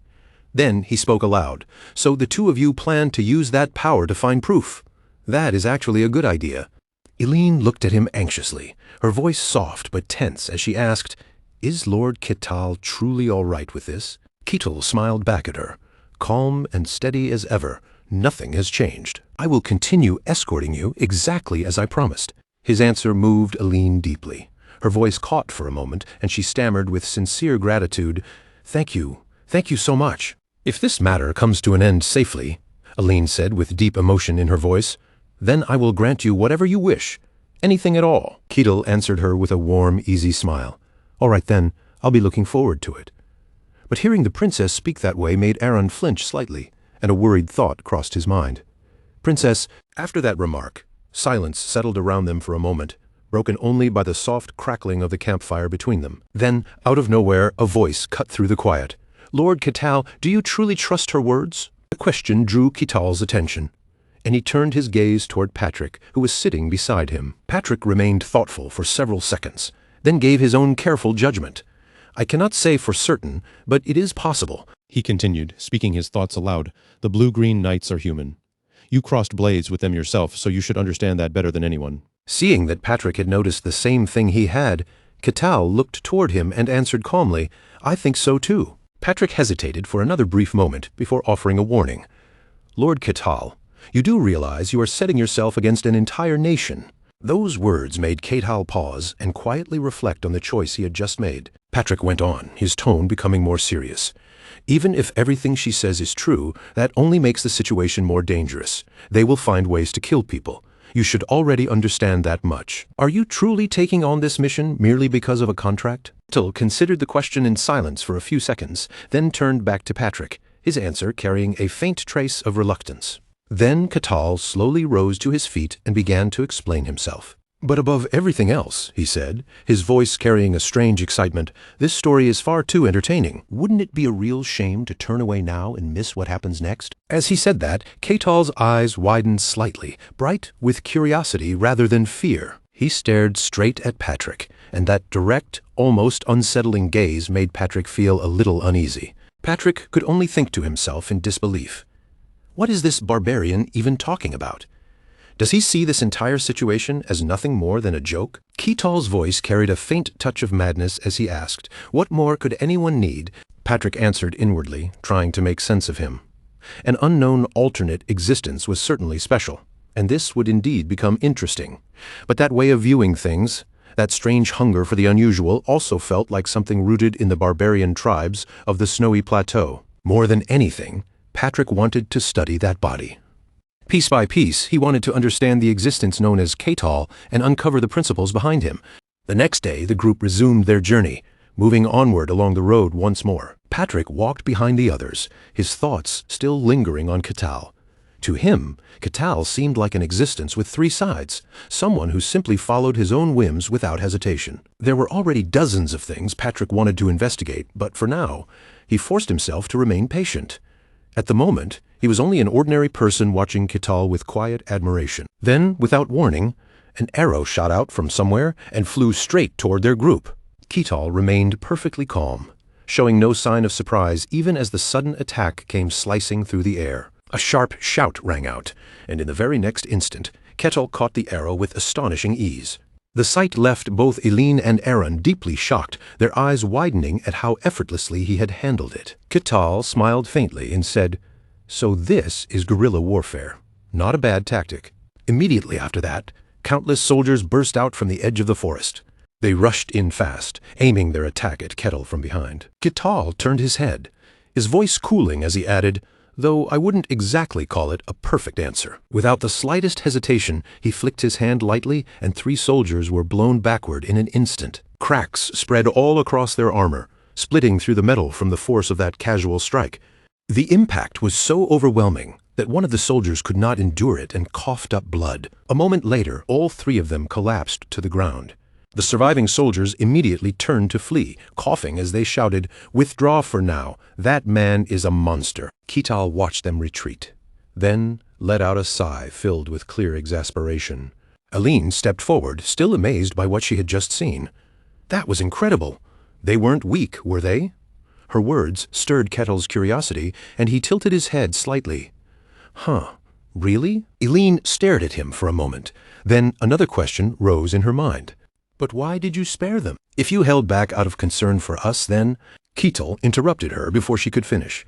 It was not really for your sake. His blunt answer made Aline a little embarrassed, and she could only murmur awkwardly, "Ah, so that's how it is." Then Ketal shifted his gaze toward the swords the soldiers had abandoned at the scene. "There is simply something I need to confirm." A while later, 3 more soldiers rushed out, and one of them shouted fiercely, "Bring out the princess, you barbarian!"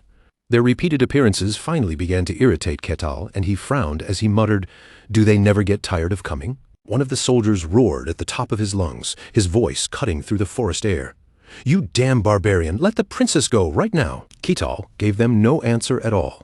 Without wasting even a breath on words, he stepped in fast, closed the distance in an instant, and seized the soldier by the throat. The moment Ketal's hand tightened around his neck, the soldier's entire body shook uncontrollably, as if every ounce of courage had been squeezed out of him at once. Only a few seconds passed before Ketal dealt with all 3 soldiers with almost effortless ease, leaving them completely unable to continue standing in his way. Ketal looked down at the armor and calmly said, "This is the same armor I cracked just a few hours ago." That sudden statement immediately caught Aline's attention. Her brows drew together in confusion as she looked at him. "What?" Ketal explained in an even tone. "I still remember the mark I left on that armor. The scratch is exactly the same, right down to the smallest detail. That makes this rather interesting." Once he finished speaking, Ketal released his grip and threw the soldier heavily onto the ground. The 3 soldiers staggered backward, clearly shaken, then quickly retreated and disappeared into the depths of the forest. Watching the same pattern repeat again made unease rise in Aline's chest. She stared after them and asked anxiously, "Wait, what does this mean?" Ketal answered while keeping his eyes on the direction they had fled. "It does not seem to be something as simple as them receiving new supplies. What we are seeing is stranger than that. The armor I smashed and the swords I damaged have been completely restored, as though nothing ever happened to them." Ketal glanced toward Aaron and asked, "Can magic do something like that as well?" Aaron frowned and replied, "It can, but restoring equipment to that state would require a great deal of tools and preparation. At the very least, it would take a full day." Hearing that, Ketal quietly began sorting through everything that had happened so far, piecing the strange events together one by one. "The armor I broke was damaged only 5 hours ago," he considered, his gaze narrowing slightly. "So it is unlikely they repaired it through that ordinary method." Inside his mind, the answer was beginning to take shape. It was still faint, but Ketal could already feel the outline of the truth forming. Once those soldiers were driven back and retreated far enough away, their presence vanished completely, as if they had been erased from the world. Then, after some time passed, they returned again in perfect condition, almost as though they had simply been loaded back into place. At that point, only one thing remained. Ketal needed one final confirmation to see whether his theory was correct. Sure enough, the soldiers emerged once more, their voices carrying the same demand as before. "Hand over the princess, you barbarian." Ketal quietly observed them for a moment, studying their movements and faces before turning his head back toward Aline and calling to her. Aline seemed to understand what he was asking without him needing to say much. After a brief pause, she gave him a small, solemn nod. The next instant, Ketal drew his weapon, his posture shifting as he prepared to meet the approaching soldiers head-on. Only a few seconds later, the edge of his weapon was already wet with fresh blood. Ketal looked down at the soldier lying motionless on the ground, then began thinking through the result with calm precision. "Since they still look human, there is naturally a little hesitation when dealing with them like this," he said quietly. "But this should make the answer much clearer. Now we will see whether my theory is right." By afternoon, the group had already moved deeper along their path through the forest. They continued walking beneath the trees, but Eline's expression had changed. A heavy, indescribable feeling seemed to cling to her, weighing down each step she took. Noticing the look on her face, Catal turned toward her and asked, "Was he someone you knew?" The unexpected question made Aline flinch slightly. Her gaze lowered, the light in her eyes dimming as she answered, "Yes, that is right. Sometimes when I passed by, I would see him training," she said softly, as if the memory had only just surfaced again. "I know he is no longer the person I once knew. I understand that much. But even so, seeing someone you recognize die right in front of your eyes is not something you can simply ignore." Before the weight of her words could settle, another voice suddenly rang out from behind them. "Stop right there." The familiar shout followed immediately after. "Hand over the princess, you barbarian." Their sudden return made everyone jolt in shock, and they all turned back at once toward the source of the voice. Aaron could only stare, his mouth hanging open as he struggled to make sense of what he was seeing. Eline's eyes widened in disbelief. That person had clearly been killed earlier, and yet there he stood again before them. Catal, however, merely smiled with quiet amusement, as if the result had confirmed exactly what he had expected. Of course, so that is how it is. By the time night fell, darkness had settled over the forest and the day's strange events still lingered heavily around them. The group finally stopped, lit a small campfire, and gathered around the warmth to rest after their long and unsettling march. Sitting near the flickering flames, Aline stared into the fire and murmured in a shaken voice, "He was clearly dead." Catal nodded calmly, his expression unchanged. "Yes, that is exactly the point."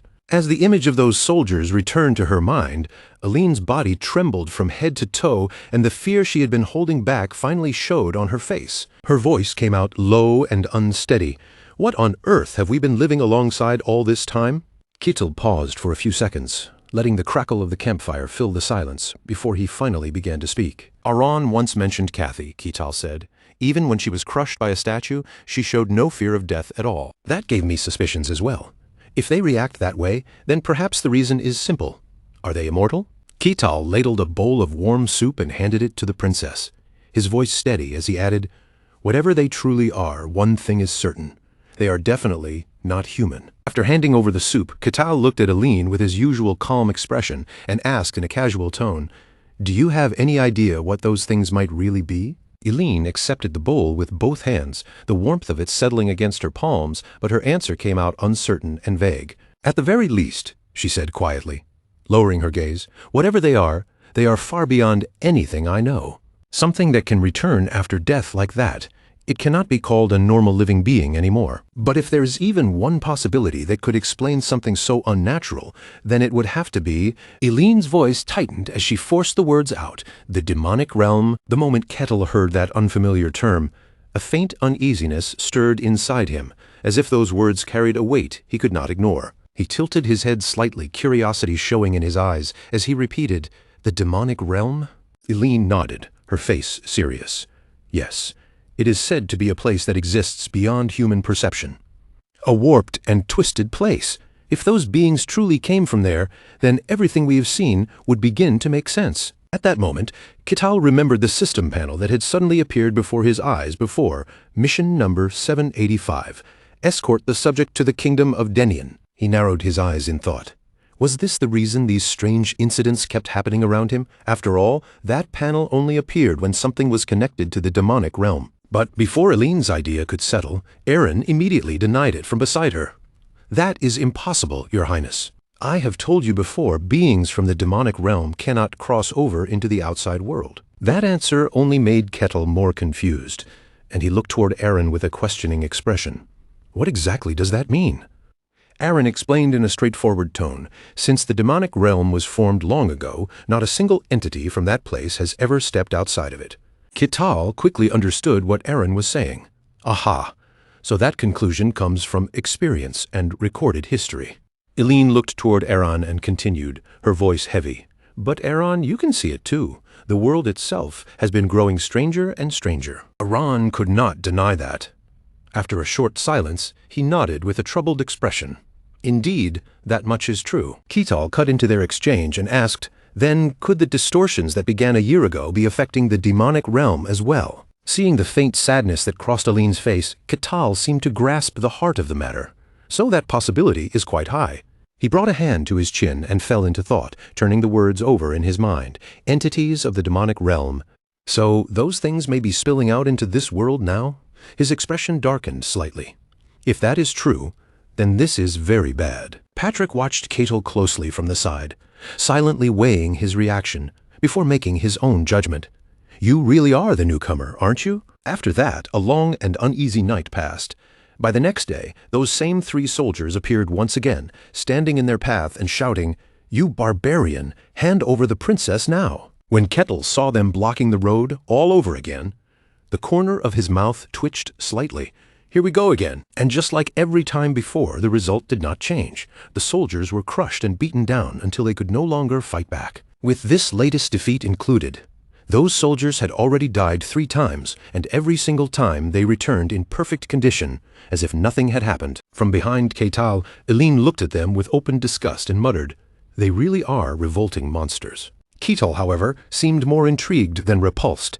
His eyes stayed on them as he said, "At this point, I am becoming curious about what they are actually trying to accomplish." Eileen spoke with grim certainty. "Surely they mean to swallow our kingdom from within and quietly expand their power. Once they have taken control of it, they would use our kingdom as a foothold to conquer the entire continent." But Catel did not accept that conclusion right away. He shook his head and said, "Not so fast. I do not believe this situation is quite that simple. If their true goal was simply to consume the kingdom, they could have killed you already." As he spoke, Catel casually waved his hand and knocked away several arrows flying toward them. "There would be no need to go through the trouble of capturing you like this. Over the past year, they must have had countless opportunities to take your life, if that was really what they wanted. And, on top of that, they never attack during the night. It is almost as if they follow the same rhythm as humans, stopping to rest once night falls. Not only that, but this constant hit-and-run method makes no sense at all when you think about it. Why would immortal monsters bother splitting up and attacking in small groups?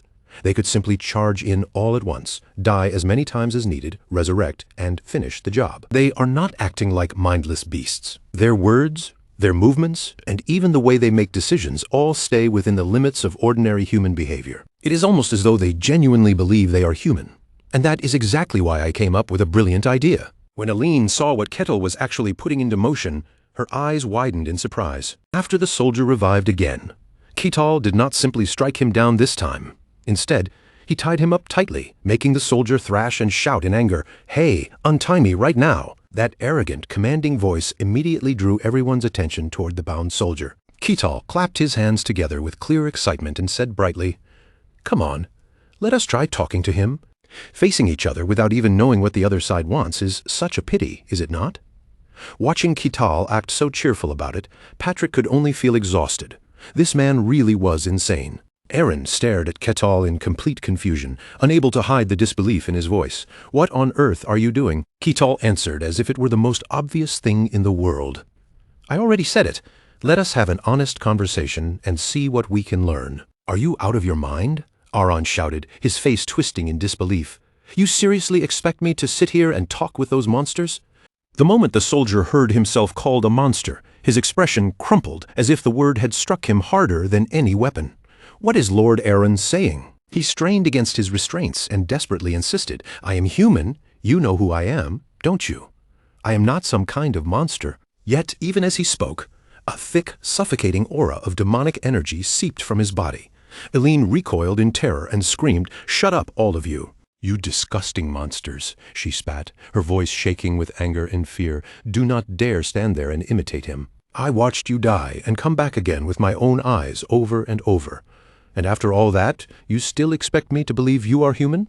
The soldier kept struggling, his voice filled with frustration. "That does not matter, does it? We are not monsters. We are humans. The princess is simply misunderstanding everything." Eileen rejected him immediately, her eyes sharp with outrage. "Do not talk to me as if I have lost my mind. Those voices of yours, do you honestly think I cannot recognize them? You swallowed my father and mother, and now you have turned me into a monster too, haven't you? Is your plan to replace everyone and take over this entire continent?" The soldier shook his head as much as the ropes allowed and continued to deny it. "No, that is not it. The princess will remain exactly as she is forever." Eileen's voice suddenly lowered, the anger in it turning colder. Then what is that supposed to mean? Soldier hesitated, still pulling against the bindings. I do not fully understand that part either. But one thing is certain. Both of you must return to the kingdom. This time, Eileen turned away from him without hesitation. Enough. There is no point in speaking any further. All they do is repeat confusing, meaningless words. Clearly monsters cannot be reasoned with. Then, all at once, her gaze shifted and locked onto Kettle, who had been quietly watching her every reaction from the side. She noticed his stare and asked uneasily, "What is it, Lord Kittal?" Kittal let out a slow sigh, his eyes still fixed on her. "Is that truly the case? This is becoming quite interesting." Then he asked, calm and direct, "Eileen, do you truly believe you are human?" The question was so absurd that Eileen flinched, her eyes widening as the answer slipped out of her mouth. "Huh, is that not obvious?" A faint spark of magic flickered deep in Ketal's eyes as he studied her closely. "Is that so?" Eileen's face tightened as she realized where his question was leading. "Are you thinking that I have been turned into one of them? Is that what you mean?"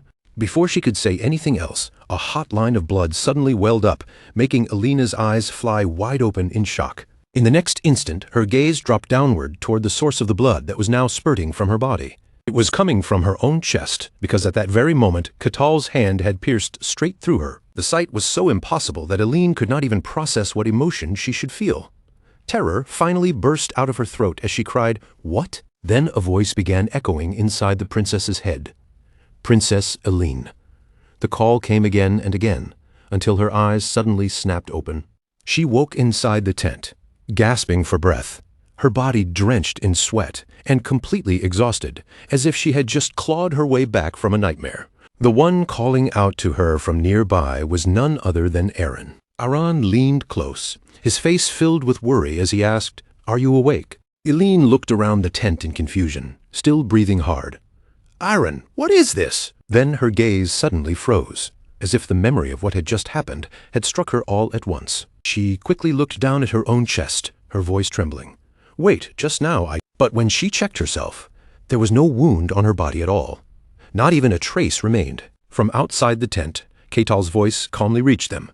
"You are awake, then?" A moment later, he slowly stepped inside, his cold gaze fixed directly on Eileen without looking away.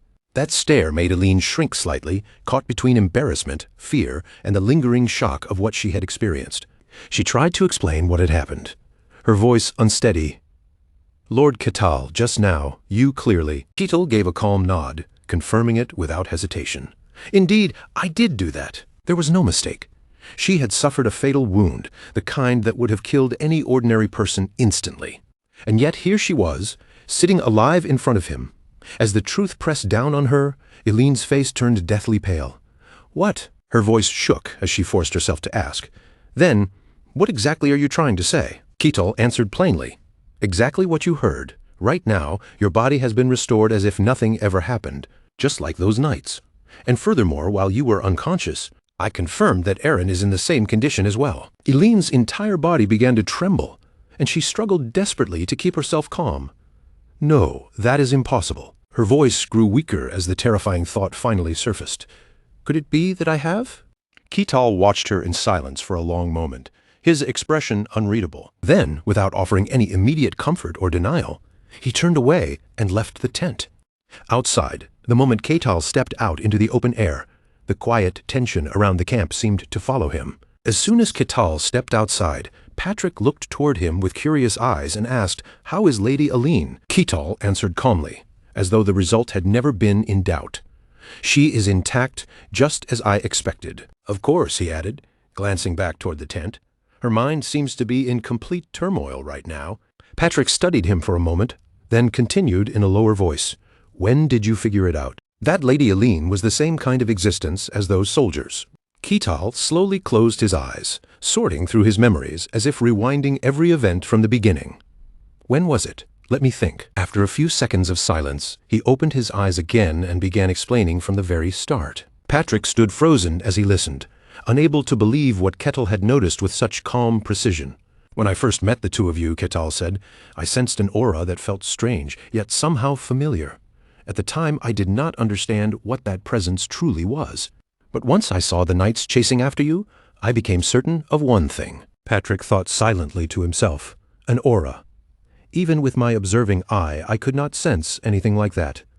Does that mean there is some kind of connection between beings from the demonic realm? Ketal continued, his tone steady, and that was not the only suspicious point. At first, Elaine refused the food I offered her. If I remember correctly, for 3 full days, she ate nothing but a single piece of dried meat, roughly the size of a hand, all while being forced to keep marching without proper rest. Even a healthy young man would have been exhausted under those conditions.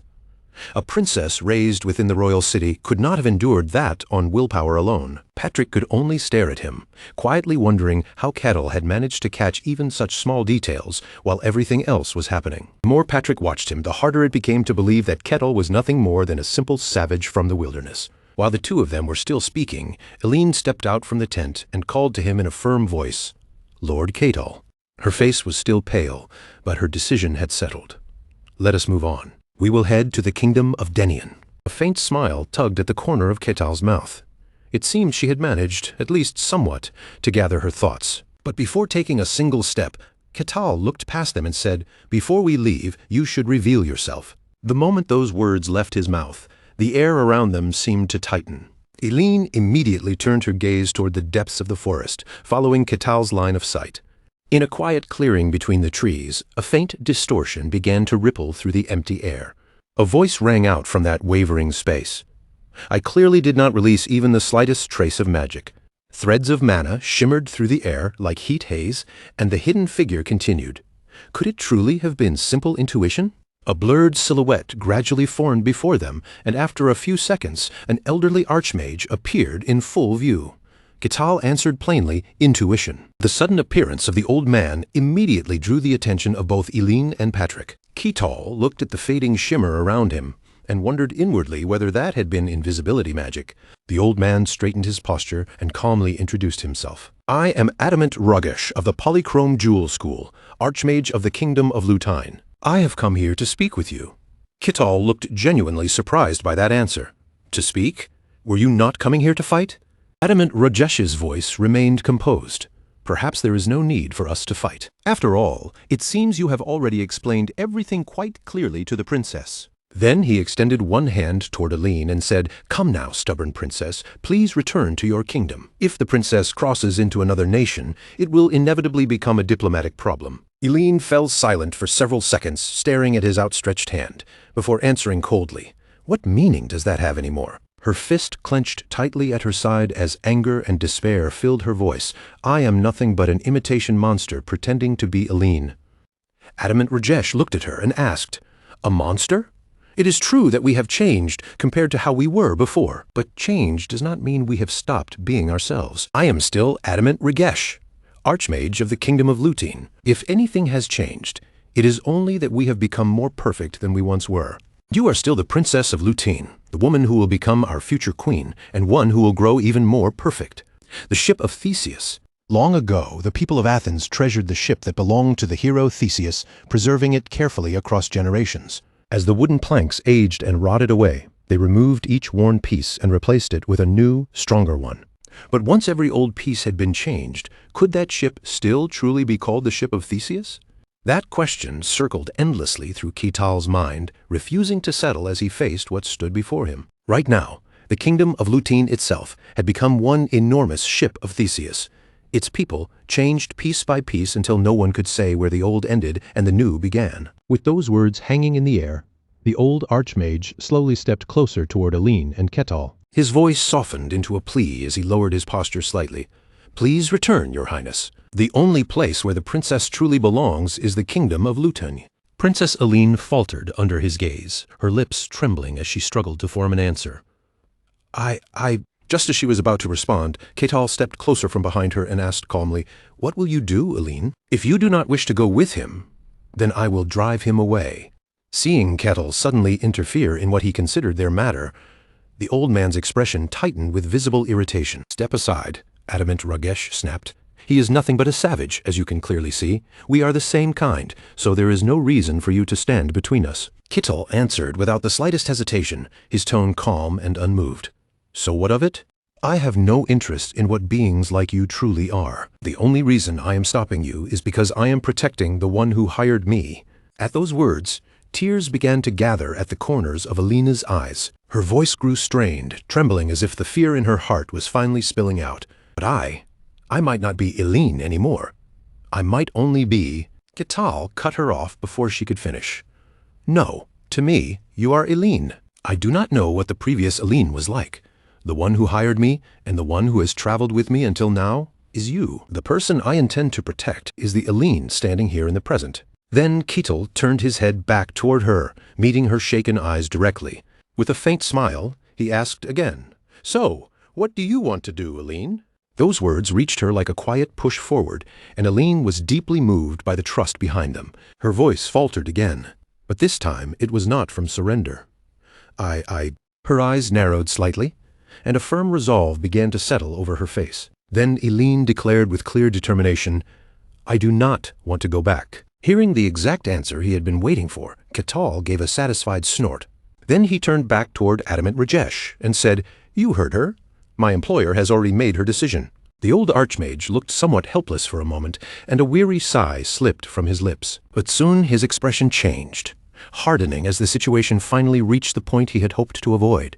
Ketal glanced back at the two people behind him, making sure they stayed where they were. Patrick placed his trust in that man, watching Ketal's broad back as the tension in the clearing grew heavier. After that, Ketal left the three of them behind and stepped forward alone toward the archmage.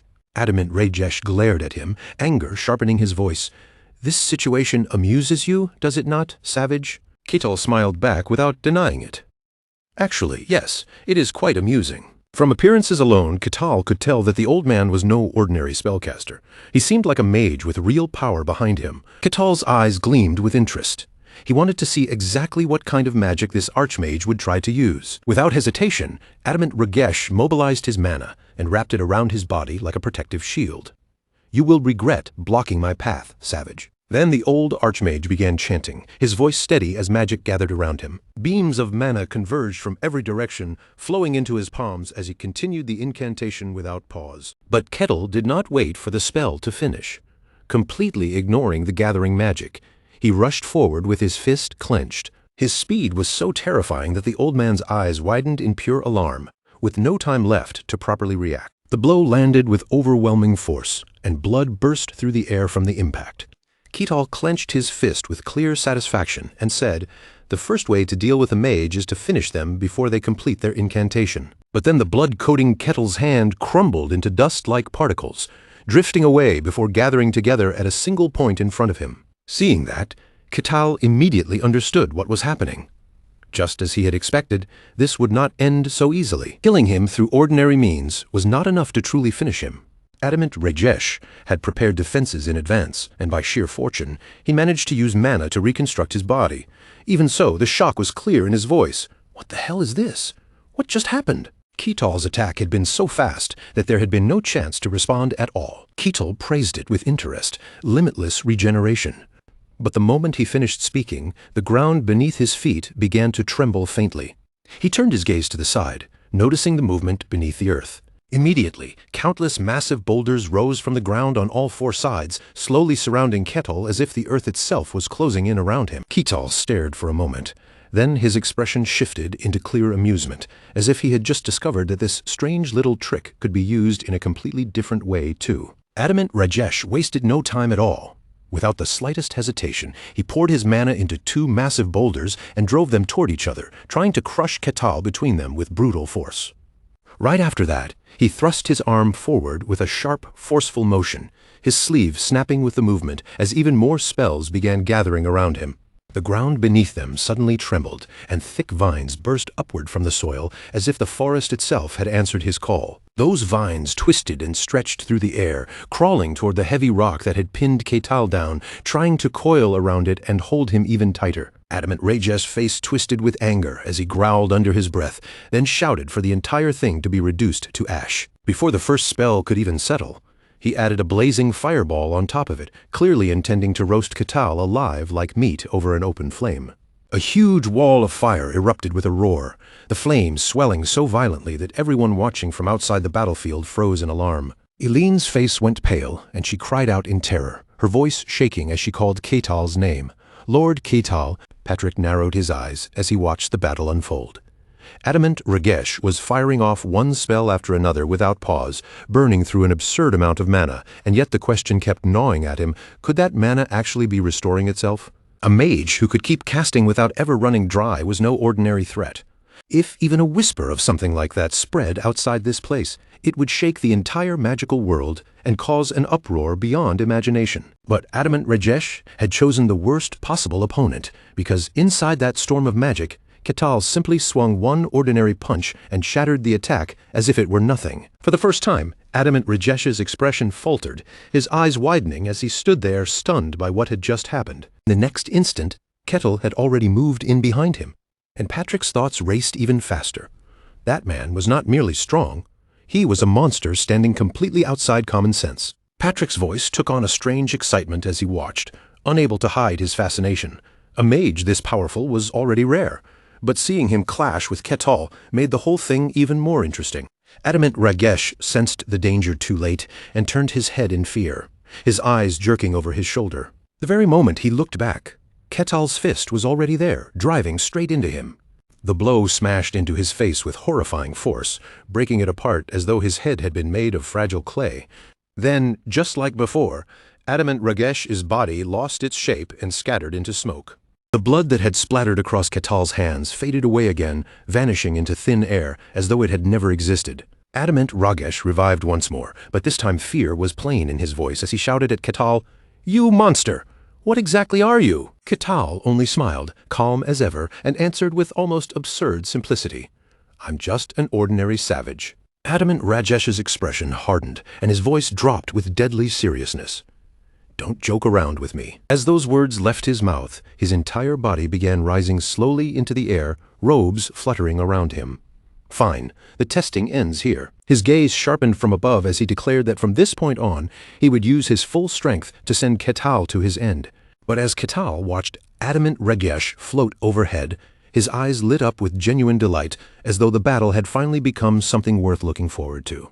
A colossal tornado suddenly tore through the forest, spinning with savage force and ripping everything around it into chaos. Patrick reacted immediately, lifting his hand and casting a protective barrier around Eileen and the others before the violent winds could swallow them. Ketal, however, remained exactly where he was, standing calmly in front of the roaring high-level magic as it churned and twisted before his eyes. The spell carried enough power to imitate one of nature's most terrifying disasters, the kind of calamity that could devastate everything in its path. At the center of that storm, Adamant Ragesh appeared with overwhelming presence, his figure wrapped in raging mana while his eyes burned a fierce red. Ketal gave a small smirk as he looked up at it, openly admitting that this magic was actually rather impressive. Then he shifted his stance, lowering his center of gravity and gathering his full weight into his legs as he prepared to move.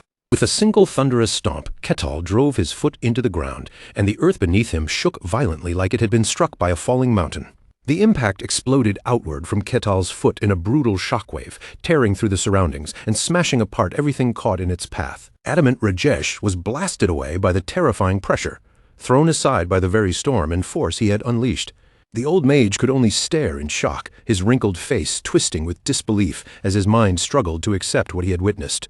The enormous tornado that had filled the forest vanished in an instant, wiped away so suddenly that it was as if the storm had never existed. As the dust and smoke slowly cleared, the ruined ground and shattered remains of the collision were finally revealed. Patrick broke into a cold sweat, because no matter how carefully he looked, he could not sense even the faintest trace of magic in Ketal's strike.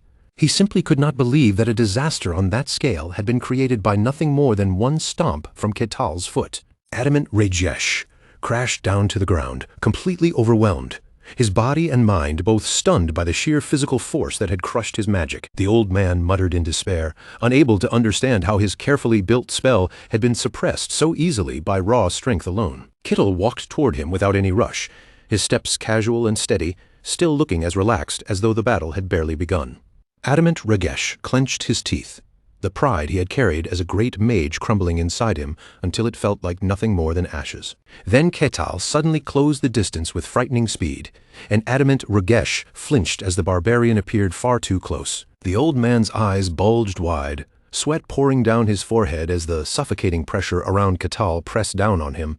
A massive shadow fell over Adamant Ragesh, covering the trembling sorcerer as Ketal loomed above him. Ketal looked down at the defeated man in silence, his gaze cold and utterly emotionless, leaving no warmth or mercy in his expression. Thick red smoke began to seep up from the ground around Adamant Ragesh, curling around the old man's body like a poisonous mist. Adamant Rajesh screamed in fury, insisting that no matter how absurdly strong Kital might be, he still had no way to truly defeat him. Kital simply gave a calm nod, almost as if he agreed with the old man, because ordinary attacks clearly would not be enough to finish this. Then, without any rush, a strange shard of blue crystal appeared in Ketal's hand, glimmering coldly against his black glove. He raised the crystal fragment in front of Adamant Rajesh's face and asked, in that same steady voice, whether the old man recognized what it was. Adamant Ragesh froze on the spot. The moment his eyes landed on the shard, a clear trace of unease and fear flickered across his face. Kital did not bother saying much more. He closed his fingers around the blue crystal and crushed it in his palm. A violent burst of energy exploded outward at once, ripping through the surrounding space as if the air itself had been torn open. Kital stood perfectly still inside the blazing beam of light, unmoved by the eruption, quietly watching what was left in front of him. Even after that destructive flash, Kital's expression remained completely calm, as if the explosion had been nothing more than a passing breeze. Tiny glittering fragments still clung to his black gloves, sparkling faintly where the crushed crystal had shattered. The old sorcerer finally admitted, with a heavy and bitter voice, that he understood the truth now. Kital's mouth curved into a faint smirk as he looked at him and asked if this was the old man's true form after all. That humiliation pushed Adamant Ragesh over the edge, and he erupted in rage, howling with hatred as his pride cracked apart. Kital's eyes sharpened, fixed firmly on Adamant Ragesh, giving the old man no chance to escape his gaze. Then Kital declared that from this moment on, Adamant Rajesh would have to stake his very life on whatever he did next. Adamant Rajesh's body began breaking apart again, dissolving into an eerie black-red smoke that twisted around him unnaturally. Using the last of his remaining strength, the old mage tried to flee, turning himself into drifting mist as he slipped away. But before his presence disappeared completely from the battlefield, he still left behind one final threat, his voice soaked with hatred as it echoed through the air. When the battle was finally over, Kital stayed where he was for a brief moment, standing quietly as though settling his breath after the clash. The next day, Kital and his companions resumed their journey once again, continuing along the road that led them toward the border of the kingdom. When a massive city gate finally came into view ahead of them, Kital's eyes brightened, and he asked with excitement if they had arrived. And sure enough, standing proudly beyond that imposing gate was the kingdom of Denian. Just then, Patrick suddenly came to a stop, turning to the others as he announced that this was where he would part ways with them. Since they were now entering another country, Patrick said it would be awkward for him to continue traveling deeper into its lands. Even so, he smiled warmly and told them that the journey they had shared together had truly been enjoyable. Kital made sure to thank him properly, and with a sincere expression, he said he hoped they would meet again before too long. He felt certain that with the strange luck surrounding them, running into Patrick again was only a matter of time. Patrick lifted a hand in farewell, then turned away from the road, his figure slowly fading from sight among the trees. After seeing him off, Ketil and the others turned their attention back to their main goal and headed straight for the city gate. Eileen looked somewhat nervous as they approached, her fingers tightening around the edge of her cloak, while the border guards watched them closely. One of the guards immediately barked an order, demanding that the barbarian and Aaron step back at once. The soldier's harsh tone and aggressive stance instantly made the air around the gate grow tense. Kital could only answer with a wry smile, because by now, he was far too used to being treated this way whenever he appeared in an unfamiliar place. Eileen did not hesitate for even a second. She stepped forward firmly and ordered them to open the gate immediately. The timid air she usually carried vanished, replaced by the unmistakable dignity of someone born to stand above others. With a clear and commanding voice, she declared that she was Eileen Mavroki, the Grand Princess of the Kingdom of Lutine. Her unwavering gaze stunned the Denian soldiers, and the guard's face went pale the moment he realized he had just offended royalty. Thanks to Eileen's status, the group was soon escorted past the gate and brought into Denian's magnificent royal castle. Kital was given a guest room so luxurious that it seemed almost beyond imagination, with comfort in every corner. He dropped himself onto the soft bed without hesitation, sinking into it comfortably as he savored the rare luxury. At that moment, Kital could not help thinking that having a princess as a friend was not such a bad thing after all. Just then, Kital's system panel suddenly appeared before him, informing him that he had completed another quest. It was quest number 758, a staggering number that made it clear just how far and how long his journey had already stretched. The system immediately began calculating his reward, preparing to grant it to him directly. Ketal watched with curiosity, wondering what he would receive this time, especially since these rewards were often frustratingly vague. While he was still thinking it over, a knock sounded at the door, making him sit up from the bed. The door opened and Aline stepped inside wearing a stunning blue evening gown, elegant enough to completely change the atmosphere of the room. Ketal smiled warmly and invited her to take a seat, unable to ignore how different she looked now.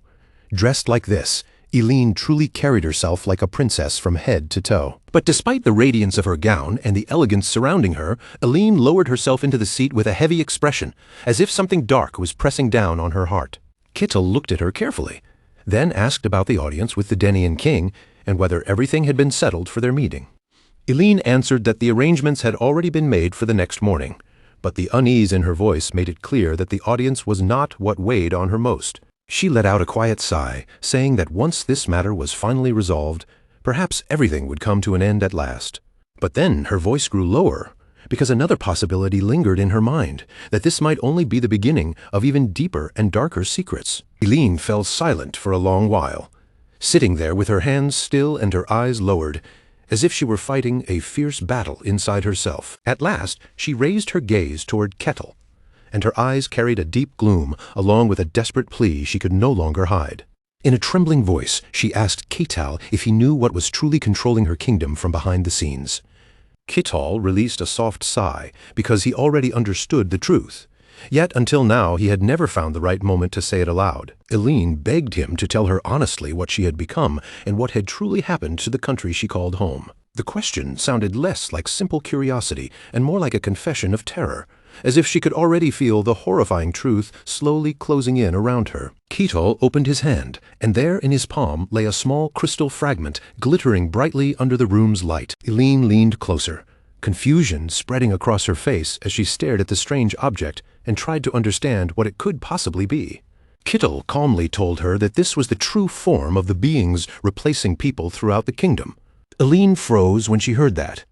She admitted she had never seen anything like it before, while the tiny crystal shone beautifully like a jewel, hiding the terrifying secret of Nano within its brilliance.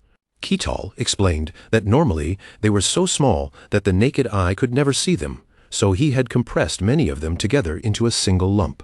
After saying that, he quietly watched Aline's face, waiting to see whether she could make sense of what he had just revealed. Inside, Ketal could not help thinking that explaining modern scientific ideas in a world ruled by magic was far from easy. In an age where microscopes did not exist, the idea of an entire unseen microscopic world would naturally sound like pure fantasy to most people.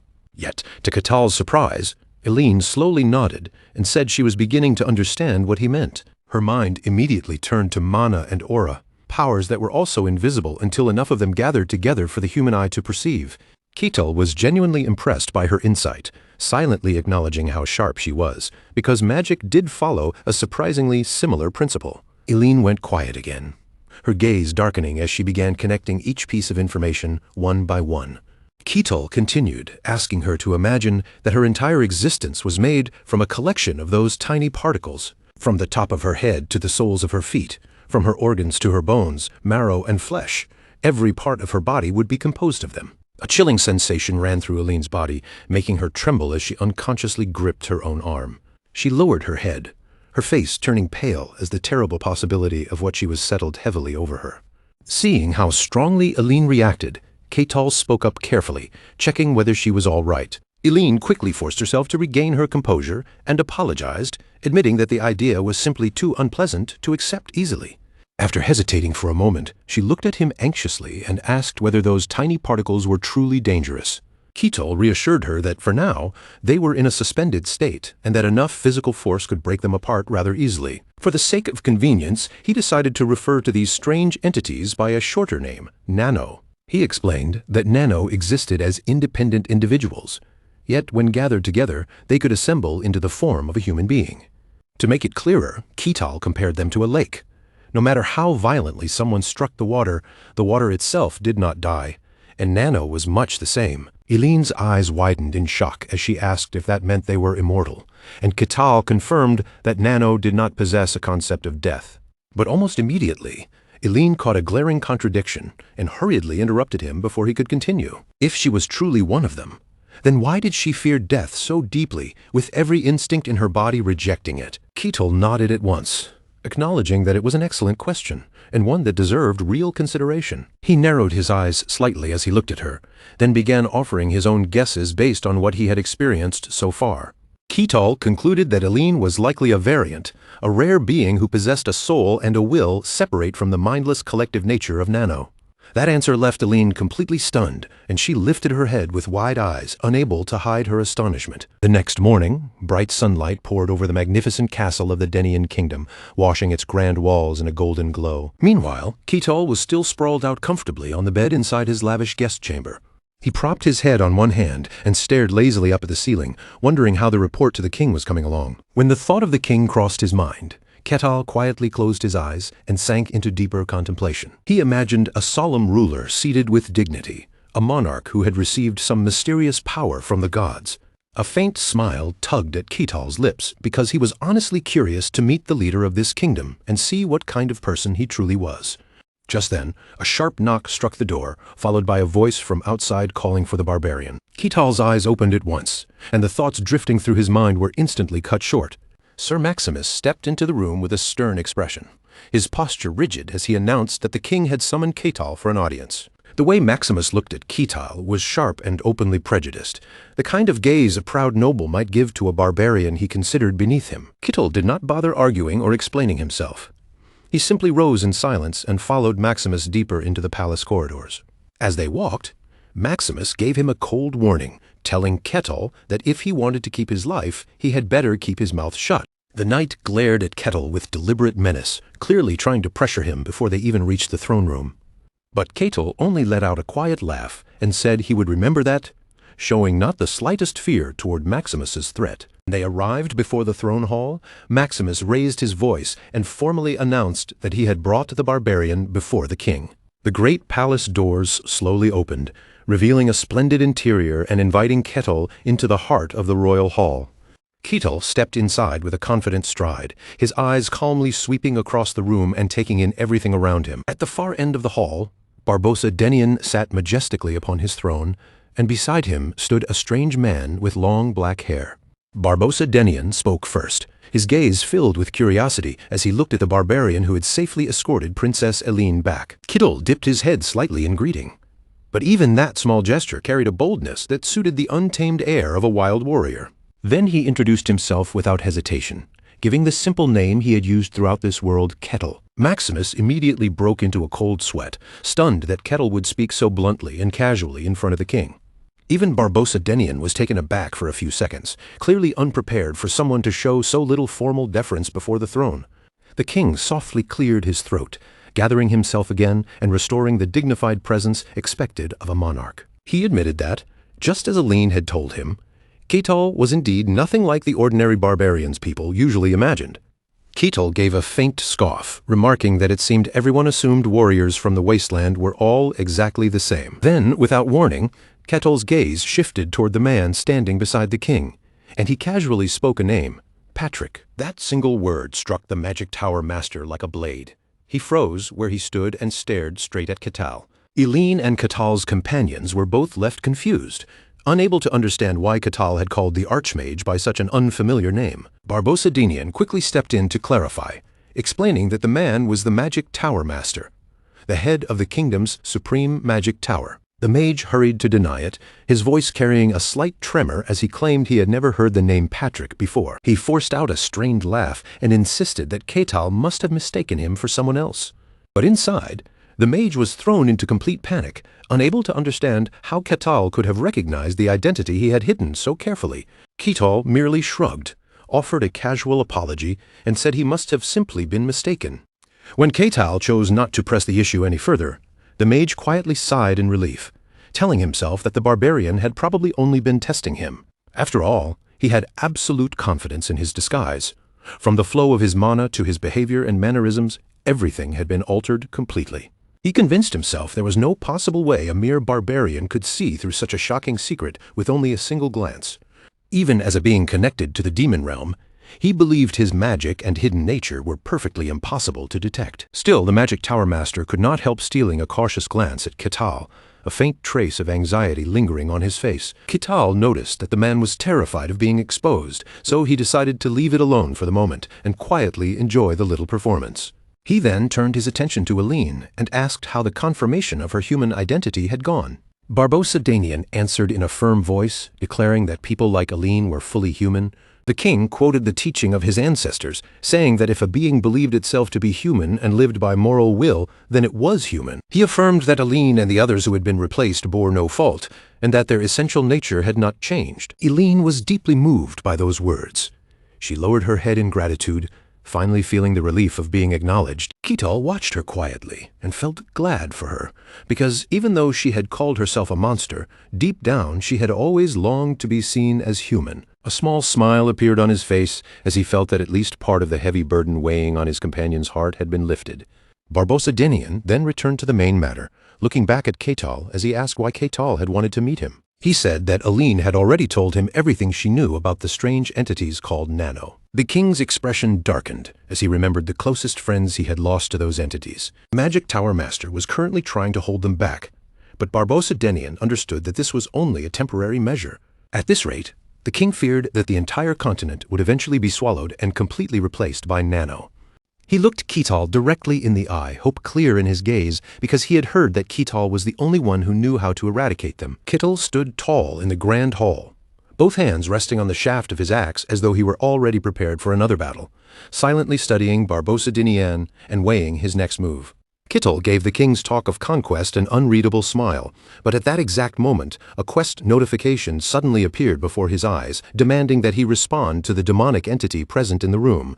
Truly terrible timing. Immediately afterward, a soldier was brought in tightly bound, forced down onto his knees in the middle of the floor. Above them, King Barbossa Danian remained seated upon the throne, with Maximus and the Magic Tower Master standing at his side. Ketal stood waiting with Aline, Aaron, and the guards, the entire hall bracing itself for whatever step would come next. The Magic Tower Master admitted that even with all of his advanced magical techniques, he had failed to force the hidden entity inside the soldier to reveal itself. Because of that, he suggested that Ketal should try instead, since Ketal was the only one among them who had ever faced these beings directly.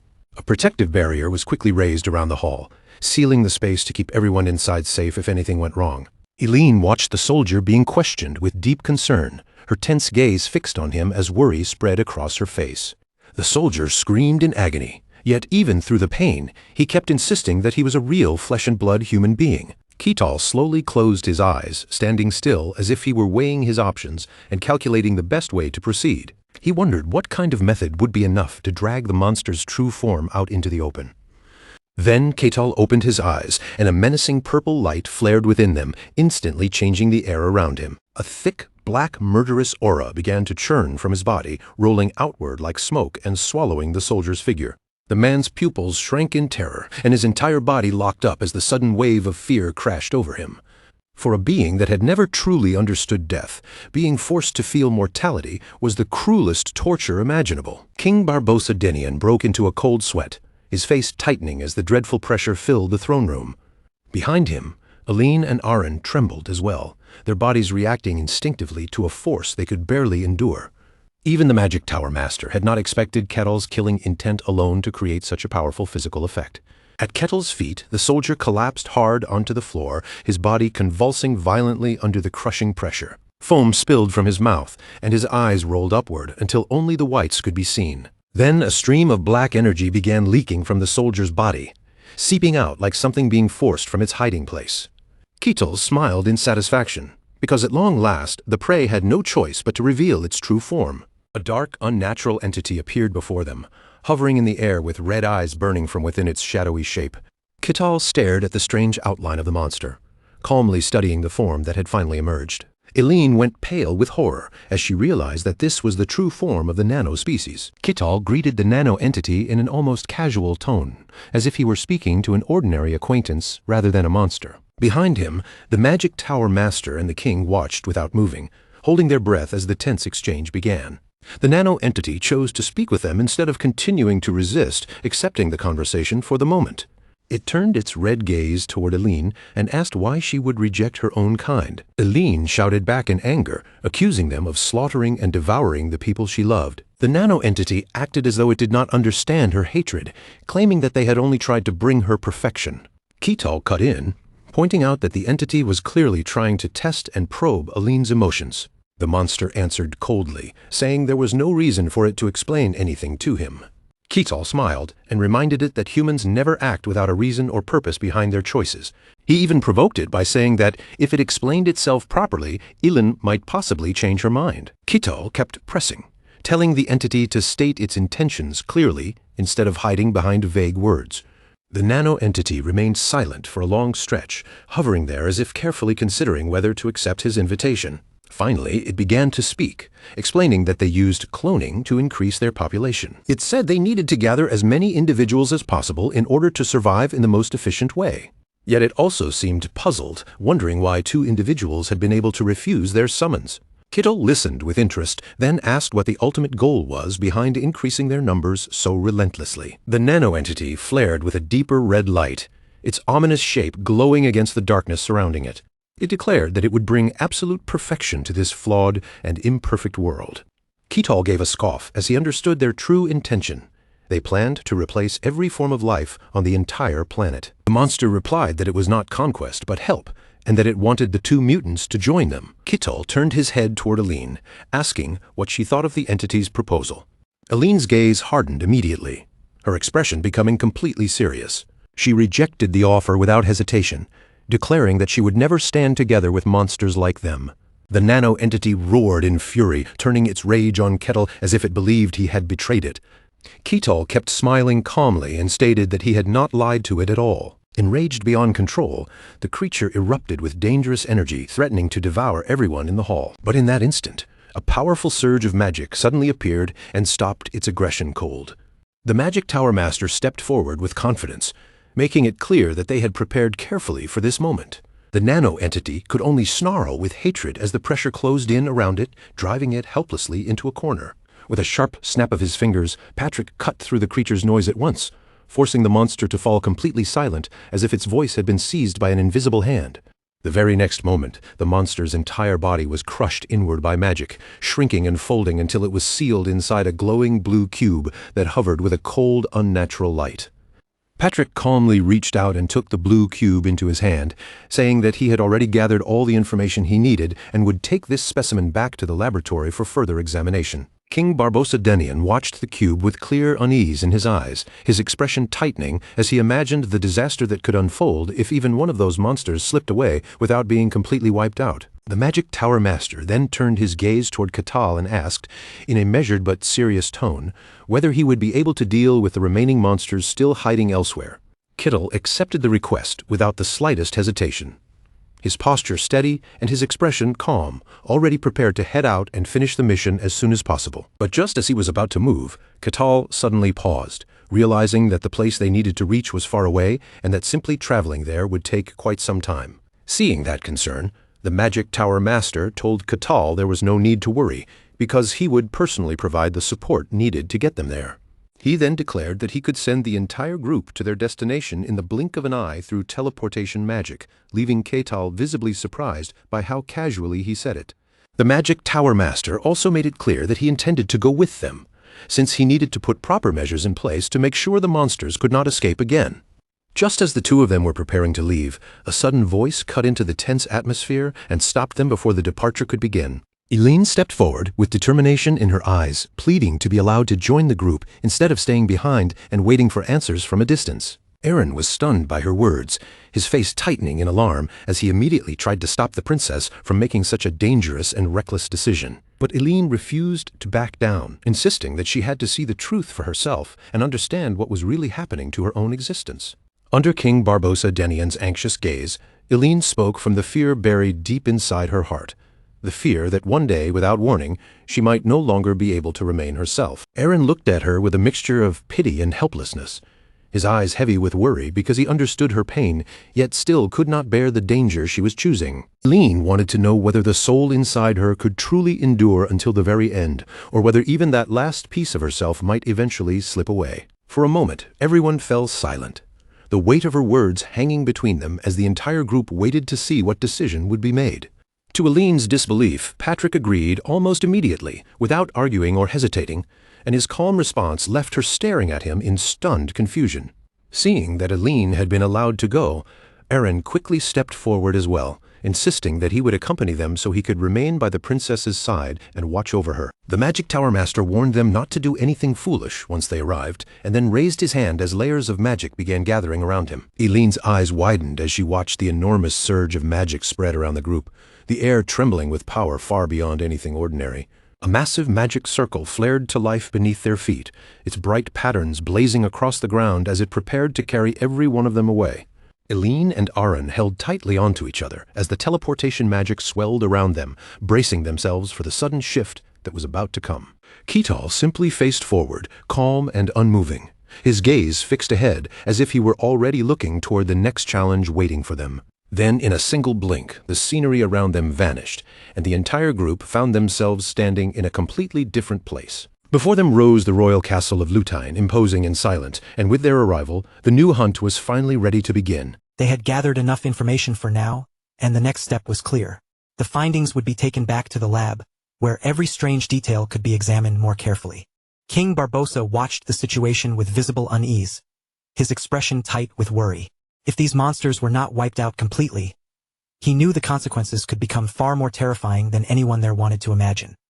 The Magic Tower Master turned his gaze toward Ketal, calmly asking whether he could take care of the remaining monsters that were still left to be hunted down. Ketal accepted without the slightest hesitation. His answer came immediately, and from the look in his eyes, he was already prepared to move out and finish the mission. But just as he was about to act, Ketal paused. He suddenly remembered that the monster's location was not exactly nearby, and the distance they needed to cover was far greater than he had first expected. The Magic Tower Master told Ketal there was no need to concern himself with that problem. With a composed look, he made it clear that he would personally provide the support they needed. He then declared that he could move the entire group there through teleportation in the blink of an eye. Hearing that, even Ketal could not hide his astonishment at how effortlessly magic could solve such a troublesome journey. The Magic Tower Master also intended to accompany them himself. Since there was a risk the monsters might escape, he wanted to be there in person to set up proper countermeasures. Just as the two of them were preparing to depart, another voice cut into the conversation. Aline stepped forward, her face tense but determined, and pleaded to be allowed to go with them. Aaron was stunned by her sudden request. Alarm spread across his face as he immediately tried to stop the princess from making such a reckless decision. But Aline refused to back down.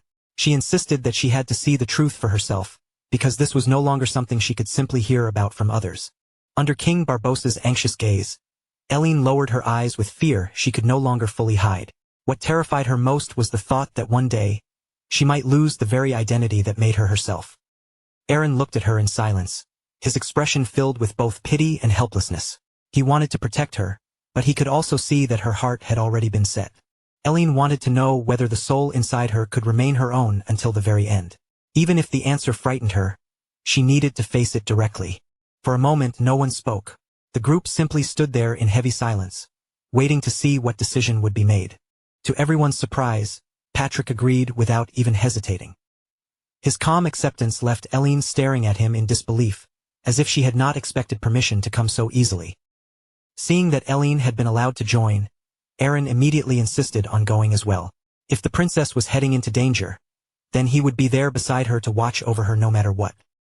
Patrick warned them not to do anything foolish once they arrived. Then, without wasting another moment, he began casting his spell.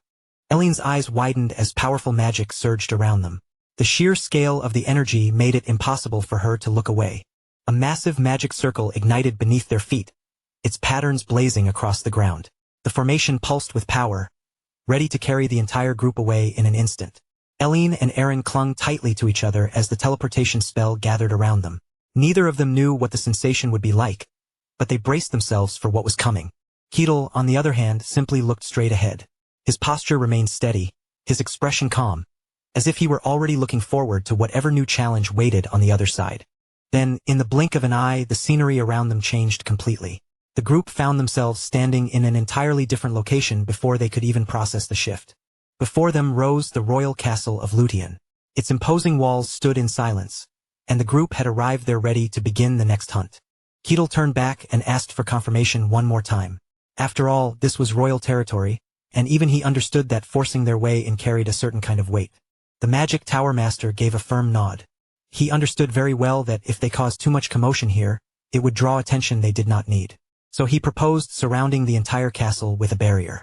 Once it was in place, no sound or image from inside would be able to leak out to the outside world. At that explanation, Ketil's eyes brightened with genuine interest. He could not help but admire how convenient magic was, especially when it could prepare a battlefield so cleanly. The Magic Tower Master slowly closed his eyes and focused his energy. His presence grew still, and the air around him seemed to tighten as he concentrated. In the next instant, his crimson eyes snapped open. With absolute confidence, he announced that everything had already been completed. Ketil glanced around in confusion, searching for some obvious sign of change. From where he stood, it almost looked as if the Magic Tower Master had simply performed a trick without anything actually happening. But from farther away, the truth was clear. The enormous castle now rested perfectly inside a vast sphere of light, sealed so completely that not even a single ant could escape without the Magic Tower Master's permission. The Magic Tower Master folded his arms with a smug look, clearly pleased with Ketil's reaction. To someone of his level, creating a barrier like this was nothing difficult at all. For him, it was little more than a simple warm-up. Ketil burst into a hearty laugh, openly praising the wizard's skill without holding anything back. He seemed genuinely delighted by what he had just witnessed. The power of a hero-rank mage was truly on another level. With nothing but his will, the Magic Tower Master had made the very space around the castle tremble and obey. Ketil smirked, clearly enjoying himself. No matter how much he saw, this strange world full of impossible wonders never seemed to lose its charm for him. With that confidence still on his face, Ketil strode toward the castle gate. Now that the barrier was in place, he looked certain that nothing would stand in his way. The Magic Tower Master watched him with curiosity and asked how exactly this barbarian planned to break into the castle. Ketil stopped in front of the enormous wooden gate and answered with perfect seriousness. Since he was visiting someone else's home, he said, the proper first step was to knock politely. As he said that, a dangerously pleasant smile spread across his face, the kind of smile that made his version of polite feel anything but safe. Behind him, Eileen trembled. From the look on Ketil's face, she had a very bad feeling about what his so-called politeness was about to become. Then Ketil brought his foot down with overwhelming force. The stomp alone blasted the air forward, creating a violent gust that sent dust and debris flying in every direction. Eileen and Aaron quickly raised their arms to shield their faces from the swirling dust. Meanwhile, the Magic Tower Master remained calm, quietly watching Ketil's monstrous strength unfold. The pressure surged forward toward the gate, the entire scene trembling as Ketil prepared to turn a simple knock into something far more destructive. Ketil then poured his strength into his next punch. Under his breath, he muttered a mocking little knock-knock, as if he were merely announcing himself at the door. Boom! A thunderous explosion rang through the barrier as the wooden gate and the surrounding stone wall shattered into hundreds of fragments, blasting straight into the castle courtyard. Dust rolled across the ruined entrance in thick clouds. Through the haze, Ketil poked his head forward with a cheerful smile, casually greeting the people inside as though nothing unusual had happened. The Magic Tower Master was left speechless by this absurd barbarian's idea of manners. Eileen could only cover her face in shock, overwhelmed by what Ketil considered a polite knock. The path into the castle had been completely devastated. Rubble lay scattered everywhere, and where the gate once stood, a wide passage now opened through the wreckage. Ketil slowly lowered his fist, the force of the blow still lingering in the air as dust drifted around his thick, muscular arm. Beneath the broken debris, one of the guards lay flattened against the floor, probably still unable to understand what had struck him or how everything had collapsed so suddenly. Ketil remained standing in place, his sharp eyes fixed straight ahead into the depths of the castle, where a single figure was now making his way toward him. Adamant Ragesh appeared with fury written across his face, his voice booming as he shouted at the fool who dared to cause such chaos in a sacred place like this. But when Ketil saw him, there was not even the slightest trace of fear on his face. Instead, he greeted Adamant Ragesh almost casually, as though he had just run into an old acquaintance. The old mage wasted almost no time on words. The moment he stepped forward, magic surged around him, and sharp blue rays began spinning in the air like blades of light. Ketil, however, merely looked at him with a strangely unreadable expression and let out a quiet remark, saying what a pity. Adamant Ragesh froze for an instant, and before he could properly respond, Ketil had already lifted both hands toward him. Ketil leaned in close beside Adamant Rajesh's ear and made it clear that the old man was not his target today, while a dangerous purple light flickered coldly in his eyes. Then, without giving Adamant Rajesh any room to move, Ketil snapped his fingers right in front of his face, and a blinding explosion erupted between them. Dark red crystal fragments burst outward in every direction, scattering through the air and revealing that the figure before him had only been an illusion. Adamant Rajesh's body broke apart like a false shell, shattering into a blazing red mist that quickly dissolved into the surrounding air. The nearby guards fell into panic at once. They stared in disbelief, unable to accept that a great wizard had vanished before their eyes in such an unnatural way. Ketil narrowed his eyes at the lingering red mist, silently challenging whatever presence was hiding inside it to stop skulking and reveal itself. The crimson fog began slipping down into the cracks across the castle floor, spreading like blood through stone and making it clear that something truly sinister was about to emerge. One of the guards was caught by the red mist, and his body began to dissolve as he screamed helplessly in terror before that evil power. The magic tower master stood nearby with his arms crossed, watching the chaos unfold in front of him with a calmness that felt almost chilling.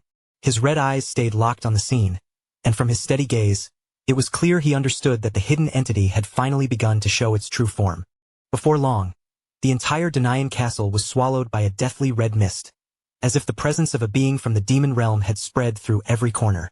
Even then, the magic tower master's expression remained cold and unmoved, like this terrifying transformation was something he had already expected.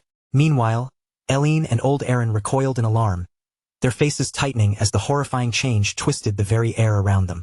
The magic tower master told them they were safe, explaining that Eileen and Aaron had not been affected by the demon's collective will. Eileen stood there in shock, cold fear still running through her, as she heard him say that she was somehow different from those who had already been assimilated. The red mist soon began gathering into one place, drawing together in thick, pulsing waves as it shaped itself into something powerful and terrifying. At last, the demonic being took form before them, a pitch-black body filled with tiny shimmering lights, like a miniature starry sky trapped inside living darkness.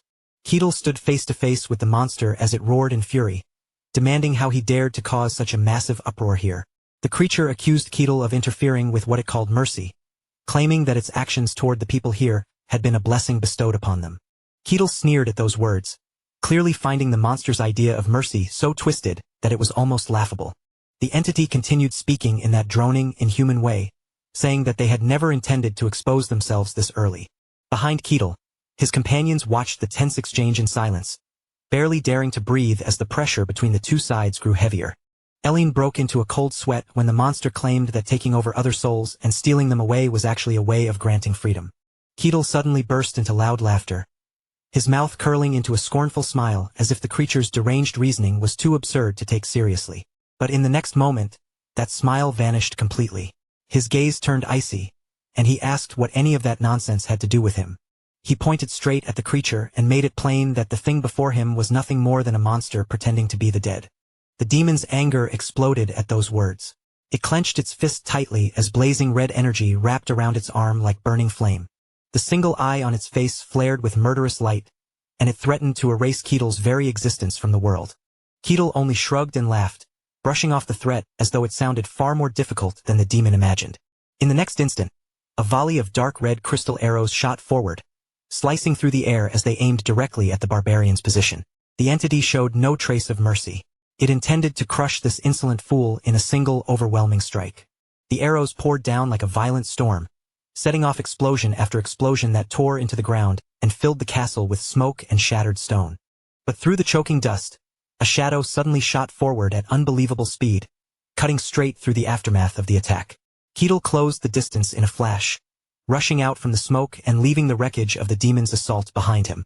For the first time, the entity seemed slightly surprised by how quickly Ketil had broken through. Ketil immediately twisted his body into the motion, gathering every bit of his strength into a crushing, 1,000-pound punch meant to finish the opponent in one blow.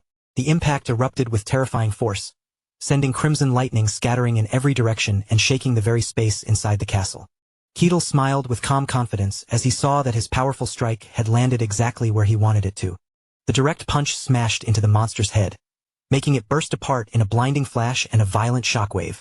The entity was driven backward by the force, part of its glittering, star-filled body breaking apart beneath Ketil's tremendous power. Ketel scratched the back of his head and chuckled lightly, admitting that his blow had been just a little off target. The demon's eye flared once more, but this time the pressure pouring from it felt even heavier and more oppressive than before. The creature sucked in a sharp breath through its teeth, staring at Ketel in disbelief. Even after taking the attack head-on, Ketel stood there without a single wound, and the monster could only hiss one word at him, monster. Ketel's expression barely shifted. Instead, he answered with a faintly mocking edge in his voice, saying that being called a monster by an actual monster was almost too ridiculous to take seriously. The being's body began to writhe and twist, its form changing right before Ketel's eyes. From its flesh, dark purple claws burst out one after another, each one gleaming with a razor-sharp edge. Its outer skin split and peeled away like a discarded shell, revealing a far stronger battle form underneath. With its new body exposed, the creature declared that Ketel had to be erased at once. A savage roar tore from the monster's throat, echoing across the broken battlefield. It glared at Ketel with murderous fury, swearing that it would rip him apart until nothing but fragments remained. Ketel did not answer immediately. He simply stood in place, silent and steady, calmly studying the monster's evolved form, as though he had just discovered something genuinely interesting. Then, all at once, Ketel's eyes lit up with childlike excitement. A bright grin spread across his face as he cheerfully announced that the boss had finally entered its second phase. The demonic entity had transformed into its second form, its massive body now seeming to be woven from billions of dark purple stars. It towered in front of Ketel, releasing a crushing pressure so heavy it felt almost unbearable. Without wasting even a heartbeat, the creature shot downward like a falling meteor. It slammed into the spot where Ketel had been standing, and the impact blasted earth and stone outward in a horrifying explosion. The entity moved with such impossible speed that its actual body could barely be seen. Only streaks of shimmering purple light cut through the battlefield, ripping across the air like scars in space itself. Ketel shifted lightly to the side, avoiding the attack with almost casual ease.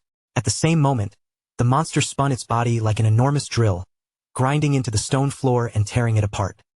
The mist strike carved open a massive crater in the ground. Dust and smoke surged upward in thick waves, spreading through the area until almost everything was swallowed from sight. Ketel was hurled back against a stone wall with enough force to shake the surrounding rock.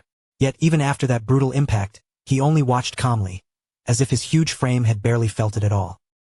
His eyes stayed cold, focused, and strangely detached. Rather than panic or retreat, Ketel kept measuring the opponent's movements, quietly judging what kind of attack would come next.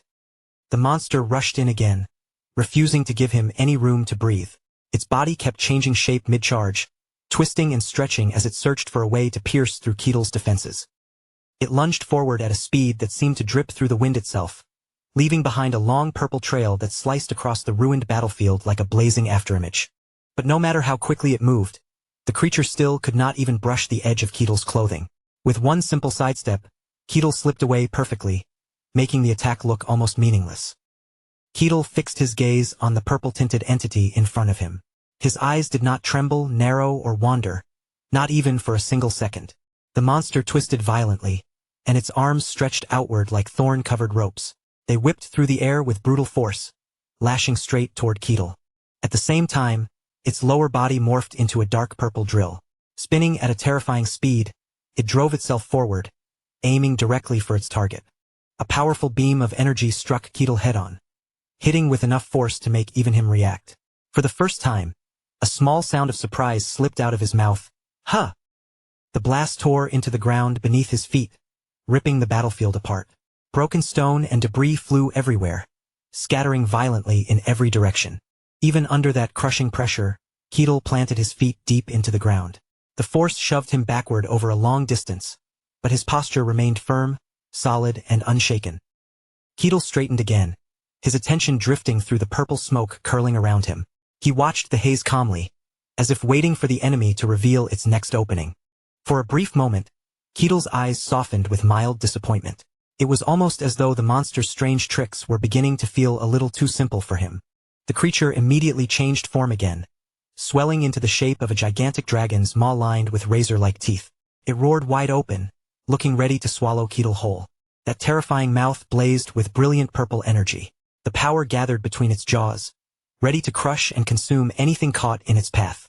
Watching that horrifying sight from outside the battlefield, Eileen stood frozen with worry. Her face tightened as fear rose in her chest, and she called out Ketel's name. The Magic Tower Master observed the battle with a stern, unreadable expression. Silently, he judged that Ketel's raw strength and speed had already gone far beyond the limits of any normal human. Even he could not hide his amazement. A barbarian with not even a trace of magic in his body was standing face to face against a supernatural entity, meeting it directly without retreating. Ketel's lips curved into an amused smile. Rather than feeling threatened, he remarked that the monster's constant shapeshifting was actually rather entertaining to watch. Then an unseen force burst outward from Ketel's body. The invisible pressure swept through the area and blew away the purple energy that had been coiling around him. The shock of Ketel's power struck the creature, and glittering particles began to spill from its body. They fell like fine dust or sand, shimmering faintly as they drifted down. Ketel casually lifted one hand and brushed off his shoulder. The relaxed motion made it look as though he had only finished dealing with some minor inconvenience. The demonic entity froze in place. It seemed unable to understand how an opponent could stand before its power with such calm, careless confidence. A fierce golden light suddenly erupted from the core of the monster's body. The glow pulsed violently, releasing waves of unstable energy that surged out of control. And then, without warning, Ketel disappeared from sight. In the next blink, Ketel reappeared directly behind the monster. His body was already set in a perfect striking stance, every part of him poised to attack. Ketel drove a devastating punch straight into the dark purple entity's body. The blow landed with crushing weight, scattering the monster's gathered energy in every direction. The impact was so overwhelming that the creature's body could not hold together. It shattered into thousands of glittering crystal-like fragments, bursting apart and flying across the battlefield. Those sparkling shards rained down to the ground like a fallen meteor shower. Piece by piece, they marked the collapse of the evil entity that had once seemed so menacing. When the fragments settled, only a faint trace of smoke remained. It drifted weakly through the air before slowly fading away. The monster collapsed in visible agony, its ruined body gradually dissolving. The majesty and terror it had carried moments earlier were gone, leaving behind only a broken, fading shell. Ketel stood over it without the slightest sign of fear. In a taunting tone, he asked if that was truly all a being from the demon realm could manage. But even then, the monster refused to surrender. Deep within its crumbling form, its energy core flickered again, glowing with one last dangerous threat. It lifted its hand high into the air and poured every remaining ounce of strength into a final attack. Dark energy gathered above it, forming a jet-black sphere that crackled with crimson lightning.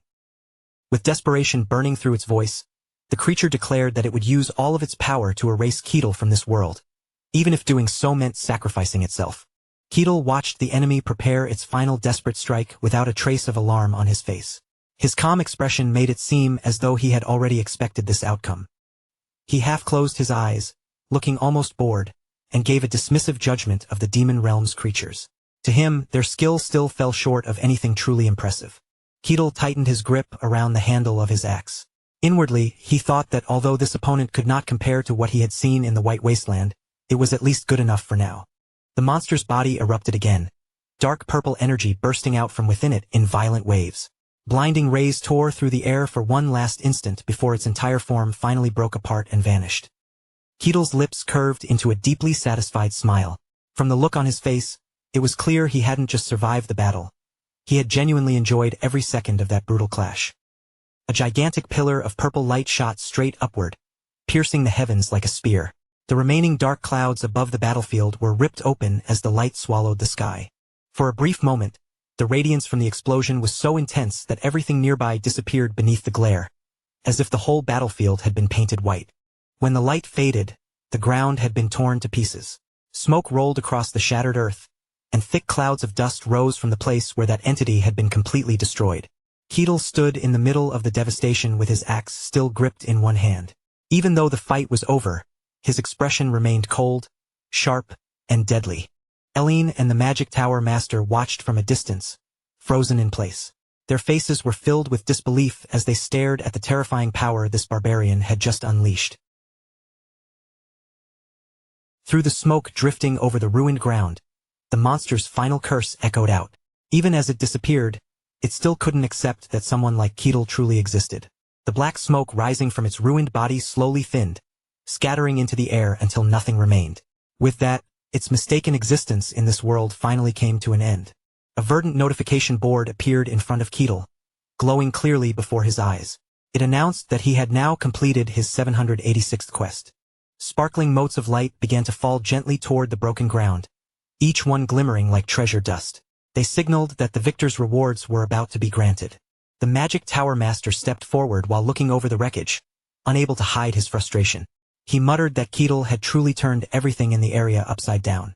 Ketil glanced back over his shoulder, and for a moment, his eyes still carried the fierce intensity of the battle he had just finished. Eileen and old Aaron hurried toward him, their steps quick and anxious. Eileen looked up at Ketil with worry in her eyes and asked if everything was really over. Ketil gave the two of them a brief sidelong look. By then, the heat of combat had begun to fade, and his face had settled back into its usual calm expression. Ketil calmly assured them that everything was fine. He stood there without the slightest tremor, surrounded by glittering rubble scattered around his feet. The Magic Tower Master stood beside him, still staring in stunned silence at the enormous fissure carved into the ground before them. Ketil then smiled brightly, as if nothing serious had happened at all, and said he was fine. After that, he casually turned his attention to everyone else's condition. Right where the battle had taken place, a massive canyon had been ripped open in the earth. The damage was so overwhelming that even the Magic Tower Master's barrier had been torn apart. The Archmage could only force out a bitter smile. He admitted that his defensive barrier had been completely shattered by a single swing of Ketil's axe. He explained that he had managed to deal with the shockwave just in time, so it wouldn't spread and cause even more destruction, though the protective magic itself had vanished like smoke. Ketil tilted his head, clearly puzzled by that answer. He asked how the Magic Tower Master had handled something like that, since it sounded like an incredibly large-scale problem. The Magic Tower Master folded his arms across his chest, and explained that everyone currently inside the capital city of Ludian had been placed into a deep sleep by his magic. It was the only way to prevent unnecessary panic after such a terrifying explosion. Eileen and Aaron could only stand there in astonishment. The sheer scale of the spell the Magic Tower Master had cast left them completely speechless. Ketil scratched the side of his head, still looking genuinely confused. He asked how it was even possible to make tens of thousands of people fall asleep all at once. The Archmage broke into a nervous sweat at that reaction. Somehow, hearing Ketil treat such an enormous feat like an impressive little trick made the praise feel strangely unsettling. Even so, he let out a breath of relief. The immediate danger had finally passed, though he knew there was still far too much left to deal with. As the Magic Tower Master looked across the ruined battlefield, a headache seemed to settle over him. Cleaning up this wreckage and restoring everything to the way it had been would be an exhausting task. He told everyone to head back for now. After a battle like that, they had already spent more than enough strength. But just as he was about to move on, Ketil suddenly grabbed his arm. The serious look on Ketil's face made the Archmage stiffen in alarm. The Magic Tower Master cried out in surprise, completely unable to understand what Ketil was planning. Seeing that terrifyingly intense expression at a moment like this made him deeply uneasy. Ketil pointed down at a pile of rainbow-colored sand sparkling near his feet. The instant he noticed it, his eyes lit up with sudden interest. It was what remained of the monster, a mound of iridescent sand shimmering with countless colors. It looked both incredibly rare and strangely beautiful. The barbarian looked at the glittering remains with eyes shining almost like a child's. Then he turned to the Magic Tower Master and asked if he could take that precious loot for himself. Faced with Ketil's pleading gaze, the Magic Tower Master went silent for a moment. In the end, he could only nod, quietly giving in to this unpredictable man once again. King Barbossa Denayan sat with his head buried in his hands, sighing heavily. Under the weight of political pressure, he looked utterly drained and distressed. The Magic Tower Master stood beside him and nodded slightly. Ever since the king had heard the news about the Ludian dynasty, his mind had been consumed by worry. The Magic Tower Master called out to him, trying to pull the brooding king back from his thoughts and return his attention to reality. The king's study was in complete disarray, papers and objects scattered about as if the room itself reflected the tangled crisis he was facing. Barbossa squeezed his eyes shut in bitterness. The nobles continued to slander him, throwing the word butcher at him as if they wanted to brand him with it. The Magic Tower Master answered calmly, saying their reaction was understandable. After all, they could never easily accept a throne that had been replaced by the demonic realm. Then the Magic Tower Master's red-rimmed eyes narrowed slightly. Without warning, he shifted the conversation to another matter. He turned to the king and asked about the current condition of that girl, Princess Eline Mavrochi. King Barbossa replied that Eline was still holding on bravely. Even against the remaining forces of Ludian, she was enduring far better than expected. The king nodded gravely. Although she was the last heir, she had also come to be regarded as an enemy of the demonic realm. The Magic Tower Master guessed that something must be supporting her from within, something firm enough to serve as a psychological anchor. Even after saying that, he couldn't shake the feeling that everything about the situation was strange, unstable, and impossible to predict. Barbossa frowned at him, his expression tightening with confusion. He wondered what the Magic Tower Master was truly trying to imply. The Magic Tower Master then clarified his meaning. He was talking about those who had actually come from the demonic realm. At those words, cold sweat suddenly broke out across Barbossa's face. The moment he understood who the Magic Tower Master was hinting at, the image of that terrifying figure rose in his mind. The Magic Tower Master hesitated for a brief moment, his voice lowering as he brought up that brutal savage, the overwhelming barbarian whose name everyone had already heard by now. Barbossa Danayan did not bother circling around the subject. With a tense look on his face, he asked directly just how powerful Ketil had become. The Magic Tower Master went quiet for a moment. The question had struck a sensitive point, and his expression grew frighteningly serious. He stood beside the window, gazing out into the distance. His face was unreadable, as if he were staring at something far beyond the palace walls. At last, the Magic Tower Master admitted the truth. Even someone like him could not properly measure the limits of Ketil's power.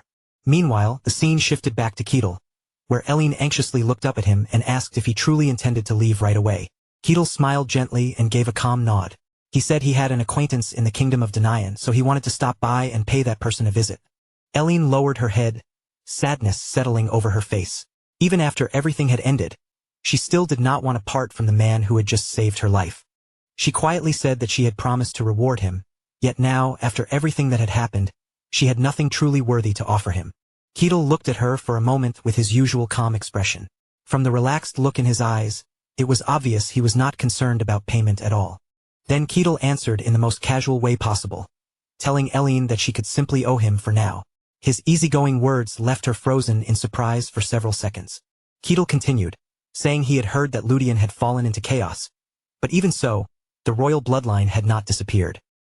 He looked straight into Eline's eyes, his gaze steady and sincere, repeating the same affirmation he had given her before. Ketil told her plainly that he had never once thought of her as a monster. Eline listened in silence as tears began to gather in her eyes. Ketil's words reached the deepest part of her heart, cutting straight through the fear she had been carrying. Then her expression softened into a radiant smile. It was as if a heavy burden had finally slipped from her shoulders, allowing her to breathe freely again. For the sake of her own honor, Eline vowed that she would repay this debt of gratitude to Ketil no matter what it took. Ketil smiled with quiet satisfaction. Seeing the young princess recover her confidence seemed to please him more than any treasure could. Later, inside the palace, a shimmering white sigil card was presented to Ketil, its surface gleaming with a refined and noble light. Ketil accepted the strange object and turned it over in his hand, clearly puzzled. He asked what exactly this unusual card was supposed to be. It was a credential card, proof of a powerful connection to the Ludian royal family and the authority tied to their bloodline. Barbossa Danayan told Ketil to think of it as an advance payment, something given in preparation for any future requests for his assistance. With that card in hand, Ketil would be able to move freely through most places without worrying about being stopped or questioned. Eline waved goodbye to him, sincerely hoping that the item would prove useful during his travels across the world. Ketil grinned in clear satisfaction. With a privilege card like this, his next adventure was bound to become much smoother and far more convenient. Some time later, the capital of Danayan came into view, standing magnificent and lively beneath the warm sunlight. Ketil was genuinely impressed the moment he arrived. The city looked clean, orderly, and far more polished than he had expected. Standing in the middle of the busy street, Ketil looked around and quietly muttered that this was the capital of the kingdom of Danayan. As he took in the crowded roads and open layout, he found the place much more spacious and tidy than the old Barkan domain he once knew. Just as Ketil was about to continue forward, a spear suddenly crossed in front of him, stopping him in his tracks. Ketil paused and looked at the guard blocking his path. His expression remained surprisingly calm, as if nothing particularly unusual had happened. The guards shouted at him in sharp voices, demanding that he immediately reveal who he was. Keatle stood there without moving, quietly observing the guards as they made what seemed like an excessive commotion over his arrival. The two guards fixed their vigilant eyes on him, their bodies tense and ready. In an instant, the air around them grew heavy and suffocating. Keatle thought to himself that this was probably the perfect time to use the credential card Princess Eileen had given him. He pulled out the card and struck an almost absurdly cool pose, holding it up so the emblem could gleam clearly in front of the guards. The instant the guards saw the emblem on the card, their eyes widened in shock. Their faces quickly drained of color as fear overtook them. The two guards immediately bent forward in deep bows, apologizing again and again for offending someone with such an important background. Keatle gave a small, smug smile. He had expected the card to be useful, but even he seemed a little surprised by how well it worked. After that, Keatle strolled into the city with relaxed steps, looking around as though he had come purely to enjoy the sights.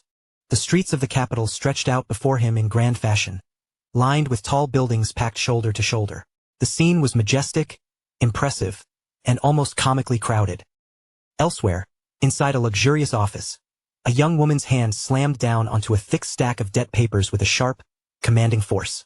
The head of the Diablo household shot up from his seat, his face flushed red with anger as the young woman berated him over his unpaid debts. Milena Akasha coldly declared that, at this point, he was completely unable to pay back what he owed. She sat there with a steely expression, her posture calm but overwhelming, radiating the presence of a moneylender who had all the power in the room. The old Diablo patriarch still tried to preserve his pride, insisting that a noble such as himself would never lower himself by fussing over such petty money matters. Milena Akasha's gaze sharpened as she stared him down, watching the old man desperately try to maintain the appearance of noble dignity. She answered with a biting tone, sarcastically pointing out that he was about to collapse because of that very same petty matter. The patriarch trembled with rage, veins bulging across his forehead as the humiliation struck him right there in his own office. Milena Akasha showed no concern for his wounded pride. With icy composure, she simply said that she was the one who should be saying that. Milena Akasha laid out the truth without the slightest hesitation. He had burned through his family's wealth on lavish parties, endless dances, and reckless gambling, wasting money as though the household would never run dry. And that was not even the worst of it. Whenever someone tried to stop him from throwing away the family fortune, he had beaten them down and driven them out instead. With his sore spot exposed so plainly, the Diablo patriarch's face turned pale. His mouth trembled, and for a moment, all he could do was stammer in shame. Then, unable to bear the humiliation, he erupted in anger. He shouted at Milena Akasha, demanding how she dared to disgrace a noble head of the Diablo clan like him. Milena Akasha answered with cold contempt, saying that the honor he was so proud of was nothing more than something people had already trampled and smeared beneath their feet. The old man froze on the spot.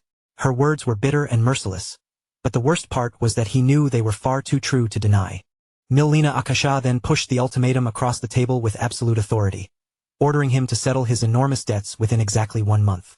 Finally, she delivered her last warning in a blunt, unforgiving tone. If he failed to pay, then even that pretentious noble title he clung to would be taken from him as well, and there would be no refunds. Faced with those words, the head of the great Diablo's family had no response left. The pressure in the room was overwhelming, and all he could do was lower his head, his fear plainly visible as he stood there in silence. Milena Akasha suddenly brought her hand down against the table with a sharp slam. Her voice left no room for negotiation as she firmly announced that they would be given exactly 1 month to settle the matter. Her eyes grew colder as she laid out the consequences in precise terms. If the debt remained unpaid after that month, the Diablo's family would lose everything tied to the obligation, not only their lands and wealth, but even the noble title they had carried for generations. She warned them to remember that clearly and make absolutely certain such a fate never came to pass. The moment he heard that, the head of the great Diablo's family could no longer stay quiet. He raised his voice in protest, demanding to know whether she truly expected people to accept such outrageous oppression. Before his complaint could go any further, soldiers moved with practiced speed. They rushed forward and locked heavy restraints around him without hesitation. His eyes widened in shock. Twisting around to look behind him, he stared at the soldiers in disbelief, completely unable to understand how the situation had escalated so suddenly. But once he realized the shackles were already secured around him, his confidence vanished. Whatever objections he still had died in his throat, and he no longer dared to speak another word. Milena Akasha remained perfectly composed. In a calm and measured tone, she explained that she had merely informed him in advance of the legal procedures established under the laws of the Danaan kingdom. Then she coldly added that if anyone was guilty of tyranny, it was the man refusing to repay what he owed. Confronted with that response, the head of the great Diablo's family could do nothing except stand there in stunned silence and accept the reality before him. Without another word, Milena Akasha turned slightly and gave the guards a small nod. The subtle gesture was enough to make one of them immediately stiffen and prepare to act. As the guards began dragging the head of the great Diablo's family away, he struggled and shouted desperately over his shoulder, demanding to know whether they truly intended to pursue this matter to the very end. Frustration quickly turned into bitterness. He screamed that the rumors surrounding Milena Akasha had apparently been true all along, that she had sacrificed her honor for money. He went on ranting, insisting there had to be a reason she had abandoned her parents, her siblings, and even the loyal retainers who had once crossed the demon realm beside her. The instant those accusations reached her ears, the expression on Milena Akasha's face darkened noticeably. A moment later, the door shut behind the departing group, leaving her alone in the quiet room. Just then, a cautious voice broke the silence. Someone addressed her respectfully as "my lady," and gently asked whether she was all right. A servant carefully peeked through the partially opened door, concern written all across their face as they looked toward her. Milena Akasha lowered her eyes for a moment. Looking exhausted, she quietly replied that she was fine. After releasing a tired sigh, she straightened herself slightly and asked what task awaited her next. The servant awkwardly informed her that the next item on the schedule was an inspection of a mansion currently being held as collateral. According to the report, it was only about a 20-minute walk away. Milena Akasha made her decision immediately. Without wasting any time, she ordered that they head out at once and begin the inspection. The hours slipped by steadily, carrying the day from bright morning into the colors of dusk. Outside an enormous mansion, Keatle stood admiring the impressive building before him. Looking it over carefully, he announced with satisfaction that this was indeed the place. Excitement sparkled in his eyes as he planted his hands proudly on his hips. Looking up at the massive estate, he remarked that it was enormous and added with clear admiration that Milena Akasha seemed to have truly made something of herself. Suddenly, a sharp voice rang out from behind him. The shout was loud and agitated, demanding to know exactly who he was. A guard marched forward and sternly ordered him to leave immediately. He declared that this estate belonged to the Akasha family and was no place for a savage wanderer like him. Those words left Keatle staring blankly for a brief moment. Then he calmly explained that there must be some misunderstanding because he had come to the correct place. After all, he was an invited guest. The guard looked even more puzzled and quickly demanded to know who could possibly have invited him. Keatle answered without hesitation. He explained that Milena Akasha herself had invited him and had specifically told him to stop by some time after he emerged outside. The guard was completely caught off guard by that answer. He stared at Keatle for a moment before questioning him again, unable to believe what he had just heard. Pointing at Keatle with obvious irritation, the guard loudly declared the claim absurd. He demanded to know why the famous Iron Lady, Milena, would ever invite a barbarian like him. Keatle blinked in confusion and repeated the title to himself, questioning it aloud. Thinking back to the Milena Akasha he had met, he quietly wondered whether that description really suited her. She certainly had not seemed that way to him. Then he reached into his belongings, placed an item into the guard's hand, and explained that she had personally given it to him as proof and told him to visit. The moment the guard saw the object resting in his palm, he was left speechless. The stone glittered with a faint sparkling light. As its glow reflected in his eyes, the guard's expression gradually shifted into something far more serious and thoughtful. After staring at it for a moment, the guard unexpectedly burst out laughing. He remarked that Keatle had presented the item with such confidence that he had assumed it was something incredibly important. Then, almost as if a switch had been flipped, his attitude changed completely. In an oddly enthusiastic voice, he loudly announced that an honored guest had arrived and ordered everyone nearby to clear the way immediately. Elsewhere inside the estate, Milena Akasha sat quietly alone in her room. A knock sounded at the door before one of the guards stepped inside. With a respectful bow, he informed her that a guest had come to see her. The scratching sound of her pen moving across paper never stopped. Without even looking up from her work, she coolly replied that she did not remember scheduling any appointments for that day.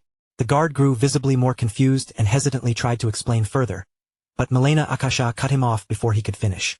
Calmly but firmly, she stated that whoever it was would have to wait until tomorrow.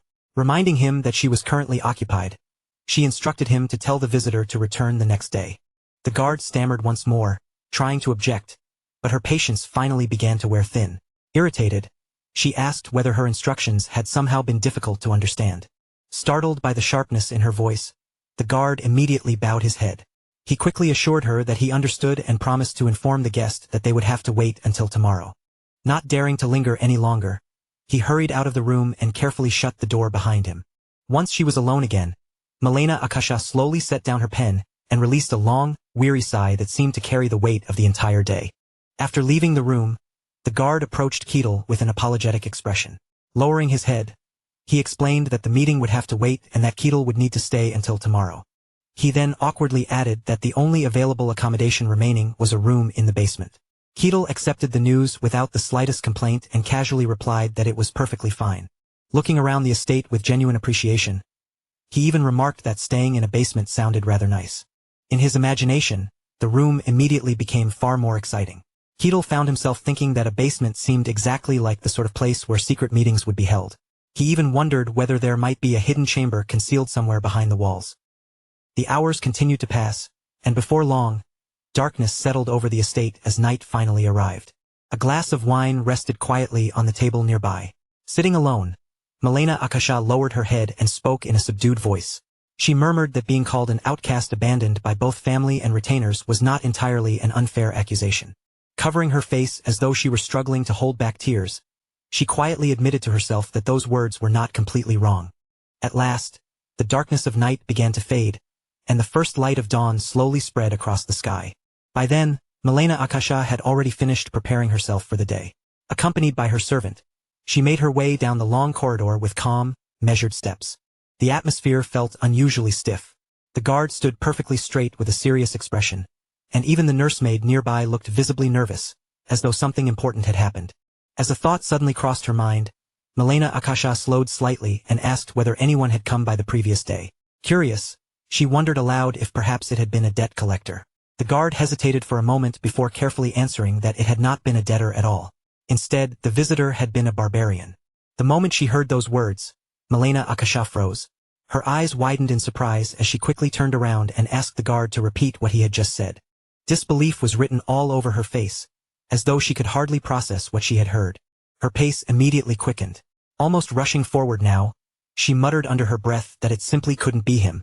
Seeing such an intense reaction from her shocked the guard as well, and he hurriedly called out to her with concern. But Milena Akasha paid no attention. Without the slightest hesitation, she pushed the door open and rushed straight inside. The sight before her made her eyes open even wider, stunned beyond words. Ketil casually turned his head toward the doorway. Letting out a simple sound of acknowledgement, he immediately broke into a warm smile and cheerfully greeted her. "It's Milena. It's good to see you again." Milena Akasha stood rooted to the spot, staring at him in utter astonishment before finally blurting out Ketil's name in disbelief. Just moments earlier, Ketil had been quietly examining the wall. Now, hearing Milena Akasha's excited voice, he looked completely at ease, pleased to see her after so long. Having run there in such a hurry, Milena Akasha's cheeks had turned red. Slightly out of breath, she hesitantly called out in a soft voice, "Ketil Nim." Almost immediately afterward, she lowered herself into a deep bow and sincerely apologized. She admitted that she could hardly believe she had allowed someone like Ketil Nim to stay in such a modest and inadequate room. Ketil merely smiled faintly and assured her that the room was perfectly acceptable. Then, after glancing around, he casually added that it would have been an excellent room if it had contained a secret chamber somewhere. As he lightly tapped the wall beside him while saying this, Milena Akasha blinked in confusion and politely asked what he meant. After some time had passed, the two of them relocated to the tea room to continue their conversation. Taking a sip, Ketil softly remarked that it was good. Meanwhile, standing nearby, the servant seemed somewhat uneasy and remained quietly on edge. Milena Akasha lowered her head once more, unable to let the matter go, and offered another apology. Ketil simply smiled in response and gently told her that there was truly no reason to worry about it. Hearing those reassuring words, Milena Akasha finally let out a long breath of relief. With a faint smile, she remarked that it really had been a very long time since they had last seen each other. Ketil nodded happily in agreement and wondered aloud exactly how many years had passed. Without needing to think for long, Milena Akasha answered that she believed it had been 5 years. Closing his eyes for a moment, Ketil reflected on those words. 5 years had already gone by, and the passage of time truly felt faster than he realized. Milena Akasha's eyes brightened with curiosity as she asked whether the issue Ketil had once mentioned, the one that had prevented him from leaving, had finally been resolved. Ketil answered that everything had been settled perfectly. Thanks to that, he had finally managed to escape that dreadful place. Clearly happy to hear that, Milena Akasha smiled and said she was relieved things had turned out well for him. Looking at him more carefully, she added that he seemed to have achieved quite a bit of success himself. As they spoke, brilliant sunlight streamed through the windows and filled the room with a warm glow. Ketil then brought up something he had heard while staying in the basement. The guards had given him a rough explanation that the trading caravan from years ago had become an enormous success, allowing the Akasha family to rebuild its fortunes almost overnight. At those words, Milena Akasha shyly lowered her head. She insisted that all of it had been possible because of Ketil Nim. If he had not helped her back then, she never would have been able to cross the Snowfield in the first place. Ketil smiled and nodded calmly. In his eyes, the credit belonged to her. She had been the one willing to risk her life and face the challenge herself, and because of that courage, she had earned the reward that followed. However, the mood shifted slightly when Ketil's expression grew serious. Looking around, he suddenly asked whether the butler had been replaced. His gaze moved directly toward the servant standing behind Milena Akasha. The servant, noticing the scrutiny, frowned back at him with obvious displeasure. Glancing at the suddenly saddened Milena Akasha, Ketil quietly remarked that the man was not the old gentleman he remembered from the Snowfield. The light in Milena Akasha's eyes dimmed. In a subdued voice, she explained that the old butler had left in order to continue serving other members of her family. Ketil immediately understood there was more to the story than she was saying. Nodding slightly, he commented that there seemed to have been circumstances behind it. With a regretful expression, Milena Akasha admitted that the fault lay with her own shortcomings. Not wanting to dwell on the subject any longer, she quickly added that, more importantly, everything had been so busy and chaotic that she had never properly welcomed him. Placing a hand over her chest, Milena Akasha straightened her posture and formally introduced herself once again. She declared herself to be Milena Akasha, the 22nd head of the Akasha family. For a brief moment, Ketil could only stare at her blankly. Milena Akasha then rose gracefully to her feet, respectfully lifted the edge of her skirt, and formally announced that she would welcome Ketil Nim, the benefactor of both herself and the entire Akasha family, as an honored guest. A polite smile appeared on her face as she offered her welcome once again. Afterward, Ketil was escorted to a different guest room prepared especially for him. Waiting on the table inside was a plate filled with freshly washed grapes, their skins still glistening. Ketil casually plucked a grape from the bunch and popped it into his mouth. As he chewed, he slowly looked around the room and remarked that it was truly luxurious. Tilting his head back slightly, he glanced upward and commented that while it wasn't quite as extravagant as a room inside the royal castle, it was still remarkably splendid. He admitted that staying somewhere like this wasn't bad at all from time to time. Just then, a faint sound broke the silence. Ketil lifted his head with mild curiosity and wondered what it could be. A moment later, the source revealed itself. Milena Akasha was peeking carefully through the partially open door. Poking her head in slightly, she softly called out to him, "Ketil Nim." With a cautious expression, she asked whether she was interrupting his rest. Ketil smiled reassuringly and told her it was perfectly fine. Then he asked what she needed. Looking a little embarrassed, Milena Akasha revealed a bottle of alcohol she had been carrying and shyly asked whether he would like to have a drink with her. Some time later, Milena Akasha's cheeks had become noticeably flushed. Letting out a long breath, she lowered her head and admitted that, more than anything else, she never knew Ketil enjoyed drinking alcohol. The comment made Ketil think back to his old military unit. Chuckling to himself, he replied that he had simply become accustomed to drinking because of those days. Then he added with amusement that he also had not known she enjoyed alcohol. Hearing that response, Milena Akasha suddenly fell quiet, her expression becoming more complicated. Lowering her eyes toward the table, she quietly confessed that it wasn't really because she liked drinking. Ketil's eyes drifted across the table, taking in the collection of empty bottles scattered everywhere. After a brief look, he casually remarked that, judging by how much she had been drinking, it seemed like something heavy had been weighing on her mind for quite some time. Milena Akasha didn't answer right away. She simply sat there in silence, her troubled expression speaking louder than any words as a shadow of worry lingered across her face. After sitting quietly for a while, Milena Akasha finally broke the silence.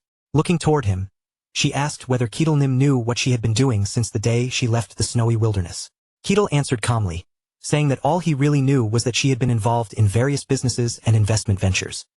Taking a slow breath, Milena Akasha began explaining.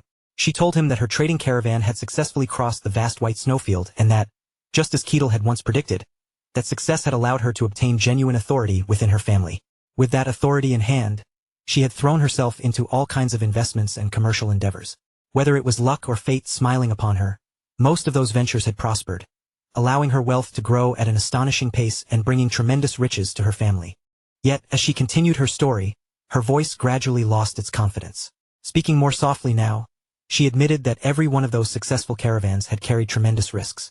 If even a single venture had failed at the wrong moment, the consequences could have been disastrous, and the collapse of her entire family would have only been a matter of time. Milena Akasha went on to explain that those dangers had eventually forced her to search for safer ways to invest and generate profit. After much thought and consideration, she had ultimately arrived at a conclusion that seemed simple: the buying and selling of money itself. She said that this new path had brought even greater prosperity to her family. Their success had continued to grow, but despite those achievements, the people around her had begun leaving one after another. They accused her of becoming obsessed with money, claiming she had abandoned her family's honor in pursuit of wealth. Having been deserted by nearly everyone she trusted, Milena Akasha lowered her gaze sorrowfully. She confessed that she had always believed every decision she made was for the good of her family. With lingering pain in her voice, she asked whether all of those choices had truly been mistakes. Without hesitation, Keatle shook his head and rejected the idea outright. He simply told her that he didn't think she had been wrong at all. Looking genuinely puzzled, he questioned how her actions could possibly be considered wrong. From his perspective, she had merely lent money to people who needed it and safeguarded the funds entrusted to her care. He continued by pointing out that he had heard she had even obtained official approval from the kingdom. If the authorities themselves had granted permission, then he saw no reason why there should have been any issue in the first place. At the same time, Keatle reflected quietly on the nature of finance itself. Considering the era they lived in, he could understand why many people viewed such work with suspicion. Still, from a modern perspective, everything she described sounded perfectly ordinary and entirely acceptable. Milena Akasha stared at him in disbelief. Her eyes widened as she asked whether he truly meant that. Did he really not see her work as something dirty or disgraceful? Keatle answered as calmly as ever. Of course he didn't. As far as he was concerned, she hadn't violated any laws or committed any wrongdoing. So there was no reason for anyone to label her work as shameful. In fact, he went even further. One could argue, he said, that by accumulating such enormous wealth and influence, she had elevated her family's prestige to heights it had never reached before. Hearing those words, Milena Akasha's cheeks flushed with embarrassment. Softly, almost as if speaking to herself, Milena Akasha called out Keatle's name. As she did, an old memory resurfaced vividly in her mind, the day one of her servants had prepared to leave her side. Back then, panic had overtaken her. She had hurriedly stopped the servant and begged him to wait. Tears filled her eyes as she desperately asked whether he was abandoning her too, and demanded to know why he wanted to leave. The servant had lowered his head apologetically before admitting the truth.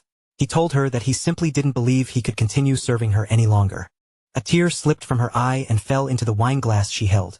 Staring into the rippling surface, Milena Akasha quietly murmured that she finally understood now. Perhaps, after all this time, she hadn't been wrong.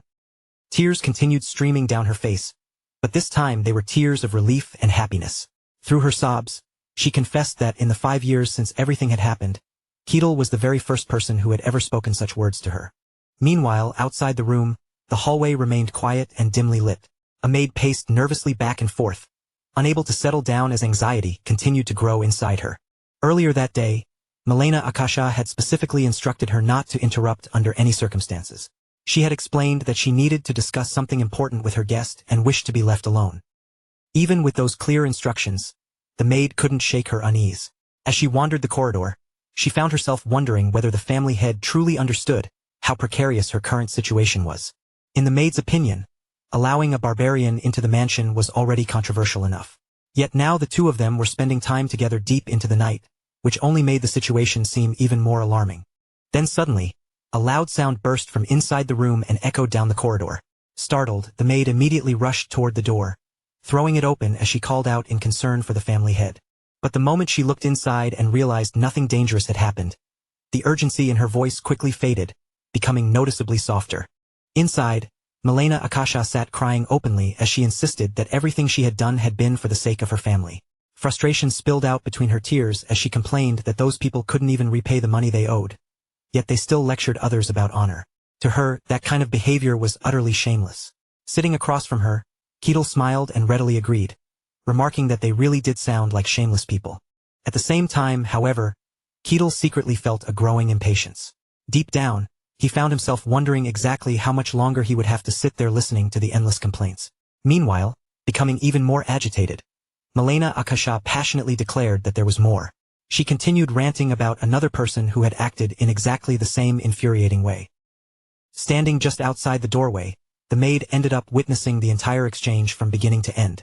After quietly observing for a moment, she slowly stepped backward and carefully pulled the door shut once more, deciding it would be better to leave the pair alone. As she walked away, she repeatedly told herself that everything she had seen and heard today needed to be forgotten immediately. Milena Akasha lifted her gaze and greeted the visitor warmly, a bright smile appearing on her face as she welcomed him inside. With complete sincerity and respect, she addressed the man seated before her as the great swordmaster, Lord Maximus. Maximus, however, responded with a cool and distant tone. He told her there was no need for such formal treatment because he had not come in any official capacity that day. Maintaining her polite smile, Milena replied that she understood. Internally, however, she was completely stunned and couldn't begin to imagine what reason could have brought someone like him to her family's doorstep. As she carefully observed the imposing presence surrounding Maximus, the truth gradually sank in. Sitting before her was the sword of Denian himself, a swordmaster who had surpassed ordinary human limits. The more she thought about it, the less sense it made. Why would a transcendent being like him personally visit her family? After allowing her a moment to collect her thoughts, Maximus finally got to the point and asked a direct question. Had a barbarian recently come here? Caught slightly off guard by the question, Milena cautiously confirmed that it was true. Nervously fidgeting with the edge of her skirt, she wondered whether he knew Lord Keetle. A troubling possibility immediately crossed her mind, that perhaps he had come specifically to drive Keetle away because of his status as a barbarian. To her surprise, Maximus let out a sigh before telling her that she appeared to have misunderstood the situation entirely. That wasn't the reason for his visit at all. After a brief silence, his expression grew serious and his eyes sharpened. He instructed her to treat the barbarian well and added that this was none other than His Majesty's direct command. The statement hit Milena like a thunderbolt. Completely stunned, all she could do was ask what exactly he meant by that. After managing to calm herself somewhat, she carefully asked for an explanation. Maximus, however, could only apologize. In a firm voice, he stated that he was unable to reveal anything beyond the fact that it was an order issued by the king himself. Though disappointed by the lack of answers, Milena respectfully accepted his response and said she understood. As an awkward silence began filling the room, Maximus suddenly pointed toward himself and casually remarked that he wasn't asking her to do this for free. Then he suggested that she make use of his name whenever necessary. The unexpected offer startled Milena so much that her voice rose before she could stop herself. She asked whether he truly meant Lord Maximus's name, the name of the swordmaster himself. With complete confidence, Maximus gestured casually and said that he had a rough idea of what was going on. He asked whether those foolish nobles had been giving her trouble. Since he had struck directly at the heart of the issue, Milena could only admit awkwardly that it was true and acknowledge that he seemed to know quite a lot about the situation. Maximus then painted a reassuring picture. In a tone so firm that it left no room for argument, he declared that if she simply mentioned his name, even those troublesome fools would immediately fall silent. Faced with such overwhelming confidence, Milena found herself unable to respond with anything more than an awkward laugh. Although she continued smiling politely on the outside, her mind was in complete chaos. Internally, she was practically screaming as she tried to understand what on earth that barbarian had done to earn treatment like this. Elsewhere, Keetle stood beside a window, absent-mindedly gazing outside while lost in thought. Then the sound of approaching footsteps reached his ears. A respectful voice called out, addressing him as Lord Keetle. The greeting pulled his attention away from the window, and he turned around instinctively, responding with a questioning hum. The moment he recognized who had arrived, Keetle looked at the visitor carefully and asked whether it was Milena. Curious about her purpose, he wondered what she wanted before she had even begun explaining the real reason for coming to see him. Milena carefully made sure she had heard him correctly, cautiously asking if he had really said that he worked as a mercenary. Without the slightest hesitation, Keetle nodded and plainly confirmed that it was true. Her next question came so unexpectedly that it caught him off guard for a moment. Looking at him with genuine curiosity, she asked what kind of mercenary work he had actually done throughout his life. Even then, Keetle carefully picked his words before answering. In a calm voice, he explained that it had mostly been mercenary jobs, things like escorting people safely from one place to another and taking on similar requests. Yet as those words left his mouth, a flood of memories surged through his mind.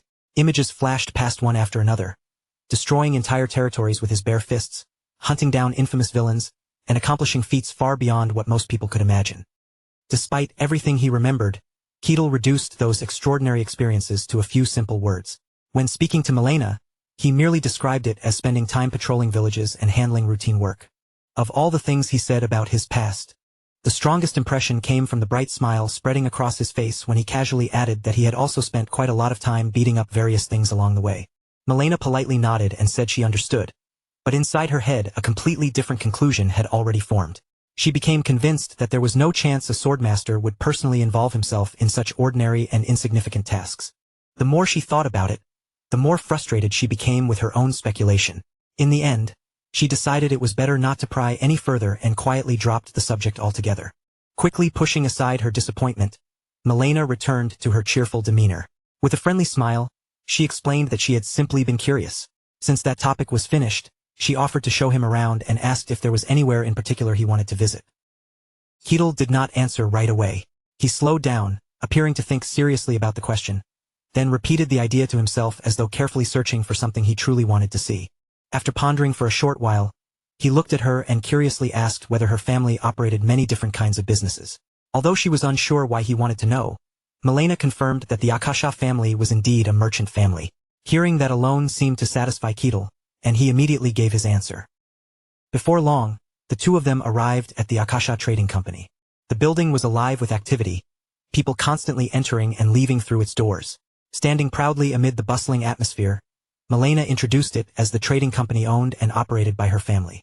Acting every bit the capable guide, she explained that the establishment allowed even common citizens to borrow money or deposit their savings, although certain qualifications were required.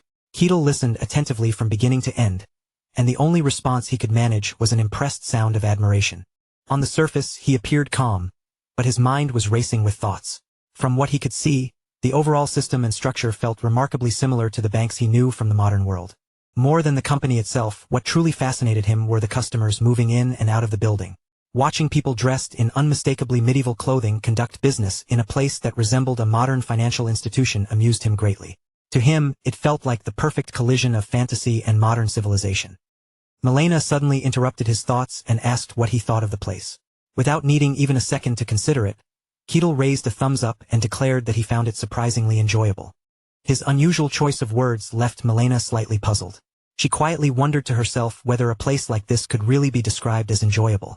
Deciding not to dwell on it, Milena set aside her doubts and guided him toward their next destination. The moment they stepped through the doorway, Ketil's eyes lit up. Almost immediately, he excitedly blurted out that they had arrived at the armory. Clearly proud of the place, Milena explained that the weapon trade had been what originally saved the Akasha family. Ever since then, they had devoted tremendous effort to producing and selling weapons. She added that this particular location housed some of their most valuable and unusual creations. However, while she was speaking, Ketil's attention had already been captured by something else entirely. His gaze settled on a sword displayed on a nearby rack. After staring at it for quite some time, he finally turned toward Milena and cautiously asked if he could hold it for a moment. She immediately granted permission, telling him to handle it however he liked. Unable to contain his curiosity any longer, Ketil wrapped his hand firmly around the sword's hilt. He lifted the weapon from its display stand and casually brought it down in a simple downward swing. The instant he did, a flicker of fire suddenly appeared at the tip of the blade. What started as a tiny spark rapidly spread across the metal, until flames covered the entire sword from end to end. Milena's eyes widened in amazement at the sight. Looking at the blazing weapon, she explained that it was a sword crafted with enchantment. The moment he heard that word, Ketil was completely stunned. Enchantment. The word echoed through his mind as he stared at the sword engulfed in flames. Deep emotion welled up inside him. This, he thought, was what real enchantment looked like. The idea struck him so strongly that his eyes began to water, overwhelmed by how incredibly appealing even the word itself sounded.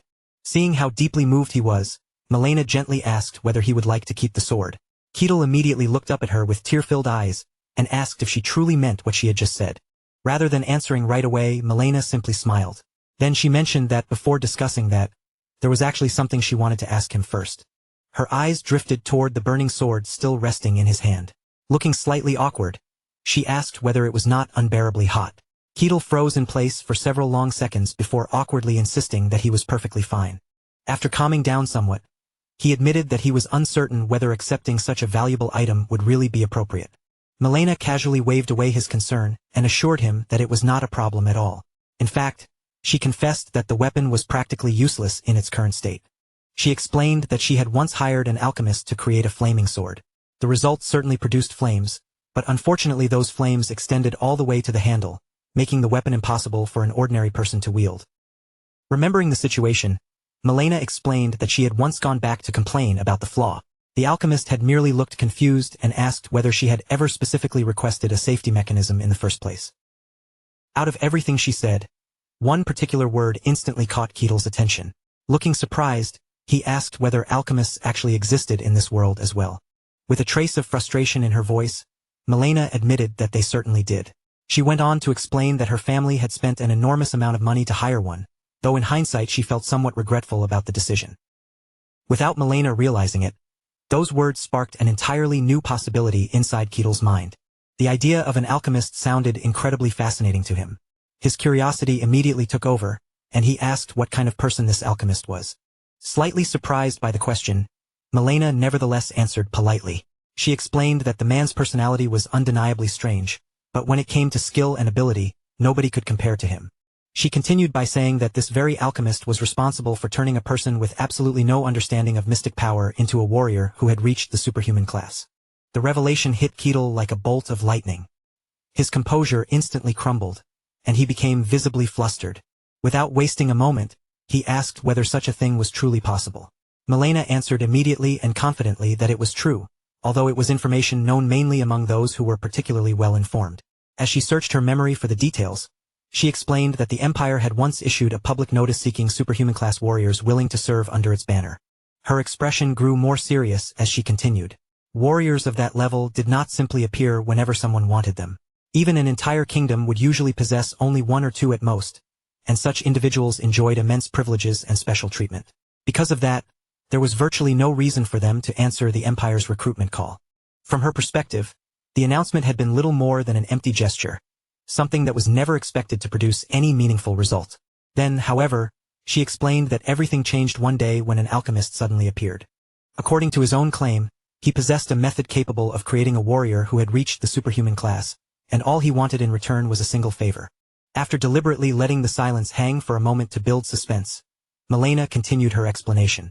Under ordinary circumstances, anyone hearing such a proposal would have laughed it off and branded the man a complete madman. Yet for reasons no one could fully understand, the Emperor had chosen to indulge the idea and personally ordered him to transform his son into a superhuman warrior.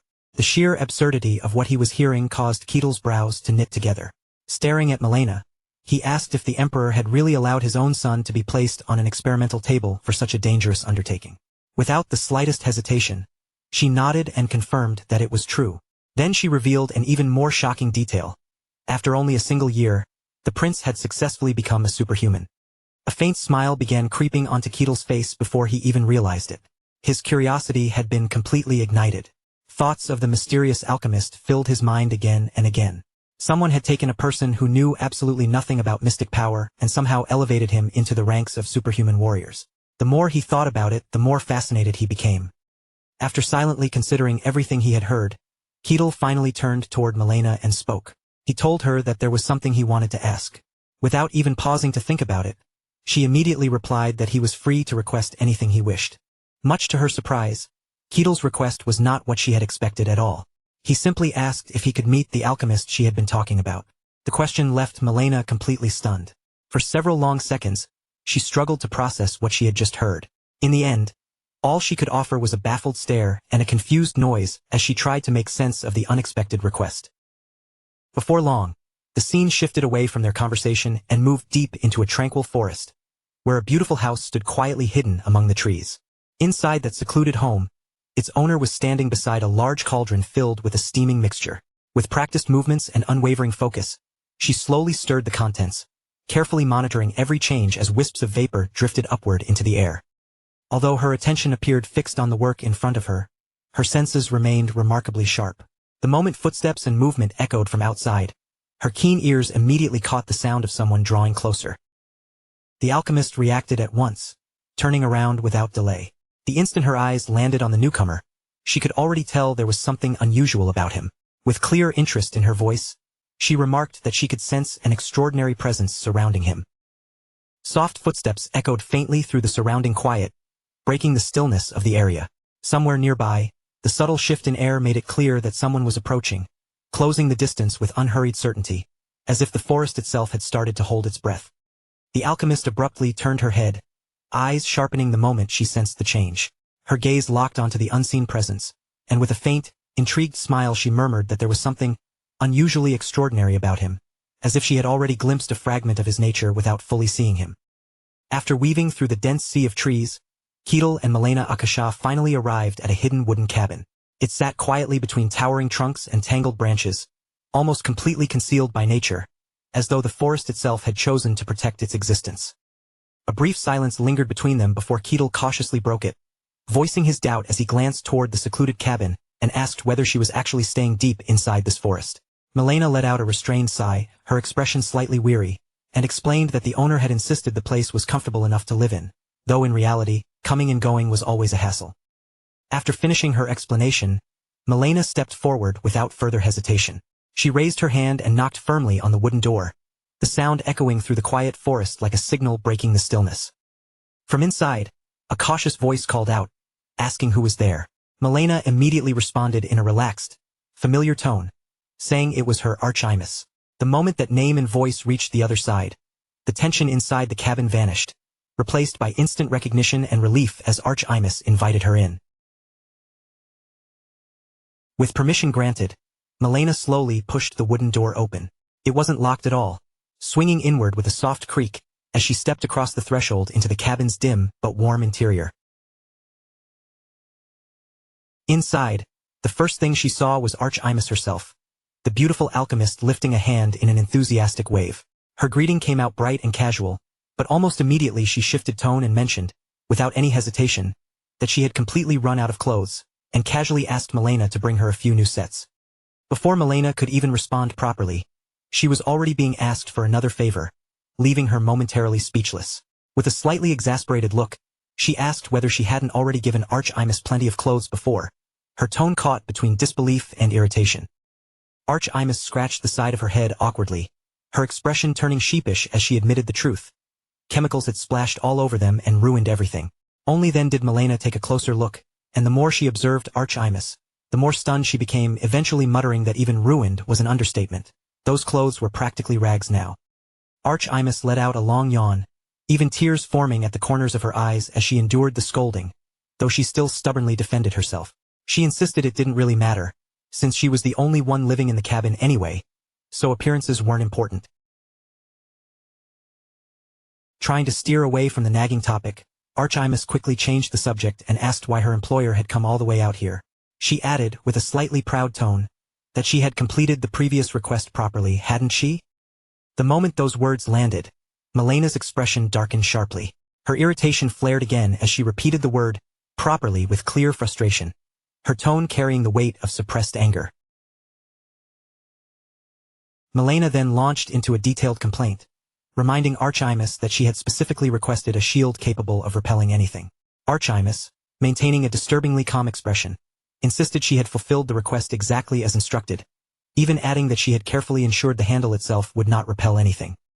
Though Milena was on the verge of losing her temper completely and desperately wanted to reprimand her, she could only grit her teeth and admit the result had turned into something like a cursed object. Once held, it could never be released. That revelation hung heavily in the air, and the atmosphere inside the cabin instantly grew tense and suffocating, as both women fell into a brief, uneasy silence. Yet arch-imus, thinking in a completely different direction from normal people, immediately tried to justify herself. She pointed out, rather casually, that Milena had never explicitly mentioned anything about the user being able to let go of it afterward.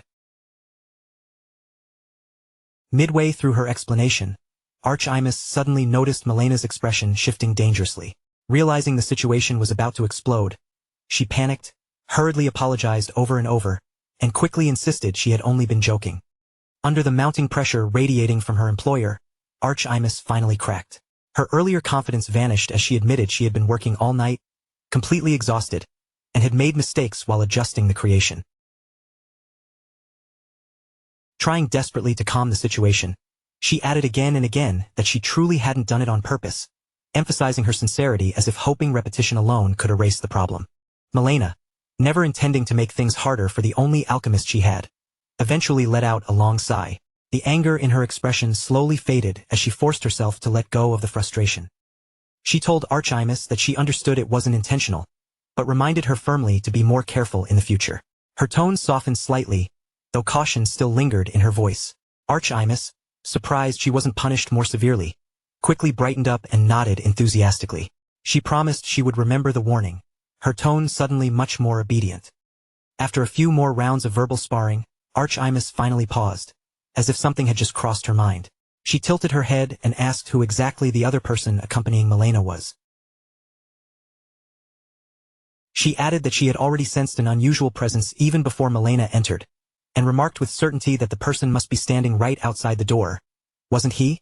Milena froze slightly at how precise that observation was, but before she could respond, Archimus jumped to her own conclusion and asked if Milena had brought a new bodyguard with her. A faint unease stirred in Milena's chest as she wondered how Archimus had picked up on Ketel's presence so easily. Unsure whether it was some strange elven intuition, she cautiously explained that the man outside was someone unusual, and she had expected this encounter to be surprising. Instead of showing fear or hesitation, Archimus leaned forward with sudden excitement, her eyes lighting up as she asked what exactly made him so special. Then, to Milena's utter shock, Archimus suddenly doubled over laughing. She clutched her stomach, laughing uncontrollably until tears formed in her eyes, only finally calming down enough to say she had met plenty of powerful people before. She waved a hand dismissively and insisted that no matter how strong someone was, there was no reason to feel concerned or intimidated. Archimus continued talking at length, completely unaware that Milena's expression had turned increasingly complicated, caught between embarrassment and disbelief. She even added, almost casually, that the fact Milena thought she might be surprised was actually the most surprising thing she had heard all day. Deciding words were no longer useful, Milena turned toward the door and called out loudly, repeating Archimus' own claim that there was nothing to worry about, addressing Ketel directly outside. Ketel did not respond immediately, only giving a quiet throat clear and a low hum of acknowledgement. The door slowly opened just a crack, revealing only part of his face. From that narrow gap, a voice emerged, calm, polite, yet chillingly heavy, as if dragged up from the depths of something far colder than the forest itself. He asked, in the most courteous tone imaginable, whether he could come in now. Only moments earlier, Archimus had been laughing confidently, but the instant that voice reached her ears, all color drained from her face, and her earlier arrogance collapsed into stunned silence. Ketel stepped in without hesitation, his tone controlled and firm. He greeted Archimus again, calmly stating his name as Ketel and expressing that it was a pleasure to meet her. He took a step closer, deliberately repeating his name with quiet emphasis. At that moment Archimus, now visibly trembling, could only produce broken, meaningless sounds, completely overwhelmed by his presence. Ketel calmly continued, using the opportunity to mention that he had heard quite a bit about Archimus from Milena, his voice steady as he observed her reaction. But before he could finish speaking, his expression subtly shifted. His words trailed off as if something had interrupted his train of thought. Turning toward Milena with a puzzled look, he asked whether this trembling figure was truly the person they had come to meet. Without hesitation, Milena confirmed that it was indeed Archimus. An awkward silence settled over the cabin as both visitors stared at the alchemist, who had apparently fainted from shock. After a brief pause, Milena sighed helplessly and concluded that Archimus had completely passed out. Once Archimus finally regained consciousness, she was overwhelmed with embarrassment. Her face burned red as she kept her head lowered, unable to meet anyone's eyes, fully aware of how humiliating her earlier behavior had been. Seeing her distress, Ketel spoke gently, offering reassurance that moments like this were nothing unusual, and there was no need to be overly ashamed. Wanting to move past the awkwardness, Archimus quickly asked if they had actually come here to see her. Ketel nodded eagerly and explained that he had developed an interest in alchemy, and wondered if she would be willing to teach him. Archimus blinked in disbelief, repeating the word alchemy, as if she couldn't quite process what she had just heard. Even Milena, who had been silently observing, now asked if Ketel truly intended to learn alchemy. Despite their surprise, Ketel confirmed firmly that he did, adding that it was only one of several disciplines he wished to study. He kept his deeper reasoning to himself. Internally, he reflected that while alchemy might eventually lead him toward understanding mysticism, it was also an art in its own right, and he could not afford to miss such an opportunity. Already resolved in his decision, Ketel silently vowed that he would master alchemy and one day reach the threshold of mysticism. With that conviction, he asked whether someone who had not awakened to mysticism would be unable to learn alchemy at all.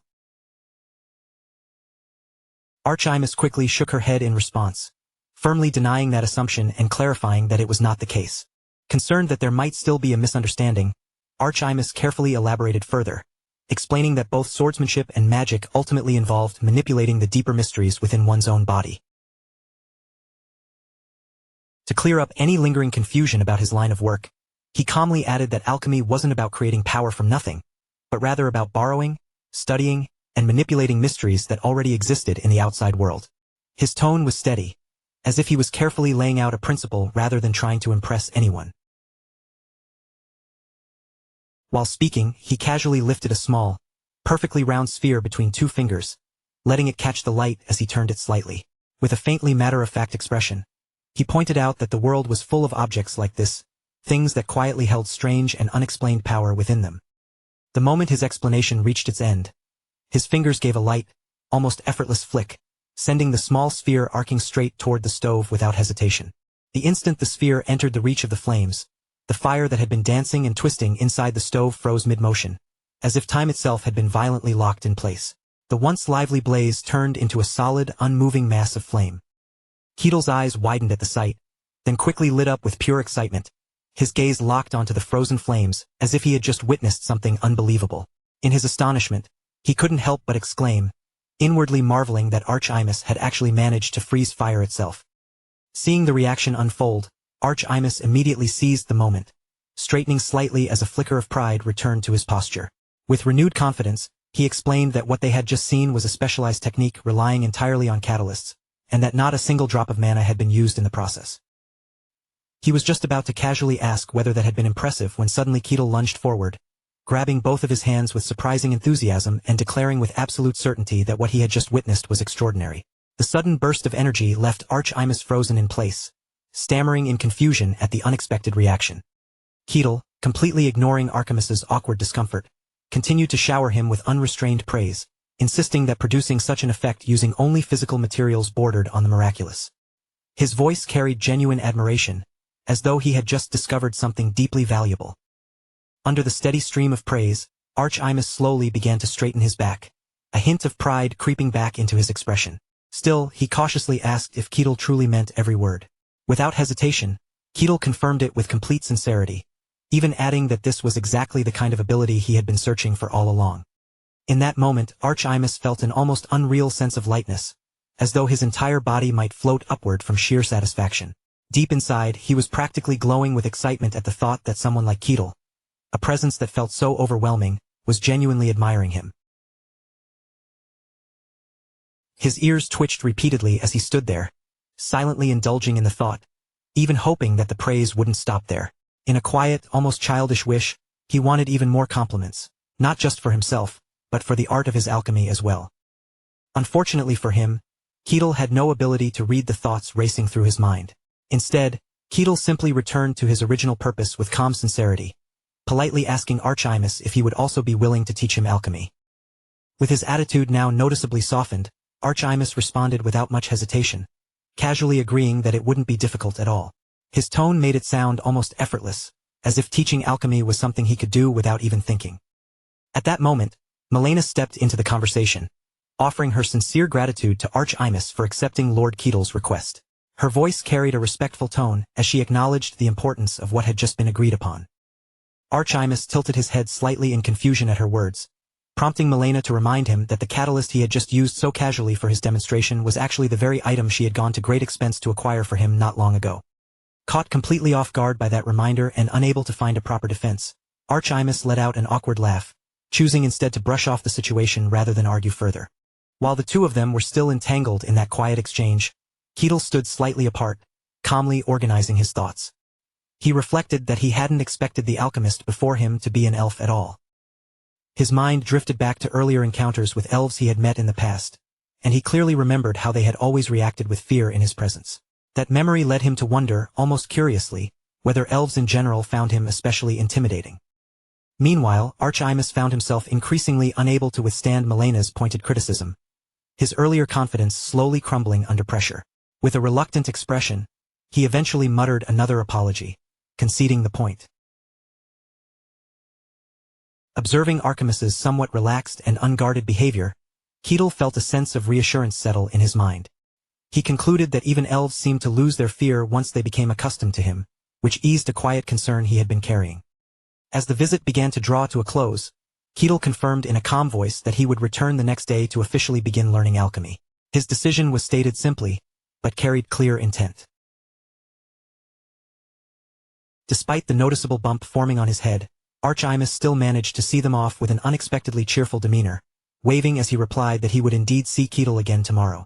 The moment the guests disappeared completely from sight, Archimus's expression shifted instantly, and he forcefully slammed the door shut behind them, sealing the silence inside. After closing it, he remained pressed against the door for quite a while, unmoving, as if gathering his scattered thoughts in the heavy silence of the room. On the surface, he looked composed, but inside, his mind was in complete turmoil. He silently berated himself, almost screaming internally, trying to understand what on earth he had just agreed to. The memory of Keatle's enthusiastic praise kept replaying in his mind, each word echoing louder than the last. Gripping his head in frustration, he scolded himself for being so easily swayed, insisting he should have stayed firm and refused from the very beginning. Even so, as his thoughts settled slightly, he began searching for excuses to justify his decision. More than anything, he convinced himself that Keatle wasn't some ordinary barbarian, but something far more unusual. Recalling Keatle's presence more clearly, Archimus silently reaffirmed his belief that Milena, being human, simply couldn't perceive what he could. In his mind, Keatle's very existence felt distorted in a way that defied normal understanding.